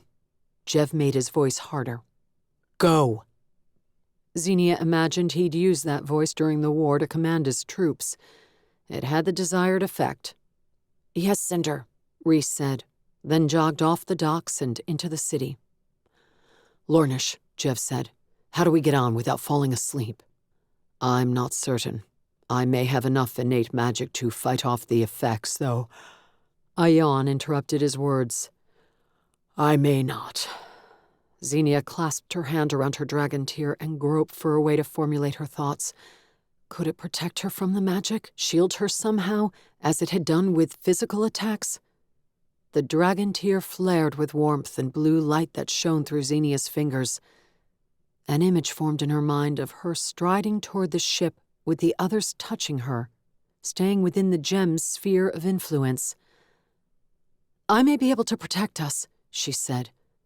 Lornish eyed the light seeping between her fingers. "Touch my shoulders or back, and we'll walk to the ship together." "What makes you think that will work?" Lornish asked. Zenia was reluctant to admit the dragon tear shared ideas with her, especially when Cutter was present. Cutter, who'd warned her the gem might be dangerous. "A hunch." Lornish's eyes narrowed with skepticism. Jev stepped close and rested a hand on her shoulder. He nodded to her and drew his pistol. The sign of faith touched her. Following his lead, Cutter came up and laid a hand on her back. Zenia had never liked people touching her that much. Rhee's joke about finding hugs uncomfortable came to mind, so she had to make herself stand still and not step away. She raised her eyebrows toward Lornish. He grumbled something in Elvish, but came close enough to put his hand on her other shoulder. A refreshing surge of energy flowed through Zenia, emanating from her dragon tear. The niggling weariness that had crept over her as soon as she stepped onto the boardwalk vanished. "Huh," Jev said. Did he feel it too? "Your dragon tear is unlike others I've been around," Lornish stated, sounding displeased rather than full of wakeful energy. But he wouldn't have made the comment if he hadn't felt something. He looked past her to Jev. "It may be too powerful for an untrained wielder. The temptation for her to use it for personal gain will be great." Zenia opened her mouth to snap that they didn't have time for philosophizing, but Jev spoke first. "She can handle it." He squeezed her shoulder and pointed toward the dwarven ship. Lornish did not object further. Grateful for the support, Zenia lifted her chin and strode down the pier. She wished she could pat Jev's hand and thank him, but she felt self-conscious with the others so close. She looked over at him, catching his gaze and holding it, and hoping that would convey her feelings. He smiled and squeezed her shoulder again. As they neared the ship, the gangplank came into view, its location much different than Zenia had imagined. Instead of descending from the upper deck, it thrust out from a doorway in the hull, not high above the level of the water. It was extended now with that door open. They passed more men and women slumbering on the pier, and also on the decks of nearby ships. They looked like they had been going about their evening chores when the urge to sleep had swept over them, and they had collapsed where they stood. "Do we walk right in?" Jev looked past Zenia to Lornish. "Now that I've told you about the elven artifact," Lornish said, "you know as much about this situation as I do." "That's distressing." "Indeed." Lornish and Cutter shifted closer together behind Zenia, still touching her, so they could walk up the narrow gangplank.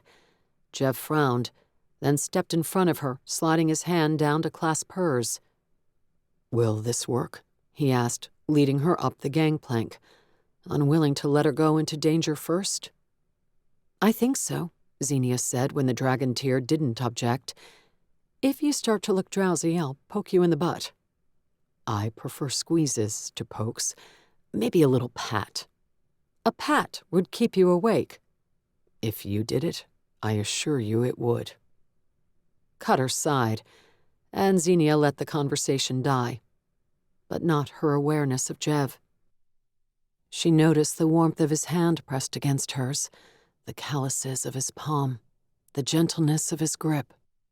She realized they had never walked and held hands before.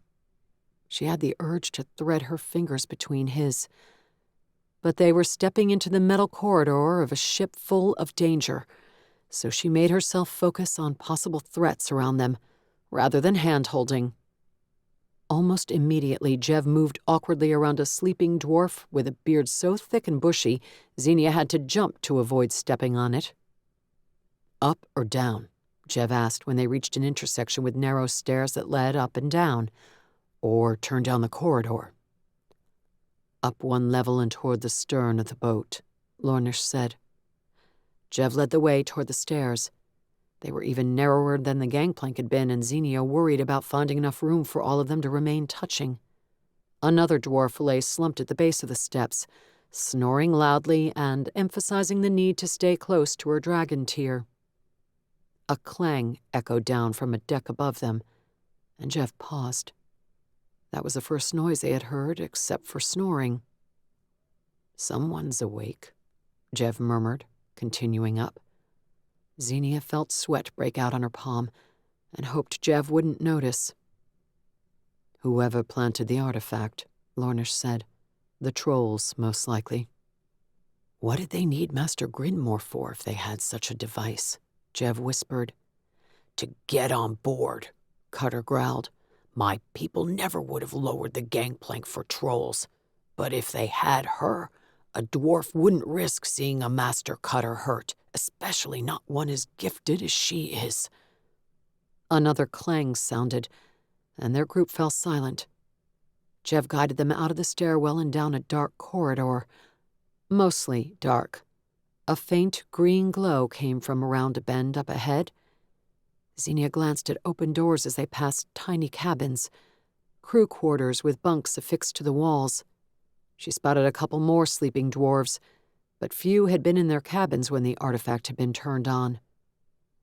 Whispers drifted around the bend, the same hisses and clucks Zenia had heard in the swamp. Trolls. How many? She might be able to use the dragon tier to sense life around her, but she was afraid to give it another task when it was the only thing keeping them awake.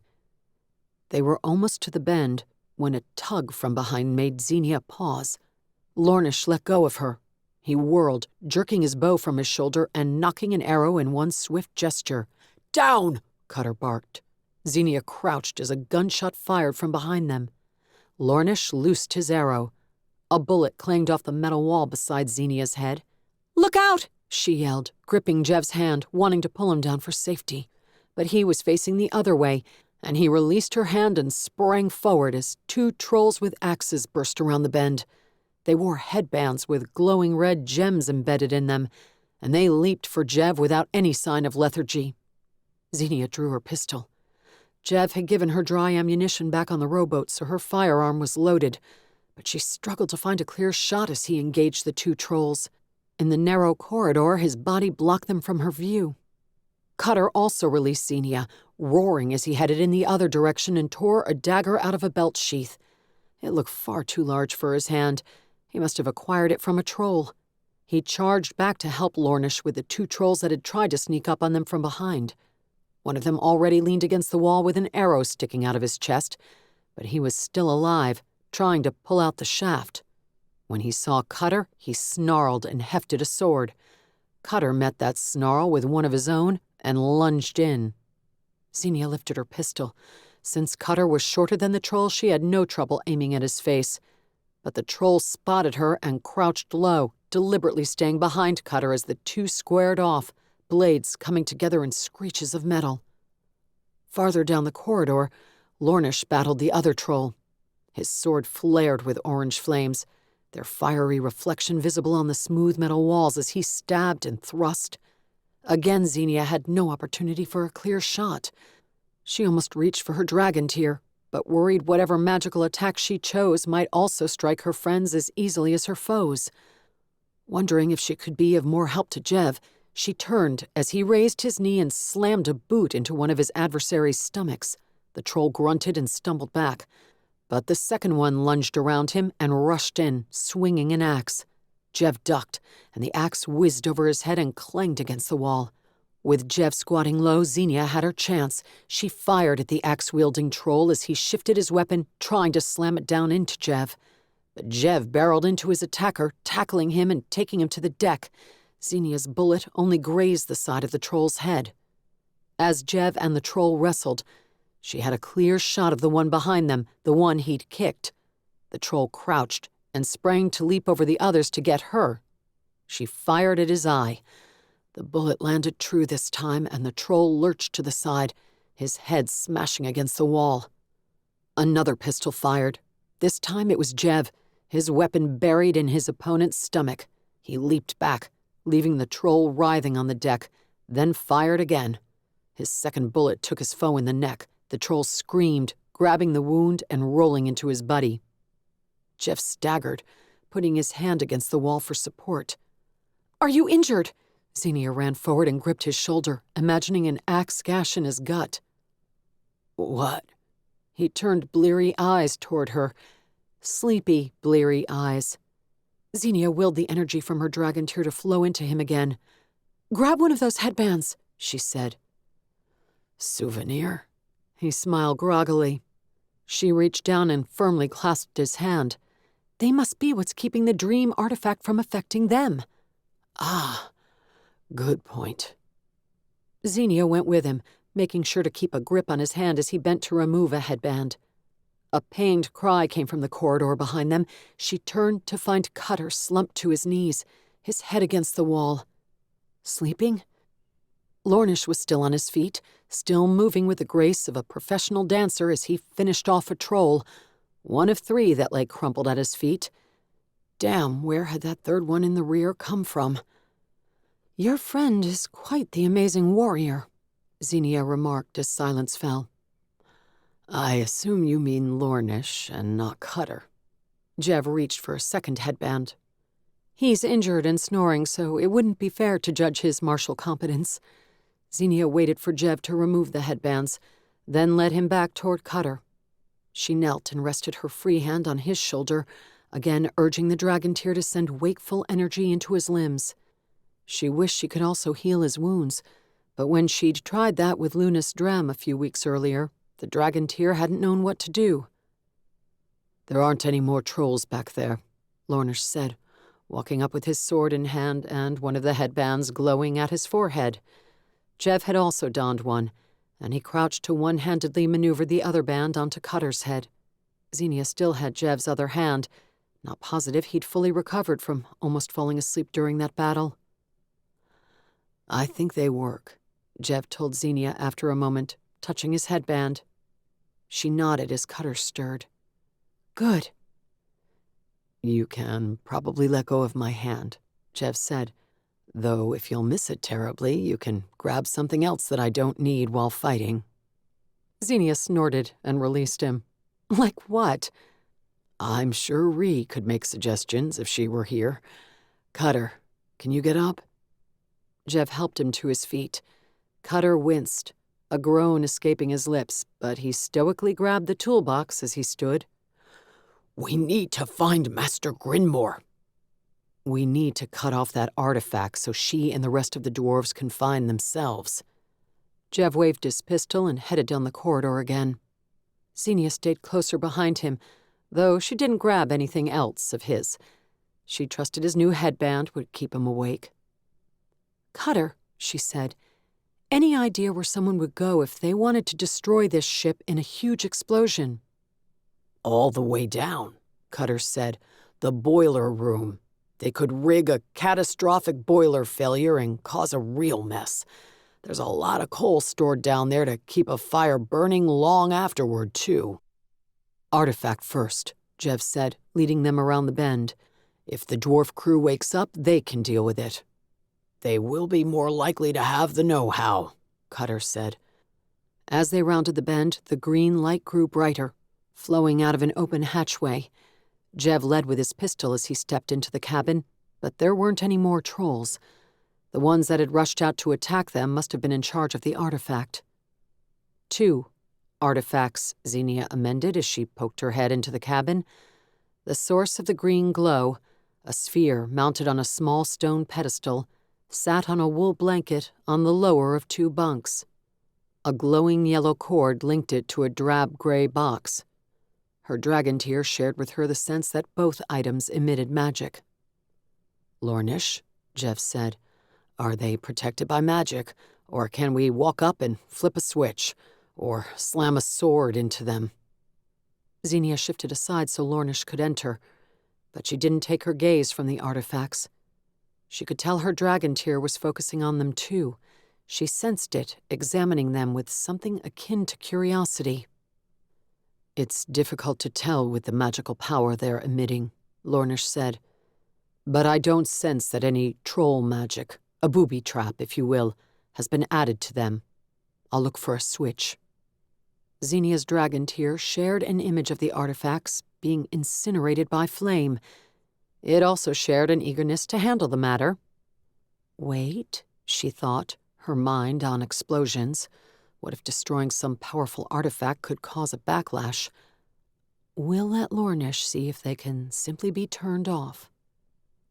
She didn't usually speak words to the dragon tear, but from the petulant, almost sulking impression she got from it, she knew it understood.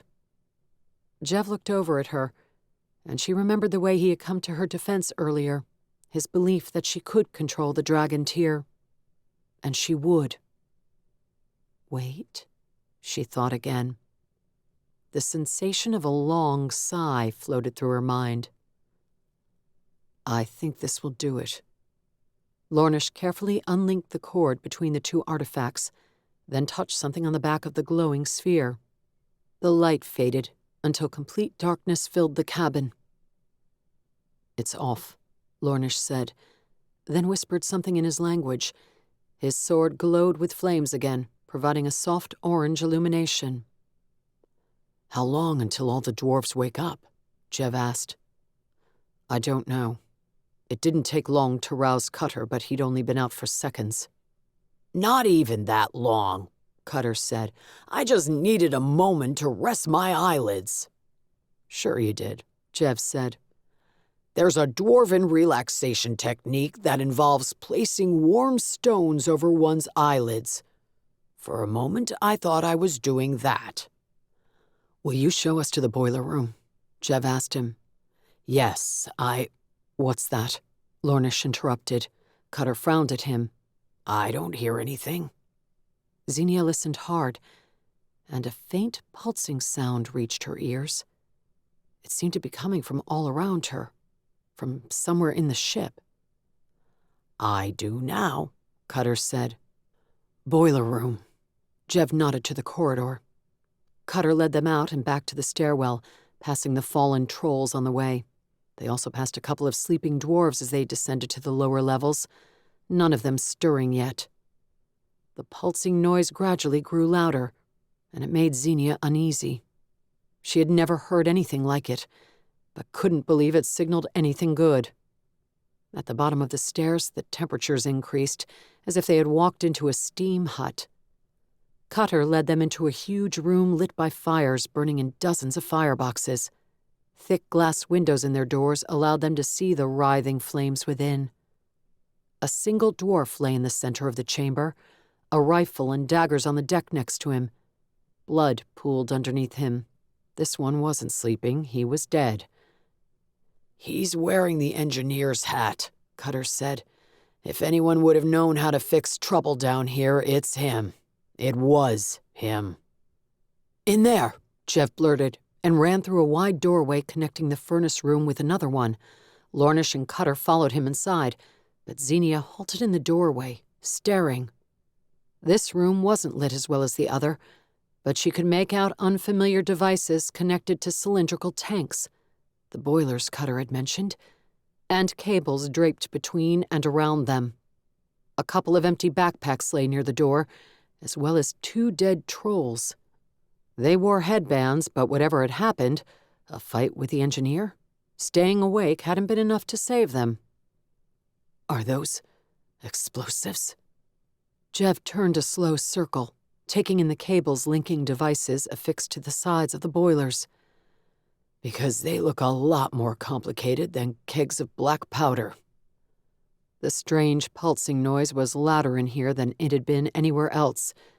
It seemed to originate with the devices themselves. Are they magical? Zenia asked, the question as much for her dragon tear as for the others. It emanated a sense of uncertainty, something she'd rarely felt from it. Jev looked at Lornish. I sense magic, Lornish said, but I can't tell if it comes from the devices themselves or if it is a protection that was placed to enshroud them. I think those are mundane explosives, Cutter said. Dwarven explosives. We have sophisticated ways to blow big holes in mountains to open up new areas for mining, and those look like ones I've seen before. These slag-faced trolls were shopping in everybody's stores before coming out here, or stealing from stores more like. Blowing holes in mountains, Jev asked. What about in ships? Zenia stared at him, imagining the devices igniting while they all stood there within the bowels of the steamship. I'm a gem cutter, not a miner, but yes, I think there's enough explosive power there to take out the ship, and maybe every other ship in the harbor. Maybe a few city blocks. I don't know. The boilers blowing up in addition is going to amplify the power of the explosives, and I agree with Lornish. I sense some magic, maybe protecting them from meddlers. Jev cursed. City blocks? Do you know how to disarm them? If we can nullify the magic somehow? He looked bleakly at Zenia.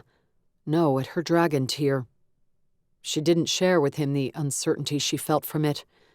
Cutter limped toward one of the devices, but he was shaking his head, his expression bleaker than death. I don't think so, Jev. This isn't anything I ever studied. I can't tell you that if we try to simply remove them without knowing what we're doing, we may set them off prematurely. How long do we have until they go off maturely? Jev demanded. I think... Cutter lifted the lid on the side of one of the devices and Zenia gulped. After what he'd said, she couldn't imagine even touching them was a good idea. 20 minutes. Jev thumped his fist against his thigh. We've got to get this ship away from the pier. And, for founders, we've got to get all the dwarves that are sleeping off it. He spun toward Lornish and Zenia. You two, figure out a way to get the dwarves out of here. Wake them up, lift them, throw them over the side. I don't care. I just want everyone off this ship. Now. Jev had never presumed to give Zenia an order before, but she didn't object. She ran out with Lornish, hoping she could use her dragon tear to wake the dwarves. Maybe one of the crew would know how to disarm the devices. With a surge of regret, she realized they shouldn't have killed all the trolls. They should have kept them alive to question, or to force them to disarm what they had armed. But it might not have mattered. The two trolls who'd likely set this all up had been dead before her team arrived. As Zenia followed Lornish into the stairwell, she heard Jev tell Cutter, "Show me to navigation. We've got to get this ship out of the harbor." Chapter 19. Jev followed Cutter through the passageways and up several stairwells, wanting to pick him up and carry him. Cutter was moving admirably quickly, given the extent of his injuries, but not quickly enough with that clock counting down. They never did come out on the upper deck. Cutter led him to the bow of the ship, into a large navigation room with huge glass windows looking out over the waterfront and Corvan. Jev scowled at the reminder of just how close they were to the city. A panel under the windows held a wheel not dissimilar to those for steering kingdom ships, but that was where the similarities ended. A confusing array of levers and switches stretched out to either side of it. Some of them even glowed yellow or blue. With magic? It had to be. 3 dwarves lay sleeping on the metal deck under the control panel. "Cutter, you know how to steer this thing?" Jev stared at the panel. Was there a reverse lever? The ship would have to go backward to leave the dock. He couldn't imagine turning the bulky thing around otherwise. "Sorry, Jev. I spent most of my life underground. I've been a passenger on one of these ships once, but that's it." Jev stepped over one of the dwarves and up to the panel. If he could get the ship backed out and turned toward open water, maybe he could find something to tie the wheel in place to keep it on course. Then he could run up on the deck and help the others get the dwarves off. Were there lifeboats somewhere? He hoped so. When he touched the wheel's cool bronze rim, a dome embedded in the center flared to life, and a yellow glow illuminated the switches and levers to either side. Startled, Jev jumped back. The glow disappeared. I was afraid of that. Cutter limped up beside him. What? I think the ship requires someone to be manning the helm in order to move. Why would that be required? Cutter shrugged. So someone won't be tempted to leave it steaming forward without supervision? This was a huge investment for my people. You wouldn't want it smashing into rocks or icebergs, but you'd want it blowing up because some saboteurs rigged the boiler room to explode. No, that wouldn't be ideal either. Jev threw him an exasperated look as he gripped the wheel again. Why didn't your people take measures to ensure that wouldn't happen? The wheel flared to life again, highlighting Cutter's weary face, his eyes tight with pain, and Jev regretted yelling at him. I'm sorry. I'll figure it out. I'll get the ship backed out of here and away from the city. Go, find Zenia and Lornish, will you? Help them get everyone woken up and off the ship. How they were going to do that in what had to be down to 15 minutes, Jev had no idea. Judging by the way Cutter shook his head, he didn't either. But he bent and grabbed one of the dwarves on the desk, gasping in pain as he pulled the unconscious female toward the exit. Jev hunted on the panel for the engine controls, glad he could at least read the Prescobrotten labels. He tried not to think about how crazy this was, about how they wouldn't have enough time.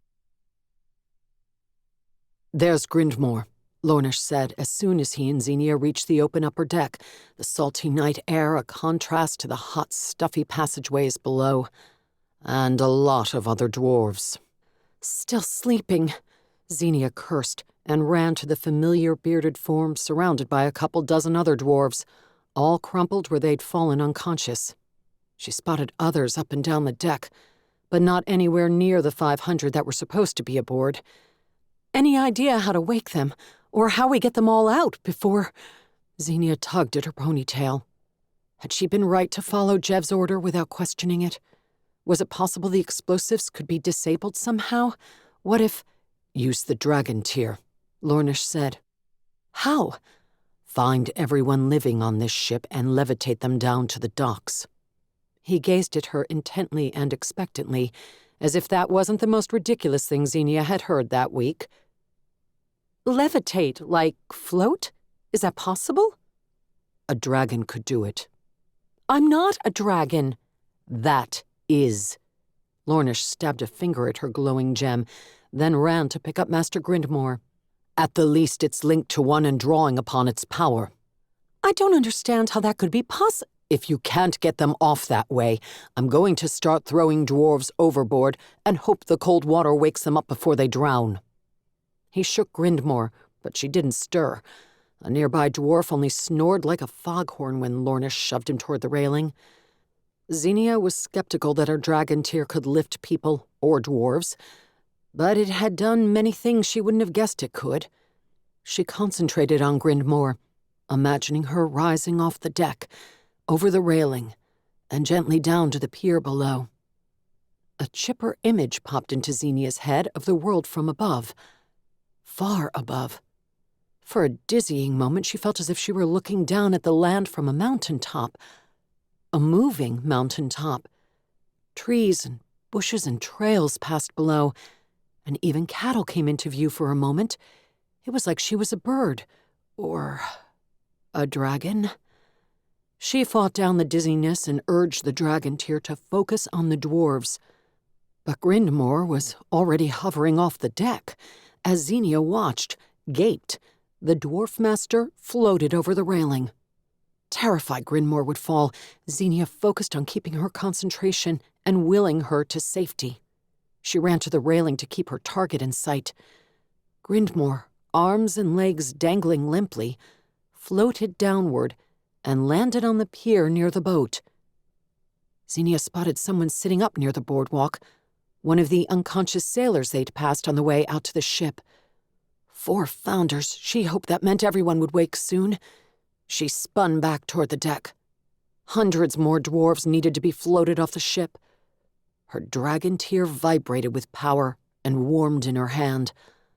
All the dwarves in sight on the deck were lifted into the air. Zenia willed them over the railing, in awe that it was working, and that Tarjane had given her something so powerful he couldn't possibly have known. "Worry about that later," she whispered to herself.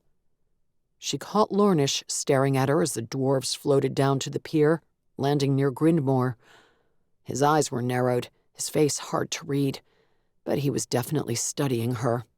Or the dragon tear, or both. One dwarf stirred as he landed on the pier, lifting his head and looking around in confusion. "They're waking up," she called to Lornish, hoping to distract him from scrutinizing her. He was the one who'd asked her to do this. "Good." Lornish looked toward the hatchway they'd come out of earlier. Cutter was backing out, dragging an unconscious dwarf by the armpits.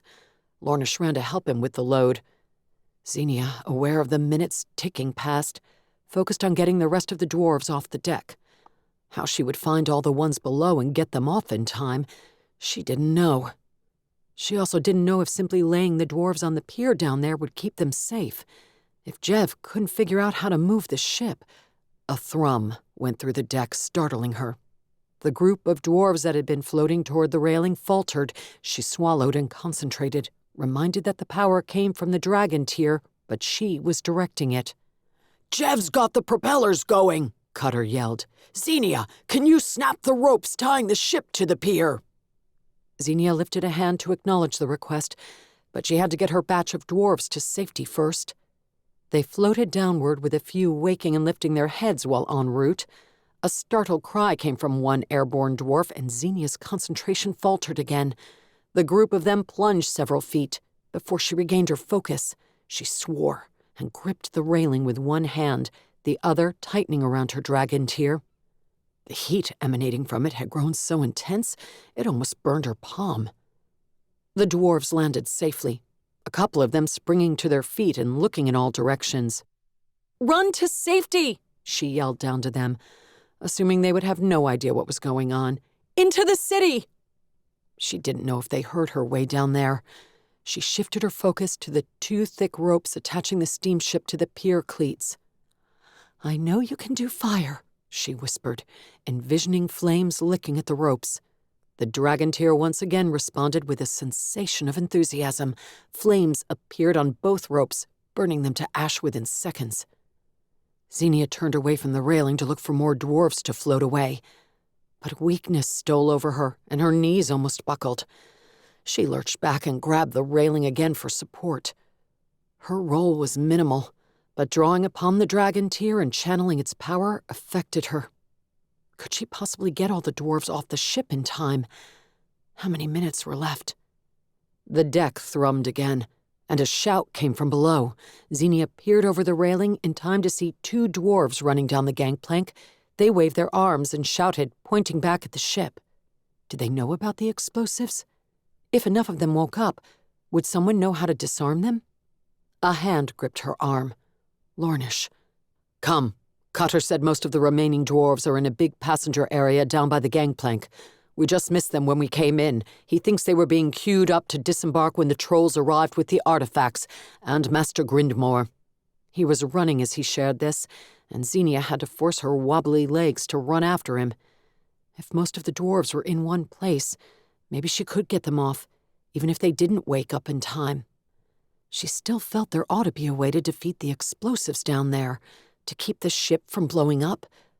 But she had to focus on this. Another thrum rumbled through the vessel, and it lurched slightly. "Wait, we have to stop and tell Jev to hold on, not to move the ship yet, or all those dwarves." "He can't wait, or he risks your harbor and part of your city being destroyed in the explosion. Come, you'll have to fling the dwarves into the water if the ship moves from the pier." Though Zenia wanted to disobey, she raced down the stairs after him. There were too many lives at stake to do anything else. Steering the ship from so high above the water was a mind-boggling experience. Jev had never even sailed a normal kingdom steamship. Fortunately, nothing but open water lay behind the dwarven vessel, and he'd found the reverse lever. The ship was rumbling slowly away from the pier. As soon as he cleared it, he would turn the engines to full power. With luck, his friends were getting all the dwarves into lifeboats, and there would be a spot left for him. If he could get the ship a mile or two out to sea, that ought to be far enough to ensure the explosion wouldn't affect the harbor. A shadow stirred in the corner of Jev's eye. He spun away from the control panel as a troll lunged at him, a dagger in hand. Jev ducked and flung himself out of the way, rolling across the hard deck as the glow from the wheel winked out. He rammed against one of the sleeping dwarves, eliciting a groan. Hoping they would wake up and help him, Jev jumped up and yanked his pistol out of his holster. The troll had already turned, and it lunged at him again, catching his wrist before he could aim the weapon. Long, powerful fingers tightened, and pain flashed up Jev's arm. He snarled, refusing to release his pistol. The troll raised his dagger with his other hand. Jev kneed him in the groin and lunged forward, catching his foe's wrist. The knee barely had any effect. The troll only growled and squeezed harder, trying to twist Jev's pistol from his grip.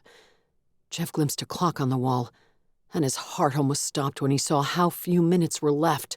Where had the cursed time gone? He couldn't even spare a minute for this. He pushed with all his might, using his legs as well as his arms, and ducked his chin before ramming his head into his adversary. The troll tried to dodge, but Jev caught him under the chin. The grip on his wrist lessened, and Jev yanked his hand away. Fingernails like claws raked down his arm. Jev kicked out, trying to push his foe back so he could aim and shoot. But his foot caught on the sleeping dwarf and he stumbled. The troll sprang for him. Once again, Jev flung himself to the side, twisting in the air and firing. It was a wild shot, but he caught the troll in the shoulder. A yowl of pain came from those blue lips. Though Jev hit the deck hard, he turned the fall into a roll again and came up several feet away, his back to a wall. His attacker had to be in pain, but he lunged after Jev. This time Jev took a split second to aim. His bullet slammed into the troll's cheek. The troll's momentum kept him coming. Jev scooted aside, but not fast enough. The troll clipped his shoulder as he hit the wall. Jev snarled and shoved him away, ready to shoot again.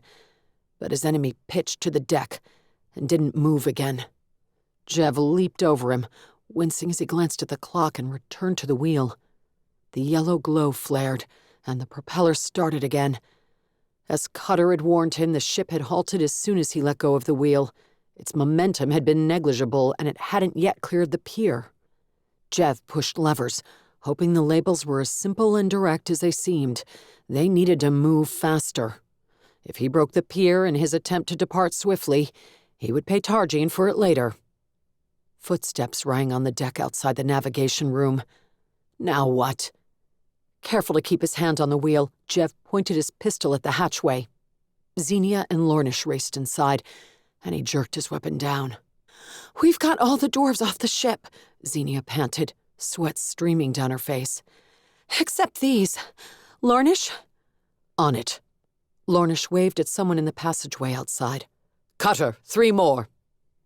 Zenia leaned forward, gripping her knees with her hands, and Jev wanted to grab her and offer her support, but she wasn't close enough. He couldn't risk taking his hand from the wheel for even a second, not when there were only... He glanced at the clock. 4 minutes left, he said. "Get out of here, all of you." They had finally cleared the pier. Jev pushed the lever to full speed, but the surge of power he expected didn't come. The ship barely picked up speed. "That can't be as fast as it goes," Jev blurted. "Cutter?" His friend had made it into the navigation room looking as weary as Zenia, if not worse. "We're in reverse," Cutter said as he grabbed one of the sleeping dwarves. Lornish was already carrying another out over his shoulder. "I don't think the ship goes backward fast. Can you turn it around?" Jev glanced at the clock as he imagined the lumbering craft ponderously turning before it could head out to sea. "I'll have to." There was no way the ship could travel the miles he wanted in time at this speed. "Zenia," he said. "You want me to help?" She stepped forward and gripped the edge of the control panel. She swayed on her feet, and he reached out to steady her. Her dragon tear glowed dully on her chest. "I want you to get out of here. You, Lornish, and Cutter." Sweat slithered down Jev's spine as he glanced at the clock again. "Hurry." "You're going to stay here?" There wasn't time to explain that someone had to stay to keep the ship moving out to sea. Besides, she wouldn't like hearing that explanation. "Just long enough to turn it around." Jev nodded firmly to her and met her eyes. It was a lie, but he couldn't bear to give her the truth. "I'll be right behind you." "Jev, I'm not leaving you here." She frowned at him. Could she tell he was lying? "There has to be a way to keep the explosives from going off." She swayed again, and he gripped her more tightly, keeping her from falling. What had she done to get all the dwarves off the ship in time? "I've been trying to think of it," Zenia added. "I've just been too busy." "There's no time," Jev whispered, then raised his voice to yell, "Lornish, are you out there?" Cutter was dragging the last dwarf through the doorway as Lornish slipped past them, running back in with his hands free.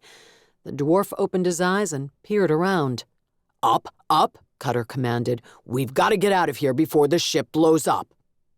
The dwarf lurched to his feet. "Hey, follow me." "Jev," Lornish asked as the dwarves disappeared into the corridor. He glanced toward the glass windows overlooking the night sea. Jev was turning the ship as quickly as he could, but the lumbering craft was as ponderous as he'd feared. "Help Zenia out of here," Jev said. "Please." "What?" Zenia shook her head. "Not without you. I'll wait and we'll all get off together if we can't think of anything. But I'm sure—" She bit her lip. Jev wanted to kiss that lip. And all of her. It touched him that she didn't want to leave him. But he couldn't let her go down with him. "And you?" Lornish asked, stepping up behind Zenia. "I'll be right behind you." Jev repeated the lie. Lornish looked at the dome glowing in the center of the wheel. "Ah." He gripped Jev's shoulder before grabbing Zenia around the waist and hoisting her off her feet. "What are you doing?" She kicked her feet, trying vainly to wrench her way free. Jev almost cried out that he loved her, but Lornish swept her out of the navigation room too quickly, he and his wiry strength unfazed by her struggles. For a moment Zenia twisted so she could see backward and met Jev's eyes, but she and Lornish were gone before he could speak. With tears blurring his own eyes, Jev turned back to the wheel. The ship finally faced out to sea, and he pushed it to maximum. The engines thrummed with satisfying power. For a second he thought he might yet get the ship far enough away from the harbor that he could run up and fling himself over the railing, that maybe he could swim far enough away before the explosion went off. But he looked at the clock and feared there wasn't enough time. "Sorry, Father," he whispered, regretting that the old man would lose his only remaining son and his chosen heir. "Sorry, Zenia," he added, regretting that they'd never have a chance to become more. Chapter 20. Zenia stopped struggling because it would be foolish to delay, but she wanted to strangle Lornish as he swept her through the passageways, up the stairs, and out onto the ship's upper deck. He didn't give her an opportunity to escape. Maybe that was for the best, but pure terror gripped her heart as they left Jev farther and farther behind. Would he truly come right behind them? Even when they reached the now empty deck, Lornish didn't put Zenia down. "I can run on my own," she yelled, even though all her muscles trembled with weariness from all the dwarves she and her dragon tear had hoisted off the ship. As the vessel had pulled away from the pier, she'd had to float them farther before she could let go of her hold, and the gem had grown so hot from the effort that it left a scorch mark on her palm. It was still hot, pinned between her chest and Lornish's shoulder as he toted her. She wished she had water to squelch its heat. Water. Would water douse the explosives in the hold of the ship? Keep them from working the way the swamp water had gotten her bullets too wet to ignite? "Lornish!" she yelled when he didn't answer or slow down. "Wait!" He did not. He sprinted for the railing where Cutter was helping that last dwarf from the navigation room over the side. Zenia didn't realize until Lornish picked up his speed that he meant to jump with her still clamped to his shoulder. She couldn't keep an alarmed scream from escaping her mouth as he soared over the railing and into the night sky. She glimpsed the empty deck of the ship behind them. No sign of Jev, and the gas lamps of the city streets in the distance, and then she plunged into icy water, striking hard enough to hurt and to knock the remaining air from her lungs.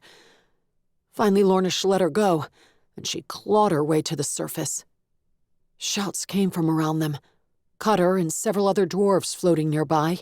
"Swim to land," Lornish ordered them all. "Get away from the ship, now!" It was steaming off in the other direction, the smoke coming from its massive stacks blotting out the stars overhead. Zenia and the others weren't as far from the pier as she had expected, and she grimaced, not just because waves splashed her in the face, because the ship might not be far enough away when it exploded. Remembering her thought about the water, she wanted to try to rip a hole in the side of the ship, let water pour in, and hopefully ruin those explosives. Maybe that would save Jev. Jev, who hadn't yet leaped over the side of the ship, who might still be in that navigation room. But as she gripped the warm dragon tear and tried to concentrate, a stab of pain in her mind made her gasp. A sense of intense weariness spread over her. She didn't know if it came from the dragon tear or her own body.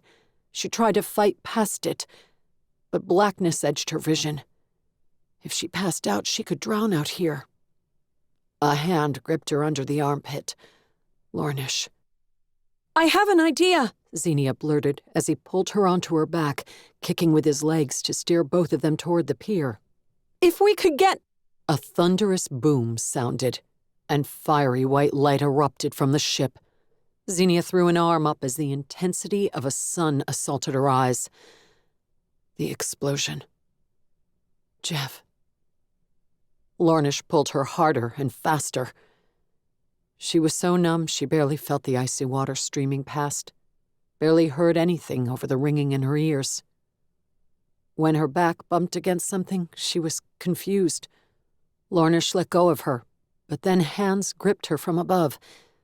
She was hauled up a ladder and onto the pier where people, humans and dwarves, stood all around, staring out over the water. The light from the explosion was dying down, but that only allowed them to see how much of the vessel was gone. What remained was already filling with water as the hull sank deeper and deeper. As Zenia stared at the wreck, even more numbness crept into her.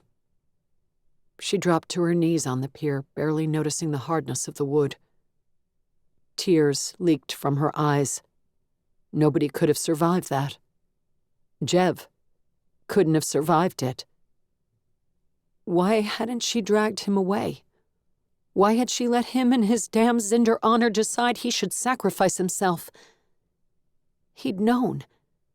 He'd said he would be right behind her, but she was positive he'd known he wouldn't make it out.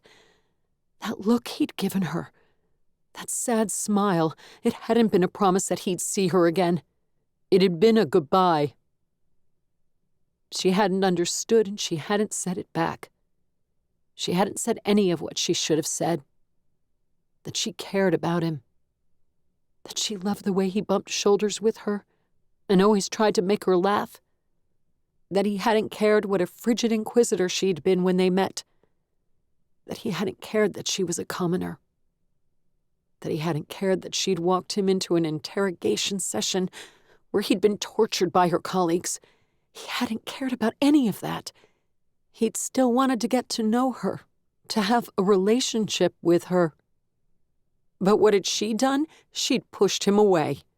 She'd wanted to be with him, but because he couldn't marry her, she'd refused to have anything to do with him. Why? Because of some vow she'd made more than a decade ago? Because of a small chance that she might get pregnant? It wasn't as if he would have turned his back on a child. He would have taken care of her, of the baby. She knew he would. What had she truly been afraid of? That he would marry someone else someday, and watching them together would devastate her. Even if that was true, was it a reason never to love him at all? She sucked in a deep breath, and her whole body shook. Her lip quivered. There were people all over the docks staring at the carnage and making hushed comments, but she didn't care. She dropped her head into her hands and cried. "Someone's out there," a man blurted. "Look!" "He's injured." A splash sounded as Zenia lifted her head, her heart pounding. "Jev," she whispered. A strong swimmer stroked in the direction of the ship, silver hair streaming out behind him. She gulped. Was that Lornish again? He risked a lot if he was seen here now that everyone was awake. The ship might have been full of dwarves who had no grudge against elves, but half of Corvan seemed to have rushed down to the docks due to all the commotion. But if he was swimming out to save Jev, she would protect Lornish from anyone who tried to get to him. Zenia rose to her feet, on legs still weak from the night's efforts. She lifted a hand to block out the light of the flames burning on the wreck. There was someone in the water. Someone with dark hair. Someone barely moving. Tears sprang back to her eyes. "Get a healer!" she yelled to anyone who would listen. "That's Jev Dharrow," she hoped. "He saved us all!" Lornish reached Jev. She refused to believe it was anybody else, hooked an arm around his chest, and paddled backward toward the docks. Zenia was tempted to jump in and swim out to help, but Lornish was strong and making good time. With her hands trembling and her heart in her throat, she didn't know how much help she would be. "Wait," she blurted to herself and wrapped her hand around the dragon tear. A flash of pain came from her palm where the gem's heat had burned her before, but she tightened her grip anyway. "Lift him," she whispered to it. "Bring him here, please." She concentrated on channeling the thought into the dragon tear for a more focused command, but it understood. A sense of weariness came from it, but it vibrated against her hand, and Jev and Lornish floated out of the water. Lornish lifted his head, looking back in surprise. Jev barely reacted, his limbs hanging limply in the air. As Zenia stepped back to make room for them on the end of the pier, she looked to make sure someone had obeyed her order to get a healer. It wasn't as if she was Zinder or anyone as far as these people knew. Thankfully, she recognized people in white robes making their way through the crowd. Air Order mages. Healers, she hoped. Jev had been born under the White Dragon's stars. They should be happy to heal him.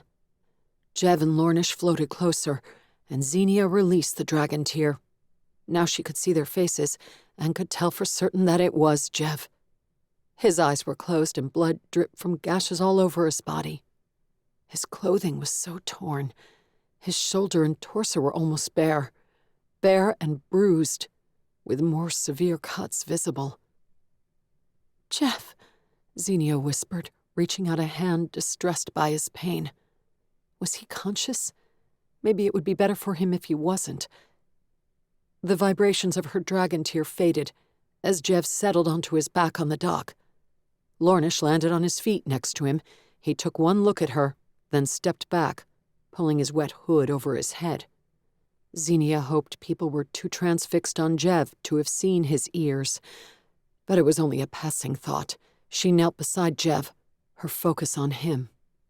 She laid one hand on his wet chest and cupped the back of his head with the other, careful to avoid the gouges leaking blood. She could barely see through the tears smearing her vision, but saw his eyes were closed. "Jev," she whispered, bending down, resting her face beside his, wishing she could fling her arms around him in a hug. "Healers are coming. You'll be fine. They'll take care of you." Something stirred against her cheek. One of his lashes. She turned and found his eyes open. Pain created lines at the corners of them, and he appeared dazed. But he seemed to recognize her. "You can rest," she said. "The healers are almost here." "Damn," he whispered, his voice barely audible. "No private moment for a kiss." "That's what's on your mind now?" She almost pointed out that he might be dying, But that wouldn't be a reassuring thing to say. Besides, she had faith the air order healers could help him. He'd made it off the ship. He had to make it the rest of the way. Was wishing I'd given you one, he murmured, eyelids drooping, before you left. But guess I'm not supposed to do that. It wasn't an accusation, just a sad, forlorn statement, but it sank into her heart like a knife. You can, she heard herself whispering. I love you, Jev. His eyelids lifted again, and he turned his face toward her. She half expected a joke, or for him to pass out before he could respond. But he focused on her and said, I love you too. Good. She shifted her hand from his head to his cheek, touching it gently. She wished she could kiss him now, but heard voices right behind her. Ma'am, a woman said, we're healers. Let us in. Zenia patted Jev's chest and reluctantly rose to her feet. His eyes remained locked onto her, and she smiled at him until the two healers crouched down, blocking their view of each other. Lornish, she noted, had disappeared. A wise decision, she was sure. Cutter had moved away from the docks with Master Grinmore to avoid the crowd. Zenia didn't see Ree, but she didn't see the king's entourage either, so hopefully she had found him and warned him to stay away from the waterfront. The white-robed healers rose to their feet as another mage stepped out of the crowd, her hand around a dragon tear. She focused on Jev, and he was lifted into the air once more. What's going on? Zenia asked the closest healer. His injuries are extensive. We will take him to the Temple of the White Dragon in the air quarter. A carriage is arriving shortly. The healer nodded as Jev floated past. I'm going with you. There won't be room in the carriage, but you may meet us there if you wish. Zenia gripped her own dragon tear. She couldn't imagine a healer would have a reason to lie about this or had some nefarious plan to take advantage of Jev's injuries, but she wanted to make sure. The dragon tear understood and showed her the healer's thoughts. The man's eyebrows twitched. Did he sense her gem's touch? She didn't care. Let him know she was inspecting his mind. Fortunately, she sensed only a genuine interest in caring for Jev from the man, and knowledge that it would be easier to do so in the quiet of his temple. He believed Jev had saved the city and should be treated with the utmost respect and care. Zenia stepped back and let the healer go. She wouldn't delay him, though she would follow along. Perhaps Lornish and Cutter would wish to come too. There was that stream by the Air Order Temple, and all those trees. Perfect for an elf to hide among. She would wait inside, by his bed if they would let her. Then, when he was well, they could discuss how foolish she had been. How it had taken him almost dying for her to realize she wanted to figure out a way to be with him, in whatever way it could be possible. She resolved that it would be possible. Epilogue. Jev woke in a bed with a sheet pulled up to his chin, a whitewashed stone ceiling arching overhead. Sunlight slanted in through a single window. Morning sun? Afternoon? He had no idea which way his window faced, or how long he'd been out. He hoped he hadn't lost more than a day. He'd drifted into consciousness a few times while the healers had been working on him, and knew he was in the Air Order Temple. But most of the experience was a hazy blur in his mind. For the first time, nobody in a white robe hovered over him, and his body no longer tingled with healing magic. It still ached in places, but not the way it had when he first hit the water. The explosion had gone off while he'd been racing across the upper deck toward the railing, and it had felt like a rock golem slamming into his back. He'd hurt so much, he'd been certain he would drown, that he would never make it to the docks. He needed to thank Lornish for pulling him to safety. And Zenia. He remembered his numb surprise as a magical power lifted them both out of the water and deposited him at her feet. She'd knelt and hugged him and whispered she loved him, and he'd whispered it back. So thankful the Founders had given him a chance to do so. Back on that ship, he'd experienced an amazing number of regrets considering how little time he'd had for thinking. He still didn't know how they would make a relationship work. But if she wanted to marry him, Jev would talk to her father and his and find a way to get the old man to accept her as a daughter-in-law. To walk away from his responsibilities would be unthinkable and dishonorable, but he could do his best to change his father's mind. He had to try. For Zenia. And for him. To marry someone else and work every day at her side. He couldn't imagine anything making him more miserable. Need to tell her that, he mumbled and turned his head. His skull ached. Everything did. But that didn't keep him from looking around the room, hoping to find her sitting in a chair, waiting for him to wake up. But the room was devoid of furniture, of everything except cabinets and a dresser with a pitcher and wash basin on it. Disappointment filled him. A soft knock sounded and the door opened. Zenia poked her head inside, and Jev's disappointment disappeared. He smiled and lifted his arms, not caring that they were heavier than boulders and covered with a sheet. Returning his smile, Zenia stepped inside and up to the side of his bed. She bent and hugged him carefully. He had no interest in care, not at that moment. He hugged her hard, pulling her down against him, hoping to keep her close forever. She smelled good. Was that lavender? She must have washed since their adventures in the swamp. He hoped he didn't smell of mud and explosives. Even if he did, she didn't seem to care. She turned her head to kiss his cheek, and a shiver of delight went through him. "I missed you," he whispered. "I've been outside your door the whole time, except for a few minutes to wash up, and that only because Ree insisted. She said my earthy, troll-bedewed odor would seep under your door and prevent you from healing." He snorted. "What about my troll-bedewed odor?" "You took that bath in the ocean. I also walked in once to find one of the healers sponging off your blood and grime with loving tenderness." She quirked an eyebrow. "One of the healers sponged me? Was it the man or the woman?" "The woman." Disappointed? "Only that it wasn't you. I'll let you sponge me later if you want." He grinned. She had straightened, letting her arms loosen around him, but her hand remained on his chest. He placed his hand over hers, claiming it, and her. "I'm naked under this sheet, you know." "Sounds drafty." He couldn't tell if she liked the idea of him naked under the sheet or not.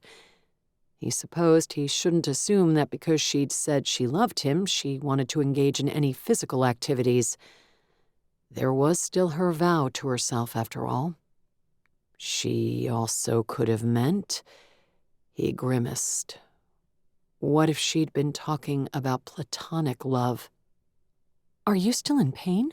she asked, misreading the reason for his grimace. "Not too much. I was trying to decide if I'd interpreted you correctly when we were on the dock. I was a little dazed." He gazed into her eyes, seeking a clue. Would she pretend it hadn't happened? He was sure it had, dazed or not. She'd been a beautiful sight, bending over him, touching him, and he'd burned it into his memory. She gazed back at him, then smiled and bent low again. Her lips parted, and she kissed him. Not on the cheek this time. His soul sang as he returned the kiss with all the feeling in his battered body. He lifted his hand and stroked her cheek, again vowing to find a way so long as she was willing. A loud knock sounded, more like a banging, and Zenia withdrew. Far, far too soon. But she was still smiling down at him, her eyes twinkling. And he allowed himself to believe there would be more kisses soon. The door opened. "Is he going to live?" came Cutter's gruff voice. "Or are we going to have to cut him up and sacrifice him to a troll?" "I have other plans for him," Zenia said as Cutter ambled in.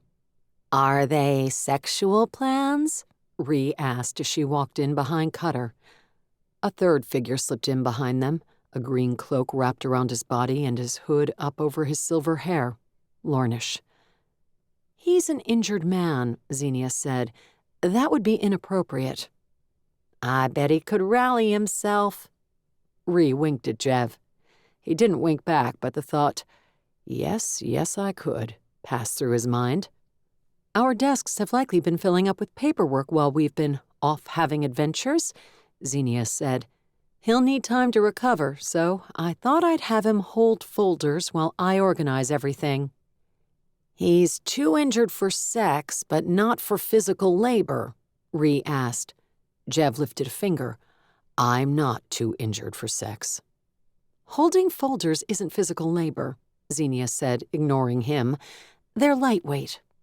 "I've seen your desks. There's at least 50 pounds of paper on them today." "He can sit down while he holds the folders." Cutter came up to the opposite side of Jev's bed and prodded him in the shoulder with the top of his hook. "You might want to stay in bed a while longer. These women are making odious plans for you." "So I hear." "My plans weren't odious," Ree said. "I was trying to get someone under the sheets with him. Zenia's the one talking about folders." Lornish crossed his arms over his chest and leaned against the wall by the door, as if to guard the way in. Or maybe to show that he was far too mature for this conversation. "I see that you're doing fine, Cutter," Jev said. "Did someone heal you?" "Yes, I was in a room down the hall." "Is Master Grinmore all right?" "Yes, Targian had his personal physician heal her. She's important, you know. He also invited the rest of the dwarves up to the castle until they're able to go out into the city and start their shops. He's promised to replace the tools they brought over that were lost in the explosion. Alas, our brilliant steamship is on the bottom of the harbor now." "Hundreds of dwarves roaming around the castle?" Ree asked. "They'll destroy the place."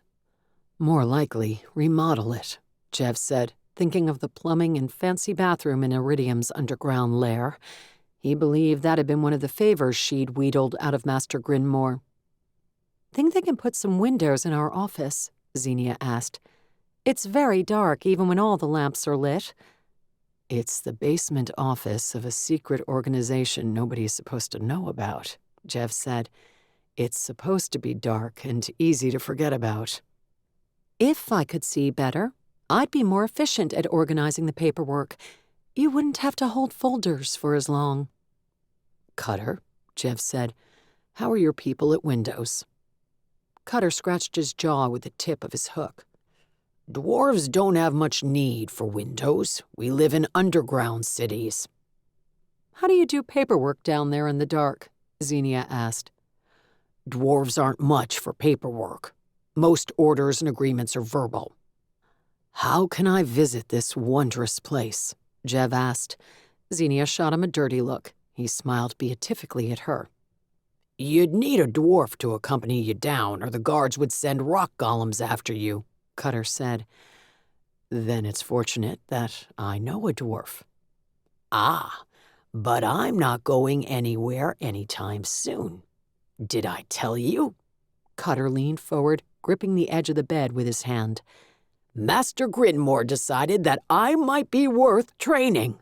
She said to come to her shop first thing next week, and she'd test me and see if I have any skills worth honing."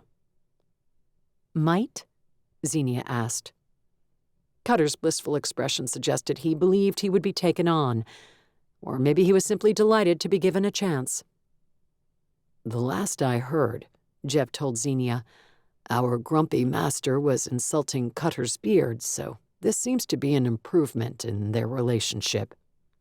"She's not grumpy. She's focused. And rightfully stern with young dwarves." Yes, Cutter's expression was definitely blissful. All these years I've waited to meet her and implore her to take me on, and it's finally going to happen. I'm certain. I'll prove to her that my skills are masterful. Oh, but I'm rusty. He leaned back from the bed. I better go practice. He hurried for the door. Get well, Jev. I'll endeavor to do so. Dwarves are quirky, aren't they? Ree remarked after Cutter left, the door slamming shut behind him. Monks are not quirky, Lornish asked, speaking for the first time. Of course not. But I'm not a monk anymore. I'm an agent, hoping some captain of the agents will teach me what I'm supposed to do all day at work besides run errands for that Zinder blowhard. I assume she means Garlock and not me, Jev said. Ree smiled blandly at him. Now that things have settled down, Zenia said, at least for the moment, maybe we can start a training program. Have they settled down? Jev thought of the trolls in the swamp. They might have rescued Grinmore and kept Kor's tenuous relationship with the dwarves from evaporating, but the kingdom might still face the threat of an invasion. The trolls? Targian sent a Zinder captain, a Crox, I believe his name was, to lead some army troops into the swamp and deal with the troll infestation problem, Zenia said. If they were indeed just scouts, maybe the main force will decide to abort their invasion plans if those scouts don't return. Let's hope, Jev murmured. Lornish, do you think the Elven ambassador will come back if the troll problem disappears? I know Targian would like a chance to re-establish relations with your people. They may not be ready for that for quite some time, but I'm certain they will want to station another ambassador in your capital city to keep an eye on you. Lornish stopped and frowned toward the window. A cloud had drifted over the sun, stealing the brightness in the room, but Jev hadn't heard anything. Lornish walked to the window and peered outside. Jev looked at Ree and Zenia. They shrugged back. I must go. Lornish backed away from the window and yanked his hood over his head. Watch out for strangers and stay safe. He left as swiftly as Cutter had, though the door shut with a whisper instead of a slam. Elves are also quirky, Ree announced. Jev wondered how he could get Ree and her quirky observations to follow the others out of the room and leave him alone with Zenia. He appreciated that everyone had come to visit, but that kiss had been quite lovely, and he would enjoy resuming it. He gazed up at her like a love-smitten teenager. Maybe she would convince Ree to step outside. She smiled back down at him and patted his arm. That wasn't quite what he'd wanted her to do. Another knock sounded. Jev sighed immensely. How does everybody know I'm awake now? He wondered. My dragon tear told me, Zenia said, her face assuming that uncertain expression she got when she wasn't positive everything her gem could do was a good thing. I'm not sure how everyone else found out. He remembered the dreams she'd confessed she was having. Had she dozed enough last night to have another one? Maybe he could convince her to sleep without the dragon tear and see if that changed anything. The knock sounded again. Oh, Ree said, this is somebody polite who won't simply barge in if they don't hear a response. I didn't know I knew anyone like that, Jev said dryly, then raised his voice to call, Come in. His cousin Willyria entered, her dark brown hair swept back in a bun, and nodded to Ree and Zenia before smiling at Jev. There was a tinge of uncertainty in that smile. It surprised him. Had she heard he was in worse shape than he was? No, if that were true, she would look delighted to find him awake and alert. Willyria stepped inside hesitantly, and Jev had the impression the uncertainty had to do with whether or not he would want to see her. Why wouldn't he? Thanks for coming, Willyria, he said sincerely. Has word of everything that happened in the city last night made its way out to the castle? Actually, no. I happened to be coming into town to see you this morning, and that's when I learned you were being cared for by healers here." She frowned fiercely at him. "You could have gotten yourself killed." Zinder are always supposed to be prepared to give their lives for their kingdom and the people they're sworn to protect. "Yes, but you seem to be risking it on a regular basis now." She must have heard about his adventures with that creature in the Elven embassy. He'd glossed over the dangers of the night, including battling the monster after climbing up the side of the tower without a rope. But perhaps someone had since filled her in. "Technically, I was doing that during the war, too. You just didn't know about it because I was overseas and you didn't see the reports." "Is that supposed to make me feel better?" Willyria shared an exasperated sisterhood of women look with Rhi and Zenia. "If it helps," Jev said, "I'll try not to need to risk my life again this week." "This week? You can't even promise a month?" "Well, Zenia wants me to hold 50 pounds of folders for her. It's possible I'll be crushed under their weight." He smiled, but his cousin didn't. "Oh, Jev," she said, "you're your father's only heir now. You need to take care of yourself."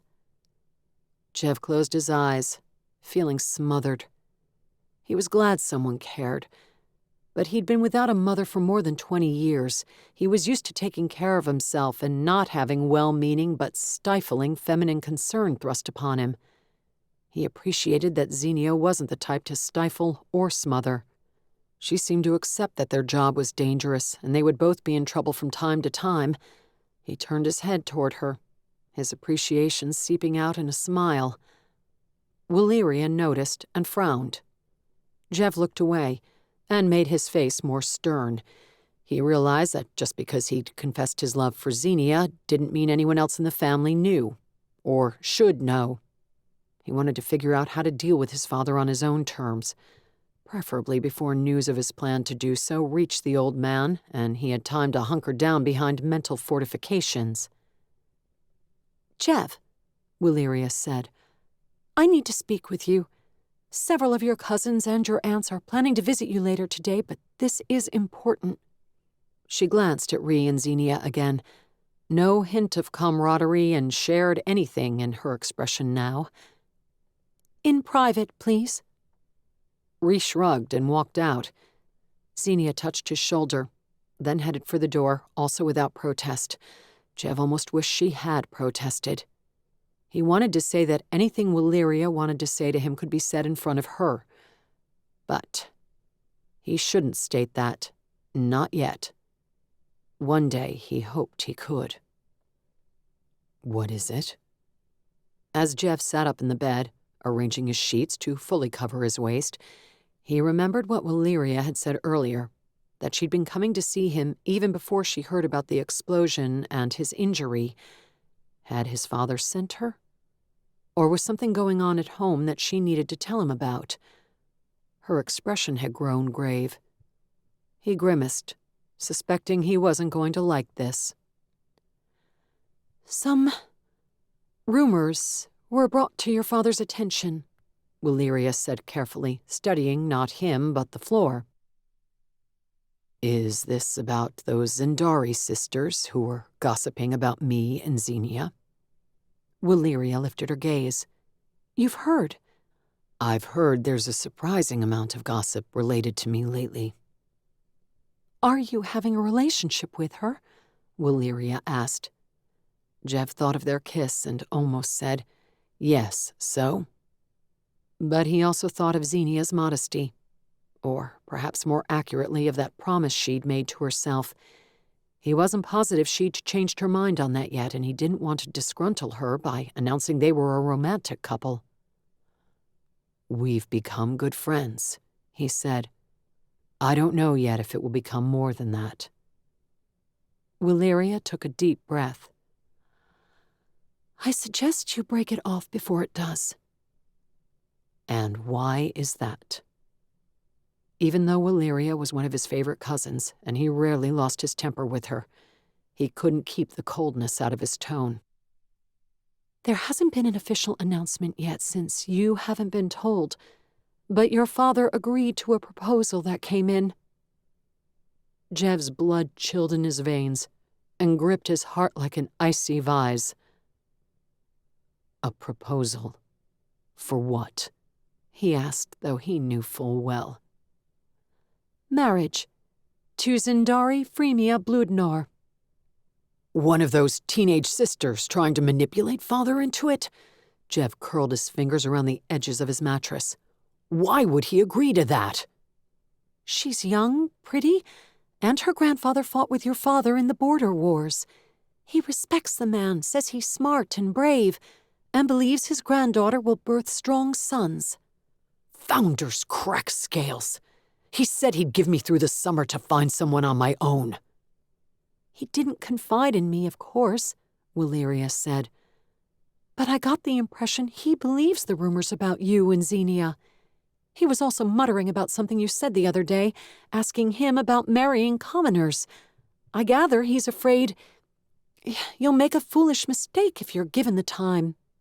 Zenia's not a foolish mistake, Jev said hotly, before he could consider the wisdom of speaking the words. Willyria smiled sadly. Not that it should matter a whit, but she's smart and brave. Just yesterday, she fought alongside me against trolls in the swamps. Jev flung a hand in the direction of the river, wherever it was from his room. She figured out who was behind the kidnapping of Master Grinmore. I still don't know how she came up with checking the property purchase logs. If not for her, the dwarf would have been dead, and that ship would have blown up in the docks and taken half the city out with it.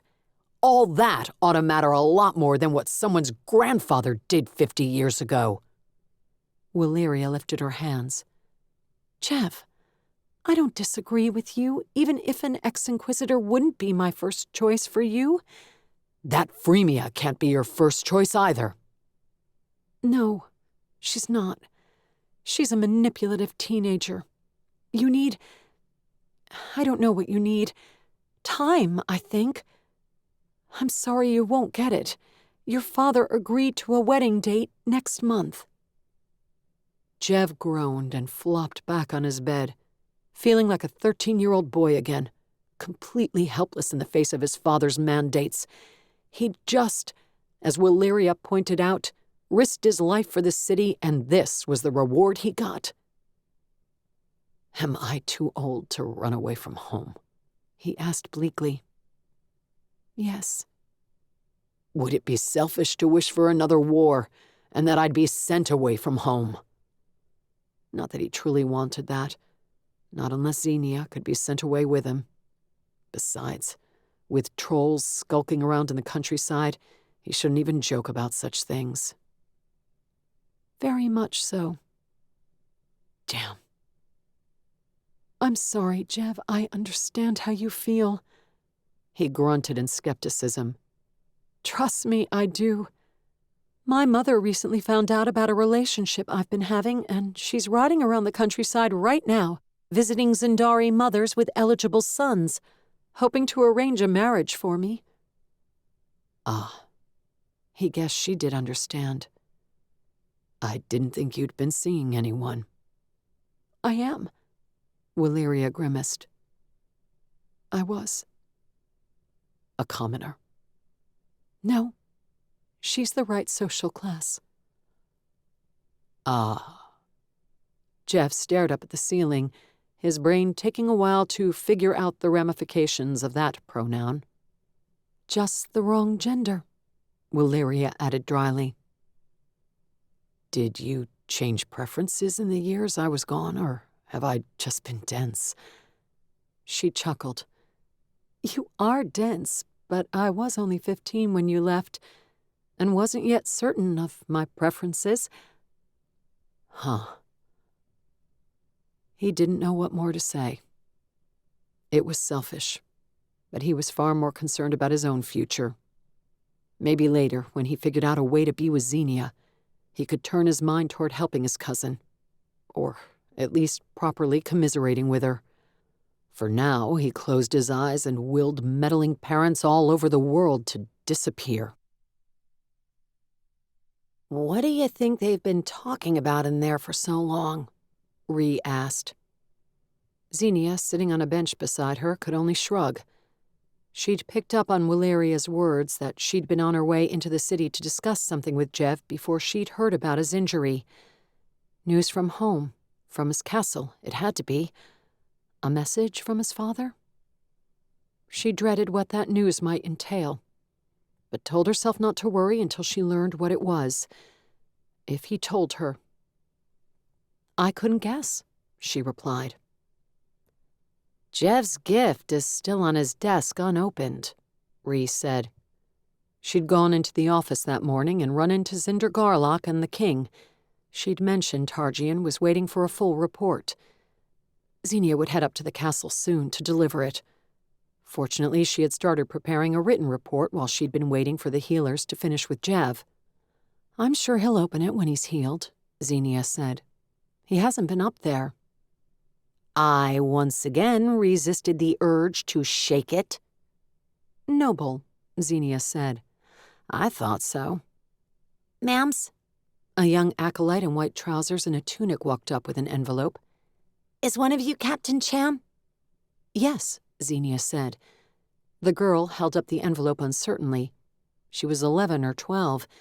Zenia wondered if she was an orphan given to the temple to raise, as Zenia had once been long ago.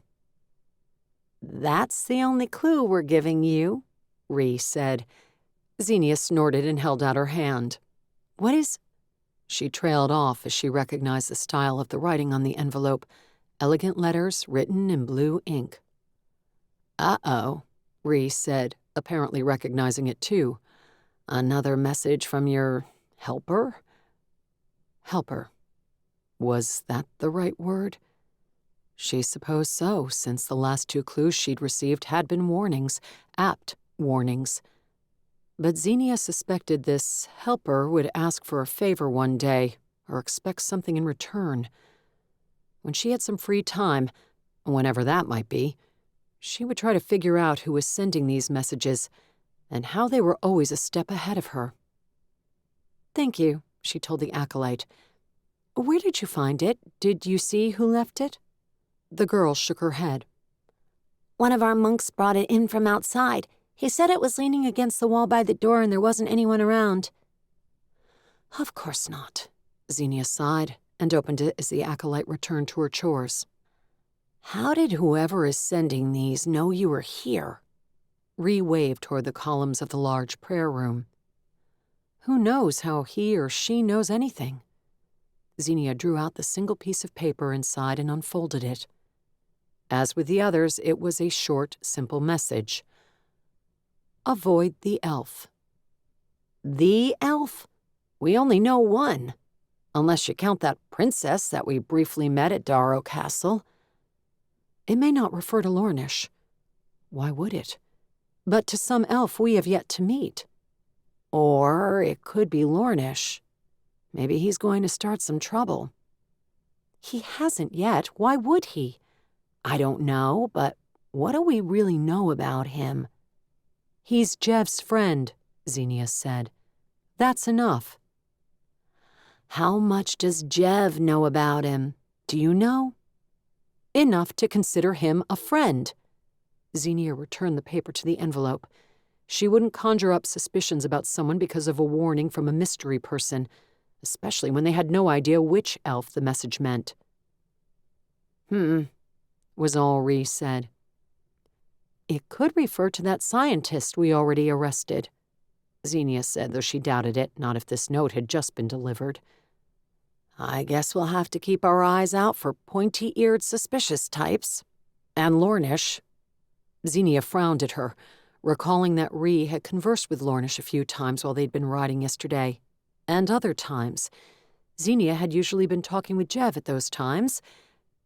"Do you have a reason to mistrust him?" "He hasn't done anything to me, other than being flinty. But he's secretive, don't you think? We know nothing about him. I asked where he was from and how he liked Corvan once. He stared off into the woods and ignored me." Zenia held the envelope in both hands and gazed down at it. She would show it to Jev. She didn't think she had mentioned this secret helper yet, and she should do that, regardless of whether this had anything to do with Lornish. Whatever it had to do with, she had a feeling that more trouble was on the way. This has been Duty Bound, Agents of the Crown Book 3, written by Lindsay Buroker, narrated by Vivienne Leheny. This program was produced by Tie Def Media. Copyright 2018 by Lindsay Buroker. Production copyright 2018 by Lindsay Buroker.